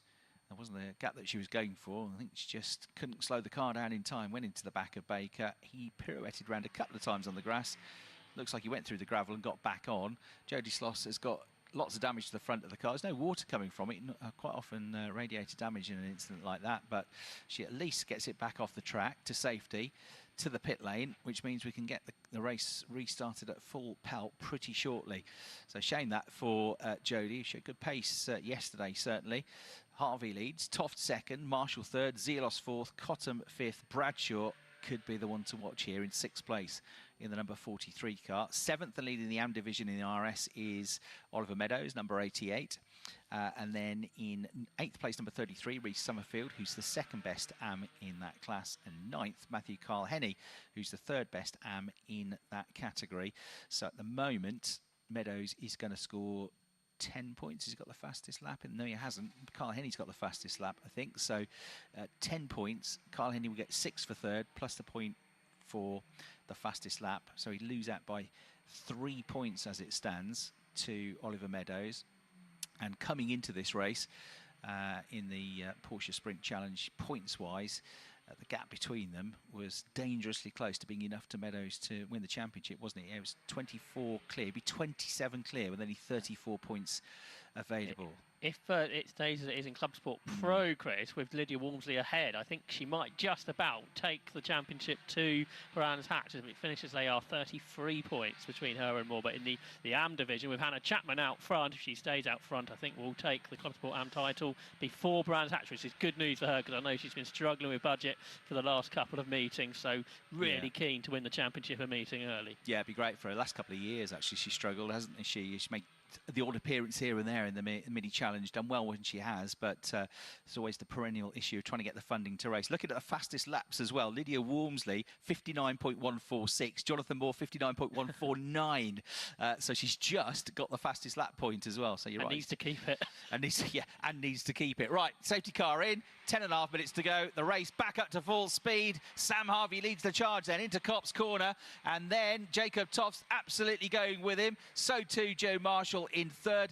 Dan Zelos just off them in fourth place. He's got to keep an eye on the mirrors now because he's got Cottam to deal with, but then Tom Bradshaw coming towards you in sixth. Yeah, Toffs looked really strong before the safety car, didn't he? So he's putting the pressure on. Absolutely nose to tail through Beckett's corner with Joe Marshall right there as well. So the leaders head down the Wellington straight. And is Sam Harvey going to feel the need to defend down towards Brooklands corner, or can Jacob Toffs in the Duckham's liveried car look to the inside? Well, Joe Marshall's trying to get involved too, Chris. Yeah, and Jacob Toff's car was really twitching and dancing around under braking there. He was super late on the brakes. He hangs on to second through Brooklands though, and keeps the black and green machine of number 99 Joe Marshall behind him. Dan Zelos, because of all that, is a bit closer to them now, so it's almost a four-way battle for the leader of the race.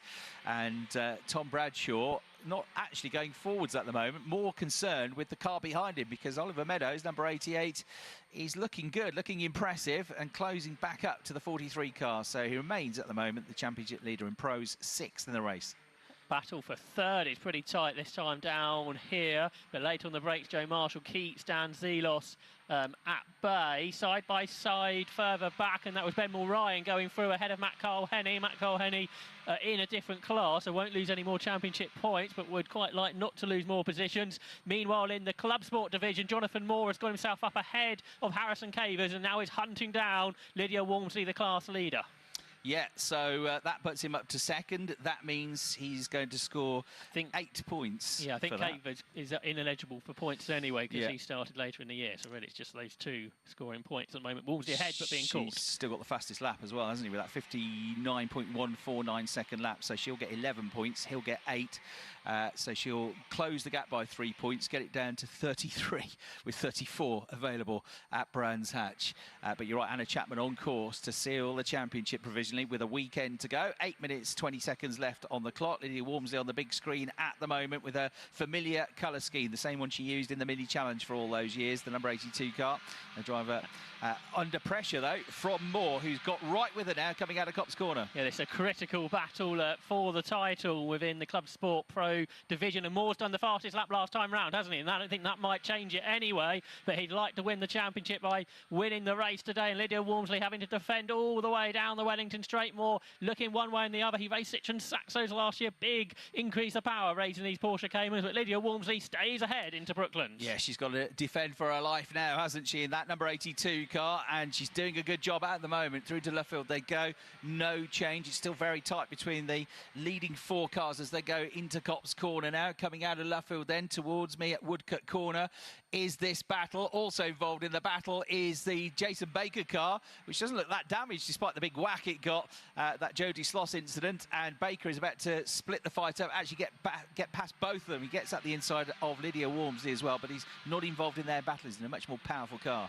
The RS leaders head down the Wellington straight. It's still Sam Harvey ahead there, but they're side by side in the Club Sport division. Round the outside goes Johnny Moore, Lydia Walmsley on the inside trying to hang on, but Moore goes right round the outside at Beckett's corner. He's nose closing ahead. They're still side by side, though, as they head down the Wellington Straight. This time more on the inside, but I think Walmsley might have a bit more momentum on the outside. Yeah, and if the number 12 car of Moore finishes ahead of her, he will do enough provisionally to wrap up the championship. So it's all or nothing now for Lydia Walmsley. She hangs on around the outside on the way into Brooklands. But I think she's going to have to concede the position into Luffield. She does. So Moore goes through. So now he's outscoring her, and he'd already got more of a points advantage than he needed to take the championship with a weekend to spare. So she's straightforward now for her. She's got to get back ahead of him, but already he's pulled a couple of car lengths clear of her as they go towards Copse with only 6 minutes and 18 seconds left on the clock. The overall lead as the RS cars head out of Beckett. Sam Harvey a bit slower than Jacob Tofts would, so Tofts pulls out to the right-hand side of the circuit, the closest they've been all race, the top two. Harvey ahead, but Tofts challenging. Yeah, and Tofts is another driver, isn't he? He looks full of confidence at the moment, the way he drives the car. But Harvey, he's got that win now. Would like to get if you like, a proper full race distance win. He's going to have to work absolutely his socks off for this one, because he's got Tofts and Marshall and potentially Dan Zelos in that battle as well. Good to see Dan, the three-time mini challenge champion in the JCW class, fighting hard here in his first season of Porsche Sprint Challenge. Of course, Silverstone last year, he was racing in the British Touring Car Championship. Hasn't had the budget to be able to race full-time this season, but he's doing a good job here in this race in fourth. Both Tofts and Marshall looking to move forward and put themselves in even stronger place in the championship as they're catching Tom Bradshaw this weekend in the points race. So if Tofts can get ahead of Harvey, more points are on offer, but Sam Harvey still leads the way as they go down the Wellington Straight. Tofts again peeping to the inside. Is he close enough this time? Don't think so, but the pressure is on the race leader. Tom Bradshaw's got a track limits warning, so too Harrison Caver, so they've got to bear that in mind now, and he can do that any more trip-ups this weekend, couldn't he, Bradshaw? But he's found a gap. He gets through on Oliver Cotton. First chance he's had, really. Door opened up a bit, and then once the gap was there, Bradshaw was never, ever going to not go for it. So Bradshaw, after a few laps sat behind Oliver Cotton, gets through. That puts him up to 5th place now. And that, of course, valuable because it's another championship point coming his way. Shortly, the leaders are going to find a car to lap. That's car number 67, Giancarlo Romano, who had a spin down here at Beckett's a few laps ago, the former historic racer. So he will be lapped, I think, at the end of this time round. Lap 16 of the race, 4.5 minutes on the clock. The top 7 cars all together. The first 6 are pros. In 7th, the AM leader, Oliver Meadows, as they head down towards Brooklands Corner with Sam Harvey continuing to lead the way. On the other side of the track, you can see the Club Sport division where Jonathan Moore is pulling away from Lydia Walmsley. Yeah, on the big screen at the moment is Hannah Chapman, number 44, down at Beckett's and continuing to lead the Club Sport AM division. She's 5.5 seconds clear now of number 87, Paul Porter, and she's outscoring him, and she would have more points than she needs to wrap up the title, I reckon, as it stands, going towards the final round. Even if he could draw with her, she's got more wins in the class this year. So Hannah Chapman looking good in that 44 car, currently running in 21st place overall. Only 3.5 minutes or so to go in the race. Only 0.3 of a second still between the top two, Harvey and Tofts. And they go now through past you in the commentary box down at Beckett's. Yeah, it looks like the gap's a bit larger than it was at the start of the lap for some reason. Perhaps not a good run through Copse Corner for Jacob Tofts, but he's fighting back already. But he is now conscious that Joe Marshall is challenging him down towards Brooklands Corner. So Tofts, hard to know whether to attack or defend at this point. Yeah, because right with him all the way through this race, particularly after the restart, has been that 99 car, as you say, of Joe Marshall, already a race winner, as described last year in his first half season in the championship. But he runs wide coming out through Luffield, puts a couple of wheels through the gravel. That will put him under pressure from Dan Zelos now as they go across the start-finish line. Zelos goes from the left to the right. The inside line is covered. Marshall is driving in his mirrors here, trying to block under braking Dan Zelos. Danny's almost pushing him through Copse Corner now. 3rd and 4th nose to tail, and right with him is Tom Bradshaw. Dan Zelos looking for his first podium in the Porsche Sprint Challenge, something we've been so used to seeing him in TOCA race meetings in previous years, but still yet to find a way past Marshall. But while that battle is going on for 3rd, Jacob Tofts is now concentrating on challenging Sam Harvey with super close through the middle of Beckett's. That didn't come off, but Zelos is on the move. He's trying to pressurise Joe Marshall, try and challenge down towards Brooklands Corner. But he won't get through. All of that has given a bit of breathing space now to Jacob Tofts in 2nd. So this is his chance, isn't it, if he's going to go for it. he can do so without having to worry about giving his own second place up. Time is also ticking away. Just 2 minutes left on the clock, or 2 minutes and 2 seconds to be precise. We've also got a 5-second track limits penalty coming to the number 14 car of Cavers as the leaders go over the line with just under 2 minutes left on the clock. So time for 3 more laps, including the one they've just started. And also keeping an eye on Toby Trice. He's having a real battle with Reece Summerfield for 10th place here, trying to get back up the order after his contact down at Luffield. Tom Bradshaw challenging Dan Zelos, who run a little bit wide at Copse Corner but can't go through, so they're still in the same order. Harvey, Toffs, Marshall, Zelos, Bradshaw, Cottam, Meadows. The top, 7 cars separated by just 2 seconds in this race. Super close. Porsche Cayman Racing in the Sprint Challenge of Great Britain. Sam Harvey, though, he's led every lap so far, but there's traffic at Brooklands. Yes, and that could come into play here. Harvey gets through, so too does Toff, so too does Marshall. That was a bit hairy, so they get past that machine now. I think it was Alistair Weston in the 52 car doing his best to stay out of the way, just about succeeding in doing that. Now he pulls right off the racing line and lets everybody else through. They go through just under a minute left to go on the race. Enough for 2 more laps in this race. Sam Harvey, though, controlling things at the moment, but here a challenge for 4th place at Copse Corner from Bradshaw, halfway alongside, but Zelos fended it off. There's more traffic to come for the leaders. Katia Loggy is going to go a lap down, I think, before the end. So that's the next concern for Sam Harvey. Although he is slightly further ahead of Toffs. What about Zelos versus Bradshaw? Well, it's still Dan Zelos ahead as they come out of Beckett's Corner on this lap number 20 of the race. 30 seconds on the clock. Are they going to get another lap, Chris? Yeah, I think so. I think they'll just squeeze one in unless he really slows up. He can't afford to slow up, can he, Sam Harvey? Right, on to Katia Loggy now. And is he being held up here a little bit? Yes, can't quite get through until they get to the apex at Luffield. This might be a chance then for Jacob Toss. We've got 7 seconds left on the clock. Are they going to do it? I think they'll just get there in time. 2 seconds to go across the line. We've got 1 more lap to go in the race. The top 3 are glued together. Harvey is about 1.5 miles away now from another victory. Yeah, and nobody in front of him, so it's all about this final lap and a pure race between these front runners, and a slightly bigger gap again for Sam Harvey. Really good through Copse Corner is the race leader as they turn right through Beckett's Corner. The car's a bit sideways, but he gets on the power well. Sam Harvey looking pretty good. If anything, Jacob Toss is the one under threat because Joe Marshall is in his wheel tracks heading down towards Brooklands Corner, pops out of the toe on the right-hand side of the circuit, the outside line. Yeah, he's definitely covering rather than attacking, isn't he? Marshall thinks about a late lunge down the inside at Brooklands. That's never going to happen, so he backs off. He's also mindful of the fact that he's got that Bradshaw car, sorry, Bradshaw Zelos car and Bradshaw car right behind him. Out of the corner at Luffield for the final time then comes Sam Harvey. Here's Woodcote Corner. Here is the checkered flag, and he wins the race. See the checkered flag this time. Sam Harvey with a great day here at Silverstone takes the win. Toffs in second, Marshall in third, then Zelos and Bradshaw 4th and 5th. Cottam in 6th place, and Meadows gets another maximum score in the 88 car in the RS AM division. We're waiting for the Club Sports to come through. The top Club Sport car is Jonathan Moore, and he is looking good now to wrap up the Club Sport Pro Championship provisionally. Another superb drive from Jonathan. The checkered flag awaits, so he is almost home. Here he comes through Woodcote Corner, takes the checkered flag. Lydia Walmsley second in class, and over the line provisionally to win the Club Sport AM division is Hannah Chapman, subject to all the confirmation, but great job by the Scottish driver. She in the 44 car with another class victory. I think she's too far ahead now of Porter with a weekend to go, by our maths at least, to wrap things up, and a fantastic job done by Hannah Chapman to get there, to get it over the line and to get the job done. She'll also actually be the last ever, if that's the case, Club Sport AM champion, because the other news coming from Porsche on Friday night, their announcement for next year is that the Club Sport division is going to be just one division next year. There won't be a Pro and an AM division, just be one Club Sport championship in 2026 as we go into what will be the 7th season of the Porsche Sprint Challenge Great Britain. But Sam Harvey, your race winner, number 70. Number 27, Jacob Toffs, second. He's had a superb weekend, and he's certainly keeping the pressure up on Tom Bradshaw in the RS Pro Championship. 99, Joe Marshall, third. Number 45, Dan Zelos, a good drive that to 4th place.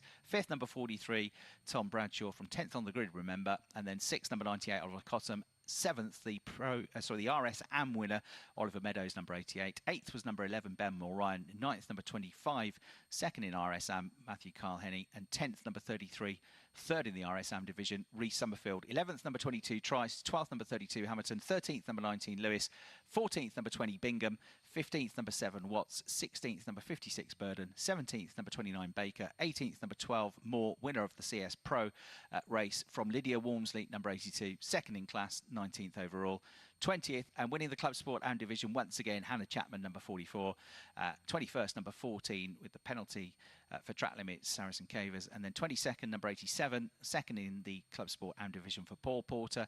And Kachiologi gets a Club Sport Am podium in car number 5, 23rd overall, third in class. 24th, number 50, Weston. 25th, number 67, Romano. Fastest outright lap of the race going to Bradshaw with a 56.579, and what might be a very valuable championship point with 3 races to go in the championship, round 16, 17 and 18. All to come in a few weeks' time, a couple of weeks' time, in fact, at Brands Hatch around the Grand Prix circuit for the season finale. So that's it. The Porsche Sprint Challenge with a testing weekend. Yesterday with the weather, the red flag. Today, another big red flag delay, but good to see them getting the race in there at the end of what was a pretty trouble-free race. Couple of interruptions in there, but it's Harvey that comes out on top. Good job done by him. One more race to come here at Silverstone. That, of course, is going to be for the Quick Fit British Touring Car Championship.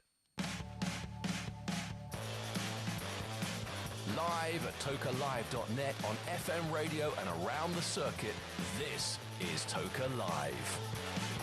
Pit lane opens for the final BTCC race of the day at 5 to 5. In the meantime, down in Park Ferme is Ian Waterhouse. Yeah, thank you, Alan. I am right in front of Sam Harvey. I just had a quick chat with him off the mic, and he said, that's the one. Let's jump in now. We've got a bit of time as well. Sam, you just said to me, that is the one. You were awarded the round 14 win, of course, but this one, the full distance done on track. Yeah, as you said, it was a bit of a cut short race earlier this morning with the unfortunate red flag. I do hope everyone involved in that is all right.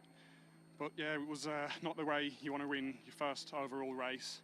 But I certainly made up for it in this one. I knew I was going to be on pole, and I thought I've just got to get my head down and get it done, and that's what I did. I just made my car as wide as I could. It was a bit close, a bit nip and tuck at times. You know, Jacob and everyone else behind me, you know, they're really good drivers, so they made me work for it, but we got it done.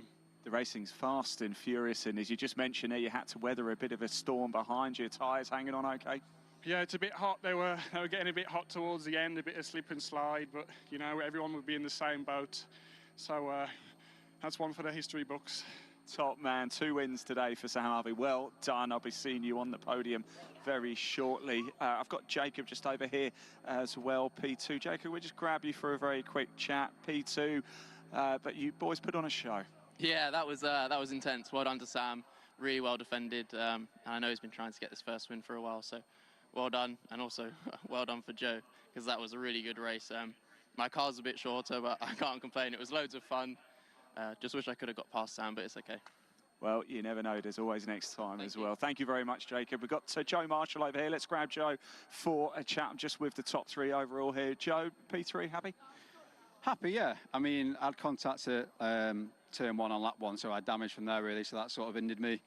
As I said, went on the grass a few times and the gravel a few times. It was struggling to turn left. But yeah, still a good result. I think after qualifying, we had a gearbox issue on our flying lap, so we started 7th. So it's just been a bit of a recovery weekend, really. But the team done a mega job. The car was brilliant. Yeah, so roll on Brands. Joe, congratulations. Don't go far, because I think you're required by ITV in a minute. ITV are here. They're going to take the drivers. The rest of the cars have actually gone down to Parc Ferme, so I'll be rounding up the troops soon. It's going to be quite a long podium, so I imagine we'll probably have to do it locally, because we are going to cover round 14 and the podium for round 15. So if you are about and fancy coming down, you are more than welcome. So yes, that's your top 3 here for the Porsche Sprint Challenge GB Round 15. I'm going to make my way to the podium. I reckon that may well be a podium in front of the crowd, in front of the podium in the sunshine here at Silverstone. And thanks very much indeed to Ian Waterhouse. Let's catch up with a couple of messages already. The guests and VIPs, the grid walk guests, are making their way over to the left-hand side of the grid. It's the build-up to our final BTCC race of the day. And a few more messages that have hopped in over the last half an hour or thereabouts. This one from Tom. Could we wish Ruby Bezic a very happy 16th birthday here today to celebrate, and love from Mum and Dad. Thanks, Tom. Thank you very much indeed for writing in. Sean says a shout out to Jamie supporting Daryl De Leon, and Courtney supporting Nick Hamilton this weekend. Jamie supporting Daryl De Leon. You're about to see a very nice grid position for Daryl for the final race of the day. Jack, hi Jack, says I've travelled from Devon with Tom, Phil and Jamie. It's Jack and Jamie's first time at Silverstone and at the BTCC in general. It's incredible. Already planning our next race together. That's really good to hear. Yep, it's a bit of a bug, isn't it? Once you come along once, you just can't stop yourself. This one says, can we give a shout out to telling Adele fish and chips are on her tonight? Thanks from Tony and Mark. Do you know, that's a really good idea. I'm sure Adele is not going to provide us all with fish and chips, but a really nice idea for when we get home. Hey, Mitchell here. Can we have a shout out, please? We're here at Luffield Corner with the family as a birthday gift for Amanda, whose mum loving the racing today. That's from Mitchell, Madison, Steve and Amanda. This one says, please can you give a shout out to me, Rebecca, to my brother David and to Dad Derek. This is year 4 of Silverstone for me and the second weekend of the season, and that comes with thanks. James says, can we get a shout out to Connor and James attending Silverstone for the first time all the way from Aberdeenshire. My goodness, that's a long way. Well done. Great to have you down here at Silverstone. This one says, hi Alan, hope you're enjoying the day. I am, thank you. I always do. Could I get a shout out to my girlfriend Sam and the 2 girls? Today we finally complete the calendar, having visited all of the tracks over the last 7 years. All the best from Rob. Well done, Rob. Super work. We've got a few more, just a little handful more as the grid continues to be populated. I'll head down there in a couple of moments. This one says, hi, please can I have a shout out for my husband Thomas. His spiritual home is Silverstone and we're here today. Thomas submitted his PhD thesis yesterday after 4 years of full-time self-funded study, during which time we also got married. And that comes from Harriet from Bristol. That is incredible, Thomas. And Harriet, thank you for writing in. Super stuff. You deserve a day off enjoying the touring car racing here at Silverstone. This one says, can we have a shout out to Brody, who is only 6 months old and has come to his first British Touring Car Championship race with Mum, Becky, and Dad, Andy. 3 more. This one says, hi guys, can I get a shout out to Silly Goose? She's cheering for Chris Smiley and Restart. Many thanks from Matt. This one says, hi Alan, we may have missed your response to my message. Hope you're good. Sat in the national pits with Dad, Simon, our last event of the year, sadly. Rooting for a pointsy weekend and hopeful of a second championship for Tingram. All the best from Alfie. And the last one from Jimmy. Could you give a shout out to Gary G? He's enjoying his day out here at Silverstone. Right, that's us up to date. There's only one more thing to enjoy now, and Chris Hartley's going to tell you all about the grid for round 27 of the Quick Fit British Touring Car Championship. Thanks, Al. Let's go out on a high then, getting ready for our last race of what's been a really good weekend here at Silverstone. While we've got just a moment, a massive thank you to all of the marshals here this weekend. The Orange Army worked tirelessly across Saturday and Sunday to look after the safety of the drivers, to make sure the racing is run swiftly as well. Done a great job, them and BARC and Toka, who run the events, to get us back on track in terms of the time that we lost this morning with that big red flag. And we've got back onto schedule now. So great job by all the volunteer marshals here at Silverstone, to whom we are always genuinely really appreciative, because if they don't come and volunteer, then none of us could go racing and enjoy racing and have such a good time at Silverstone. So massive thanks to all of our marshals here at Silverstone, and to all of you for coming along and supporting the racing this weekend. It's been great to have all those messages coming in on the WhatsApp on Toka Live to the studio, and also to see so many of you out there around the circuit at Silverstone. Hope you've enjoyed it. If it's your first time in particular, I hope you're hooked, and we're going to see more of you at Silverstone, more of you at British Touring Car race weekends, and maybe lots of you are going to come back to the finale at Brands Hatch around the full Grand Prix circuit in a couple of weeks' time, first weekend of October. So the grid for this one is based on the results of race 2, but with a part reverse grid. The bad news for Tom Ingram is that it's almost as bad as it could possibly have been. It is as bad as it could possibly have been, because either 6, 7, 8, 9, 10, 11 or 12 grid positions are reversed. And of course, the number was 12. So he's got John Watson to thank for that. Has he? Yes. Right, I'll have a words with you later then, John. Well, John just likes to keep things interesting, Poor old doesn't Watty. he? That's what it is. So it's John that drew them all out, was it? So yeah, he drew number 12. So that means that the race 1 winner, Tom Ingram, now has to start 12th on the grid, and double whammy. Because he won the race, he has the least amount of laps where he can use the Toka Turbo Boost. So this is going to be a tricky one for him, but he's had a great day so far in terms of points scored, outscoring Ash Sutton, growing his championship lead. And he's only just behind Ash Sutton, who's also got a pretty distinctive lack of laps where he can use the boost. 1 lap more than Tom, admittedly. But he's also then got to try and see what he can do in this race on the soft tyre, remember, because Ash Sutton has kept his soft tyre for this race. So we could, I think, see a proper old-school attacking drive from Ash Sutton, what he's famous for, really. His aggressive overtakes, his daring moves. We see that a lot of the time when he's leading a championship and notching up points. He can do that as well. He can be consistent. He can keep his nose clean. But it's not one of those days today. It's the sort of day where he's really got to go forward, and he's got to try and outscore Tom Ingram by quite a significant number of points to give himself a bit more of a chance of taking the title going into Brands Hatch. So big day, a big race this coming up for Ash Sutton. So the reverse grid means that on his 202nd start in the race championship, Sam Osborne gets pole position in the Napa Racing UK number 77 car. So the Ford of Sam Osborne will be on pole. Mikey Doble got his maiden victory in the championship and was one of 2 independent race winners, overall race winners that we've had this season. He at Snetterton, and earlier today, Dan Lloyd here at Silverstone. Mikey Doble is going to start 2nd in the race. He could do with taking some points away from Dan Lloyd and Chris Smiley for the Independents Championship. Daryl De Leon starting 3rd on the grid for this one. So he had a bad first race from pole position. He had a bad start to race 2, but came back pretty well to finish in the top 10. Let's see if he can end the day on a high from 3rd on the grid in the number 2 BMW. Josh Cook on his shoulder starts 4th. And then on the 3rd row, we'll have Aidan Moffat and Gordon Shedden. On the 4th row, Dan Lloyd and Charles Rainford starting 7th and 8th. On the 5th row, Aaron Taylor-Smith and Jake Hill starting 9th and 10th. And then the last 2 to be reversed, Ash Sutton, who was 2nd in race 2, and Tom Ingram, who won race 2, start 11th and 12th. Everybody else starts where they finished the previous race. Max Buxton, 13th, having scored points again. The rookie driver will be just over the shoulder of Tom Ingram, starting 13th, with Nick Halstead 14th on the grid.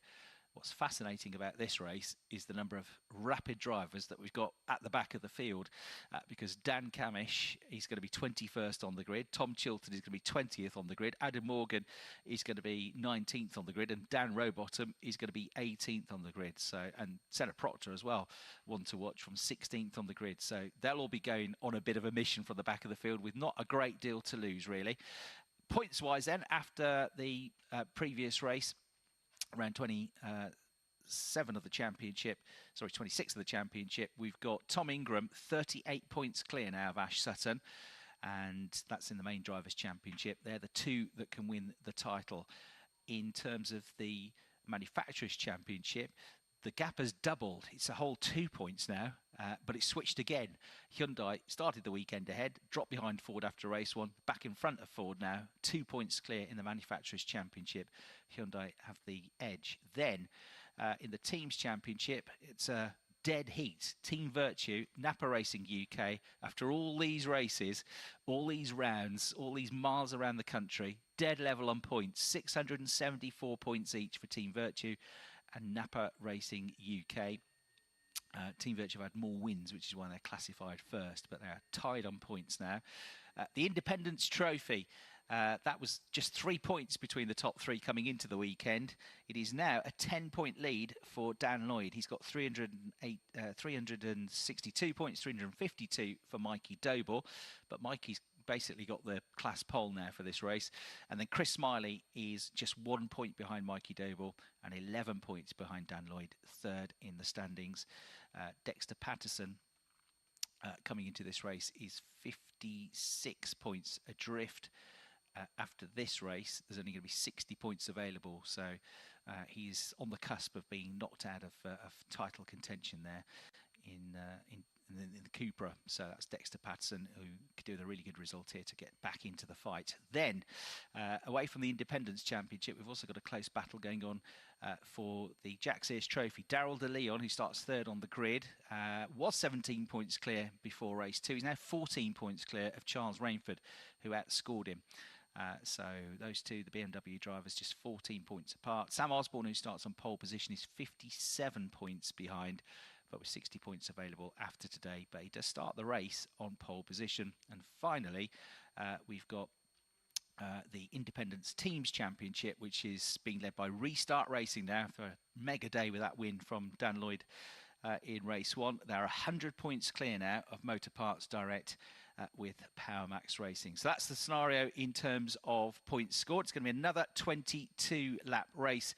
And we know the championship, in terms of the Drivers' Championship overall, cannot be decided here today mathematically. And Ash Sutton, he's got to go, as I say, like the wind now, to try and make the most of that soft tyre. And if he can, try and get the car all the way up the order, maybe onto the podium, maybe even into first place. It's going to be a tall order, but I think we're going to see some fireworks in this race, Al.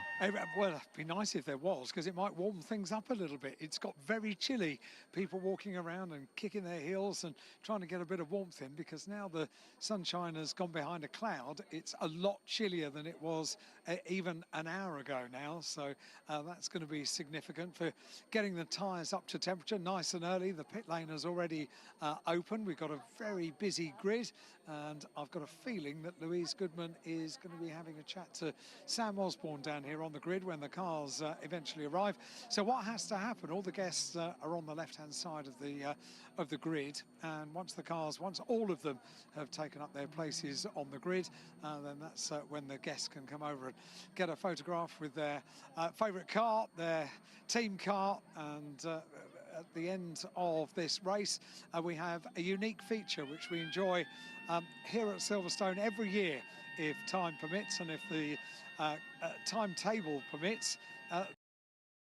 Well, thanks, guys. Let's head back down to the grid and join Louise. The boss of Restart Racing, who we grabbed a quick word with earlier on after Dan's fantastic victory in race 1. But you have now provisionally, we always have to say provisionally until the end of the season, clinched the Independent Teams Championship.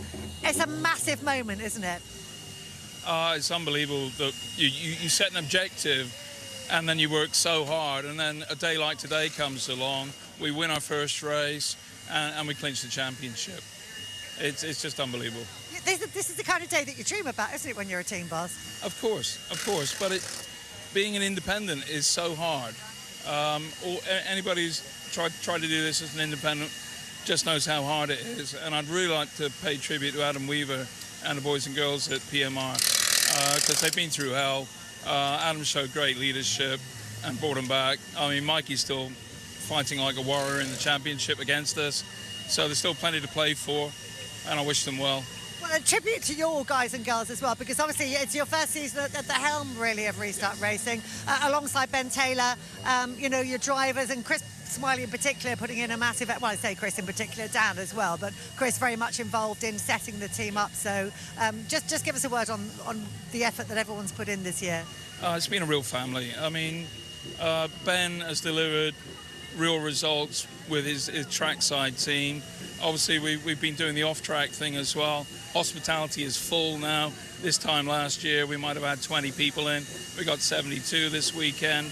It's just an amazing effort across the board. Well done. Great to see. Well done. Congratulations. Right, let's dive in now and have a word with Sam Osborne. So, starting this race from pole position, he's been here before, but let's see how he's feeling. You can look at that face inside the car. How are the nerves holding out, Sam? It's quite daunting starting from the front, isn't it? Yeah, it's quite nice being able to see them lights. Race 1 hour having to sit up in the seat as high as I could just to see the top of him. So, yeah, it makes a change. You're in the pound seats though, aren't you? I mean, starting from pole position with the soft tyres on, and a clear road ahead. Time to make hay. Yeah, I mean, who could have predicted this, eh? I mean, every weekend's different. So, yeah, we just managed to get back into that top 12 and reverse grid. So, yeah, looking good. A good fight back into the top 12 as well, because race 1 didn't go brilliantly for you, did it? No, yeah, it's one of them things. I mean, we got track limits, which we're a bit gutting, and with the new penalty being 10 seconds, it really hurts. But one of them things, it's the rules of the game. So yeah, it's one of them. Right, good stuff. Let's go down to Paul. He's a little bit further down the grid. Who have you got, Paul? Yes, I am, Lou. Thank you very much. With Aaron Taylor-Smith. Aaron, how are you, boss? You're always happy. Turned a bit of a corner with this car. It's like night and day. What's the big difference? It's hard to say. Like, I feel like the first half of the year, we're betting in. Do you know what I mean? Like, I'm learning a new car, learning a new team. And they've been very patient with me, which is quite nice. But I feel like it's been great having Gordon, and then having Josh coming back, brought in a load of wealth of expertise. And it's just nice. Like, all you ever want to do, you'll know yourself. You just want to be in the thick of this. Do you know what I mean? So this is still surreal for me to be doing this in the first place for as long as I had. So it's just nice to be battling with the big boys and, yeah, putting on a show. What are you thinking from this one? Because there's not many people on soft, is there? But all the soft runners are at the back or on pole. Well, we're going to win. But I'll win every time. Every time I sit in this car, I think we're going to win. No, I feel like we've a chance. Do you know, what's nice about racing at Silverstone, it comes down to racecraft. Do you know what I mean? So if we can capitalise on the first few laps, you just never know where you'll end up. So I'll get stuck in, see what we can do, end the weekend on a high, and, yeah, put on a good show, I hope. Ash and Tom behind you. One of them's on the soft tyre, and that's Ash. Yeah. Are you thinking about that? Are you going to let them both through? Or, I mean, you've got your own race to run, but what's the score? You're not going to have your indicators on, are you, like everyone else does? Oh, God, no. No, they'll have to work for this. If they're going to win, they're going to have to get by me. That's the way I look at it. Don't get me wrong. Like, I would expect no inch from them, and I certainly won't give them an inch. So, yeah, I'll have my wits about me, but at the same time, I'm going to race them as hard as I'd race anyone. Like, they've done a fantastic job to get to this point in the season, to be in that championship hunt. But at the end of the day, I'm here for me. As bad as it sounds, I want to win. And I'm telling you right now, I want to win more than they want to win. Are you thinking about next year? I know it's a difficult question to ask with a penultimate round, but it's got to be in your mind, isn't it now? It is. Like, I always look kind of 2 to 3 years down the road. Like, this is my home. Like, I've tried greener pastures in GT racing, didn't enjoy it at all. The touring cars are the pinnacle of British motorsport, so I'll categorically be here. And it's just, like, I feel like a bit of a prima donna saying this. I've signed about 15 NDAs in the last week alone, so if I say too much, I'll get sued, which is never a good look, I find. But there's some great plans coming together, and I'm excited that it'll come out in the wash pretty soon. Good man. I did see on your social media you were doing a bit of karting with your sponsors. How did that go? Did someone crash? So, oh yeah. Like, I generally cause all the crashes, and anyone who does it with me realizes that, like, I joke, oh yeah, like, I won't leave you an inch, and I end up like, you know, when you're racing against, like, your sponsors and whatnot, I feel bad when I put them in the wall, but I want to win at that as much as I want to win at this, so I take no prisoners. Well, top man, good luck in this one, lad. I appreciate it. See you soon. Good man. Back to you, Lou. Thank you. Down on the grid with Daryl De Leon, and as you can see behind me, frantic activity on the rear left wheel. I think we've got a broken drive shaft that we're dealing with here. I just had a word with Daryl's engineer to say, do you know how it happened? And he said, no, we're not sure. So massive activity going on, as you can see, to try and get this car fixed. I'll just see if I can dive in for a quick word with Daryl. Daryl, how did it happen? Do we know? I was coming to the grid, and this never happened to me before, so I assume it's this part that's gone, but it definitely feels like it's a drive shaft that's gone. Yeah, so the boys, I can hear them banging away, but I'm confident that they're going to do the best they can to get me going. So Fingers crossed. I'll leave it to it. Right, let's just go over and grab a word with one more man I wanted to have a word with. In fact, Peter Jones was making reference to the PMR team earlier on. So I'm just watching my poor cameraman walking backwards. Good job, Rob. Managed to do that without bumping into anybody. So, yeah, let's dive in and grab a word with Mikey Doble, who's having, I mean, this is a fantastic opportunity. Your comeback in that last race was really quite something. Yeah, no, I enjoyed that one. The pressure was off a little bit from the back of the grid. We were running solidly in race 1 and then just had some contact which damaged our car. So, yeah, we made some good progress in that one. Got the car into a bit of a better window and awarded ourselves with this front row start for the last race. I can't wait. Well, a fantastic opportunity to capitalise and make good points. I was just talking to Peter Jones from Restart Racing, and he was paying tribute to you and the team for the fact that despite all the travails and troubles you've had this season, you're just not giving up, are you? Well, we're not here to just go round. You know, we want to be as competitive as we can in the relatively short time we're going to have with this car. So, yeah, we've thrown the kitchen sink at it, and you know, hopefully I can reward everyone that's put so much hard work and effort into this car with some sort of a trophy in this race. Where are you at with the car at the moment? How's it feeling? We've definitely made some progress with it this weekend. We're still not back to our former glory yet of where we were in the first half of the season, but you know, I'm enjoying the challenge. I think, you know, we're all working so hard at the moment, and yeah, we're in the mix this weekend. Good stuff. That's exactly what we like to hear. Right, doors closed, people are leaving the grid. Time to go off for our final break. Join us for the last touring car race of the day in a few minutes. Cheers, Lou. Yep, grid being cleared and we're all set ready to go for this one as the final race of the day here at Silverstone for the Quick Fit British Touring Car Championship will get underway. Tom Cairns and JT have rejoined me now up here in the booth, and JT, action stations. This is going to be quite a thrilling race. Absolutely. It's hello everyone, welcome back to race 3 and the final race of the day for the British Touring Car Championship and of the weekend here at the Silverstone National Circuit. And well, what happens in a couple of moments time decides and gives us an idea of what could happen at Brands Hatch and how dramatic. We already know that Brands Hatch Grand Prix is going to be dramatic. It always is. Deciding a champion, but what happens here will possibly decide whether it's race 1 or race 2 the championship is decided in. I'm really hoping not race 2 because that is during Singapore and I will miss it. Tom Cairns alongside in the commentary box as well. Tom, one more race of the day then for the touring cars, and well, it's really going to be interesting because it's maximum disruption on the grid. Yeah, got some drivers out of place on the grid, i.e.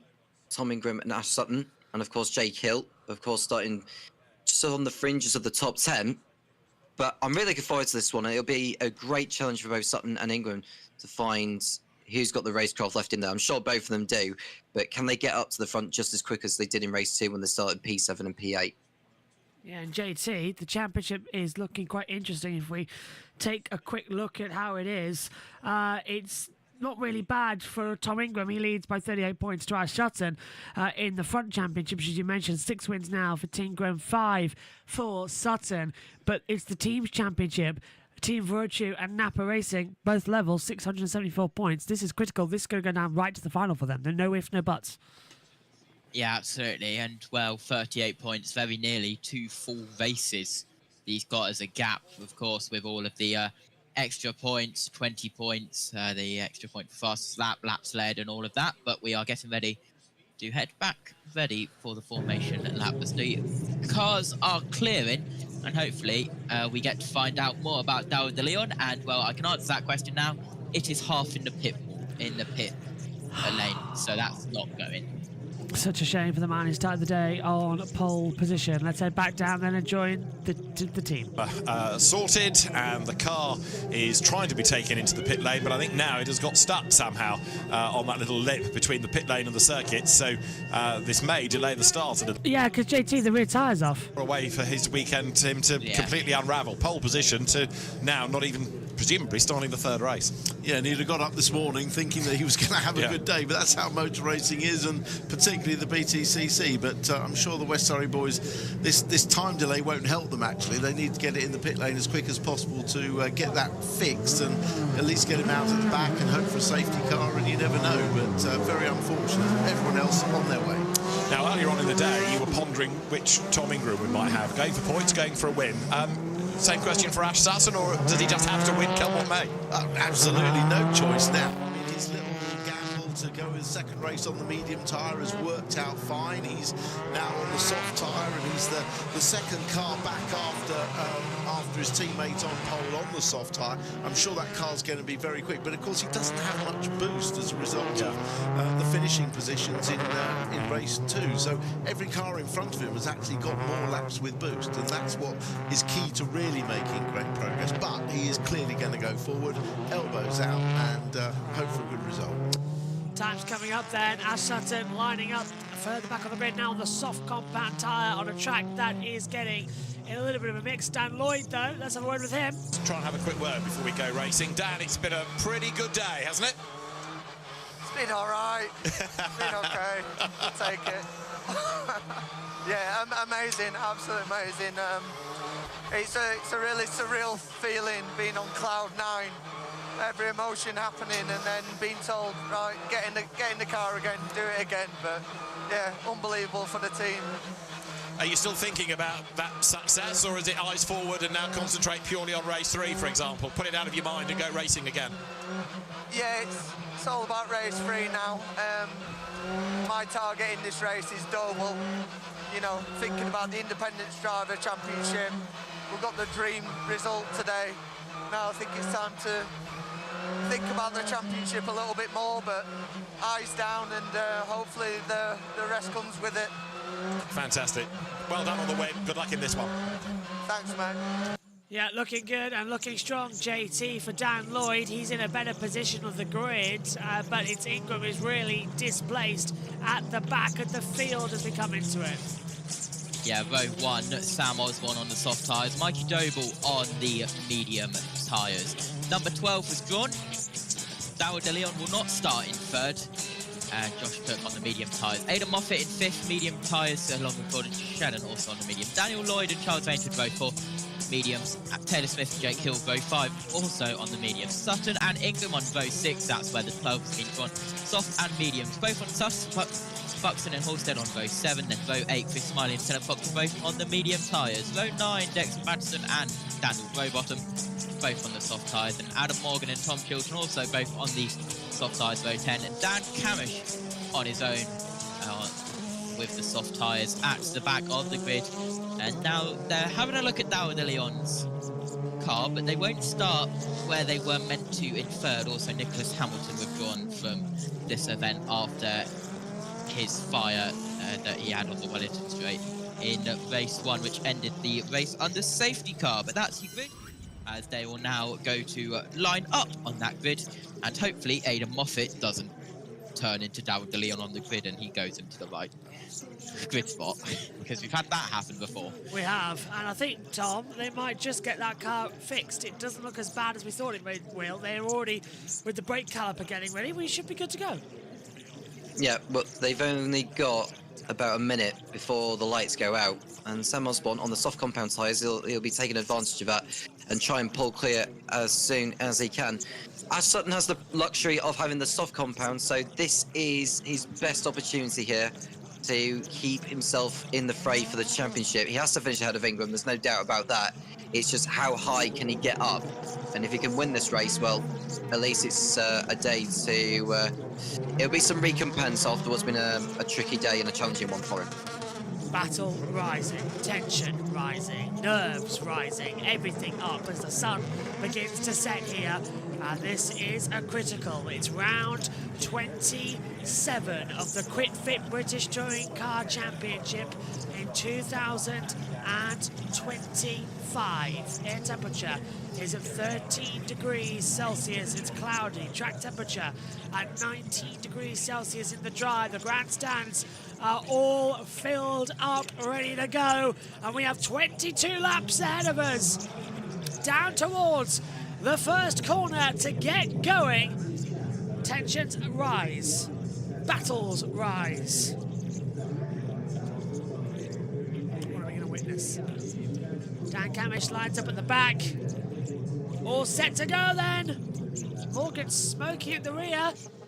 Round 27 of the QuickFit British Touring Car Championship. The last race before we head into the decider. The lights are on. Lights out, we're underway. Great start from Sam Osborne. Again, better start coming from Josh Cook on the outside. So coming in for the 15 towards the first corner. Few bumpers and ballers on RTV pictures as they come through. Osborne's, oh, big spin! And off the track as one of the nappers. Was that Sutton?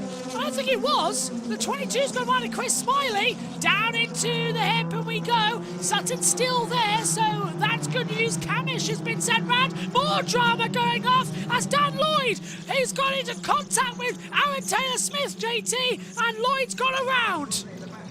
Absolute drama here at the start of race 3. I believe the Powermax racing car also went round at turn 1, but here's Sutton round the outside. A little bit of contact there as well, but all clean for now. Instead of Proctor on the grass, never mind. Oh.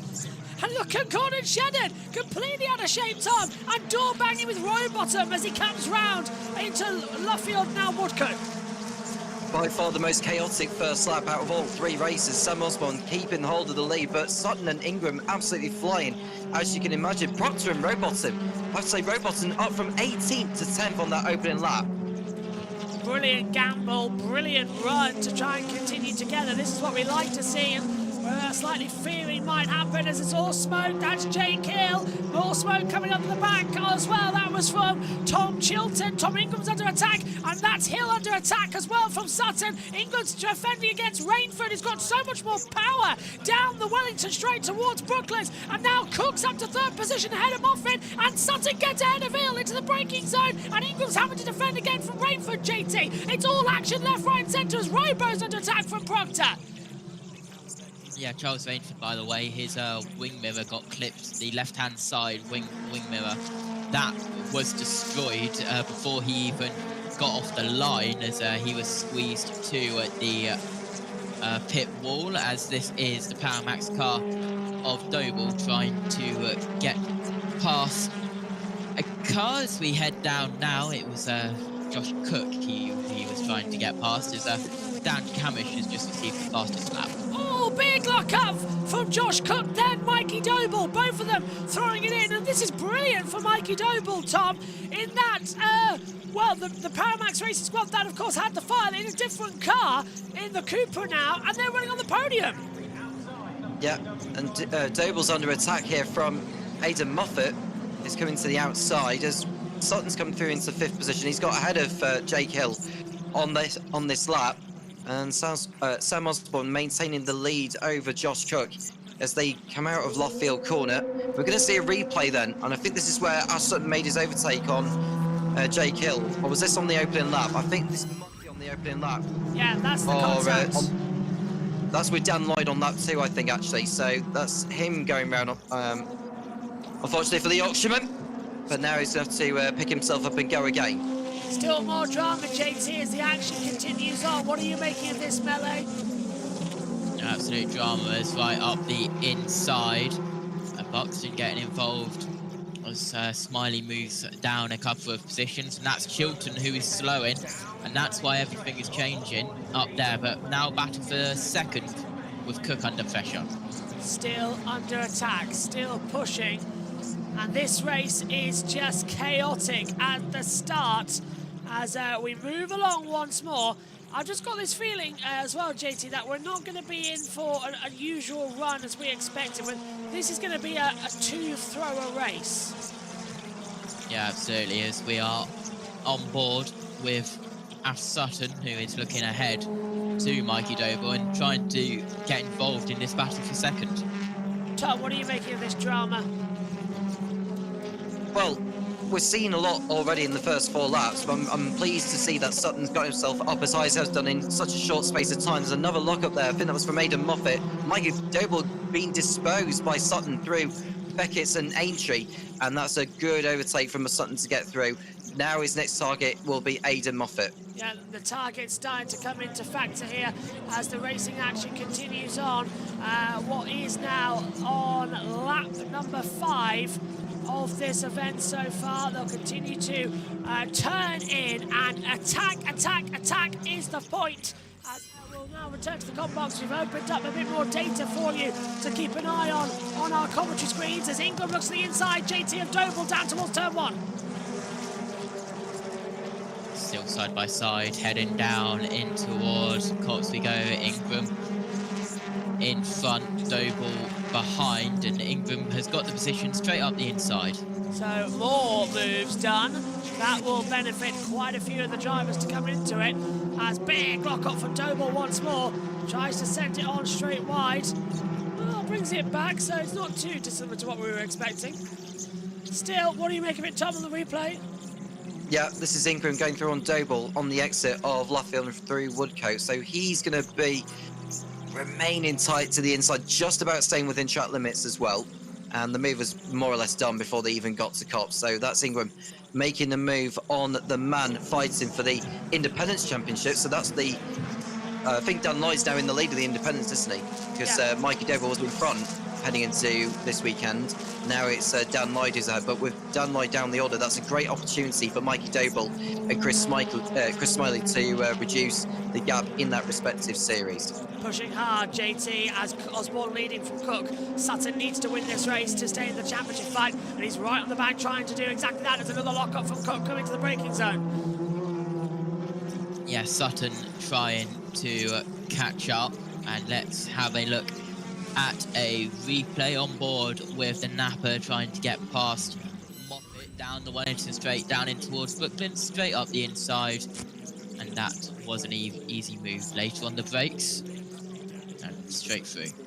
Straight through as well, and this is going to be the smoother factor of the racing action, I think, as well, as this battling continues. And I've got the feeling as well, Tom, that they know exactly what they need to do in this battle of the racing so far to keep the action going.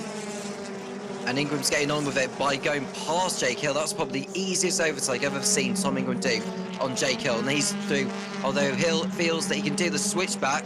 Oh, he just forced him off the circuit there, did Jake Hill. As they come out of Cop's corner, Hill will have the inside line for Beckett, and is he on the inside? Was a little bit of smoke there whilst they've been dicing, and that could leave the door open for Dan Rowbottom. Say 2 in 1 go. Rowbottom is past both Ingram and Hill. Ingram's on the traction though, trying to pull it back round as Rowbottom forces Hill to the inside line, down at the braking zone, trying to loop round on the outside. Hill locks up, Robo goes a little bit wide. Ingram's looking left and right to try and get the traction back, JT, but so far no cigar. Yeah, Hill's still in front as well, but Rowbottom still on the charge. Here's Adam Morgan. We've not mentioned him that much because he's been down the order, but he's gotten back up, helped a little bit by the reverse grid draw. Camish is in battle with Chilton, and Camish gets up in front of Chilton around the inside, but here comes Chilton back. Chilton's looking left and right now at the braking zone, everyone locking up on the inside tyres. As things stand then, it will put Tom Ingram 417, Asher 386 as Chilton battling now with Dan Camish. Chilton around the outside of the Wellington straight in towards Brooklands. Can there be a little bit of a late break?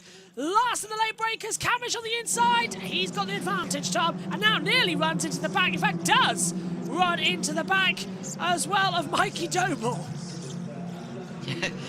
Dan Camish, who missed one of the races today, he's coming back through the field nicely, and this is going to please Napa as well. They've got all their cars in the top 11 places, but they will want Sutton to move in front of Cook, and then they'll do the team orders with him and Osborne. But they'll be wanting Rowbottom and Camish to move up as well if they can help it. Yeah, they'll be slowly moving them in together as the racing action continues on here. As a little bit wide from Sam Osborne. I've just got the feeling that we're about to see Cook make a move, JT.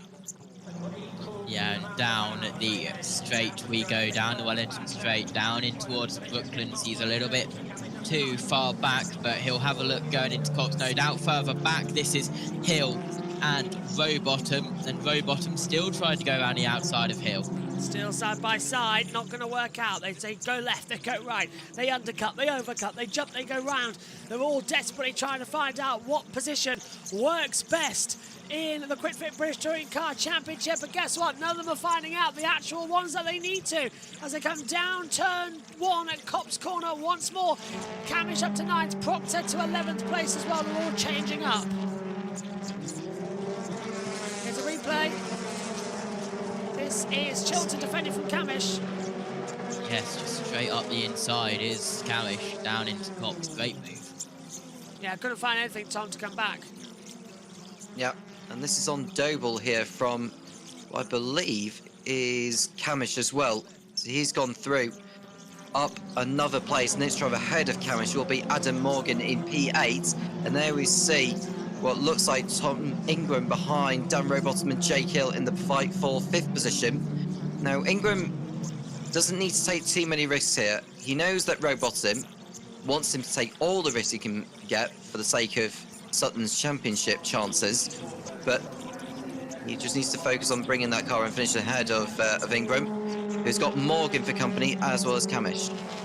Lap 12 of 22, so we're past halfway into the second half of this race. So far, the nicest of the meeting as Osborne again looks a little bit wiggly, and that just allows Cook to lock up. Don't forget, of course, JT, as we've mentioned, Cook's just getting used to this car. He started with One Motorsport. They had to pull out due to their owner being unwell, so he's taken over at Toyota as well, and it's a completely unfamiliar car to him. Yeah, taking over that 132 car, which is run by James Dorlin, and it's now Josh Cook's. So Dorlin stepping back so Cook can take the ride as we look further back. Rowbottom still on Hill. That battle's still raging on, but we cut back to the battle at the front, Osborne and Cook. Yep, Osborne and Cook looking very feisty indeed as the meeting goes on. 13 and 22 as they'll sling it in towards turn number 1 at Copse Corner once more, and already the battle is brewing. The racing action is through the roof here as again we just try and pull more data, more information, time and time again. Attack, never stopping in the moment. Osborne's put out 0.6 of a second. Cook 2nd, Sutton 3rd, Moffat 4th, Hill 5th, Rowbottom 6th, Ingram 7th, Morgan 8th, Camish 9th, Proctor has the top 10, Chilton 11th, Doble 12th, Shedham 13th, 14th Taylor Smith, 15th Rainford, 16th Patterson, 17th Buxton, 18th for Smiley on the order as well. Through Luffield we go then, and it is still the battle that we are seeing. Rowbottom and Ingram battle for 6th and 7th. Rowbottom on the soft tyres, Ingram on the medium tyres. Rowbottom defends to the inside. Here comes Ingram round the outside, isn't able to make anything of it. Takes over the curve a bit more as well as again Ingram flashing the lights now, Tom, on the back of Robo, but Robo's doing the team game. Hold him up as much as you can. Yep, doing his bit and trying to put Ingram back into the clutches of the field behind, but the only thing is it's Morgan, Camish, Proctor and Chilton, 3 of which are teammates to Ingram, but there is Ingram going to the outside of Rowbottom, entering into Brooklands, and he's not going to be able to pull it off, unfortunately. It's very difficult to get that outside line and absolutely execute the overtake that way as opposed to going to the inside, but he's having to be really be patient here, is Ingram. Pushing everything he can try as we start lap 15 of the event. Rowbottom holding off by 0.2 of a second to Ingram, as we've been mentioning. Dan Camish making his way through the field now as well.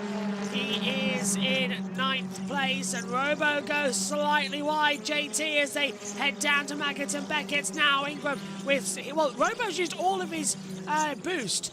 Ingram's still got some left, 3 laps in fact, so he's got the advantage here to get through.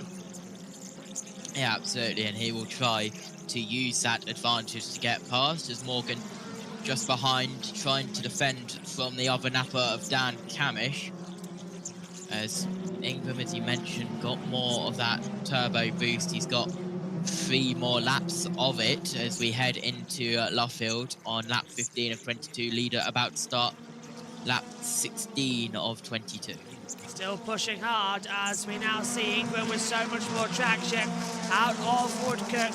And again, we now cut to the lead at the front here, Tom, because Josh Cook's all over the back as Osborne's locking up left and right. I've got a feeling that Cookie might make the move here. He's going to go around the inside line into Maggots. That's going to be compromised. Locks up. They both lock up. Coming into the Beckett's hairpin. Osborne's gone wide. Cook to get the undercut. And this could be a fairy tale for Toyota if they can get Cook to win. And that means both him and Shannon will have a victory this season in a car. That has not been the way. And both coming in race 3 as he dives to the inside line. On the inside line coming into Brooklands. Osborne tries to shut the door. He's going for a victory for the first time this season as well. And Tom, this is ludicrous round battling. Yep, and Cook is doing his best to take a different line to optimise his attempts of an overtake on Osborne, but Osborne is just about placing the car correctly.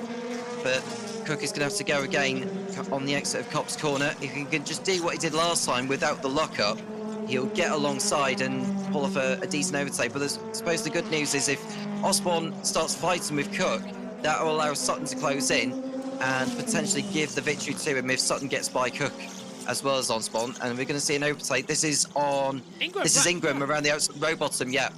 So Robon cuts the inside line, goes wide. Ingram gets his camera smashed, but I think he's going to have the traction. Oh, JT, that was right on the door.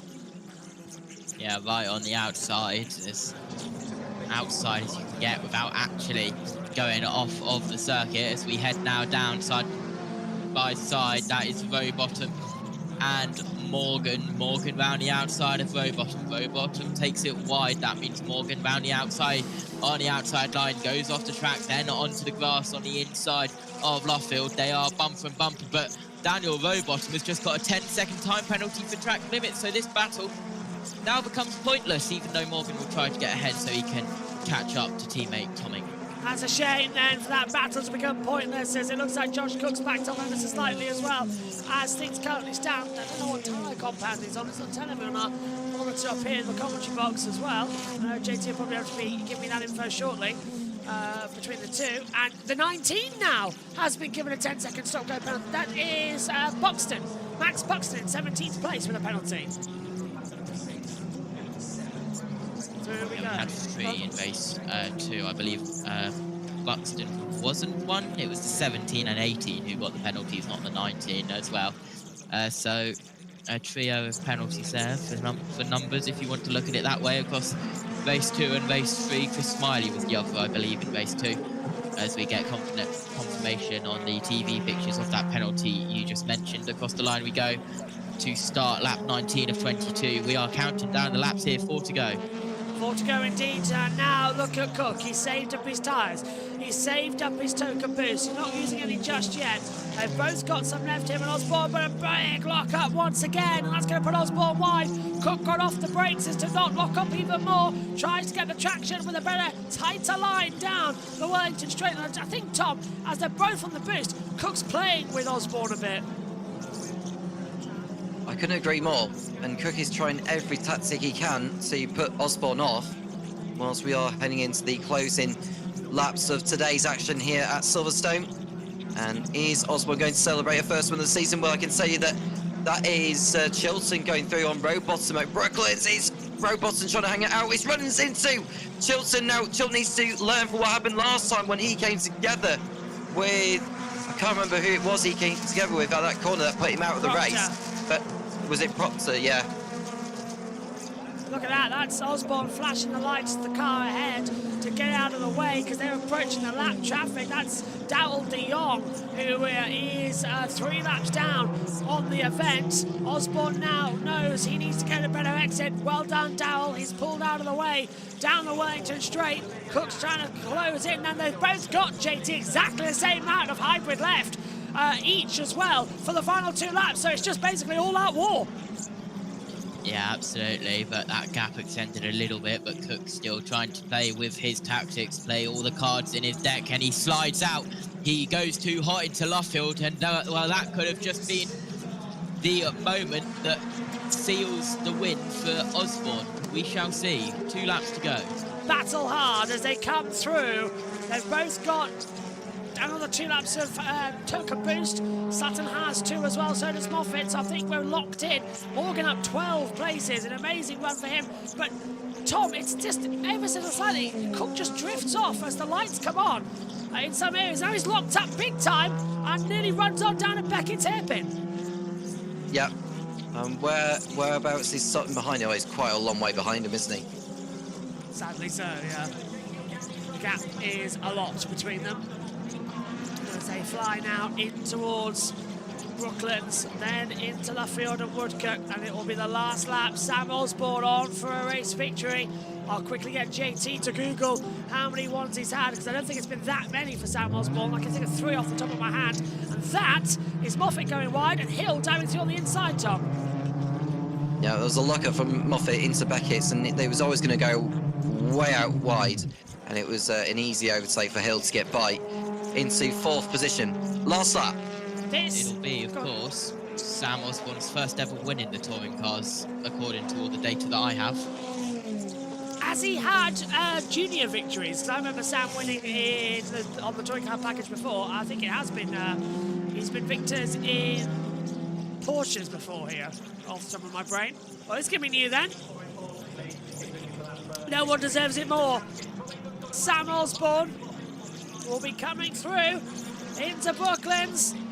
Another Napa is going to win this season, and it's the one that everybody's been saying isn't a Napa. It isn't a good driver. Why is Sam in the car? He's shown us some brilliant defence today. For the first time in touring cars, Sam Osborne wins at Silverstone! Yes! Now that is more like it. Cook 2nd, Sutton 3rd, Hill 4th, Moffat goes to 6th with a penalty, so it's Ingram who finishes in 5th. And the title will go down to the final weekend of Brands Hatch, and it could be wrapped up in race 1 and race 2. What a season we are having. And it's another Napa win, JT, and Sam Osborne gets it. Yeah, absolutely. And, well, what a win. His first win in the British touring cars.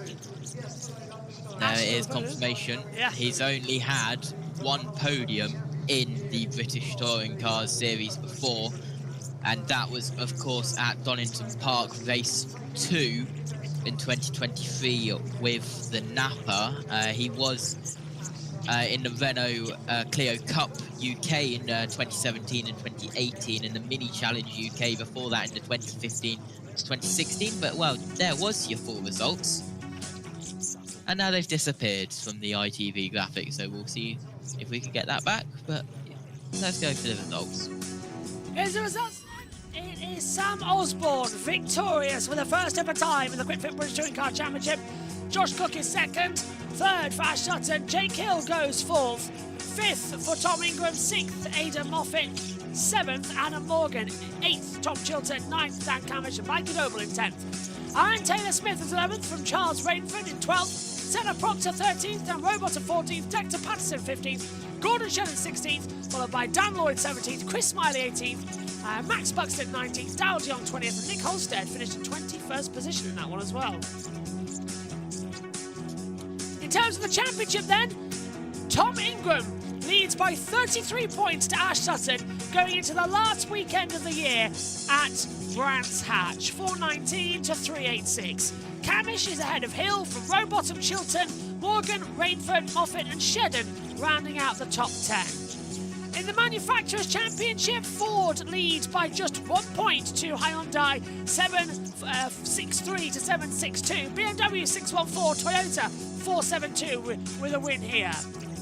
In the Independence Trophy, Dan Lloyd leads on 377 by 5 points to Mikey Doble 372. Chris Smiley 364 on the board as well. They go in for a chance to win it at the end of the season. The Teams Championship sees Napa leading by just 3 points on 700 to Team Virtue on 697, followed by the WSR with the LKQ, Restart Racing, and Laser Tools rounding out the top 5. The independent team sees Restart Racing leading by 95 points to Power Max Racing. And then, of course, the Jack Sears Trophy, Dow Dion leads by 8 points to Charles Rainford, who's 48 clear to Sam Osborne, who with this win now jumps up into 3rd position. But it's Ingram and Sutton at the front of the championship that we'll be looking at. But in this race, it's Sam Osborne who is victorious here in a fantastic battle. We'll round up with the team after this. Right now, let's head down to the orders. Moon, and so too is Sam, who might be a little bit emotional, I think, in all of that. It's a great reception from the engineers, from the team. And Sam Osborne is going to love every moment of being on that podium. He's going to be on the top step of it as well. The whole team, the whole family, all being able to join in the celebration. Still with his crash helmet on as Sam tries to let this all sink in. He will eventually take his crash helmet off, and he'll do it while we're away for a break. Don't go away. Well, let's immediately join our trackside commentary team. Absolutely wonderful stuff. Wonderful. Well, we spoke to Sam before the race. He now gets a hug with Mum as well. Ah, goodness me. Emotions run high in Park Fair, mate. A first win for Sam Osborne. Now he goes over to team manager Ollie Collins and gives him a big, big hug. Steve Richardson, the boss of Napa Racing UK, gives him a big hug as well. And Pete Osborne is still in, I don't know where he is. He is so emotional. He's just got this huge, broad smile on his face. I can go in and get another hug with Dad. This is just wonderful. Gets congratulated by Josh Cook. Hey, Sam, congratulations. What does this moment feel like? It's insane, dude. Oh, it's not as if it was an easy race. You had to work so hard for that. Yeah, I mean, Josh kept me honest and just kept having to manage that gap and... Oh, yeah. Well, your dad didn't have the words. You haven't got the words. So enjoy the moment. He now gets a huge hug from Ash Sutton, who comes over to congratulate his teammate. And make no mistake, they've all been working. Pete from the team has come over to have a hug as well. Lovely that Ash came over. And now Ash grabs hold of Pete Osborne and gives him a big cuddle. These are wonderful, wonderful scenes here at Silverstone. And you know what? Look at the smile on Ashley's face. Pete Osborne kisses the top of Ash Sutton's head. Ash comes over and receives congratulations from his team. And Steve Richardson from Napa Racing UK comes over as well. And I'm going to get your thoughts, Ash, because this is raw emotion. This is why we love this sport. Yeah, it's mega, isn't it, for the Osborne family? They live and breathe this sport. Sam's here on a Wednesday setting up, preparing everything for the team. You just see what it means to everyone. There's tears in people's eyes. It's awesome, isn't it? So I remember my first win, and when was that, 2016? Yeah. I remember Sam's first win as well. Ash's first win back in 2016. I was commentating on it as well. Cracking race then here for the Quick Fit British Touring Car Championship. The third race really delivered with loads of drama and intrigue, and it went by quite quickly, just 21 minutes in length. Let's head down then and join Louise Goodman, who is bringing us all of the action. Everything making history, taking his first ever victory. A very special day for him and Napa Racing. So after that race, the third and final one of the weekend, this is how our championship standing currently look. Tom Ingram there on 419 points, still a big gap between himself and Ash Sutton in second on 386. Camish behind in third. Hill on 271 points. Also in that fight for the third spot is Rowbottom on 257. Chilton, Morgan, close out the rest. Let's go down to Lou, who is with a very, very happy Sam Osborne. An extremely happy Sam Osborne. And do you know what's been lovely is what you're seeing now is so many people coming up to congratulate Sam and his dad as well. I think half of the grid has been down here to say well done. And take it from me as well. I mean, fantastic result for you. But what's more, a fantastic drive. That was one to be really proud of. Yeah, I mean, the start was textbook. We got away, and then we just tried to manage the pace, and we just kept it going. I mean, honestly, I can't thank the team enough. I mean, these guys, the guys from Green Group, Napa Alliance, the guys at Hospital, everyone, they've just been so patient with us throughout the years. They've always been there. They've always got stuck in and grafted. And do you know what? Packing down Hospital tonight is going to be absolutely awesome. So, yeah. But you soaked up the pressure there, didn't you? I mean, Josh was giving you some, but you absolutely managed. Look at that little hand shaking. Yeah, Josh really kept us honest there. And at one point I thought, oh, he's on us. It's like probably 3 or 4 times he were on my bumper. I was like, just keep it cool, keep it calm. Did you see that moment? I think it was about 2-3 laps to go. The rear got away from Josh a bit. What were you thinking then? Were you thinking, I've got a little bit of breathing space here? Yeah, literally, I'd kept hold of the boost all the way through, and literally coming through Luffield, and I saw him lose the rear, and I was like, oh, this is my chance. Boost to the end. Oh, brilliant, absolutely mega. Amazing result. And I know your brother's been at home watching that one. He's going to enjoy that. Bragging rights come back your way now because he gives you grief, doesn't he? Oh, always. But, you know, he's not been well this weekend, and it's gutting to see him. He's going to have his work cut out at Brands, but he's on the mend. That's the main thing, and his health comes before racing. So, yeah, this one's for you, baby bro. He will have enjoyed that one. Well done. Congratulations. More people to say well done. It's a lovely moment, isn't it? It's lovely to stand here and watch it. I'll tell you what. I threw everything at that. You did? You know, I tried mixing up the boost strategy.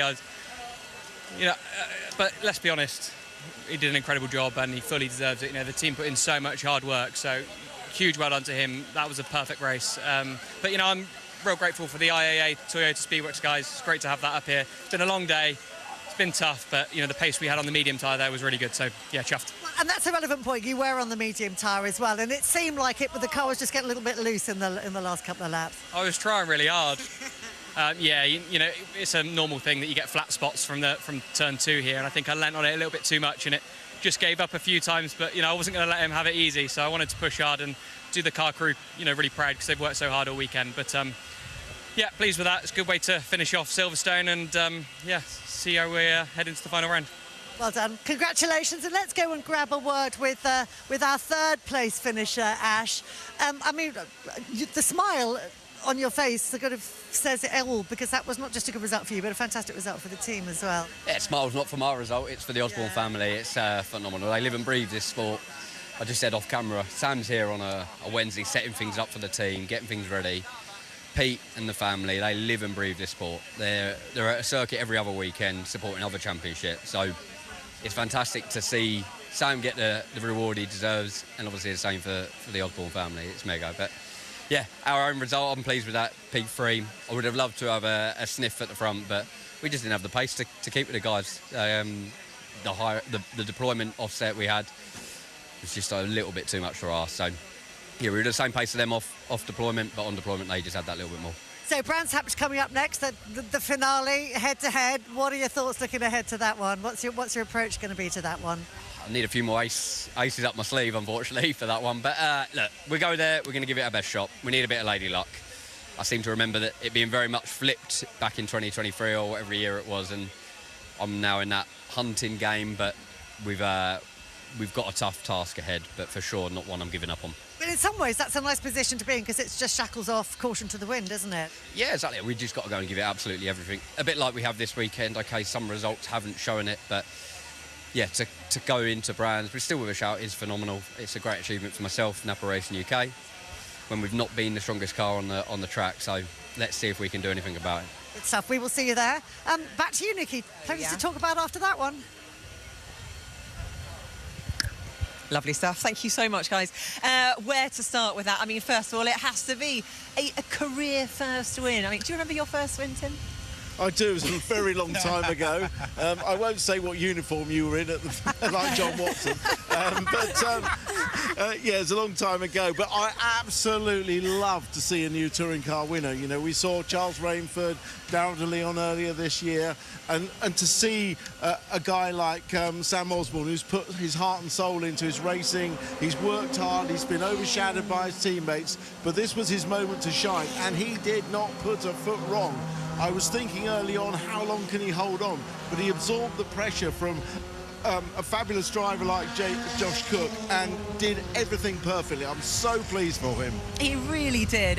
And I think that's exactly it, isn't it? You know, when a driver puts in so much work and so much effort, it suddenly pays off. It's all worth it, isn't it, Jade? Yeah, I've raced Sam in Clios, and also when I was in touring cars, we always found each other sort of the same sort of bit of tarmac. And you know, there's no secret that I would obviously be willing Josh on to win that race, but I cannot fault Sam. And towards the end, I thought, do you know what? He absolutely deserves this win because he didn't put a foot wrong. And yes, he was on the soft tyre, but you've still got to drive the car you've got. And he was under pressure. He had, you know, the driver, Josh caught him, then he used his boost properly. It was a proper touring car win, and yeah, super proud of him, and for his dad as well. They're cheering at us across behind the camera there. Pete Osborne, what a legend. There are going to be some serious celebrations tonight, aren't there? Yeah, when they're packing down Hospo. Sam's still got a job to do, mate. Got to drive the truck home, I think. That just shows what it's about. You know, you will never meet a lovelier family than the Osbornes, and I'm so happy to see. And Sam is as straight as the day's long. It's just great. It reminds me of when I got my first win. His emotion was brilliant, and he'll only go upwards from this. He's brilliant. Yeah, it is definitely going to be a day that he remembers for the rest of his life, and we were here to witness it, which is all very lovely as well. But we've got to turn our attention to Tom Ingram and Ash Sutton. I mean, Ash did pretty much everything he could in the hand that he was dealt, you know, starting from down in P11, P12, the two of them together, to finish on the podium was a good result. Do you think he'll reflect positively? He knew this was going to be a tough weekend. The car is not the best in a straight line here. It's a straight line circuit. It was always going to be difficult for him. I think Brands actually is a very 50-50 circuit. He's got a good chance there. The driver can make a difference, the car can make a difference, but it was always good. But he's done damage limitation. The game is still on when we go to Brands, and that's all that matters. That's exactly what it was sort of asked of him. You know, we came into this weekend, the points gap was 32. It's now 33. So really, damage limitation. He's done the best he possibly could, really. He's what you'd say he's kept it alive, you know. He's taken it into the final round, and he knew this weekend was going to be tough for him. He said that at the early parts of the weekend. He knew it was going to be tough, but I think Ash really suits Brands GP. That's the kind of circuit he thrives at. Tom's going to be strong. He's been strong everywhere this season, but Ash is going to come out, elbows out, fighting. And I also think his teammates are now really putting in the part to help him as much as they can as well. Well, speaking of Tom Ingram, let's go down to Louise and catch up with both of them. Well, Tom, one more race weekend to go. Yes. 33 points in the lead as we head to Brands. Nice place to be. Yeah, a lovely place to be. It's mad that we've had a weekend like we've had with Ash and I sort of, you know, trying to get as much out of it as we can, and the points gap between the two of us has been 1 point over the whole event. So lovely place. It's obviously nice to be going into the final weekend with a little bit of a points gap and a points cushion. By no means is it signed and sealed. Absolutely not. You know, that's one bad result. So we cannot look at it as to say we just have to have a cruisy weekend, because we don't want that. It's got to be a pointsy weekend, and we've got to make sure it's we've executed it to perfection as well. So we've had a stonker of a weekend. Given we knew that we were going to be on the back foot coming into it this weekend with our qualifying TCB, we've done kind of everything we needed to do and a little bit more. I think the race 2 win and getting fastest lap and everything was crucial. So very, very pleased. It's a nice place to be. See you in a couple of weeks. Thank you. Wow, so what happens 2 weeks to go before the big grand finale? What is Tom Ingram going to be doing? I mean, it's kind of nerve-wracking. I bet he just wants to get to that race weekend and get it over and done with. That's the usual thing for them, you know. They just want to get there and get out on track. And yeah, I've got to say, just to go back on your point about Ash, I think Ash has done absolutely amazing this weekend. To only have that change to 1 point is brilliant, because like Tim said in comms, this place does not suit that car. At Brands, it's going to be Battle Royale, and I'm really looking forward to it. It's really not a lot of points to go between them. It's going to be But he will still need a slice of luck, no question. Absolutely, yeah, absolutely. Yeah, I mean, looking at Brands, it is such a racer's track, isn't it? It does favour the brave, but looking at those two, they are both the bravest out there. Yeah, I think Tom summed it up there, is that although he's got 33-point lead, it's by no means done. He knows, and we've all seen it, how the final weekend goes with weather conditions, and if you qualify bad in your mid-pack, it takes one bad result to switch this whole thing round and suddenly becomes game on for Ash. So I'm super excited. Not only does Ingram want to get there quickly, so do I. Me too. And then we can get out of this wind and cold as well. Yeah, I better bring my rain jacket for Brands. Oh dear. Right, well, before we do get into all of that, let's take a look at what is coming up on. Yeah, well, we'll just go pass it back over then, ready for the podium interviews with Alan Hyde. Through the gate and across the gravel. Don't run through the gravel, everybody. It's a bit tricky if you try to run, but there are still people coming down the grid as well. So hurry yourselves up, everybody, because we are just about ready for our final podium presentation of the day here at Silverstone. The presentation for round 27 of the 2025 Quick Fit British Touring Car Championship. And you know what, Silverstone? There is only one rule about spectating for this final podium. You must be as loud as you possibly can be when drivers come onto the podium. So a little dress rehearsal for you. To make the presentation, please welcome from our tyre supplier Goodyear, Mickey Butler, onto the podium. He normally gets a louder cheer than that. You'll have to do better. The first award that Mickey will hand out is the Winning Team Award, and this is for the winning team with points added up over all 3 races here at Silverstone. And the winners are Napa Racing UK, and to represent them, the team principal, and right now, a very proud dad, Pete Osborne. A lovely cheer for Pete Osborne. Here he comes. He's always smiling. He's got a slide. Yes, says Pete. And over to Mickey Butler. At the far end goes Pete Osborne, and he lives and breathes for motor racing and the family. Well done to Napa Racing UK. They take the team award for Silverstone with a kiss of the trophy. The next award is for the race we have just seen. It is the winning manufacturer constructor for round 27. The winners for the second time today are Toyota, and to represent them, sponsorship specialist at Toyota GB, Nikki Atkinson, onto the podium. Well done to Toyota. And here comes Nikki onto the podium, over to the far end where Mickey is standing by with the trophy. And congratulations, and holds the trophy up. Well done to Toyota, and our thanks to Nikki for receiving the award on their behalf. The next award is another one where all the points are added up over all 3 races. It is to our winning Jack Sears Trophy driver here at Silverstone, and the winning Jack Sears Trophy driver is Charles Rainford. Well done, Charles. Here he comes, and very happy with that. He's always smiling. He's like Pete Osborne, always got a smile on his face. And Charles receives the Jack Sears trophy, and congratulations from Mickey and from Pete as well. And holds the trophy up. Well done to Charles Rainford. The next award is for the race we have just seen, as indeed all of the remaining awards will be. It is for the winning independent driver for round 27. The winning independent driver, Mikey Doble. Well done, Mikey. 6th independent win of the year. Up the podium steps he comes, a wave to the crowd, and congratulations Charles Rainford and Pete Osborne, and Mickey gives him the trophy. The winning independent driver for round 27, Mikey Doble, everybody, well done. And now on to the top 3 drivers. 3rd position, 15th podium of the year, Ash Sutton. Here he comes, 4-time champion. And he's got little Sonny Sutton with him as well. And a wave to the crowd.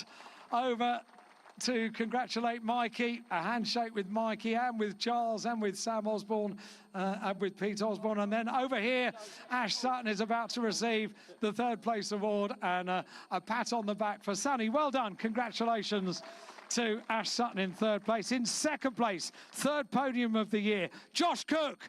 Well done, Josh. That was a hard-fought race. Josh on the medium tyre, Sam on the soft tyre, and Josh gave him absolutely everything. Josh Cook takes the 2nd step of the podium, gets a handshake from Mickey, and the 2nd place trophy in the hands of Josh Cook. And now I think we're going to get a rather big cheer. A 1st win in the Quick Fit British Touring Car Championship. The winner, Sam Osborne. That's what it feels like, Sam. That's what it feels like to be a winner. Sam comes up, gets congratulated by Ash, gets the same from Mickey. A big hug with Dad and with Mickey Butler. Onto the top step of the podium goes Sam. And why not let Dad present the trophy? The winning trophy to Sam Osborne, everybody. Smiles all around on the podium for round 27. And now the national anthem for the winning driver.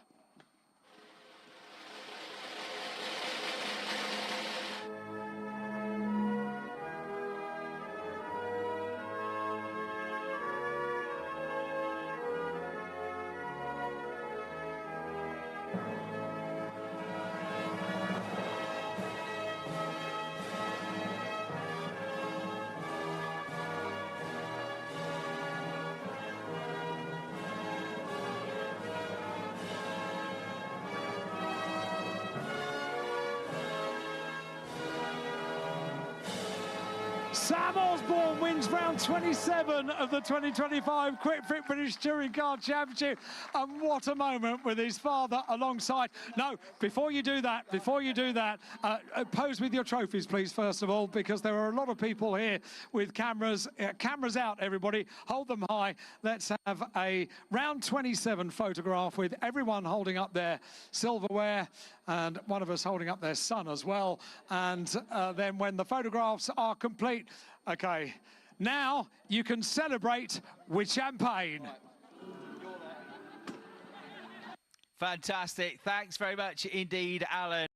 Yeah, thanks, guys, down there at Toka. What an unbelievable performance as well. Let's get final thoughts from the team here. Starting with you then, Tom. Going into the final round of the season, it's going to be hell's bells in 2 weeks. Yep. It's essentially Napa against Virtue.